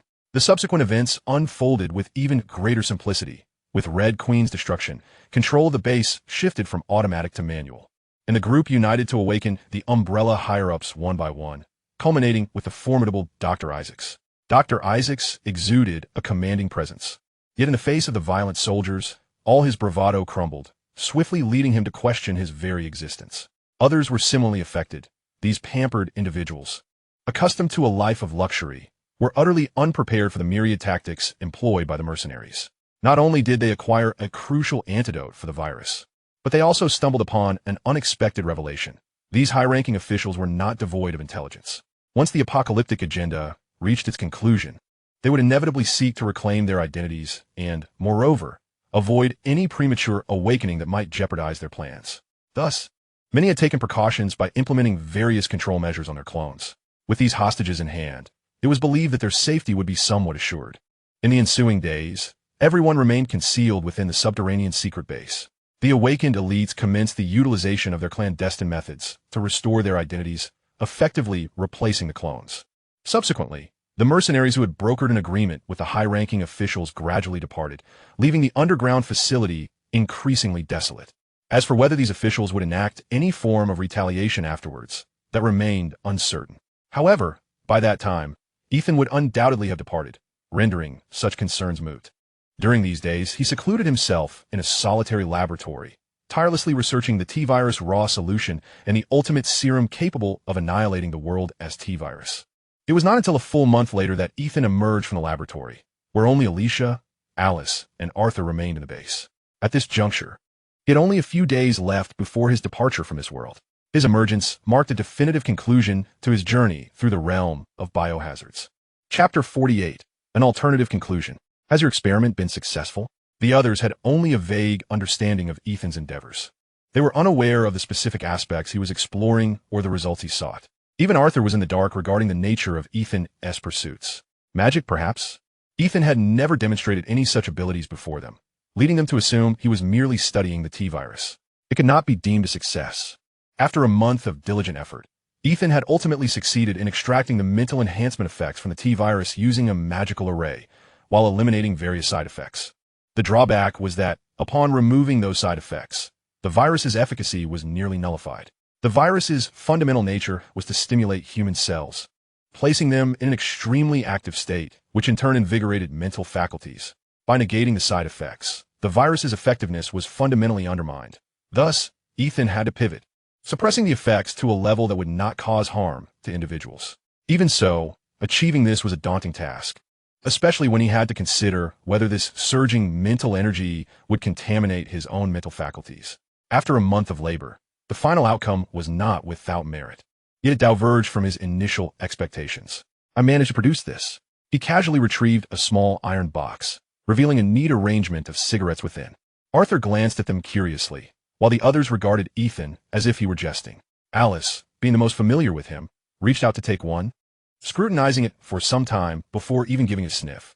Don't tell me you've spent a month in the lab only to produce this box of cigarettes?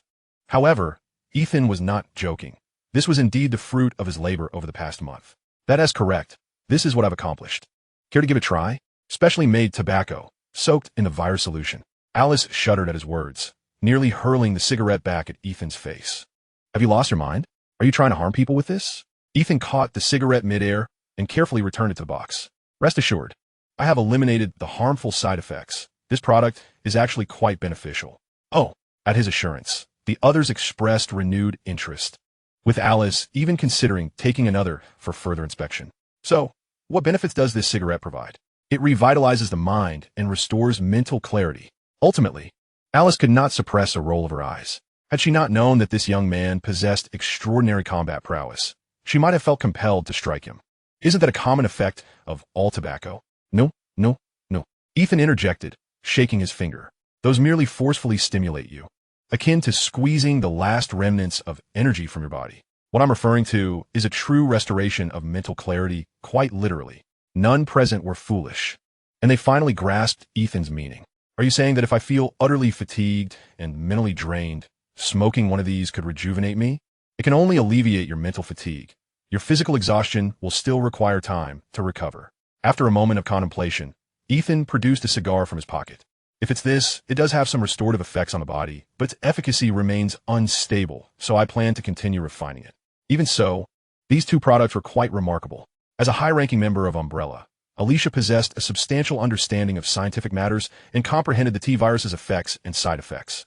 To some extent, this virus could indeed yield the results Ethan claimed. However, the manner in which he achieved this was perplexing. Umbrella had long struggled with the uncontrollability of the T-virus. How had this young man resolved it in just a month within the confines of a laboratory? Was he truly that extraordinary, or had Umbrella merely nurtured a cadre of incompetence? Ethan then proceeded to elucidate his findings in detail. The small iron box of cigarettes, as previously stated, could invigorate the mind and restore mental clarity. Beyond that, he withheld the fact that this product could gradually enhance his overall mental capacity without contaminating his own mental faculties. However, the increase was minuscule. If Ethan's mental capacity were rated at 100, smoking one might yield a mere increase of 0.01. The advantage was that he could produce these items in bulk, provided he could secure a steady supply of materials. In fact, he had chosen to manufacture them as cigarettes to facilitate the repeated use of the reconstituted raw solution, soaking more specially made tobacco. Naturally, for safety's sake, his first order of business was to study the super antidote, modifying the reconstituted raw solution to eliminate its terrifying infectious properties. At this point, these solutions were more akin to medicinal concoctions than viruses. Although the effects were stronger, they would indeed contaminate mental faculties, making direct utilization inadvisable. Additionally, Ethan had envisioned a more advanced version of a cigarette, one that incorporated herbs capable of restoring magical energy, thereby endowing the cigarette with a function to replenish magical prowess. However, since he had no immediate need for this, he opted to postpone its creation. Thus, he effectively carried a portable supply of blue bottles, which were far more convenient to transport than potions. As for the cigars that could simultaneously restore physical stamina and expedite bodily healing, they were too prone to volatility. A misstep could lead to significant, albeit not extreme, consequences, such as hastening cellular metabolism to the point of rapid aging. Aging 10 years in an instant was hardly an unfathomable outcome. It is worth noting that the cinematic and gaming iterations of the T-virus differ in their conceptualizations, and there are contradictions within their narratives. Ethan had initially been concerned that the product might diverge from his recollections, yet fortunately, the overarching principles remained intact, fulfilling his objectives. He then inquired about the other situations, learning that the mercenaries had reached an agreement with the Umbrella executives and had returned to resume their lives.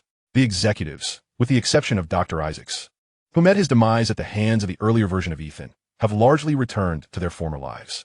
Even those who were unprepared with subsequent measures to deal with their clones have found assistance from their comrades, resulting in a seamless reshuffling of Umbrella Corporation's upper echelons.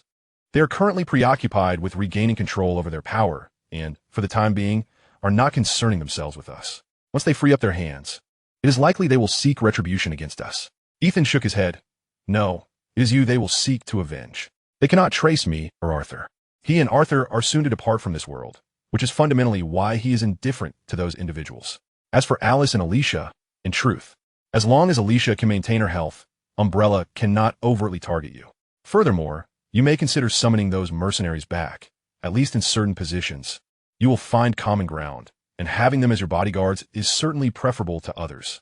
This is the most pragmatic recommendation, though Alicia's health is far from promising. The T-virus was initially developed by her father to treat her progeria, but by unfortunate twists of fate, it resulted in a terrifying bioweapon. She has attempted to modify the virus several times, yet each attempt has ended in failure. She has ultimately resigned herself to waiting for death in silence. Oh, regarding this issue, it is not insurmountable. What technology cannot resolve, Ethan, with his mysterious abilities, can tackle with ease. Otherwise, he would not have been able to eliminate the numerous side effects of the virus and create cigarettes that enhance mental fortitude. Thus, in the following days, Ethan further refined the most viable potion in Alicia's possession. While it would not allow her to instantaneously regain her youth and become a superhuman like Alice's post-virus implantation, it could enable her to live healthily for an additional 10 to 20 years. Surprised by such a monumental gift, Alicia found herself at a loss for words in expressing her gratitude, even offering to transfer her shares in Umbrella to Ethan. Such assets could elevate Ethan to the status of a billionaire, but for him, who is on the verge of departing this world, it bears no significance. Ethan simply gathered his belongings, scoured the base for numerous firearms and ammunition, and brought along various necessities. Departing the world of biohazard under the astonished and confused gazes of Alice and Alicia. Upon glancing at the now somewhat unfamiliar room, Ethan suddenly remarked, "It truly has been a journey that defies description." Arthur, after depositing a substantial number of packages, shook his head.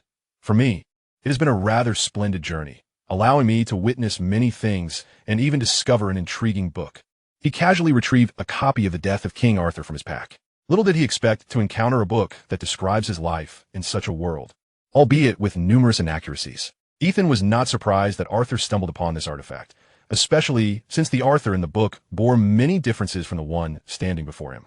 Additionally, Arthur had learned about the concept of parallel dimensions from Merlin. The Arthur in this book is merely the Arthur of that world. As for what kind of king you will become, that is entirely up to you. Arthur nodded. "I understand, yet reading this book has imparted numerous warnings to me. I also realized that had I not agreed to travel with you, my future would likely not differ much from that of the king in the book." Ethan shrugged. "Who can say? All I know is that the person before me could never meet such a fate." He suddenly felt curious about what kind of Arthur king he would eventually become. Chapter 49. The Holy Mother? After a brief inventory, most of the items remained packed on the floor. Arthur retreated to his room to rest, while Ethan began organizing his acquisitions from the biohazard world. He had transformed the virus solution into a mental enhancement potion. Creating this potion was no simple task and hampered by material constraints. He could not produce it in large quantities. However, for the time being, there was no worry about this. He had manufactured a considerable first batch of cigarettes, and with the supply of tobacco leaves, he could quickly produce another substantial quantity. Thus, there was no need to fret about a shortage. He had only crafted a few cigars with some restorative properties, stored in specially made tubes for use in critical moments. Given their life-saving purpose, he made further adjustments to this product. Besides being consumed through smoking, they could also be crushed and swallowed in dire situations. The first method offered a slower but milder effect with minimal physical strain, allowing for subsequent use after a brief rest, with a higher recovery threshold. The second method was more direct and potent, providing rapid stimulation for physical recovery, but at a significant physical cost and a lower recovery ceiling. Overall, these two types of tobacco, a pure blue bottle and a blue-red mixed potion, were adequately effective for Ethan's current needs. Taking a cigarette, he lit it with a lighter he had brought from the biohazard world and began cataloging the various firearms. The quantity was modest, and he had chosen models that utilized common ammunition, favoring 9mm versions for handguns. He had also learned about disassembling and maintaining firearms, as well as basic shooting knowledge from Alice. The rest would rely on his practice. However, these items were consumables, and without the means to replenish them, they risked becoming mere scrap metal. Could they be modified, perhaps? He had initially been intrigued by the idea of creating a firearm powered by magic, but his ignorance of firearm mechanics had led him to abandon that notion. Now, that concern was alleviated. While he was not a true firearms designer, he did not need to craft an entirely new weapon. Instead, he merely had to modify existing structures, converting the ammunition supply to a magical source and allowing it to fire magical bullets or even directly cast certain spells. Magic stones could serve as the power source, thus necessitating equipment for replacing the stones or a device for absorbing and storing them. Compared to a tool that merely housed magic stones, Ethan preferred the latter option, as the size and shape of magic stones were not standardized. Relying solely on fixed-size stones would compromise quality and sourcing. From every perspective, the latter choice proved more reliable. He would study this slowly, without haste. After finishing his cigarette, Ethan lay down to rest. The mental enhancement provided by the tobacco did not yield an immediate sense of improvement. This effect could only manifest through gradual accumulation. Thus, he would inevitably become a heavy smoker for an extended period. Having scarcely smoked in his previous life, he was determined to make up for both lifetimes in one go. In the following days, Ethan and Arthur continued to live a structured life, reading, training, and patiently awaiting their quarry, Kino. A brief tour of the biohazard world was insufficient for Ethan to forget his primary objective on Stat Island. Until this looming threat was eradicated, he lacked the inclination to set sail, thus remaining on the island for an extended period. Naturally, this attracted the attention of the guild. The guild typically provides adventurers with a few days of complimentary lodging and meals, particularly after they return from an expedition laden with abundant resources. This duration may be extended as deemed appropriate. However, the guild does not encourage adventurers to languish idly on the island, waiting until their supplies are entirely depleted before embarking on their next quest. They are currently apprehensive that the young Ethan has lost his spirit of valiant endeavor, becoming complacent, and have subtly suggested that his respite has been sufficiently lengthy, urging him to set sail for his next adventure. Reluctantly, Ethan felt compelled to express his intentions clearly, even going so far as to enlist the Guild's aid in monitoring the docks, requesting that they notify him immediately upon the appearance of Kino. It was then that the Guild comprehended Ethan's true purpose for lingering on the island, to eliminate Kino, who had recently acquired the title of Flame Hand. The Guild has always maintained neutrality regarding conflicts among adventurers. Even a brawl in the Guild Hall would not provoke their interference, provided that it does not damage the Guild's property. Of course, even if some Guild property were to be damaged, as long as one is willing to compensate at full value, the Guild would not pursue the matter further. Thus, regarding whom Ethan sought to confront, the Guild was unconcerned. Once they confirmed that Ethan had not truly become lethargic, they ceased their insistence on his departure and, instead, in accordance with his requests, began to furnish him with ample information about Kino. Many adventurers had encountered this individual during this period, bringing back limited news to the island. As numerous reports were compiled, Ethan gradually realized that Kino could not sustain himself at sea for much longer. Even if he could procure food and water, both he and his crew would struggle to endure prolonged drift upon the ocean, and the ship itself might not withstand the strain. With the increasing frequency of skirmishes, the damage to the Flame Sovereign was becoming increasingly severe. If Kino wished to avoid the wreckage of his vessel, he would have to return to Start Island. As fate would have it, just 4 days later, the Flame Sovereign docked at the port of Start Island. Upon receiving the news, Ethan, alongside Vice Captain Arthur, awaited in the nearby lounge adjacent to the Guild Hall, ready to eliminate Kino upon his arrival. However, an unexpected turn of events occurred. Another ship docked alongside Kino, and a middle-aged man, presumably the captain of a larger vessel, accompanied Kino as they made their way to the Guild Hall. Who was that man? In a lounge with Ethan was a Guild staff member, a young man named John, approximately 24 or 25 years of age. He was an unremarkable individual, easily forgotten in a crowd. Yet, this seemingly ordinary John possessed the requisite qualities, able to answer various inquiries almost effortlessly, including Ethan's question. That man is Brent, the captain of the Brave One. He was once a renowned adventurer in the tranquil sea. Once renowned? John nodded. 5 years ago, Brent traversed the stormy sea and ventured to the other side. I've heard from guild members who have interacted with those from the far side of the stormy sea that Brent has been doing quite well there, establishing a formidable reputation. However, it is unclear why he has suddenly returned to the tranquil sea. Ethan scrutinized the man known as Brent, noting that he appeared to be in his early 30s. If he had crossed the stormy sea 5 years ago, he would have been in his 20s, a time when many in the tranquil sea were still novices. Yet he had already reached the pinnacle of this region. What was his character like? Ethan found it curious how someone of Brent's caliber could associate with Kino. Was he, too, of Kino's ilk? His reputation was exceedingly positive. The entirety of the tranquil sea praised Brent's character. It was evident that John held Brent in high regard, readily recounting numerous tales of Brent's heroic deeds. For instance, whenever he encountered shipwrecked individuals at sea, Brent would rush to their rescue, even at the risk of ensnaring himself in peril. He would also ensure that those he saved were well cared for, providing them with resources to survive and even thrive anew. When witnessing acts of bullying against the weak or the robbery of adventurers, he would be the first to intervene, urging the perpetrators to cease their misdeeds. Due to his esteemed reputation and the gratitude of many he had aided, several marauders of the sea would show him respect. Indeed, a few had even turned their lives around, abandoning their wicked ways to become honorable adventurers of the sea. Upon hearing this, even Arthur displayed a desire to befriend Brent. Only Ethan's expression darkened. He discerned that Brent was likely a good person, but of a rather naive disposition, believing in the inherent beauty of the world. Convinced that even the worst could be redeemed, he advocated for mercy, offering opportunities for redemption to wrongdoers, and tended to extend his hand to anyone in need, regardless of their moral standing. Thus, the reason for Kino's alliance with Brent became abundantly clear. Compared to the earlier brute, Sean, Kino was evidently more astute.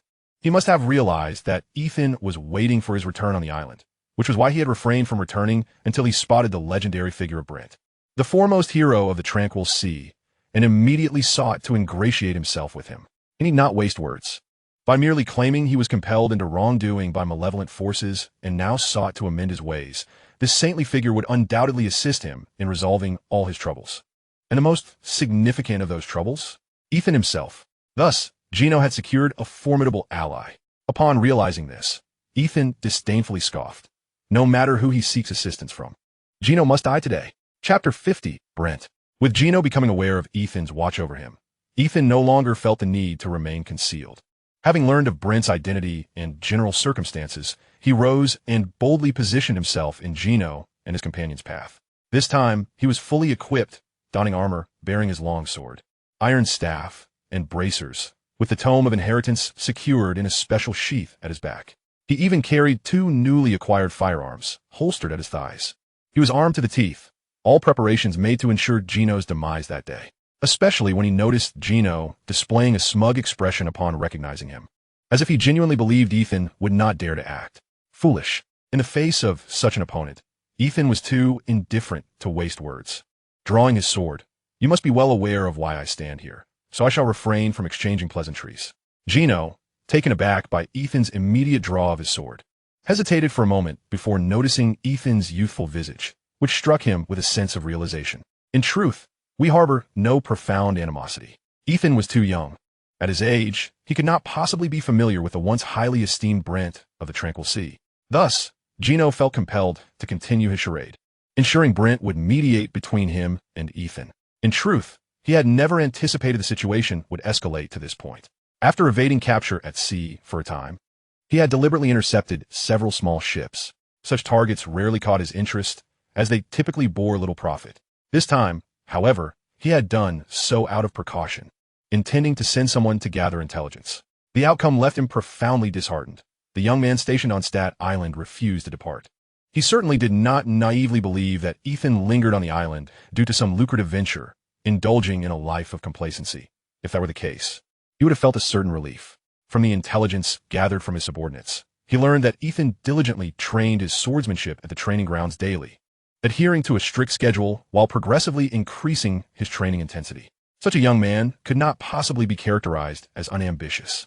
Thus, the sole explanation for Ethan's unwavering presence on the island was that he was awaiting a definitive confrontation with him. There was a significant likelihood that, bereft of ships and the magical artillery that sustained him on land, he would meet his demise at Ethan's hands. He had initially anticipated a desperate struggle, yet unexpectedly encountered Brent, the renowned paragon of virtue who had gained considerable fame in the calm sea, now returned to Stat Island. Uncertain of Brent's motives for returning, he was nonetheless relieved that his predicament had been alleviated. Brent remained the same benevolent individual, readily agreeing to assist him in resolving this enmity after merely discussing the situation. He firmly believed that all his prior actions had been compelled, convinced that he truly desired to forsake malevolence and embrace righteousness.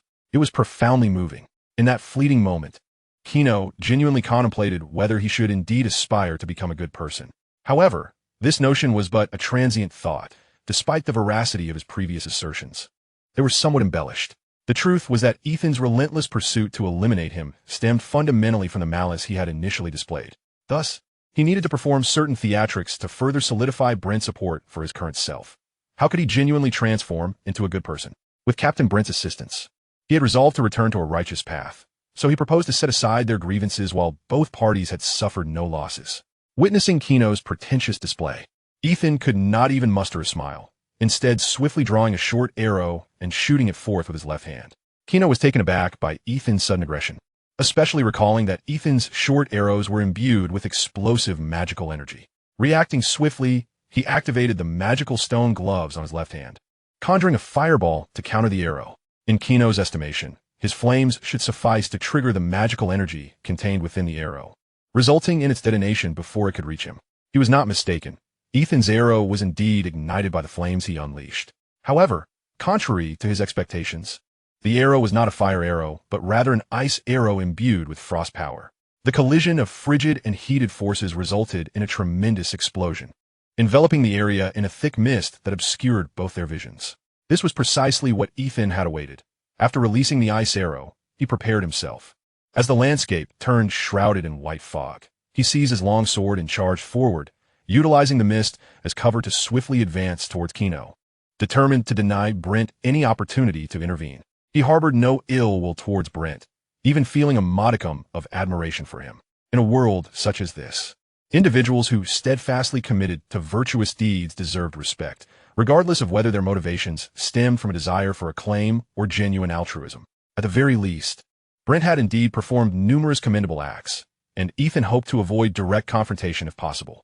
After all, Brent was a figure who had navigated the calm sea with great success, earning a formidable reputation. Although Ethan's movements were swift and discreet, Brent stood resolutely beside Kino, who had instinctively retreated a few paces, granting Brent the necessary space and time to defend himself. Thus, Ethan's sword was intercepted by Brent. "Young man, can't we converse calmly? Why resort to such impulsiveness?" Brent offered a warm smile, promptly sheathing his great sword, indicating his disinterest in engaging Ethan in combat. "Kino has shared your grievances with me. However, I cannot base my judgment solely on his account. Your vehement animosity towards him. Has something been stolen from you, or have you lost a dear friend?" Ethan paused momentarily before denying, "No." Brent's brow furrowed slightly, as if expressing dissatisfaction with Ethan. "If that is the case, why do you resort to such extreme measures?" His words carried an accusatory tone, causing Ethan to feel inexplicably perturbed, erasing any semblance of goodwill that had briefly blossomed. "If it weren't for the fact that you are at a disadvantage against me, would you still have the opportunity to reproach me here?" Brent was momentarily taken aback, seemingly unprepared for Ethan's attitude. It had been ages since he encountered such a reaction, following his rise to prominence in the calm sea.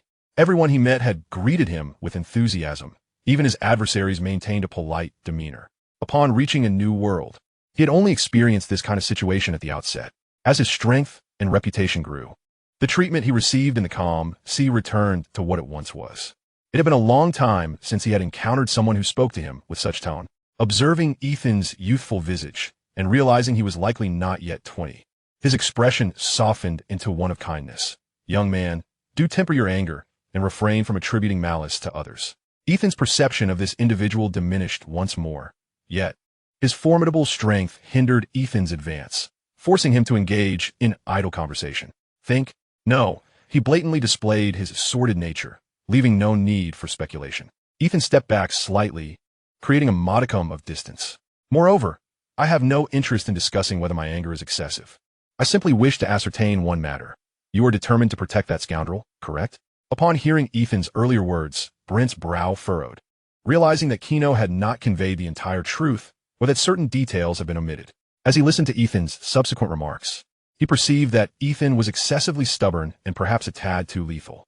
"Young man, while I understand your desire for vengeance, there is no need to insult others." Insult? Ethan had anticipated that he and Brent would not find common ground. Their values diverged significantly. He had never contemplated forming a friendship with this man, nor did he feel inclined to engage with him. He refrained from acting solely because Brent was not a malevolent individual. However, it was becoming increasingly evident that abstaining from conflict would not suffice.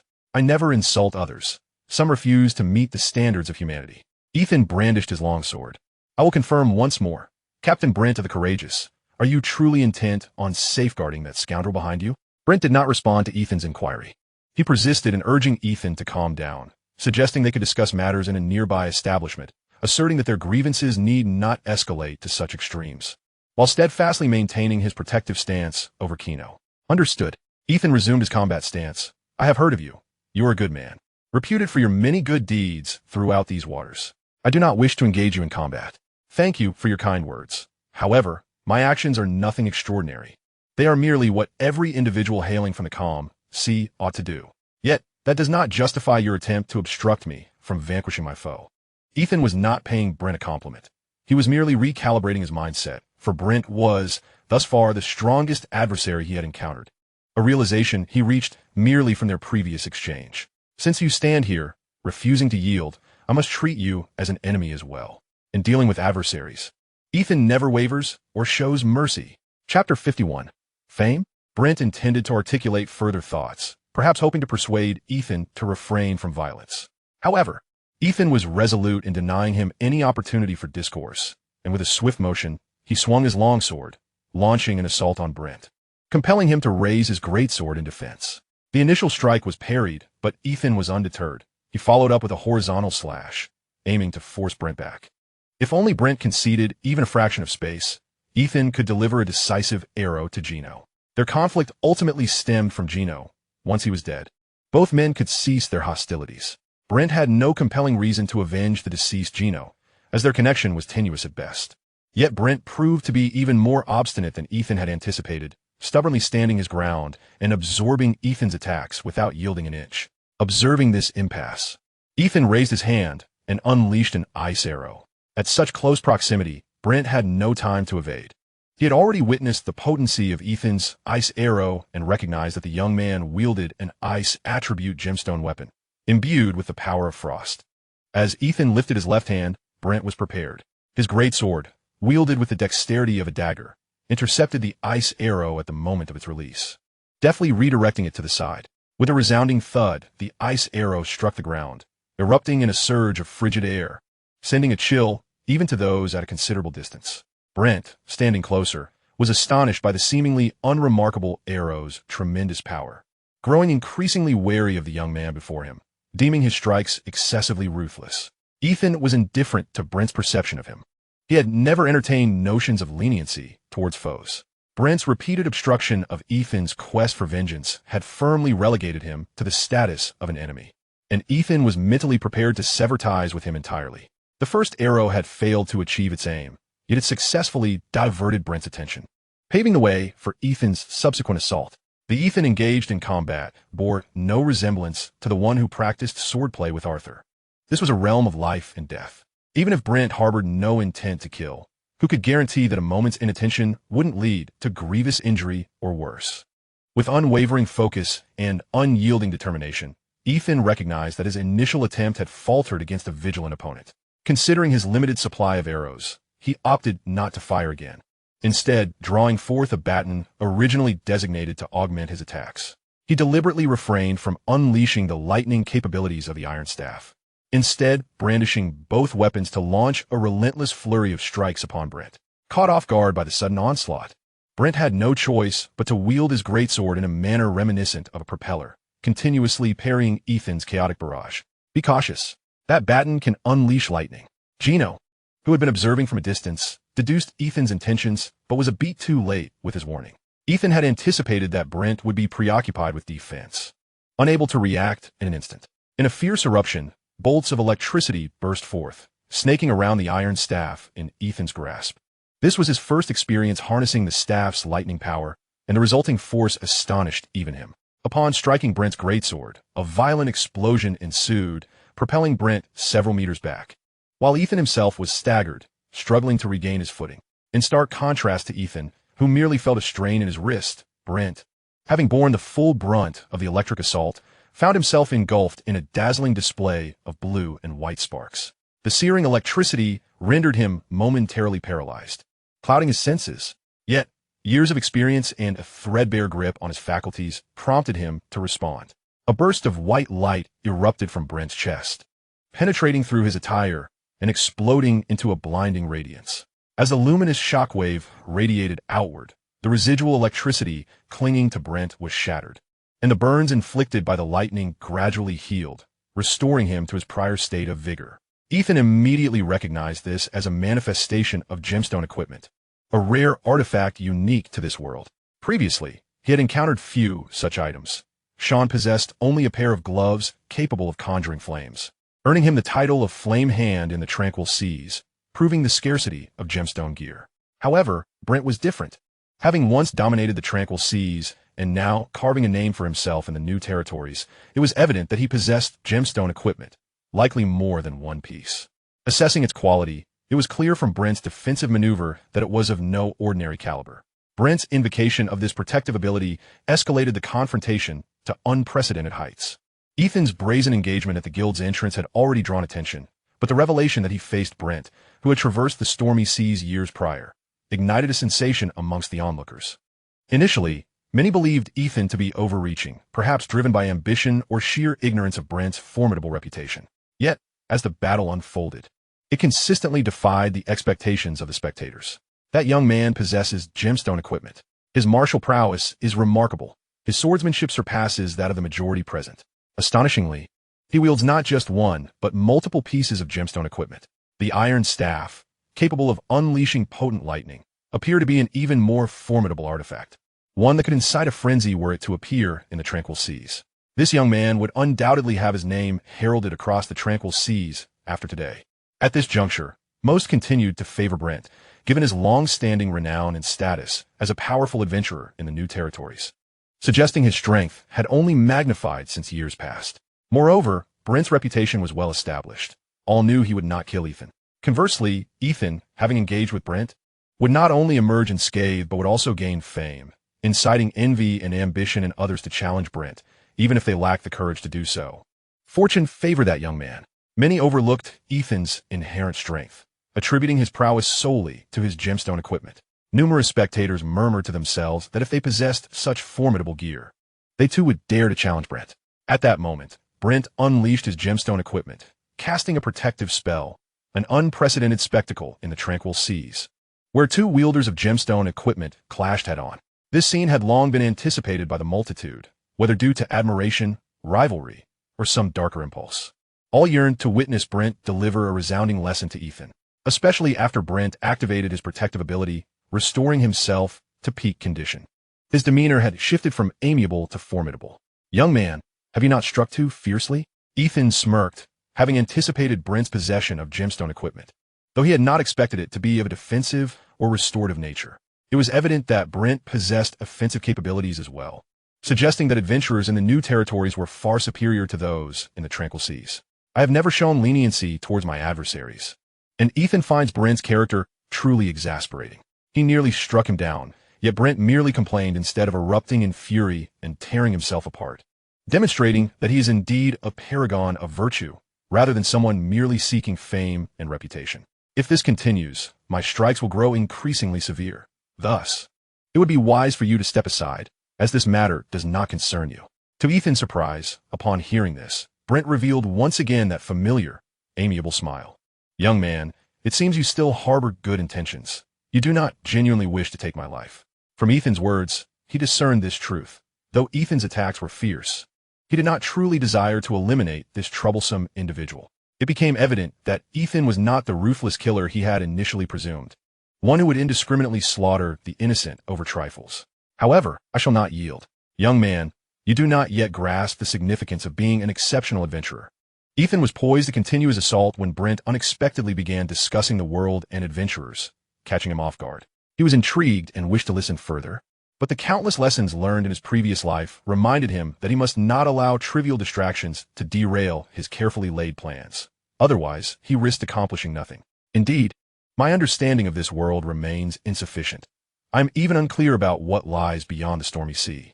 Yet, I am certain that individuals like Kino bring no benefit to this world.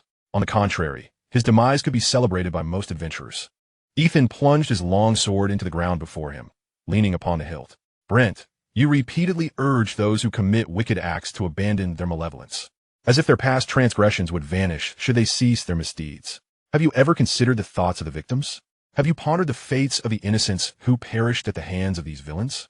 Chapter 52, Perish. Have you considered the innocent victims who have fallen? Brent paused momentarily, genuinely having contemplated this very issue, yet he believed that the deceased could not be restored, and that we should instead cherish what is yet to be lost. However, an inkling within him sensed that something was amiss, though he could not articulate what. Thus, he found himself momentarily frozen in place. Ethan's words were not solely directed at Brent. They were equally meant for Arthur, who had been concealed among the crowd. The young Arthur Pendragon, although sympathetic to Ethan's actions, did not fully endorse them. He too believed that Ethan was overly fixated. Therefore, when Brent intervened to halt Ethan, Arthur refrained from stepping forward. Instead, he hesitated, secretly sharing sentiments akin to Brent's, that resolving this conflict through dialogue was preferable to ensuring one of them lost their life. Arthur had indeed absorbed Ethan's previous remarks and recognized the crux of the issue, yet years of ingrained habits could not be altered overnight. Until he encountered something monumental enough to shatter his worldview, he would continue to think in accordance with his established patterns. At this moment, hearing Ethan's words made him realize just how immature and naive his prior thoughts had been. He had been so preoccupied with his own grievances and Ethan's feud with Kino that he neglected to recognize that, aside from personal vendettas, Kino was a truly despicable villain. As a knight, he was expected to uphold justice and bear the responsibility of vanquishing evil. Thus, he finally emerged from the crowd and positioned himself beside Ethan. "I apologize. I previously believed you were mired in personal enmity, which is why I did not assist you sooner." Ethan waved his hand dismissively. "No, your prior assessment was not erroneous. I indeed place greater importance on personal grievances. However, my vendetta does not conflict with the necessity of ridding the tranquil sea of a villain. Why can we not achieve both? Arthur was taken aback that Ethan would not accept his apology, even openly acknowledging that his unwillingness to spare Kino was largely due to their personal strife. Honesty is also a knightly virtue. Upon hearing this, Ethan turned to regard the youth, puzzled as to how he had become entangled with the virtues of knighthood. Meanwhile, he wondered if Arthur intended to coax him into joining the round table.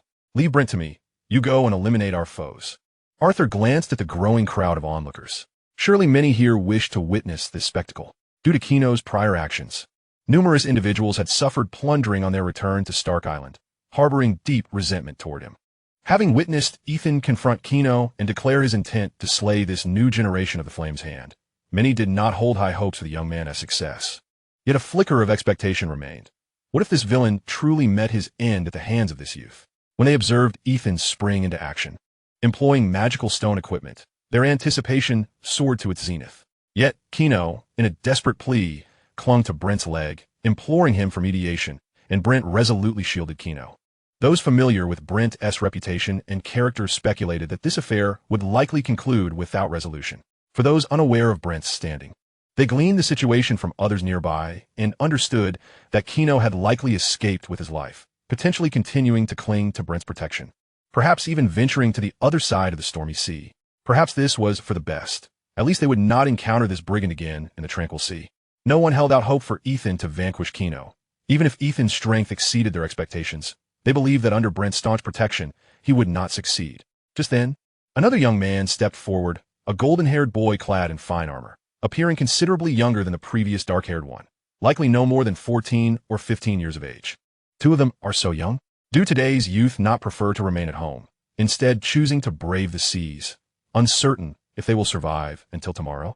This thought crossed the minds of nearly all the onlookers, yet none dared voice it. Otherwise, when Brent declared his intention to protect Kino, they should have spoken out against him, but fear held them silent.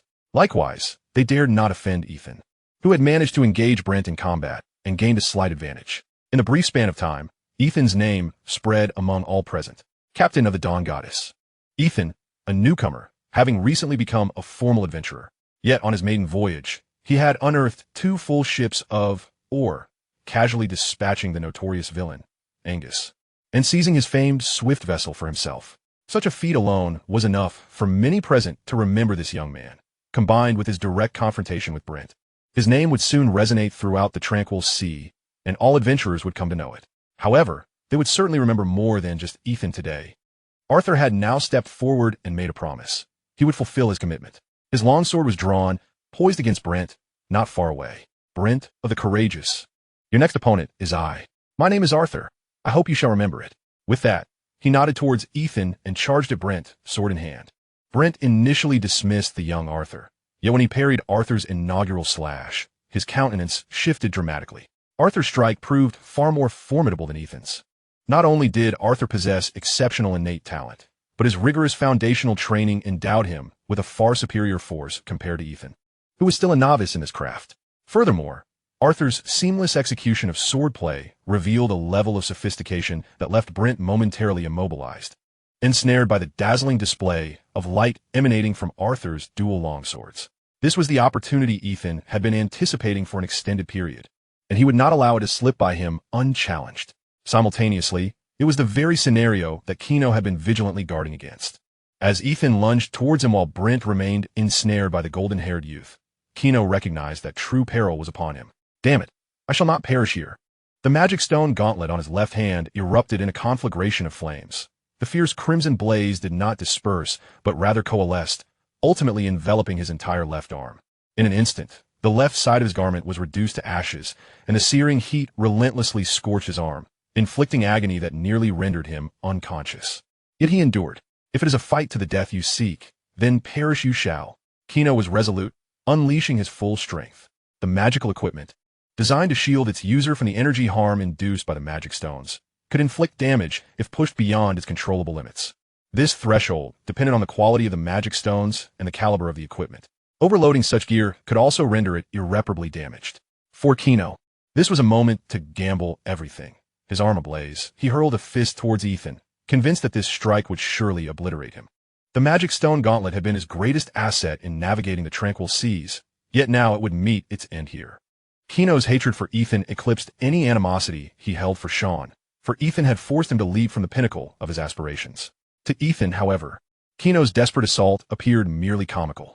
Undeterred, Ethan surged forward, transitioning from a two-handed grip to a single-handed one, while his left hand reached for the tome of inheritance at his lower back. Swiftly channeling his mental energy, he activated the tome. He did not even need to exert effort to extract it from its sheath. The moment his fingers brushed the cover, connecting his mental force with it, the tome became an extension of his own being, manipulable by sheer thought. With a vigorous sweep of his left hand, the tome soared from its sheath, tracing a luminous arc in the air before halting directly in front of Ethan. A shield. In truth, Ethan required no incantation to conjure the magical shield inscribed within the tome. A mere thought sufficed upon establishing the connection. However, in that moment, he could not suppress his exuberance, involuntarily uttering the words aloud. This action resembled a brazen taunt. I am about to summon my shield. If you possess the capability, shatter it. Such a crude provocation only served to inflame Kino's fury, compelling him to amplify his magical output in a frenzied manner. Yet, this further overload of the magic stones inflicted mental strain upon Kino, causing blood to pour from his nose as he lay prostrate. With his arm feeling almost non-existent from the pain, Kino wagered everything, steadfast in his belief that this strike would surely annihilate the seemingly flimsy white shield. Urech. His boisterous roar was drowned by a cataclysmic explosion, engulfing both Ethan and Kino in a torrent of flames, leaving onlookers only to witness a vast conflagration. Utterly unaware of the specifics of the unfolding drama, as the flames gradually subsided, the white radiance remained unwavering, while Kino, charred and blackened, cast his gaze downwards in disbelief at the sword that had pierced his chest. Perish, ye scum. Chapter 53. Dreams and Reality. Kino stared at the gaping wound in his chest, then glanced at Ethan, whose form was largely obscured by a translucent white shield, revealing only his sword-wielding right hand. He seemed on the verge of uttering something, but the severe burn sustained during the explosion rendered him speechless. Ethan did not afford him the chance to continue. Almost simultaneously with his declaration of die, he withdrew his sword. Having absorbed the full force of the explosion and suffering grievous burns, Kino's eyes finally dulled, the last flicker of life extinguishing as Ethan withdrew his blade. With a thud, Kino's lifeless body collapsed to the ground, prompting Arthur and Brent, still engaged in their struggle, to halt their combat. The necessity for further conflict had vanished. With Kino's demise, the matter reached a conclusion. Brent, for the first time, recognized that his reputation in the tranquil seas was not infallible. Alas, he genuinely did not wish to witness casualties. After years of adventuring, he had gradually uncovered more of the world's secrets and deemed every adventurer rising in the tranquil seas to be immensely precious. Upon returning to these waters, he sought not only to rally more exceptional talents to bolster his crew, but also to assist promising adventurers in their swift development. Kino might not have been the most virtuous individual, yet after years in the tranquil seas, he had nearly reached the threshold to challenge the stormy seas. Undoubtedly a capable contender. Such a pity. The number of adventurers in the tranquil seas was significant, with fresh blood constantly emerging. However, only a minuscule fraction would ultimately navigate the stormy seas. The loss of even one such adventurer was a substantial blow. No, I do not lament. Ethan steadfastly maintained his perspective, believing Kino's existence brought no benefit, only an endless cycle of tragedy. Brent, too, held his own convictions. The challenges of this world far exceed your imagination, young man. If one wishes to persevere, it is essential to unite all available forces. This was not the first time Brent had alluded to the world's perils. From his words, one could deduce that the new sea, while abundant in resources, was fraught with greater dangers, necessitating alliances for successful navigation. Thus, do you believe that all capable adventurers should unite to confront these challenges? Is that not so? Ethan, far more astute than Brent perceived, quickly grasped the underlying implications of his words, further piquing his curiosity about the young man. Individual strength ultimately has its limits. Only through unity can one combat the increasingly perilous world. Increasingly perilous? Ethan seized upon this pivotal notion. Traversing the stormy seas and reaching the new domain was merely the beginning. As for Brent's assertion that human strength has its limits, Ethan dismissed it entirely, for the chasm in their experiences rendered any common ground non-existent. While Brent believed that human capabilities had plateaued, Ethan's perspective diverged radically. He believes that human potential knows no bounds, provided one is able to discern the right direction. Take Ethan himself, for instance. Once he attains the stature of a formidable mage, he envisions traversing the stormy sea unaided, reaching any destination of his choosing. Furthermore, even in the absence of such insights, he cannot endorse Brent's perspective. Thus, the notion that any rogue or villain can unite in camaraderie is utterly flawed. Have you not considered that incorporating such disordered individuals into a well-functioning team might wreak havoc upon its integrity? No, I firmly assert that in the face of dire peril, all will rally together with unwavering resolve. This matter is beyond debate. It reflects a fundamental discord in ideology, one that cannot be reconciled until certain events unfold. Therefore, I can only wish you well. Ethan wiped his sword clean and, before sheathing it, contemplated the extermination of Gino's subordinates. Yet Brent's presence here would undoubtedly prevent him from doing so. There was no need to stubbornly contend with Brent over these lackeys. A necessary warning must suffice. This is your final opportunity. Seize it wisely. Should we meet again upon the sea, should you still engage in thievery, rest assured, no one will come to your aid then. With that, he nodded toward Brent, who had retreated at the first sign of hostility, and departed alongside Arthur. Arthur, observing Ethan sheath his weapon, breathed a quiet sigh of relief. He, too, harbored no desire for wholesale slaughter. While he comprehended Ethan's philosophy and had reconciled certain thoughts, he was not a man of ruthless disposition. After eliminating Gino, the principal villain, he was willing to extend a chance for redemption to the others. Thus, the two young men departed amidst the scrutiny of many, while Brent, watching their figures fade into the distance, shook his head with a sigh. It was time to ensure Gino's body received a proper burial. He then turned his attention to Gino's subordinates. As for you, if you so desire, you may join my crew.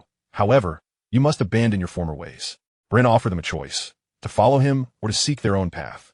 He was also keen to observe whether Gino's nefarious crew would seize this opportunity to genuinely reform. Yet the outcome left him somewhat disheartened, as many displayed signs of indecision. The astute Brent quickly discerned their inner turmoil. Joining him would guarantee safety, yet their future remained uncertain, and they could no longer act with impunity as they once did. Conversely, if they chose to depart, they could continue their former carefree existence. But without Gino's formidable leadership, could they sustain themselves? Moreover, Ethan had clearly stated that should they encounter him again, Brent would not be there to protect them. Would another of Brent's ilk appear in the tranquil sea? After much deliberation, a significant number opted to leave directly. Their reasoning was sound. Judging by today's events, Ethan's prowess had already surpassed the level of the tranquil sea, and it was only a matter of time before he ventured into the stormy sea. Perhaps on his next voyage, he would simply sail away, leaving them unconcerned about crossing paths with him again. When that time arrived, would they not still pursue their desires? Who would specifically seek to thwart them? Yet, if they were to grasp Ethan's current intentions, they might very well be reduced to tears. Today, in addition to vanquishing Gino, we have also acquired valuable intelligence. Upon returning to their quarters, Ethan immediately conferred with Arthur regarding their next course of action. He articulated his speculations and insights, to which Arthur, recalling Brent's earlier remarks, readily concurred with Ethan's deductions. Hence, although the new waters are broader and more bountiful, we need not rush to abandon the tranquil sea. Despite its limited resources, it is conducive for us to build our foundation, without a shred of capital in a place that poses no threat to us. Recklessly charging into the stormy sea could lead to severe repercussions. Those who ventured into the stormy sea did so only after amassing substantial resources in the tranquil sea. Thus, upon reaching the new waters, even if their strength was somewhat lacking, they could rely on their reserves to weather the initial challenges. However, Ethan and Arthur lacked such capital. Their only asset was the newly refurbished and modified caravel, the Dawn Goddess, and soon, the ores stored within the guild would be exchanged for a wealth of supplies. While they were not short on weapons, Ethan's primary concern lay with the lack of magical equipment. Neither possessed a single piece. During the ship's modifications, Ethan had installed numerous daily use items powered by magical stones, such as kitchenware and lighting fixtures. Recently, when I visited the shipyard to discuss maintenance and alterations, I encountered many modifications that I had little concept of at the time. Now it seems several of these installations are indeed essential. Arthur, however, was not particularly well versed in these matters, especially regarding the ship's structure. He contented himself with observing and listening to Ethan's plans. His concerns lay elsewhere. In fact, I believe that to some extent, Brent's idea is not without merit, even if your strength can someday rival Merlin's. The most straightforward way to quickly enhance our team's combat capability is still through recruiting companions. Arthur gestured between himself and Ethan, then indicated the myriad of backpacks nearly overflowing the room. Otherwise, merely transporting these items would occupy us for half the day. Ethan was aware of this, but at that moment, he felt utterly at a loss. You know our circumstances. Companions cannot be found so easily. Ethan spread his hands, unless they are of Arthur's caliber. With Merlin's endorsement and having paid a considerable price for their trust, I truly hesitate to bring ordinary individuals aboard. Did he not wish to recruit more people? Certainly not. Without delving into how lonely and tedious sailing could be, simply operating a sailboat necessitated a larger crew. Moreover, in his previous life, he had often dreamed of traversing countless dimensions, abducting charming women from those worlds to share a joyful and fascinating existence. Yet reality is seldom so accommodating. Chapter 54. In Need of a Doctor. Let us set aside the fact that, to date, Ethan has encountered only a handful of women. And even when he finally stumbled upon one he recognized, she exhibited no interest in him whatsoever. In the previous bioweapon world, Jill relentlessly pursued Ethan, ultimately driven by the instincts of a police officer. Once she unearthed the truth, she vanished, seemingly intent on exposing her findings to dismantle the nefarious Umbrella Corporation entirely. To Jill, Ethan would forever remain an enigmatic figure, powerful yet shrouded in mystery. Moreover, Ethan lacked the inclination and energy to dwell on such matters. After toiling for half a year, he finally resolved his survival issues, ensuring a stable existence in the tranquil sea. Moving forward, he aimed to bolster his resources while simultaneously enhancing his strength. As he traversed other dimensions, he would prioritize the collection of unique local specialties, alongside gathering various knowledge and information. Even if he could not review everything at once, he would copy it into the Tome of Heritage, diligently digesting this newfound knowledge in the tranquil sea. Currently, he finds himself immersed in the Tome of Heritage, frequently reading without respite. This is not to mention the vast array of maritime and navigation knowledge he had previously copied at the Raccoon City Library. Nor has he yet fully perused the language learning materials obtained from Gu-E, in addition to the various arcane knowledge bequeathed by Merlin in the Book of Inheritance. As well as the magical potions and herbalism insights previously acquired from Akira, he found himself ensnared in a veritable ocean of books, utterly devoid of thoughts regarding romantic pursuits. He resolved to postpone such matters until his strength had burgeoned. Ethan believed that the current circumstances were not conducive to cultivating a romantic relationship. Even if he were to expand his team, he could not simply recruit any woman for the sake of numbers. When it came to selecting companions, practical considerations must take precedence. Setting aside issues of trust, Arthur, what personnel do you think our ship still requires? During these days, Arthur had not merely been honing his swordsmanship. He had also been absorbing a wealth of knowledge pertinent to the tranquil sea. However, compared to the myriad subjects Ethan needed to master, his studies were more focused, concentrating on the customs of the tranquil sea. Engaging in conversations with seasoned sailors, he extracted valuable information from their boasts. With his amiable demeanor and striking appearance, Arthur easily endeared himself to others, with most willing to converse with him for hours, especially since he would occasionally treat them to food, further enhancing his popularity. Some enthusiastic adventurers, noticing Arthur's youth, sought to invite him aboard their vessels. Even when faced with rejection, they would assure him of their protection, promising assistance in times of trouble. While Arthur understood the insincerity of such offers, he graciously expressed his gratitude. It was no wonder that such a young man garnered affection from all. Thus, he amassed a considerable amount of knowledge, particularly that which could not be gleaned from books but required first-hand experience to grasp its essence. Let us not forget that it is imperative for us to secure a ship's doctor proficient in the healing arts. In fact, while navigating the seas, especially over prolonged durations, an exemplary ship's doctor and chef are indispensable. The ship's doctor ensures timely medical intervention during crew emergencies, while a skilled chef guarantees that the crew's dietary needs are met, thus preventing a variety of maritime ailments due to nutritional deficiencies. Although the magical fruit of the tranquil sea alleviates some nutritional concerns, the necessity of a doctor remains unassailable. Most adventurers making a living in these waters aspire to have a professional doctor aboard, yet many can only procure emergency medicines from Stat Island, relying on their scant medical knowledge to navigate various crises. Ethan had pondered this issue, maintaining the same sentiment as before. He believed it would be optimal to find an exceptional doctor from some other plane. Beyond safeguarding his secrets, Ethan had also considered the physicians of this world. Having lived in the tranquil sea for so many years, coupled with his recent experiences on Stat Island, He was acutely aware of how rare doctors were in this maritime expanse. Stat Island boasted merely one hospital, which, in Ethan's estimation, was hardly superior to the community clinic he had visited in his past life, staffed by only a handful of doctors. As for their medical expertise, Ethan had neither sought treatment nor had them attend to his injuries. Thus he could not provide an accurate assessment. However, judging by the sentiments of those around him, their proficiency seemed rather average. They managed minor ailments and external injuries competently, but faltered when faced with more severe conditions. Compounding their challenges was the scarcity of medicinal supplies. The Tranquil Sea, being resource-poor, necessitated special means to procure basic food and water. The latter required the extensive use of high-quality water purification stones for production. Although the guild monopolized the trade of magic stones, their provision of fresh water to the entirety of Stat Island rendered their actions seemingly justifiable. The acquisition of food was even more complicated. In truth, the ability to sustain such a large populace on Stat Island, ensuring countless adventurers received adequate provisions, was partially due to the guild's relentless transport of supplies from the other side of the stormy sea. The marine life and occasional scavenging from floating island also contributed to the food supply. In such an environment, the potential for large-scale cultivation of herbs and food was virtually non-existent. Every available plot had been utilized. Furthermore, the cultivation of herbs imposed more intricate environmental demands, as no single herb could cure all ailments.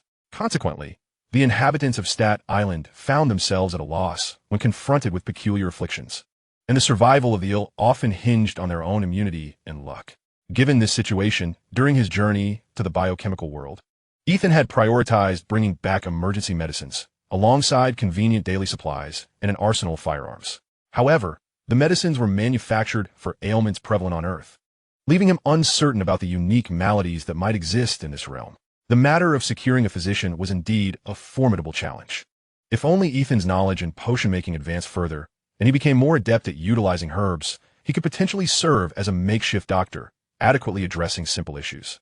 Yet, therein lay the dilemma. While he could manage straightforward conditions with his stock of medicines, what if he encountered a complex ailment? It would be unwise to rely solely on sheer constitution to endure. The Tranquil Sea was not a reliable source for such expertise. Thus, his aspirations remained fixed on those otherworldly realms. Contemplating his options, the first figure that sprang to mind was a reindeer valued at 50 Bailey, despite its peculiar appearance. Its medical prowess was unquestionable. Next was a certain boisterous elderly woman with exaggerated proportions, whose medical skills were exceptional, and whose combat prowess was formidable at Ethan's current strength. He doubted he could withstand even a mere flick from her finger. Such characters seemed to spring from the realms of anime. Scratching his head, Ethan reflected on his experiences traversing the Marvel Cinematic Universe, the official novels of the Dark World based on a game, the legendary narratives of King Arthur's world, and the cinematic realm of Resident Evil. There appeared to be no discernible pattern. He remained uncertain whether he could even access the anime worlds, should he encounter them. He felt his current abilities would render him impotent. Not only would it be a challenge to recruit those two, but whether they would even acknowledge him was another matter altogether. Aside from those two, who else could he consider? In ordinary cinematic worlds, doctors were relatively easy to find. However, since he sought companions, it was imperative to find a reliable one. Characters with significant roles in their respective narratives were inherently more familiar. Thus, Ethan was reluctant to indiscriminately select an unknown extra from any given world. Pingiji, Huqingyo, Shuemuhua, for reasons unknown. The mere thought of these names evoked a peculiar premonition. It seemed nearly impossible for him to find them. This sensation, though inexplicable, felt worthy of trust. Casting these names aside, he pondered who else might be suitable. He considered that priests, shamans, or druids could potentially fulfill the role. He resolved to gather temporal energy and explore new realms when the opportunity arose. Overthinking the matter now would yield no fruitful results. He could not fixate on a single individual while neglecting the search for a competent ship's doctor. The inability to pinpoint his destination only compounded his difficulties, rendering meticulous planning infeasible, compelling him to adopt a step-by-step approach. Thus, our immediate priority must be to fortify our health to avert the risk of sudden illness, thereby alleviating the need for a ship's doctor. Arthur found himself at a loss for words in response to Ethan's assertion. What did he mean by suggesting that improved health could obviate the need for a doctor? While possessing a robust physique does indeed confer certain advantages, it is evident that some formidable acute illnesses cannot merely be evaded through physical strength. Can they? No. Theoretically speaking, If one's constitution were sufficiently formidable, one could attain immunity to all ailments. But to what extent must one be fortified to achieve such a feat? Ethan pondered thoughtfully, perhaps to the level of Merlin. Initially, he intended to reference a divine being, a tier beyond humanity, but the notion of a demigod is rather nebulous. Thus, he opted for a more familiar figure for comparison. However, this reference proved to be of little utility, serving only to leave Arthur more speechless than before. The matter concerning the ship's doctor lingered in Arthur's mind, an ever-present concern. Chapter 55. Transformation as a new day dawned. Ethan lay in bed, his eyes wide open, yet he remained reluctant to rise. Having accomplished his predetermined objectives during this period, he found himself momentarily adrift in a sea of uncertainty, unsure of how to proceed. Continuing to gather resources to bolster his own foundation was a task that would occupy him for an extended duration, a long-term endeavor that rendered him devoid of immediate purpose. Alas, a lack of motivation indeed renders one more susceptible to lethargy. Descending from his bed, Ethan compelled himself to muster his spirits. Utilizing a toothbrush and other toiletries he had not touched for many years, his gaze, devoid of vitality, met the reflection in the mirror. He beheld a youthful visage, unremarkable in appearance, with features that could be deemed passably symmetrical. Yet, as he matured, Ethan could not shake the feeling that his countenance bore traces of his past life. If at first, this body had embodied the quintessential traits of a Caucasian, it now seemed to exhibit hints of a mixed heritage. Could the enhancement of his mental faculties also influence his physical form, including his visage? He stroked his chin, pondering this perplexity, and found himself questioning whether it was mere illusion or reality. He felt that while his features had remained largely unchanged, they had gradually become more agreeable to the eye. Was it possible that, with the passage of time, his features had simply matured? Uncertain, he mused that if the elevation of one's mental prowess could indeed affect one's appearance, it might not be far-fetched to believe that a more pleasing visage could emerge as a consequence. After all, who among us does not yearn for enhanced beauty? Moreover, having drifted upon the seas and occasionally alighted upon various islands, Ethan had finally found the leisure to contemplate the minutiae of life. The changes to his appearance prompted him to scrutinize his physique, eager to discern what other transformations had occurred. Had he grown taller? Previously, during his developmental years, he had lived as the son of an ordinary fisherman on a small island, where merely securing daily sustenance was a luxury, let alone obtaining proper nutrition. Consequently, Ethan had been rather frail and short of stature. Yet, over the past 6 months, his living conditions had improved dramatically. He was no longer deprived of adequate nourishment and had engaged in various training regimens. The significant enhancement of his mental acuity, coupled with rigorous practice in swordsmanship and combat, had propelled his body into a phase of rapid development. It was only upon reflection that he realized, upon retrieving the remnants of 2 old outfits, that these garments had become ill-fitting. While the trousers were not entirely unwearable, they had transformed from long pants to capri length. The shirt now resembled a breezy vest rather than a proper garment. Had he not been in a growth phase with yet no pronounced muscles, it would have been impossible for him to don these clothes. Though weighing himself was impractical, Ethan could discern that despite still appearing slender, his physique now bore the contours of burgeoning muscles, a stark contrast to his former self. Additionally, he noted changes in his height and bone density. In summation, over the past 6 months, Ethan had undergone a remarkable transformation. If he were to return to the small island of his former residence, many would scarcely recognize him. Everything was progressing positively. Having initially felt a lack of enthusiasm, Ethan, after reflecting on his transformations, was suddenly invigorated with a renewed sense of purpose. Setting aside lofty aspirations of immortality or traversing boundless realms with carefree abandon, he simply desired to strengthen himself, enhance his physique, and become increasingly handsome. For this, he was willing to dedicate himself to relentless training. He carefully stored the 2 old outfits in the innermost recesses of his belongings. These garments served as a poignant reminder of his initial frailty. He resolved to keep them as a warning to himself, a continual reminder not to succumb to complacency, lest everything he now possessed slip away. Having organized his belongings, Arthur knocked on the door, inquiring about the plans for the day. The previous objective of vanquishing Kino had been accomplished. What lay ahead for the 2 of them required Ethan, as captain, to decide. Although Arthur was a royal heir, his journey alongside Ethan was merely to broaden his horizons, not to serve as Ethan's subordinate. Nonetheless, he instinctively regarded Ethan as the captain, while he assumed the role of an ordinary crew member. Their first order of business was to visit the guild hall to collect the provisions and fresh water they had stored. Ethan had already made a decision by the time he finished packing.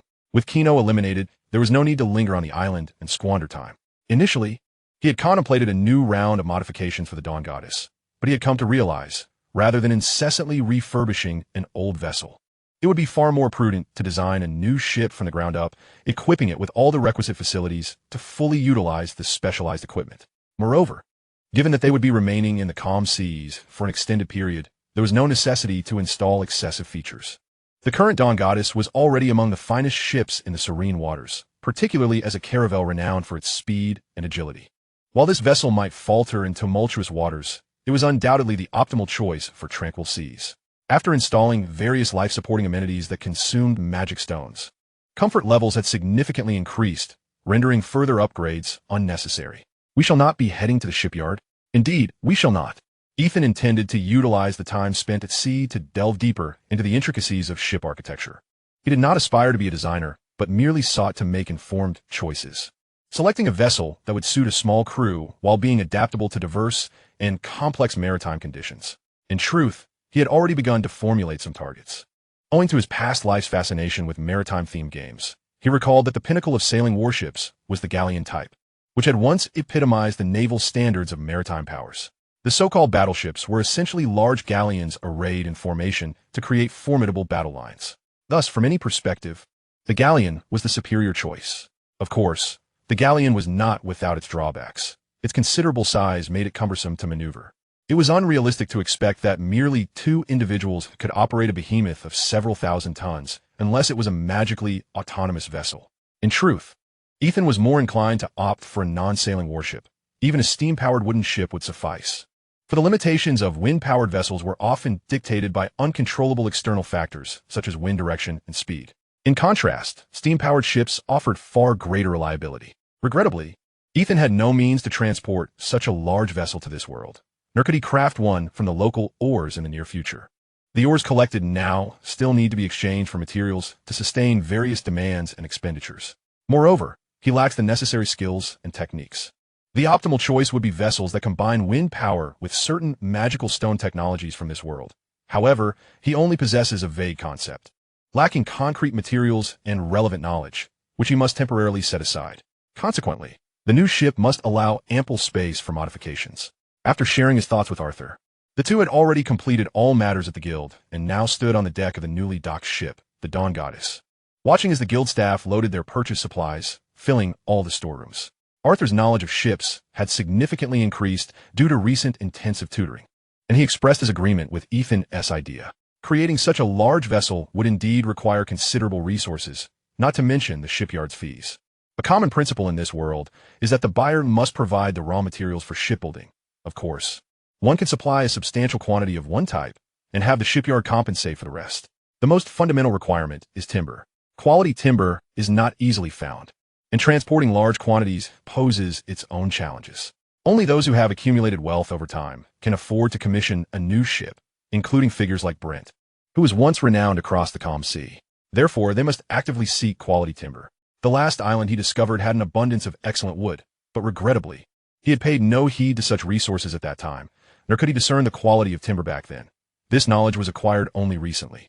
Timber or should be prioritized, with food simply ensuring their needs are met. The advantage of having fewer crew members is that food consumption remains significantly lower. And with Ethan's ability to produce fresh water, ample space that would otherwise be used for storing water can be freed up, despite currently replenishing supplies according to standard proportions. Other adventurers, cautious as they are, can only sustain themselves for a few months with their provisions, while he has enough to last a year at sea without needing to dock for resupply.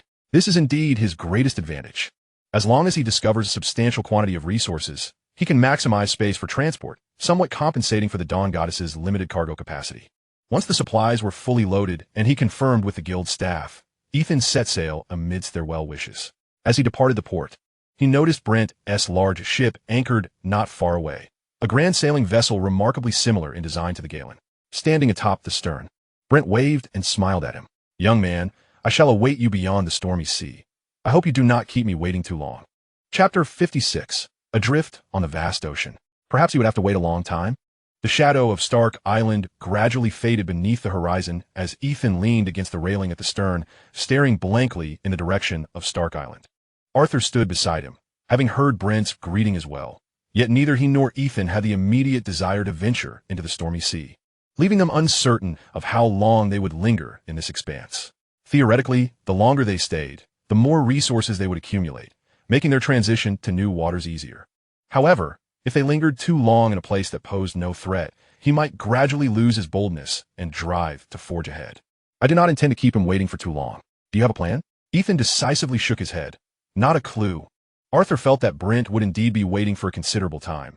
Ethan, the young captain, sometimes exhibited clear intentions and careful consideration, seemingly a commendable learning subject. Yet at other times, he appeared utterly unfocused, almost as if he had transformed into a different person, leaving Arthur at a loss for words. Where shall we go now? Let's drift at sea and see where it takes us. This time at sea, he deliberately chose a different direction from the previous two outings. Yet a specific destination remained undetermined. Unlike the prior voyage, where a target was established almost immediately, this time neither the temporal pointer nor the island pointer offered him a clear direction.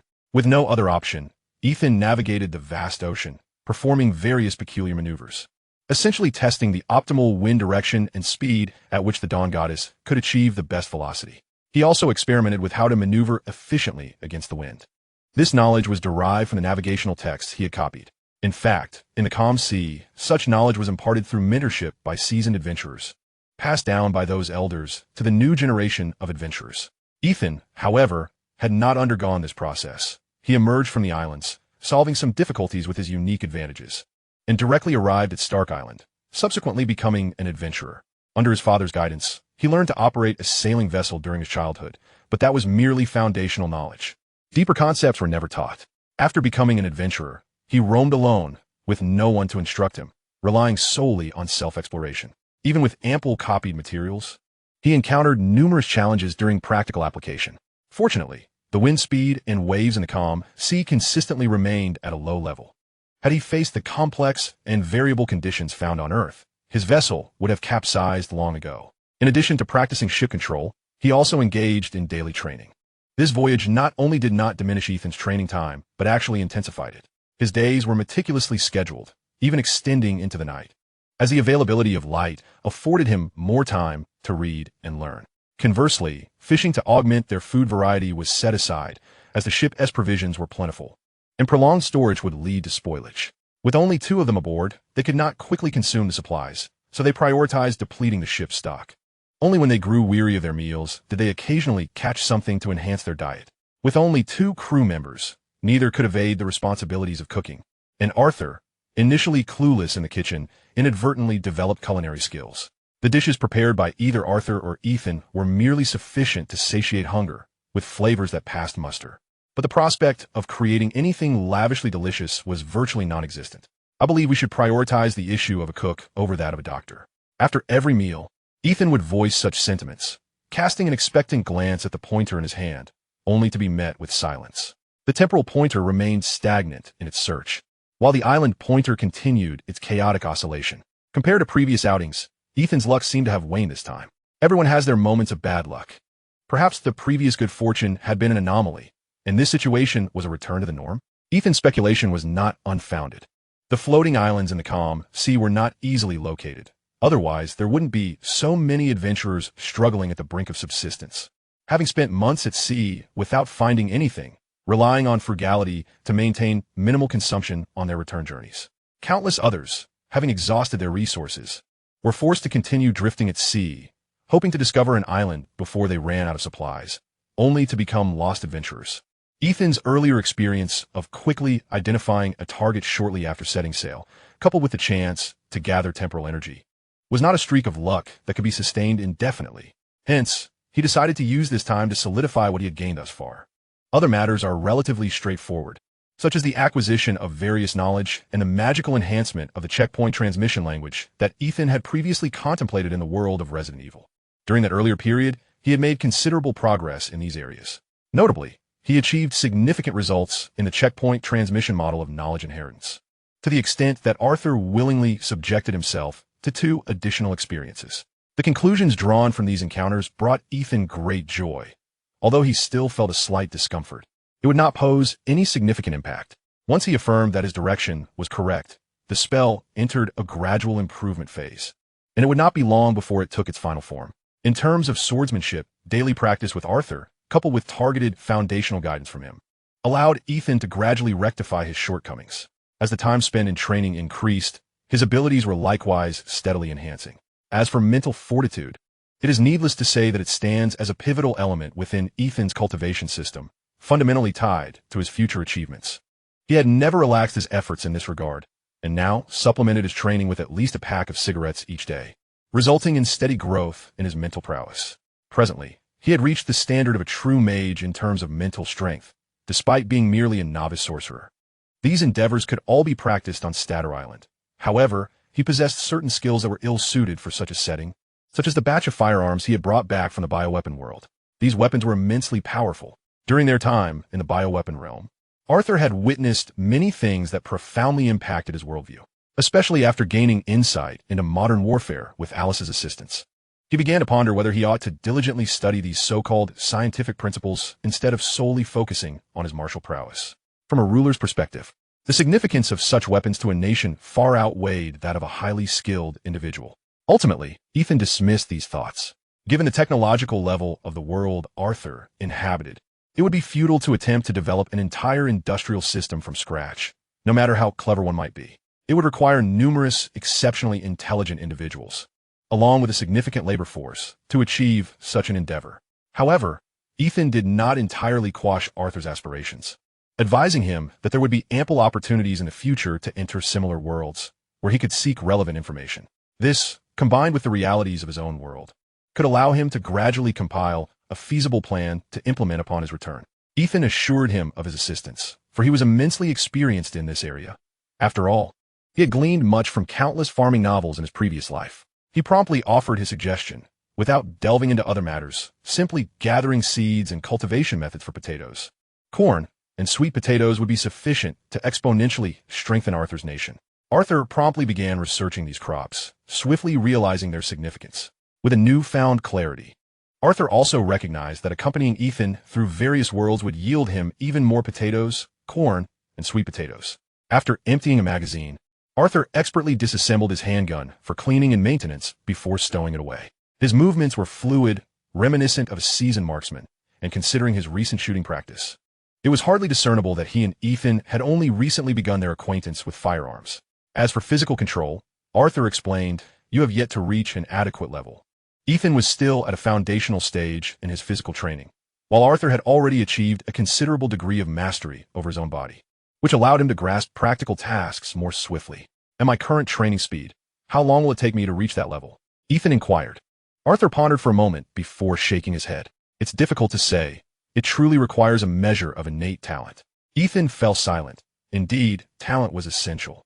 He glanced at the target and then at his position, standing at the stern of the vessel, aiming at a target situated at the bow. The distance was merely about 10 meters. Ethan could barely ensure that each shot struck the target, while Arthur managed to hit near the bullseye consistently. Unfortunately, with limited ammunition, we can only use a fraction of it to familiarize ourselves with the firearms. Otherwise, I would need to practice extensively to bridge this gap in talent. His natural aptitude was far from remarkable, yet Ethan felt fortunate. Bolstered by his temporal pointers, he remained optimistic about his future. Instinctively, he summoned the temporal pointer yet again. This time, it no longer displayed a search status. Instead, 3 arrows appeared, resolutely pointing to the front right. "We have a target," Ethan exclaimed with delight. After aimlessly drifting at sea for 3 months, he had just completed some necessary consolidation tasks, and with the prospect of entering a monotonous period, the emergence of temporal energy was most opportune. This time, he wondered what kind of world awaited them. Chapter 57, Paradise Island. What manner of place is this?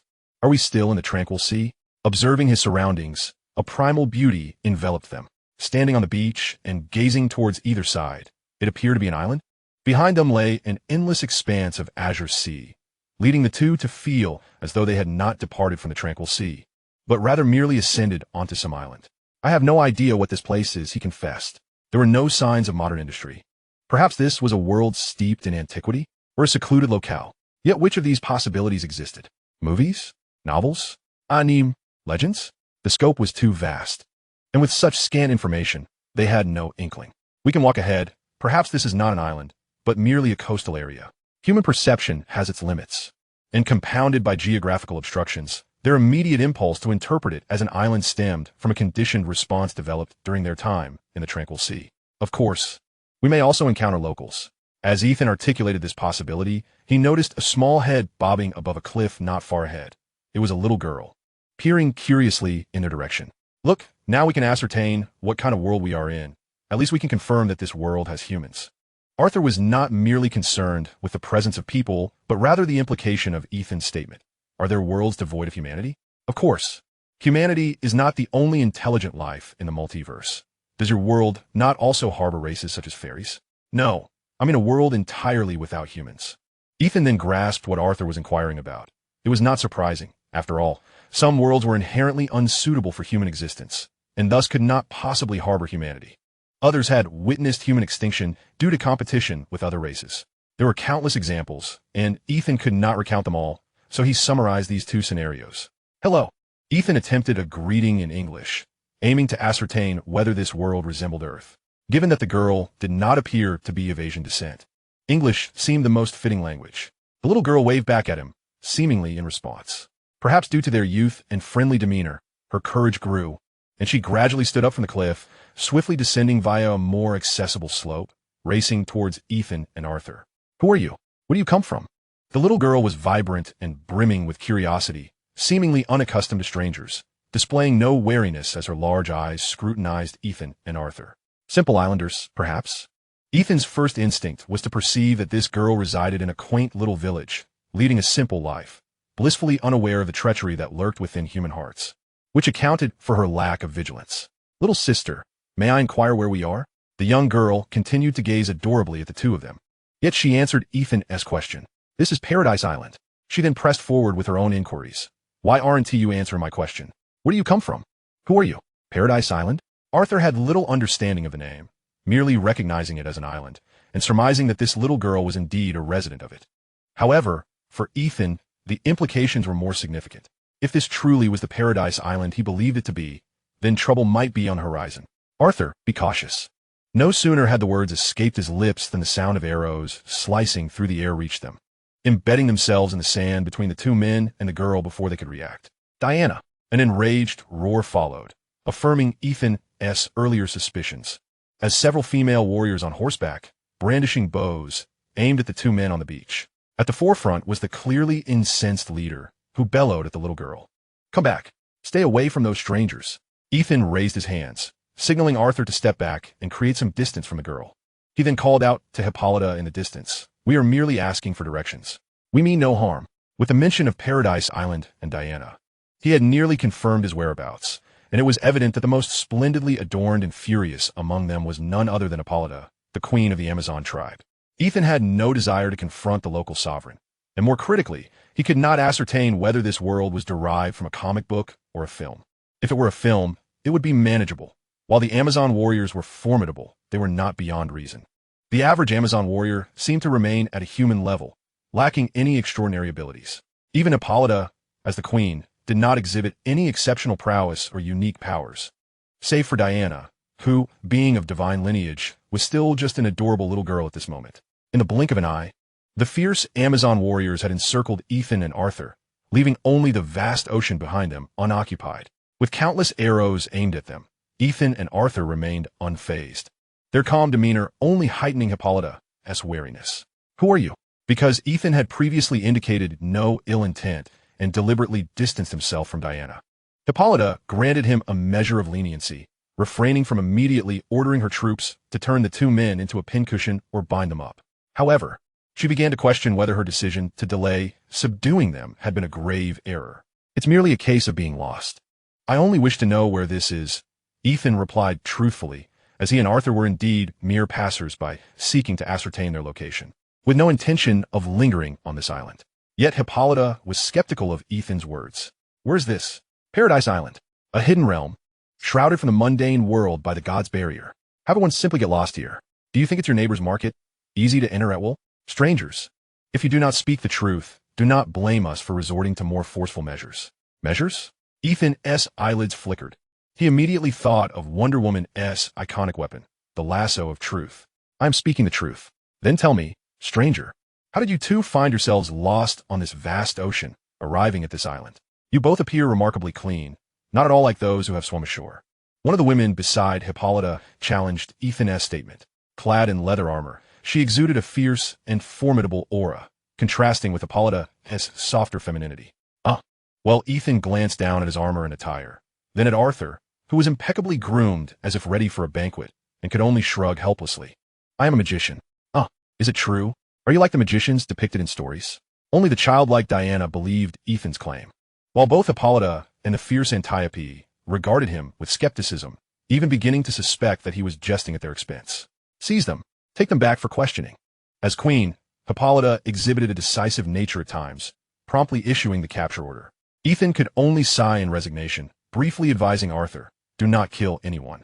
If it comes to it, just run. Upon hearing Ethan's directive, Arthur understood that this group of women likely did not harbor malicious intent, and Ethan clearly wished to avoid enmity with them. He also recognized that Ethan was equally aware of the general circumstances of this world. This is manageable. I can walk on water. But what about you? Looks like you're my only hope. Ethan suddenly shot Arthur a playful, yet exasperating expression, leaving the young Arthur perplexed. Though it was indeed the best option they had at the moment. As for the Amazon warriors rushing in from all directions, neither of them seemed particularly concerned. Of course, it might not be necessary to resort to such extremes, given that these warriors had not drawn their weapons nor attempted to shoot them with arrows. Ethan had no intention of employing excessive force. He merely wished to dissuade them from pursuing. With a flick of his left hand, the Book of Inheritance soared from its cover, hovering above Ethan's palm. Immediately, the white magic stone on its cover erupted with brilliant light, gradually expanding into a spherical white shield that enveloped both Ethan and Arthur. This was not the end.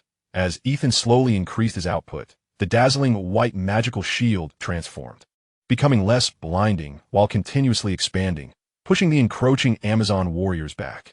See, I truly am a magician. We arrived here due to a mishap with a teleportation spell. We are genuinely just two travelers. At the moment the magical shield manifested, both Hippolyta and Antiope's expressions shifted dramatically, realizing that the situation was veering toward a more troublesome direction. Only the little girl, Diana, gazed with excitement and fascination at the soft white glow of the magical shield. It really is magic. You truly are a magician. In Diana's worldview, magic and magicians certainly existed, and the only point of contention was whether Ethan was indeed a magician. Thus, once Ethan validated his identity as a mage, the previous assertions were naturally accepted as truth by the young girl. Yet, as queen, Hippolyta would not be so naive. She now pondered another question. Why had a magician suddenly appeared on Paradise Island? How had he crossed the barrier established by the gods? What could his intentions be? Chapter 58, The Mischievous Child. Intentions? Ethan genuinely had no particular aim. During this time, he had gradually pieced together the information. The familiar appearances of Hippolyta and Antiope suggested that this world was likely the cinematic realm of Wonder Woman or the broader DC cinematic universe. First Marvel, now DC? Ethan was uncertain whether this temporal energy was deliberate, and the timing was particularly disconcerting. Diana was still just a child, putting aside Batman and Superman. It was unclear how much time remained before the plot of Wonder Woman commenced. He would not be able to catch up at all. As Ethan continued to utilize the temporal energy, he grew increasingly familiar with its nuances. He had now mastered the ability to contain the energy within himself, preventing it from dissipating rapidly, thus allowing it to remain longer within the magical sigil in his palm. This newfound control afforded him additional time to explore, familiarize himself with, and ultimately master this enigmatic force. Consequently, he could linger in these realms for extended periods. However, despite this progress, his stay had yet to exceed a month. A fundamental concern remained. The total amount of temporal energy he could absorb was inherently limited, no matter how meticulously he controlled its dissipation. There would inevitably come a day when it would be exhausted. Unless Ethan could fully harness this energy himself or discover the means by which it was consumed and subsequently identify suitable alternatives, a plethora of problems awaited his resolution. His intentions towards Paradise Island were not particularly ambitious. If possible, he wished to reside in the vicinity for a while, until his magical power was restored, at which point he would use teleportation to depart.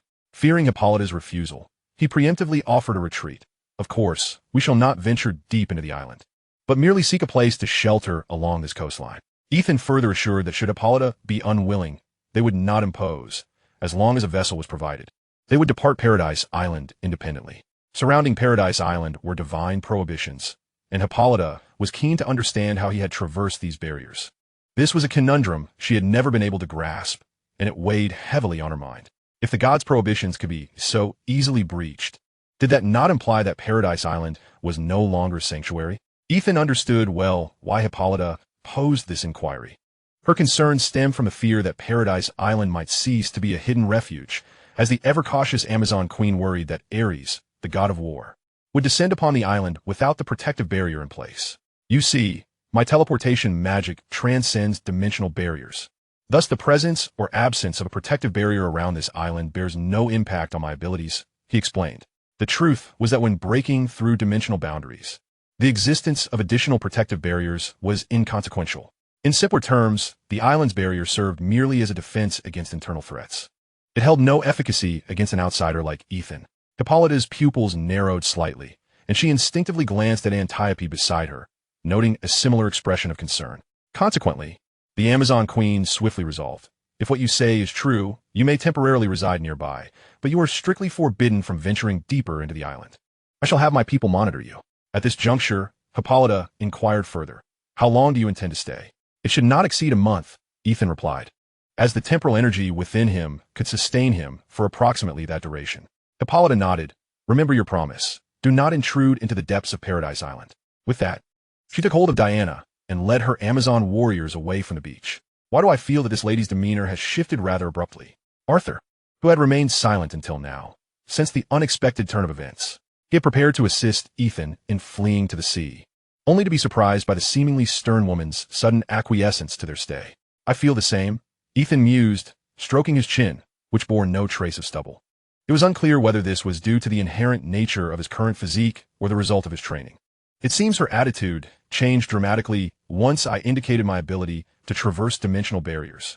His intuition was not misplaced. Upon returning to their dwelling, Hippolyta and Antiope engaged in a private discussion about Ethan and Arthur. Can we trust those two young men? Antiope pondered aloud. I do not know, but if it is true, perhaps. Hippolyta left her thought unfinished, yet Antiope, well acquainted with the queen's mindset, swiftly deduced her unspoken concerns. You intend to provide Diana with an escape route? The queen remained silent, tacitly affirming Antiope's conjecture. Upon witnessing her reaction, Antiope felt a surge of anger, followed by a degree of understanding, culminating in an exasperated shake of her head. Are you truly exhausting yourself for the sake of making Diana a homeless wanderer? She could not endorse Hippolyta's perspective, firmly believing that rather than evading danger, Diana should grow stronger, strong enough to vanquish the greatest threat to Paradise Island, thus sparing the island from destruction and allowing Diana to remain in her homeland rather than fleeing to other realms to spend her life. As a creation of the gods, the history of the Amazon tribe on Paradise Island was profound, with extensive records of many arcane matters. Hippolyta, as queen, had once maintained a romantic relationship with Zeus, resulting in the birth of Diana, who bore the bloodline of the Olympian gods. Having gained insights into the multiverse from Zeus, Hippolyta saw Ethan's revelation of his ability to breach dimensional barriers as a potential escape route for Diana. Yet, she had never fully committed to this course of action. Hence her decision to allow Ethan to reside at the island's periphery, torn between the desire to engage and the fear of missing this opportunity. Her conflicting emotions led her to a decision akin to leaving matters to fate. They will be leaving soon. Antiope observed Hippolyta's conflicted expression, feeling a mix of frustration and discontent. Yet, she dared not reprimand the queen and could only dutifully remind her, if you truly wish to arrange an escape for Diana, you should prepare early, at the very least ascertain this young man's true circumstances. I know, I will think on it, Hippolyta replied, witnessing the queen's indecisiveness. Antiope felt a wave of irritation wash over her. Each time the topic of Diana arose, the queen became hesitant, making decisions that left her deeply frustrated. To avoid succumbing to exasperation, Antiope resolved to adhere to her own plan and continue training Diana. However, after a lengthy search, she found herself unable to locate the girl. Could it be? A suspicion formed in her mind, and she promptly made her way toward the shore. Meanwhile, Ethan and Arthur had located a slightly elevated cliff, preparing to construct a wooden shelter for their stay. They planned to reside there for the month. As Ethan had no desire to sleep outdoors, especially with the abundance of wildlife on Paradise Island, given that their stay was limited to a month, the shelter did not need to be extravagant. It simply needed to shield them from the elements, a large wooden shed in essence. Just as they began their work, a shadow unexpectedly darted from the woods, cheerfully waving at Ethan. "Hello, magician." The figure then turned to Arthur, greeting him with, "Are you a magician too?" "No, I am a knight," Arthur replied, formally introducing himself. "Arthur Pendragon, from Britain." "You may call me Arthur," fair Diana. Diana beamed with delight. It was her first experience of someone formally introducing themselves and bowing. In return, she followed the traditional etiquette. "Greetings, Arthur. I am Diana of Paradise Island." Her gaze then turned expectantly toward Ethan. At that moment, Diana was essentially an exuberant child, brimming with energy and, like many children, yearning for adult validation. Arthur's formal introduction and bowing made her feel as though she were stepping into adulthood. Now, she sought the same recognition from Ethan, who merely waved nonchalantly. Ethan. From a place that is difficult to name. Diana exhibited a hint of dissatisfaction, but soon cast it aside, diverting her attention to the industrious efforts of Ethan and Arthur. "Are you constructing a house? Don't you possess a spell that could conjure a dwelling with a mere flick of your wrist?" Ethan paused for a moment, resting on the lumber in his grasp, before mimicking a spell-casting gesture. "Are you suggesting that with a simple wave of my hand, a house would materialize out of thin air?" "Yes, yes." The young rascal's eyes sparkled with excitement. "Of course I can," Ethan nodded. "In fact, it's not just me. You could do it too." Diana, taken aback, had not anticipated that she harbored the potential to become a sorceress herself. Immediately inquiring how she might achieve such a feat, she failed to notice Arthur, standing nearby, covering his face in exasperation. "All you need to do is return to your room, turn off the lights, and lie down in bed," he explained. Diana, though young, was no fool. She quickly grasped that Ethan was merely teasing her and shot him a fierce glare. Ethan, however, paid it no mind. If she were to become the future Wonder Woman, he might have cared about maintaining a good impression, but at present, she was merely an unruly child. Besides, he could not afford to linger for decades contemplating sustainable impressions. More pressing matters occupied his mind. Moreover, he mused, getting too close to Diana would likely provoke that regal lady. Even disregarding her, the one hiding in the woods would undoubtedly leap forth to dismember him. Chapter 59, The Ultimate Weapon. Before nightfall, Ethan and Arthur managed to assemble a rudimentary shelter, a makeshift structure that could provide some protection from the elements for the night. With a refuge against the wind and rain now established, the urgency of their situation diminished, and the inquisitive young Diana began receiving more answers to her myriad questions. "Aren't you from this world?" she inquired. "No," Ethan revealed, inadvertently exposing his ability to breach dimensional barriers. Given the DC Universe's inherent multiverse concept, it was only a matter of time before Diana, as a scion of the Olympian pantheon, encountered such knowledge. However, Ethan refrained from disclosing that the universe he inhabited was not part of the same system as the DC Universe. If the multiverse of the DC Universe could be likened to countless branches on a tree, then Ethan was an absolute outsider, having come from a wholly different tree. The temporal energy within him was being consumed incessantly, essentially resisting the world's repulsive force. This was something Ethan had long perceived, having received hints about it from both the Ancient One and Merlin. Yet he still lacked clarity on how to address the issue. Noticing Ethan's sudden silence, Diana did not feel neglected. After spending time together, she slowly began to understand that this sorcerer occasionally fell into deep contemplation, and with Arthur's explanations, she speculated that perhaps all wizards were like this. After all, wielding various forms of magic must require frequent reflection. While Ethan remained pensive, she engaged Arthur in conversation, asking about his homeland and what skills he possessed. Upon learning that Arthur was proficient in swordsmanship, the ever-ambitious Diana leaped at the chance to challenge him to a duel. Drawn back to the scene by the sounds of their sparring, Ethan observed for a moment and concluded that, at this juncture, Diana was not only no match for Arthur, but could be easily subdued by him. This future Wonder Woman had yet to awaken the latent powers within her, and her combat skills were particularly rudimentary, although one could discern a hint of form. It appeared she was at the very beginning of her training, likely under the clandestine tutelage of Antiope. Thus, the contest between Arthur and Diana resembled more of a one-sided lesson than a true competition. Upholding the chivalrous spirit, Arthur would not resort to overwhelming the young girl. He exercised great restraint in his movements, deliberately slowing his actions to demonstrate the appropriate timing and technique for her. Gradually, this became a genuine teaching session, with Arthur illustrating and explaining the intricacies of combat until Ethan, having prepared dinner, interrupted their impromptu lesson.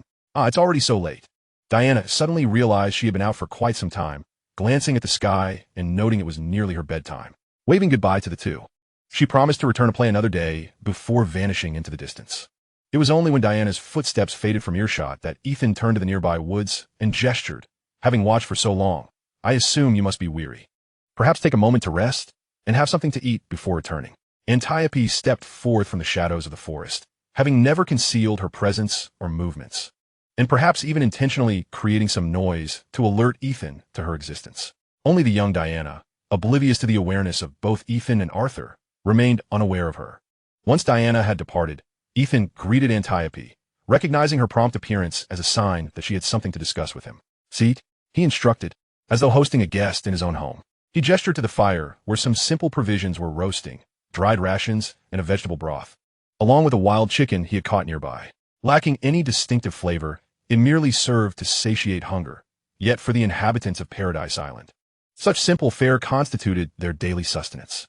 Therefore, Antiope showed no disdain. Having stood like a statue for some time, she was already quite hungry.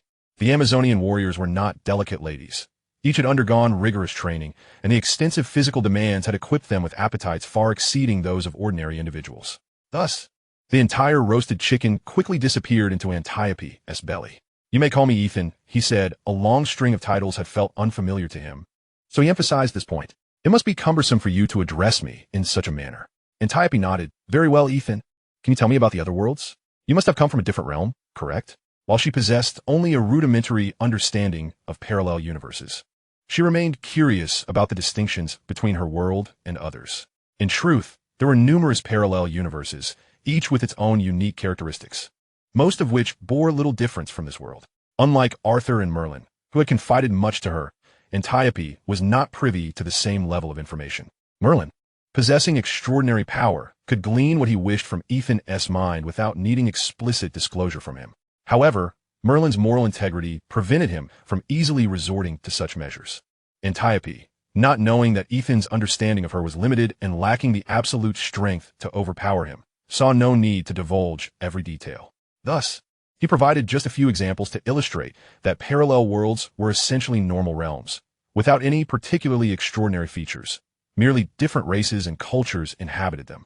As for the world from which he hailed, Ethan refrained from sharing any details, especially not about the realms he had only glimpsed in films, anime, and novels from his past life. Listening to Ethan's account, Antiope refrained from further probing into the matters of parallel worlds. Instead, she turned the inquiry back on Ethan, asking whether he frequently traversed various realms. "Indeed, I have been journeying through different worlds. It serves as a means to broaden my horizons." Ethan's words were not mere fabrications. After all, Arthur's presence at his side was fundamentally motivated by this very purpose. However, he spent most of his time sailing the tranquil seas, only venturing into other worlds upon discovering temporal energy. Such details were best left unexamined. After exchanging a series of fragmented questions, Antiope took her leave late into the night. Once she had departed, Arthur, who had mostly remained silent, confidently initiated a discussion with Ethan about the earlier encounter. "She seemed to be testing us, didn't she?" Ethan concurred, recognizing the rationale behind Antiope's scrutiny, particularly as they were interlopers in Paradise Island. What puzzled him was the nature of Antiope's inquiries. She was not probing their intentions, but rather their backgrounds and the circumstances of the worlds they hailed from. "Doesn't this situation seem oddly familiar?" Arthur's observation struck a chord with Ethan, who had indeed sensed a sense of déjà vu. Glancing at Arthur, he recalled that Merlin had once engaged in similar behavior. "I see it now." Recalling the narrative of Wonder Woman, Ethan finally grasped the underlying motives of Antiope and possibly Hippolyta. The storyline of Wonder Woman was, in essence, quite straightforward. Diana was born and raised on Paradise Island, and her mother, Queen Hippolyta, wished to shield her from becoming a warrior, fearing that such a path would ultimately lead her to confront Ares, with the potential for dire consequences. Conversely, Antiope held a starkly different perspective. She believed that a confrontation with Ares was inevitable, and thus felt it imperative to train Diana rigorously, equipping her with the strength to face the god of war. Ultimately, Diana did follow the path laid out by Antiope, yet Hippolyta remained plagued by doubts.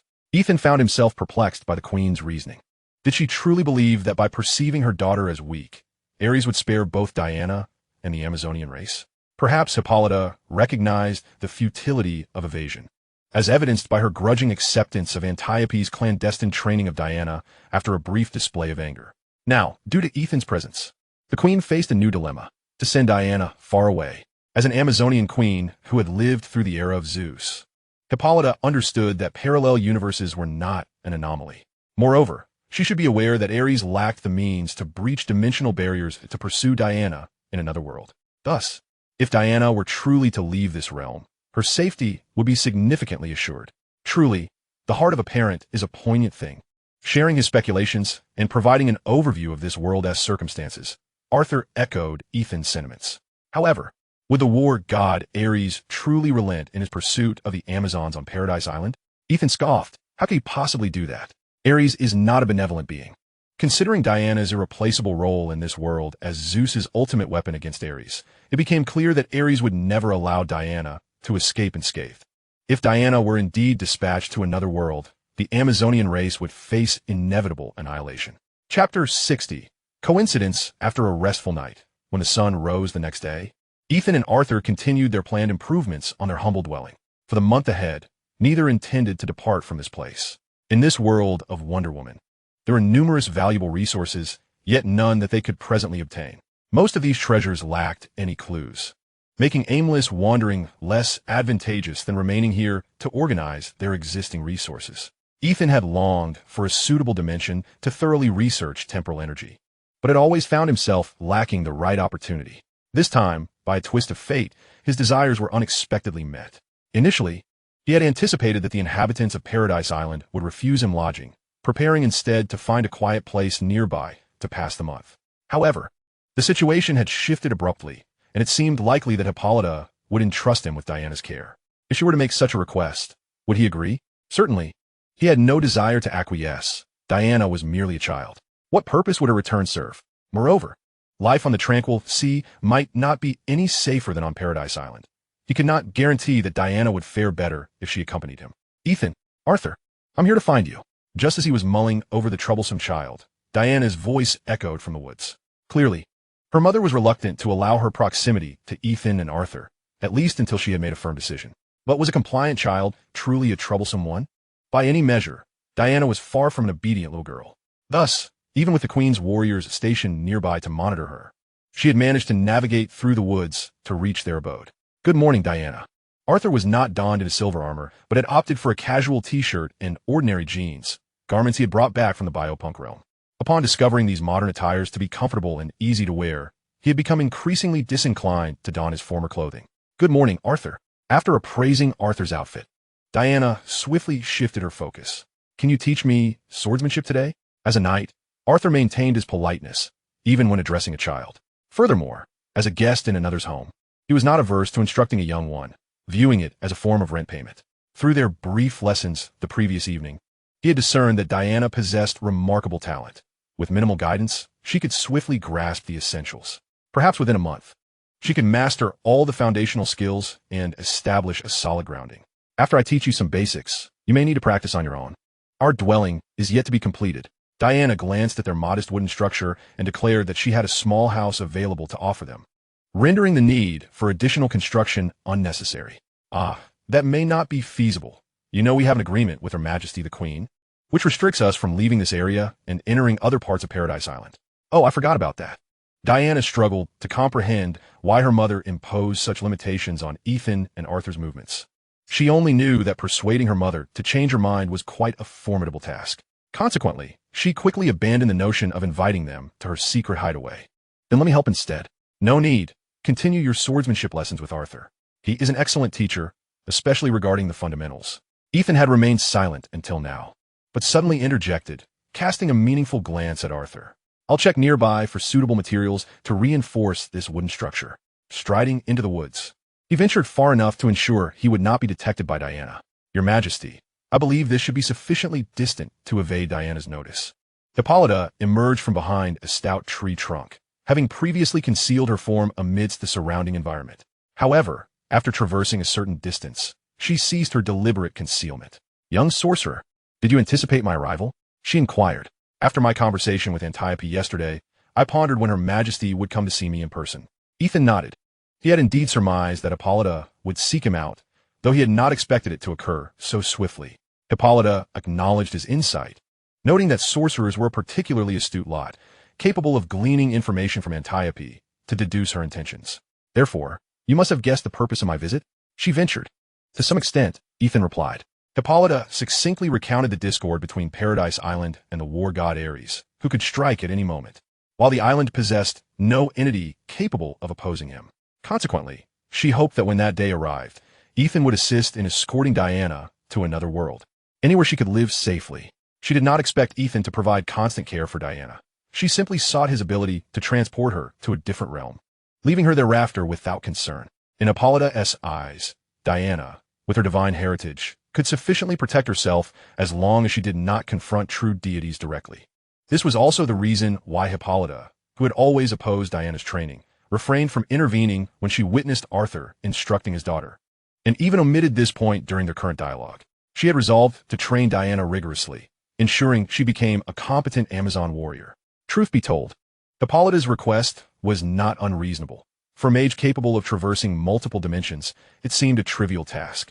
The only potential complication was Ares' possible resentment, though he posed no real threat to Ethan, who could not breach the dimensional barriers.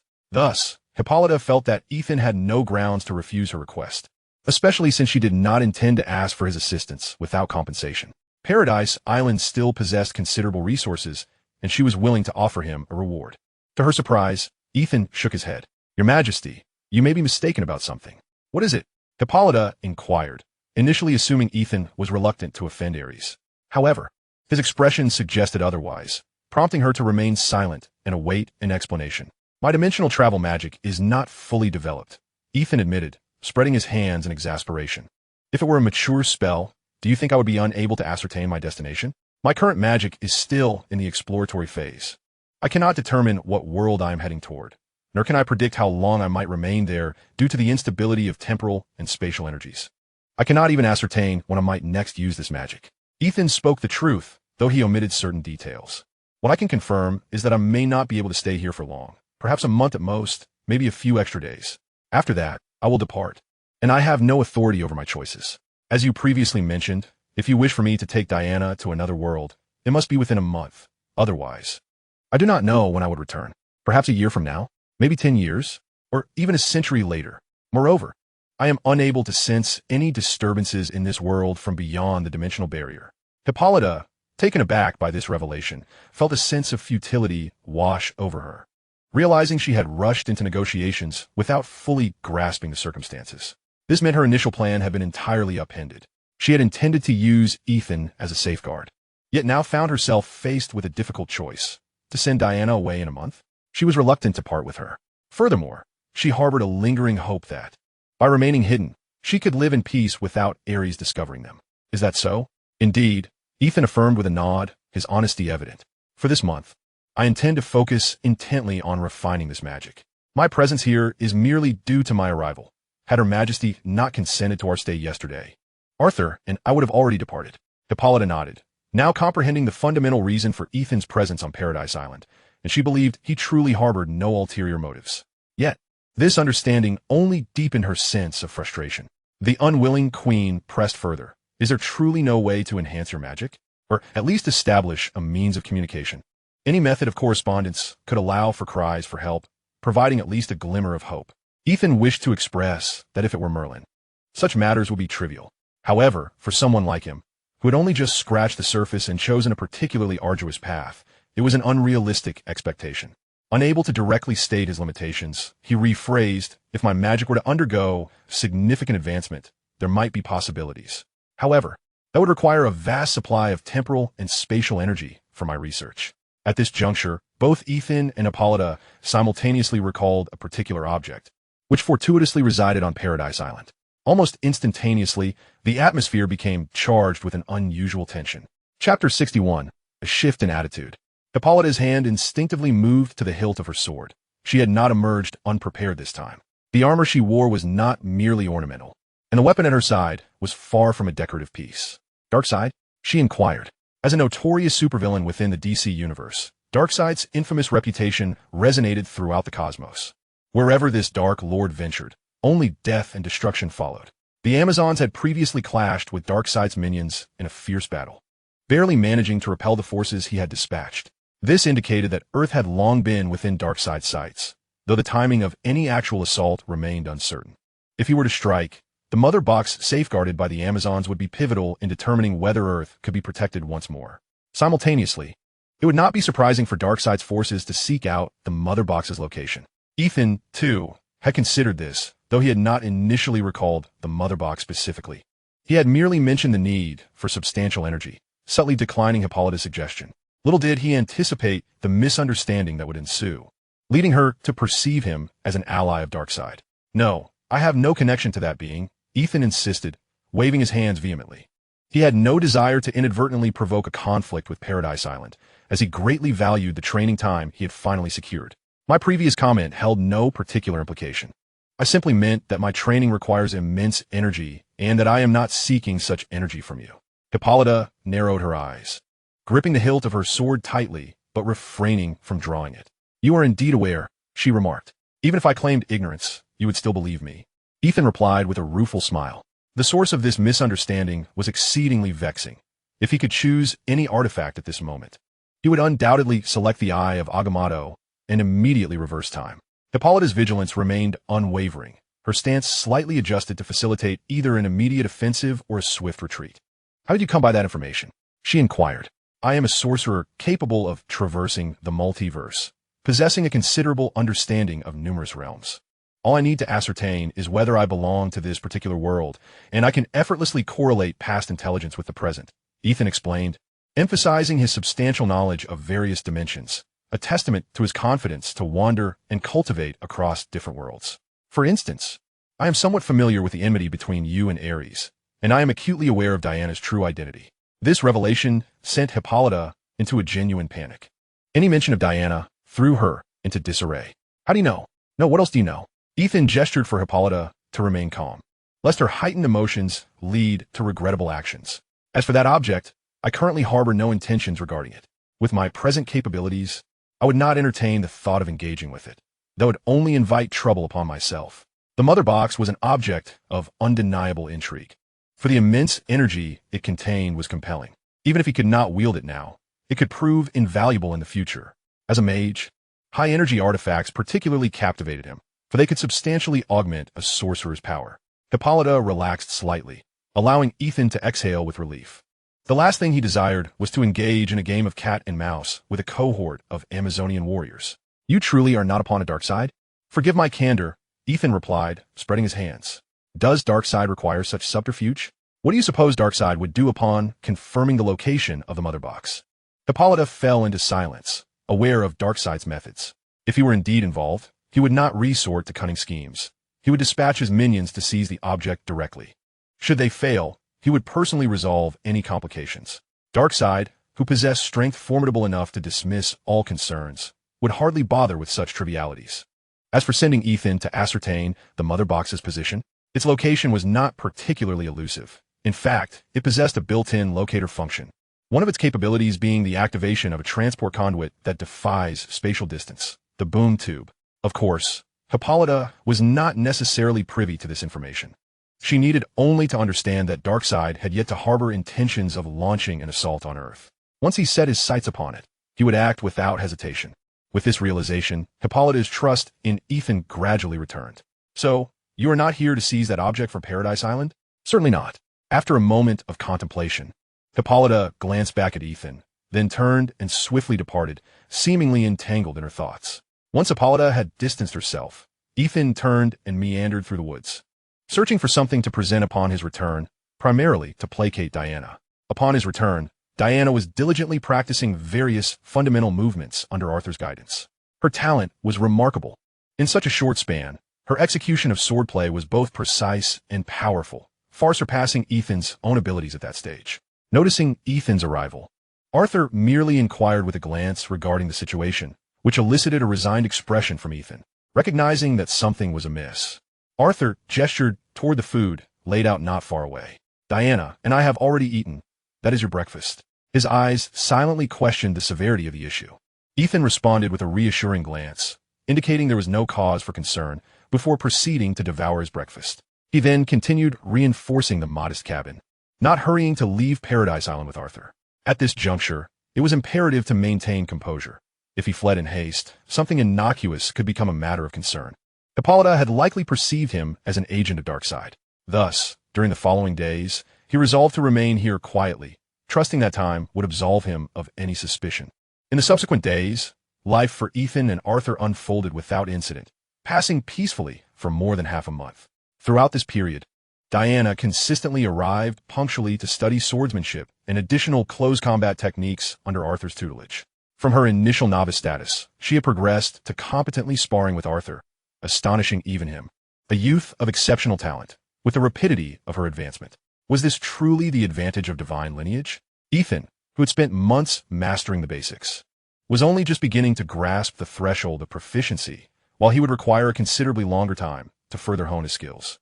Arthur himself claimed to have practiced fundamentals for several years before experiencing significant improvement, and now he was at a stage where he could accumulate combat experience. Diana, however, was adeptly balancing foundational training with practical combat exercises, transitioning seamlessly from a novice to a capable contender, wielding her weapons with increasing proficiency to challenge Arthur. Once she matured further and unleashed the latent power within her, her strength would undoubtedly reach a formidable level. A being capable of shattering mountains would be hard-pressed to contend with her. Ethan had long comprehended Diana's potential, while Arthur was increasingly aware of the disparity in their abilities. Initially confronted with various technological weapons, he now bore witness to the latent prowess of a demigod. Arthur, still youthful, found himself bewildered by these revelations, which surpassed his previous understanding. In such moments, Ethan's role as a source of reassurance became paramount. Look at me. My talent pales in comparison to yours. You must have faith in your future. What does it matter if you're a demigod? There are no stipulations preventing an ordinary individual from surpassing even a demigod in strength. He patted Arthur on the shoulder. In the future, we shall journey to even more wondrous realms. Who can say you won't encounter extraordinary fortunes? Perhaps in the next world, you shall exceed even the future Diana in prowess. If that were the case, Arthur could stride confidently through most worlds, returning to his own as a king, impervious to any rebellion from the Knights of the Round Table. Thank you. Arthur, after all, was Arthur. His mental fortitude was not so fragile. A fleeting moment of uncertainty had passed, and with a gentle prod, he returned to his usual demeanor. As for extraordinary fortunes, he did not cling to the notion. Even if he could not attain the strength of Diana, it sufficed for him to become an exemplary king. A king, after all, need not obsess over personal valor. The young Arthur was beginning to realize this truth. This was precisely what Merlin had always hoped Arthur would comprehend, a lesson the original King Arthur had failed to grasp. It was entirely natural. The original Arthur had been rather confident in his martial prowess. Despite the presence of individuals within the Round Table who surpassed him, they were not so vastly superior, and he remained on a relatively equal footing with them. The current Arthur, still young, had yet to develop an absolute pride in his martial capabilities. Having encountered so many paradigm-shifting experiences, he could no longer cling to the belief that personal strength was paramount. Could this be considered an unexpected delight from the DC universe? Merlin would undoubtedly rejoice at the evolution of Arthur's perspective. Just as Ethan began to envision the future transformations of Arthur, Hippolyta unexpectedly reappeared before him, presenting a suggestion that filled him with astonishment. I wish for you to accompany me to observe that object. I seek to ascertain whether it may aid you in your teleportation magic. Chapter 62, The Infinite. You wish to show me the mother box? Hippolyta's suggestion came as quite a surprise, so sudden that Ethan began to question whether this was truly Hippolyta. Testing my resolve? There must be some element of that. Yet Hippolyta's demeanor seemed too earnest for mere trickery to elicit a flaw from him. If she genuinely wished for him to inspect the mother box, it seemed unnecessary to present it merely as a test. Nevertheless, he would not let this opportunity slip away, even if it meant being mistaken for Darkseid's minion. Ethan nodded in agreement. Upon scrutinizing Hippolyta, he noted that the Amazon Queen did not display any unusual signs despite his consent to view the mother box. Indeed, anyone with even a modicum of knowledge regarding its value would wish to behold it. His desire to see it was entirely reasonable and would not lead her to conclude that he was an agent of Darkseid. The mother box was housed within a cave on Paradise Island, replete with intricate traps and a formidable guard. Beyond the cave lay an expansive plain, leaving little chance for stealthy approach without detection. Were it not for Hippolyta's presence, Ethan would find it exceedingly difficult to infiltrate and procure the mother box given his current capabilities. Hippolyta had brought with her a cadre of elite Amazon warriors, encircling him and Arthur closely. Each warrior was armed to the teeth, their focus unwaveringly trained upon the two of them. Well, I should consider myself fortunate that Hippolyta permitted me to bring my weapon. Otherwise, should matters take a turn for the worse, I might find myself at a severe disadvantage in a hasty retreat.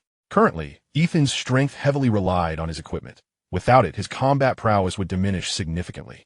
Notably, the Book of Inheritance, which he kept sheathed at his lower back, was his most crucial tome of magic and his strongest defensive tool. At last they arrived. The group advanced swiftly, and it wasn't long before Ethan found himself within the cave that housed the mother box. Upon entering, the number of accompanying warriors diminished further, leaving only a few to guard Hippolyta, who herself gripped the hilt of her sword, poised for any sudden change in circumstances. Ethan refrained from any excessive actions, merely circling the stone pedestal that bore the mother box, maintaining a respectful distance as he observed. So, this is the mother box? Upon witnessing Ethan's demeanor, Hippolyta exhaled slightly. At least the situation had not devolved into the worst-case scenario. Indeed, this is the mother box. Does it provide any assistance to your teleportation magic? Ethan furrowed his brow, concentrating intently. He felt nothing at all. To him, it appeared to be an ordinary box, indistinguishable from the stone pedestal upon which it rested. Yet he was acutely aware that this object was extraordinary, a product of incomprehensible technology crafted by a higher order of existence. Perhaps I should attempt to make contact. Hippolyta fell silent for a moment, finally nodding, albeit with her posture returning to a vigilant, combat-ready stance. Arthur, observing Hippolyta's shift, was not entirely familiar with her cautious nature. He simply knew he too must prepare for battle, uncertain of whether she might suddenly turn hostile. Yet he could not afford to display excessive wariness, as it might provoke Hippolyta into believing they harbored ill intentions, leaving Arthur in an uncomfortable position. Ethan, on the other hand, found himself in a state of relative ease, his thoughts focused solely on studying the wondrous mother box. As for Hippolyta's reactions, they were momentarily set aside. Previously, he had not fixated on the mother box, recognizing that such thoughts were futile. Now that it lay before him, could he afford to hesitate and miss this golden opportunity? Though he was uncertain of its true capabilities, its function of opening teleportation pathways suggested a connection to time and space, coupled with an energy reservoir that seemed almost limitless. Cautiously, Ethan approached the mother box, deliberately extending his left hand to make contact. The elusive teleportation magic circle manifested upon his left hand, and he wished to see if it would resonate in any remarkable way upon touching the mother box. Indeed, there were some reactions. Ethan's left hand made contact with the surface of the mother box, which felt as unremarkable as stone, and outwardly, nothing extraordinary appeared to transpire. Hippolyta expected some form of occurrence, yet Ethan merely stood at the pedestal's edge, his left hand resting upon the mother box, seemingly inactive. Wait, if he had done nothing, he should have retreated by now. Hippolyta's pupils dilated as she scrutinized Ethan, only then noticing that the young mage had closed his eyes and furrowed his brow tightly. In truth, Ethan was merely attempting to concentrate. He could vaguely sense the time-space energy he sought emanating from the mother box, yet this sensation was intermittent and elusive, making it challenging for him to grasp accurately. He thus devoted all his mental energy to the task at hand, leaving him little bandwidth for external concerns. Hippolyta was on high alert, her grip on the sword hilt slick with sweat. Even the slightest sound, such as a pebble falling, could provoke her to draw her weapon. After a considerable duration without incident, she finally began to ease her tension. When Ethan opened his eyes and stepped back, distancing himself from the mother box, she let out a genuine sigh of relief. It indeed aids my magic. To Ethan's astonishment, he discovered that this brief contact with the mother box had significantly enhanced his control over time-space energy. He could now perceive the state of the time-space energy within him with greater clarity and noted a reduction in its consumption. During his time on Paradise Island, he had not been idle. He diligently practiced mastering his control over time-space energy, managing to decrease its expenditure substantially. Barring unforeseen circumstances, his stay on Paradise Island would be extended considerably. Originally, he could only remain for a month before the residual time-space energy would return him to the tranquil sea. Now, he could stay for at least another 20 days before reaching the critical threshold of depletion. Merely from this brief encounter with the mother box, he found that his duration of stay had increased by approximately 10 days, meaning he could now remain in this realm for a total of 2 months. A wondrous object indeed. Ethan sensed that his time-space compass might have undergone further changes, yet with others present, he felt it was inappropriate to investigate. Hippolyta, unaware of the transformations Ethan had experienced, observed as he stepped back without any reluctance, finally relaxing her grip on her sword. Though she could not entirely dismiss the suspicion that he was in league with Darkseid, she was assured that he would not act against her for the time being. So, Your Majesty, your sudden invitation to view the Mother Box cannot merely be an act of goodwill to enhance my magical prowess, can it? What is it that you desire? Within the limits of my abilities, I shall be at your service. Ethan was not one to take advantage without reciprocating. He understood that Hippolyta's unexpected gesture to reveal the Mother Box must have been driven by an ulterior motive, likely concerning Diana.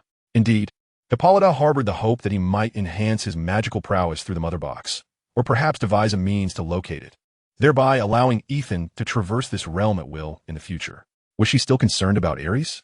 Ethan did not harbor any disdain for Ares. Rather, it was difficult for him to regard someone as a formidable adversary when even the inexperienced Diana, who had merely just set foot off the island, could easily best him. Even if he acknowledged Ares' lack of strength, he realized that eliminating him would still be a remarkably simple task. No, my concern lies with Darkseid. Hippolyta offered a different answer, momentarily startling Ethan. He soon comprehended that his mere presence had reminded this Amazonian queen of the far more terrifying and lethal entities lurking within this universe. Ones that posed a significant threat to Earth. The years of tranquil existence had led her to subconsciously overlook this foe, vastly more powerful than Ares. Now, she recognized that even if Diana could vanquish Ares, it did not guarantee her a peaceful life thereafter. In comparison, Ares paled in significance. When juxtaposed with Darkseid, Ares truly resembled a mere novice adversary. Ethan understood why Hippolyta had so resolutely resolved to engage with the Mother Box. Even at the perilous risk of exposing himself to its mysteries, she still sought to provide Diana with an escape route. Hippolyta fell silent, redirecting her inquiry. If you could freely traverse this realm and whisk Diana away in times of peril, could you transport her to a world where Darkseid could not locate her? Ethan pondered this. Darkseid possessed the ability to traverse multiple dimensions, yet those were merely parallel worlds or multiverses within the DC universe.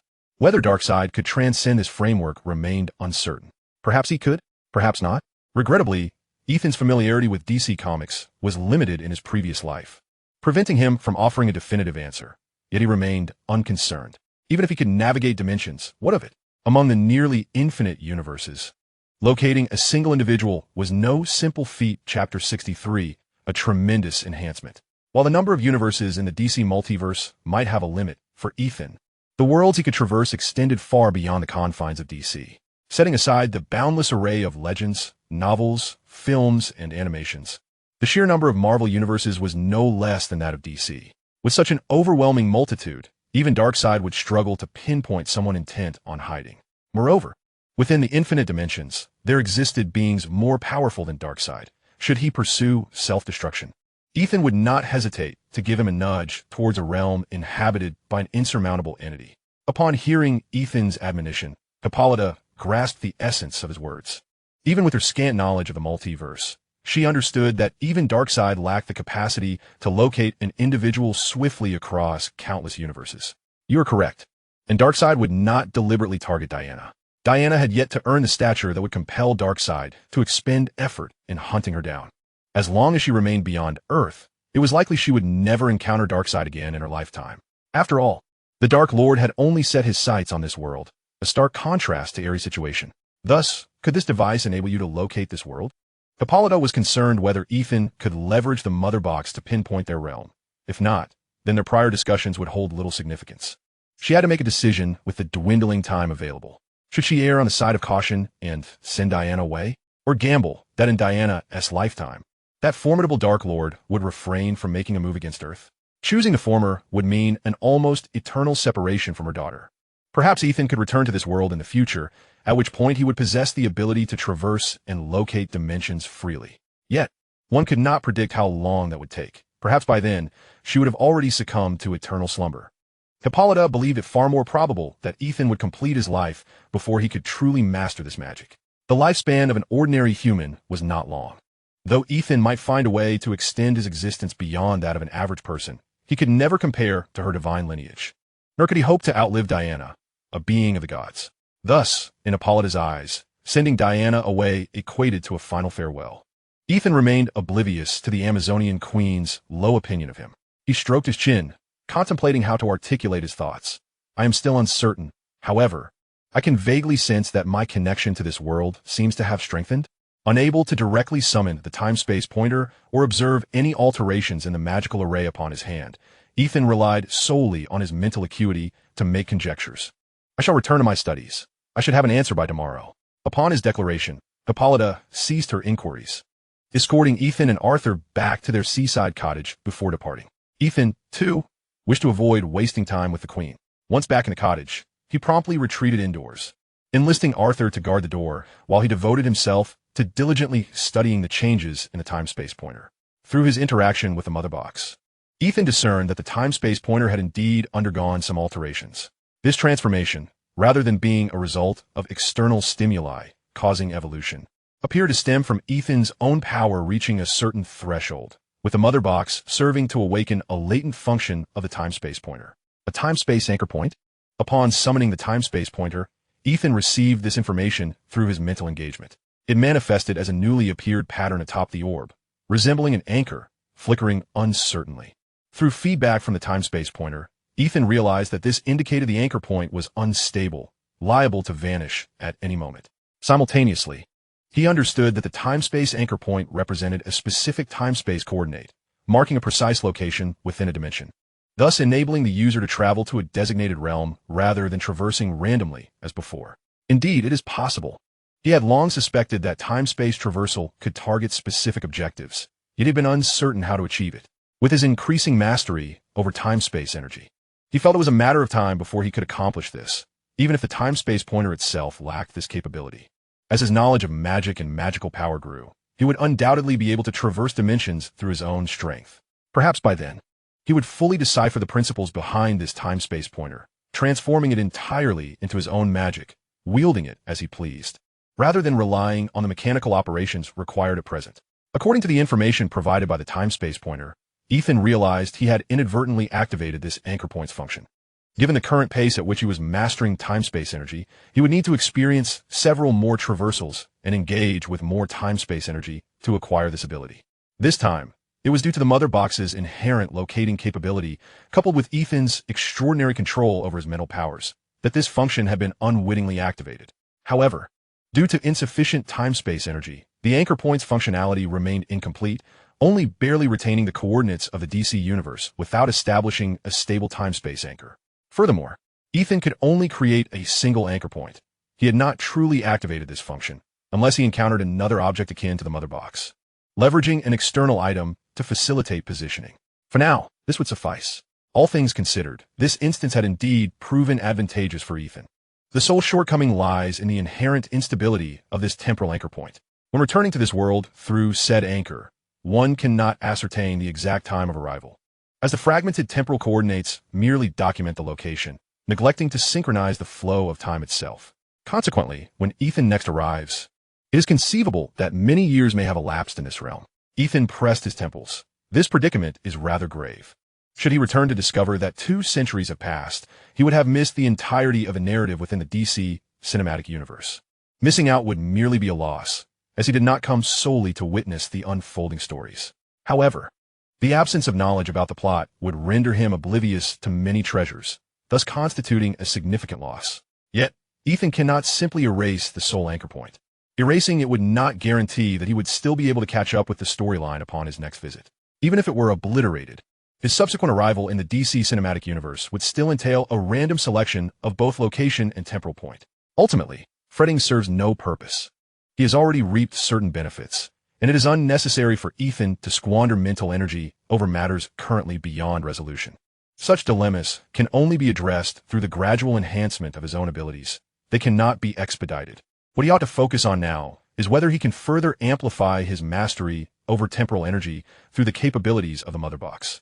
Even if it does not unlock new functionalities, any enhancement would still be advantageous. Thus, when Hippolyta arrived the following day, Ethan expressed his desire to further engage with the mother box. After a prolonged contemplation, the Queen ultimately acquiesced. In the ensuing days, Ethan devoted himself to interacting with the mother box, followed by periods of meditation aimed at honing his control over temporal energy. His sojourn on Themyscira gradually lengthened. Initially lasting a month, his stay extended to 3 months as he made significant progress, stimulated by the mother box, ultimately culminating in a half-year residence. Not a moment was squandered during this half-year. Ethan dedicated himself entirely to his training. Following his initial encounters with the Mother Box, he had little interaction with Diana, becoming wholly absorbed in his cultivation and the enhancement of his prowess. It was only on this day that Ethan realized his advancement through the Mother Box had reached its limit, and his time in this world had approached its conclusion. He would depart in 2 days. Releasing the Mother Box, he acknowledged that the benefits it conferred extended beyond mere mastery of temporal energy. It had also been instrumental in augmenting his mental fortitude. Now, while training his mental faculties, he relied not only on unique meditation techniques, but also on various engaging exercises designed in the Tome of Inheritance, including puzzles requiring mental prowess. Reading the diverse knowledge contained within the tome and simulating combat training.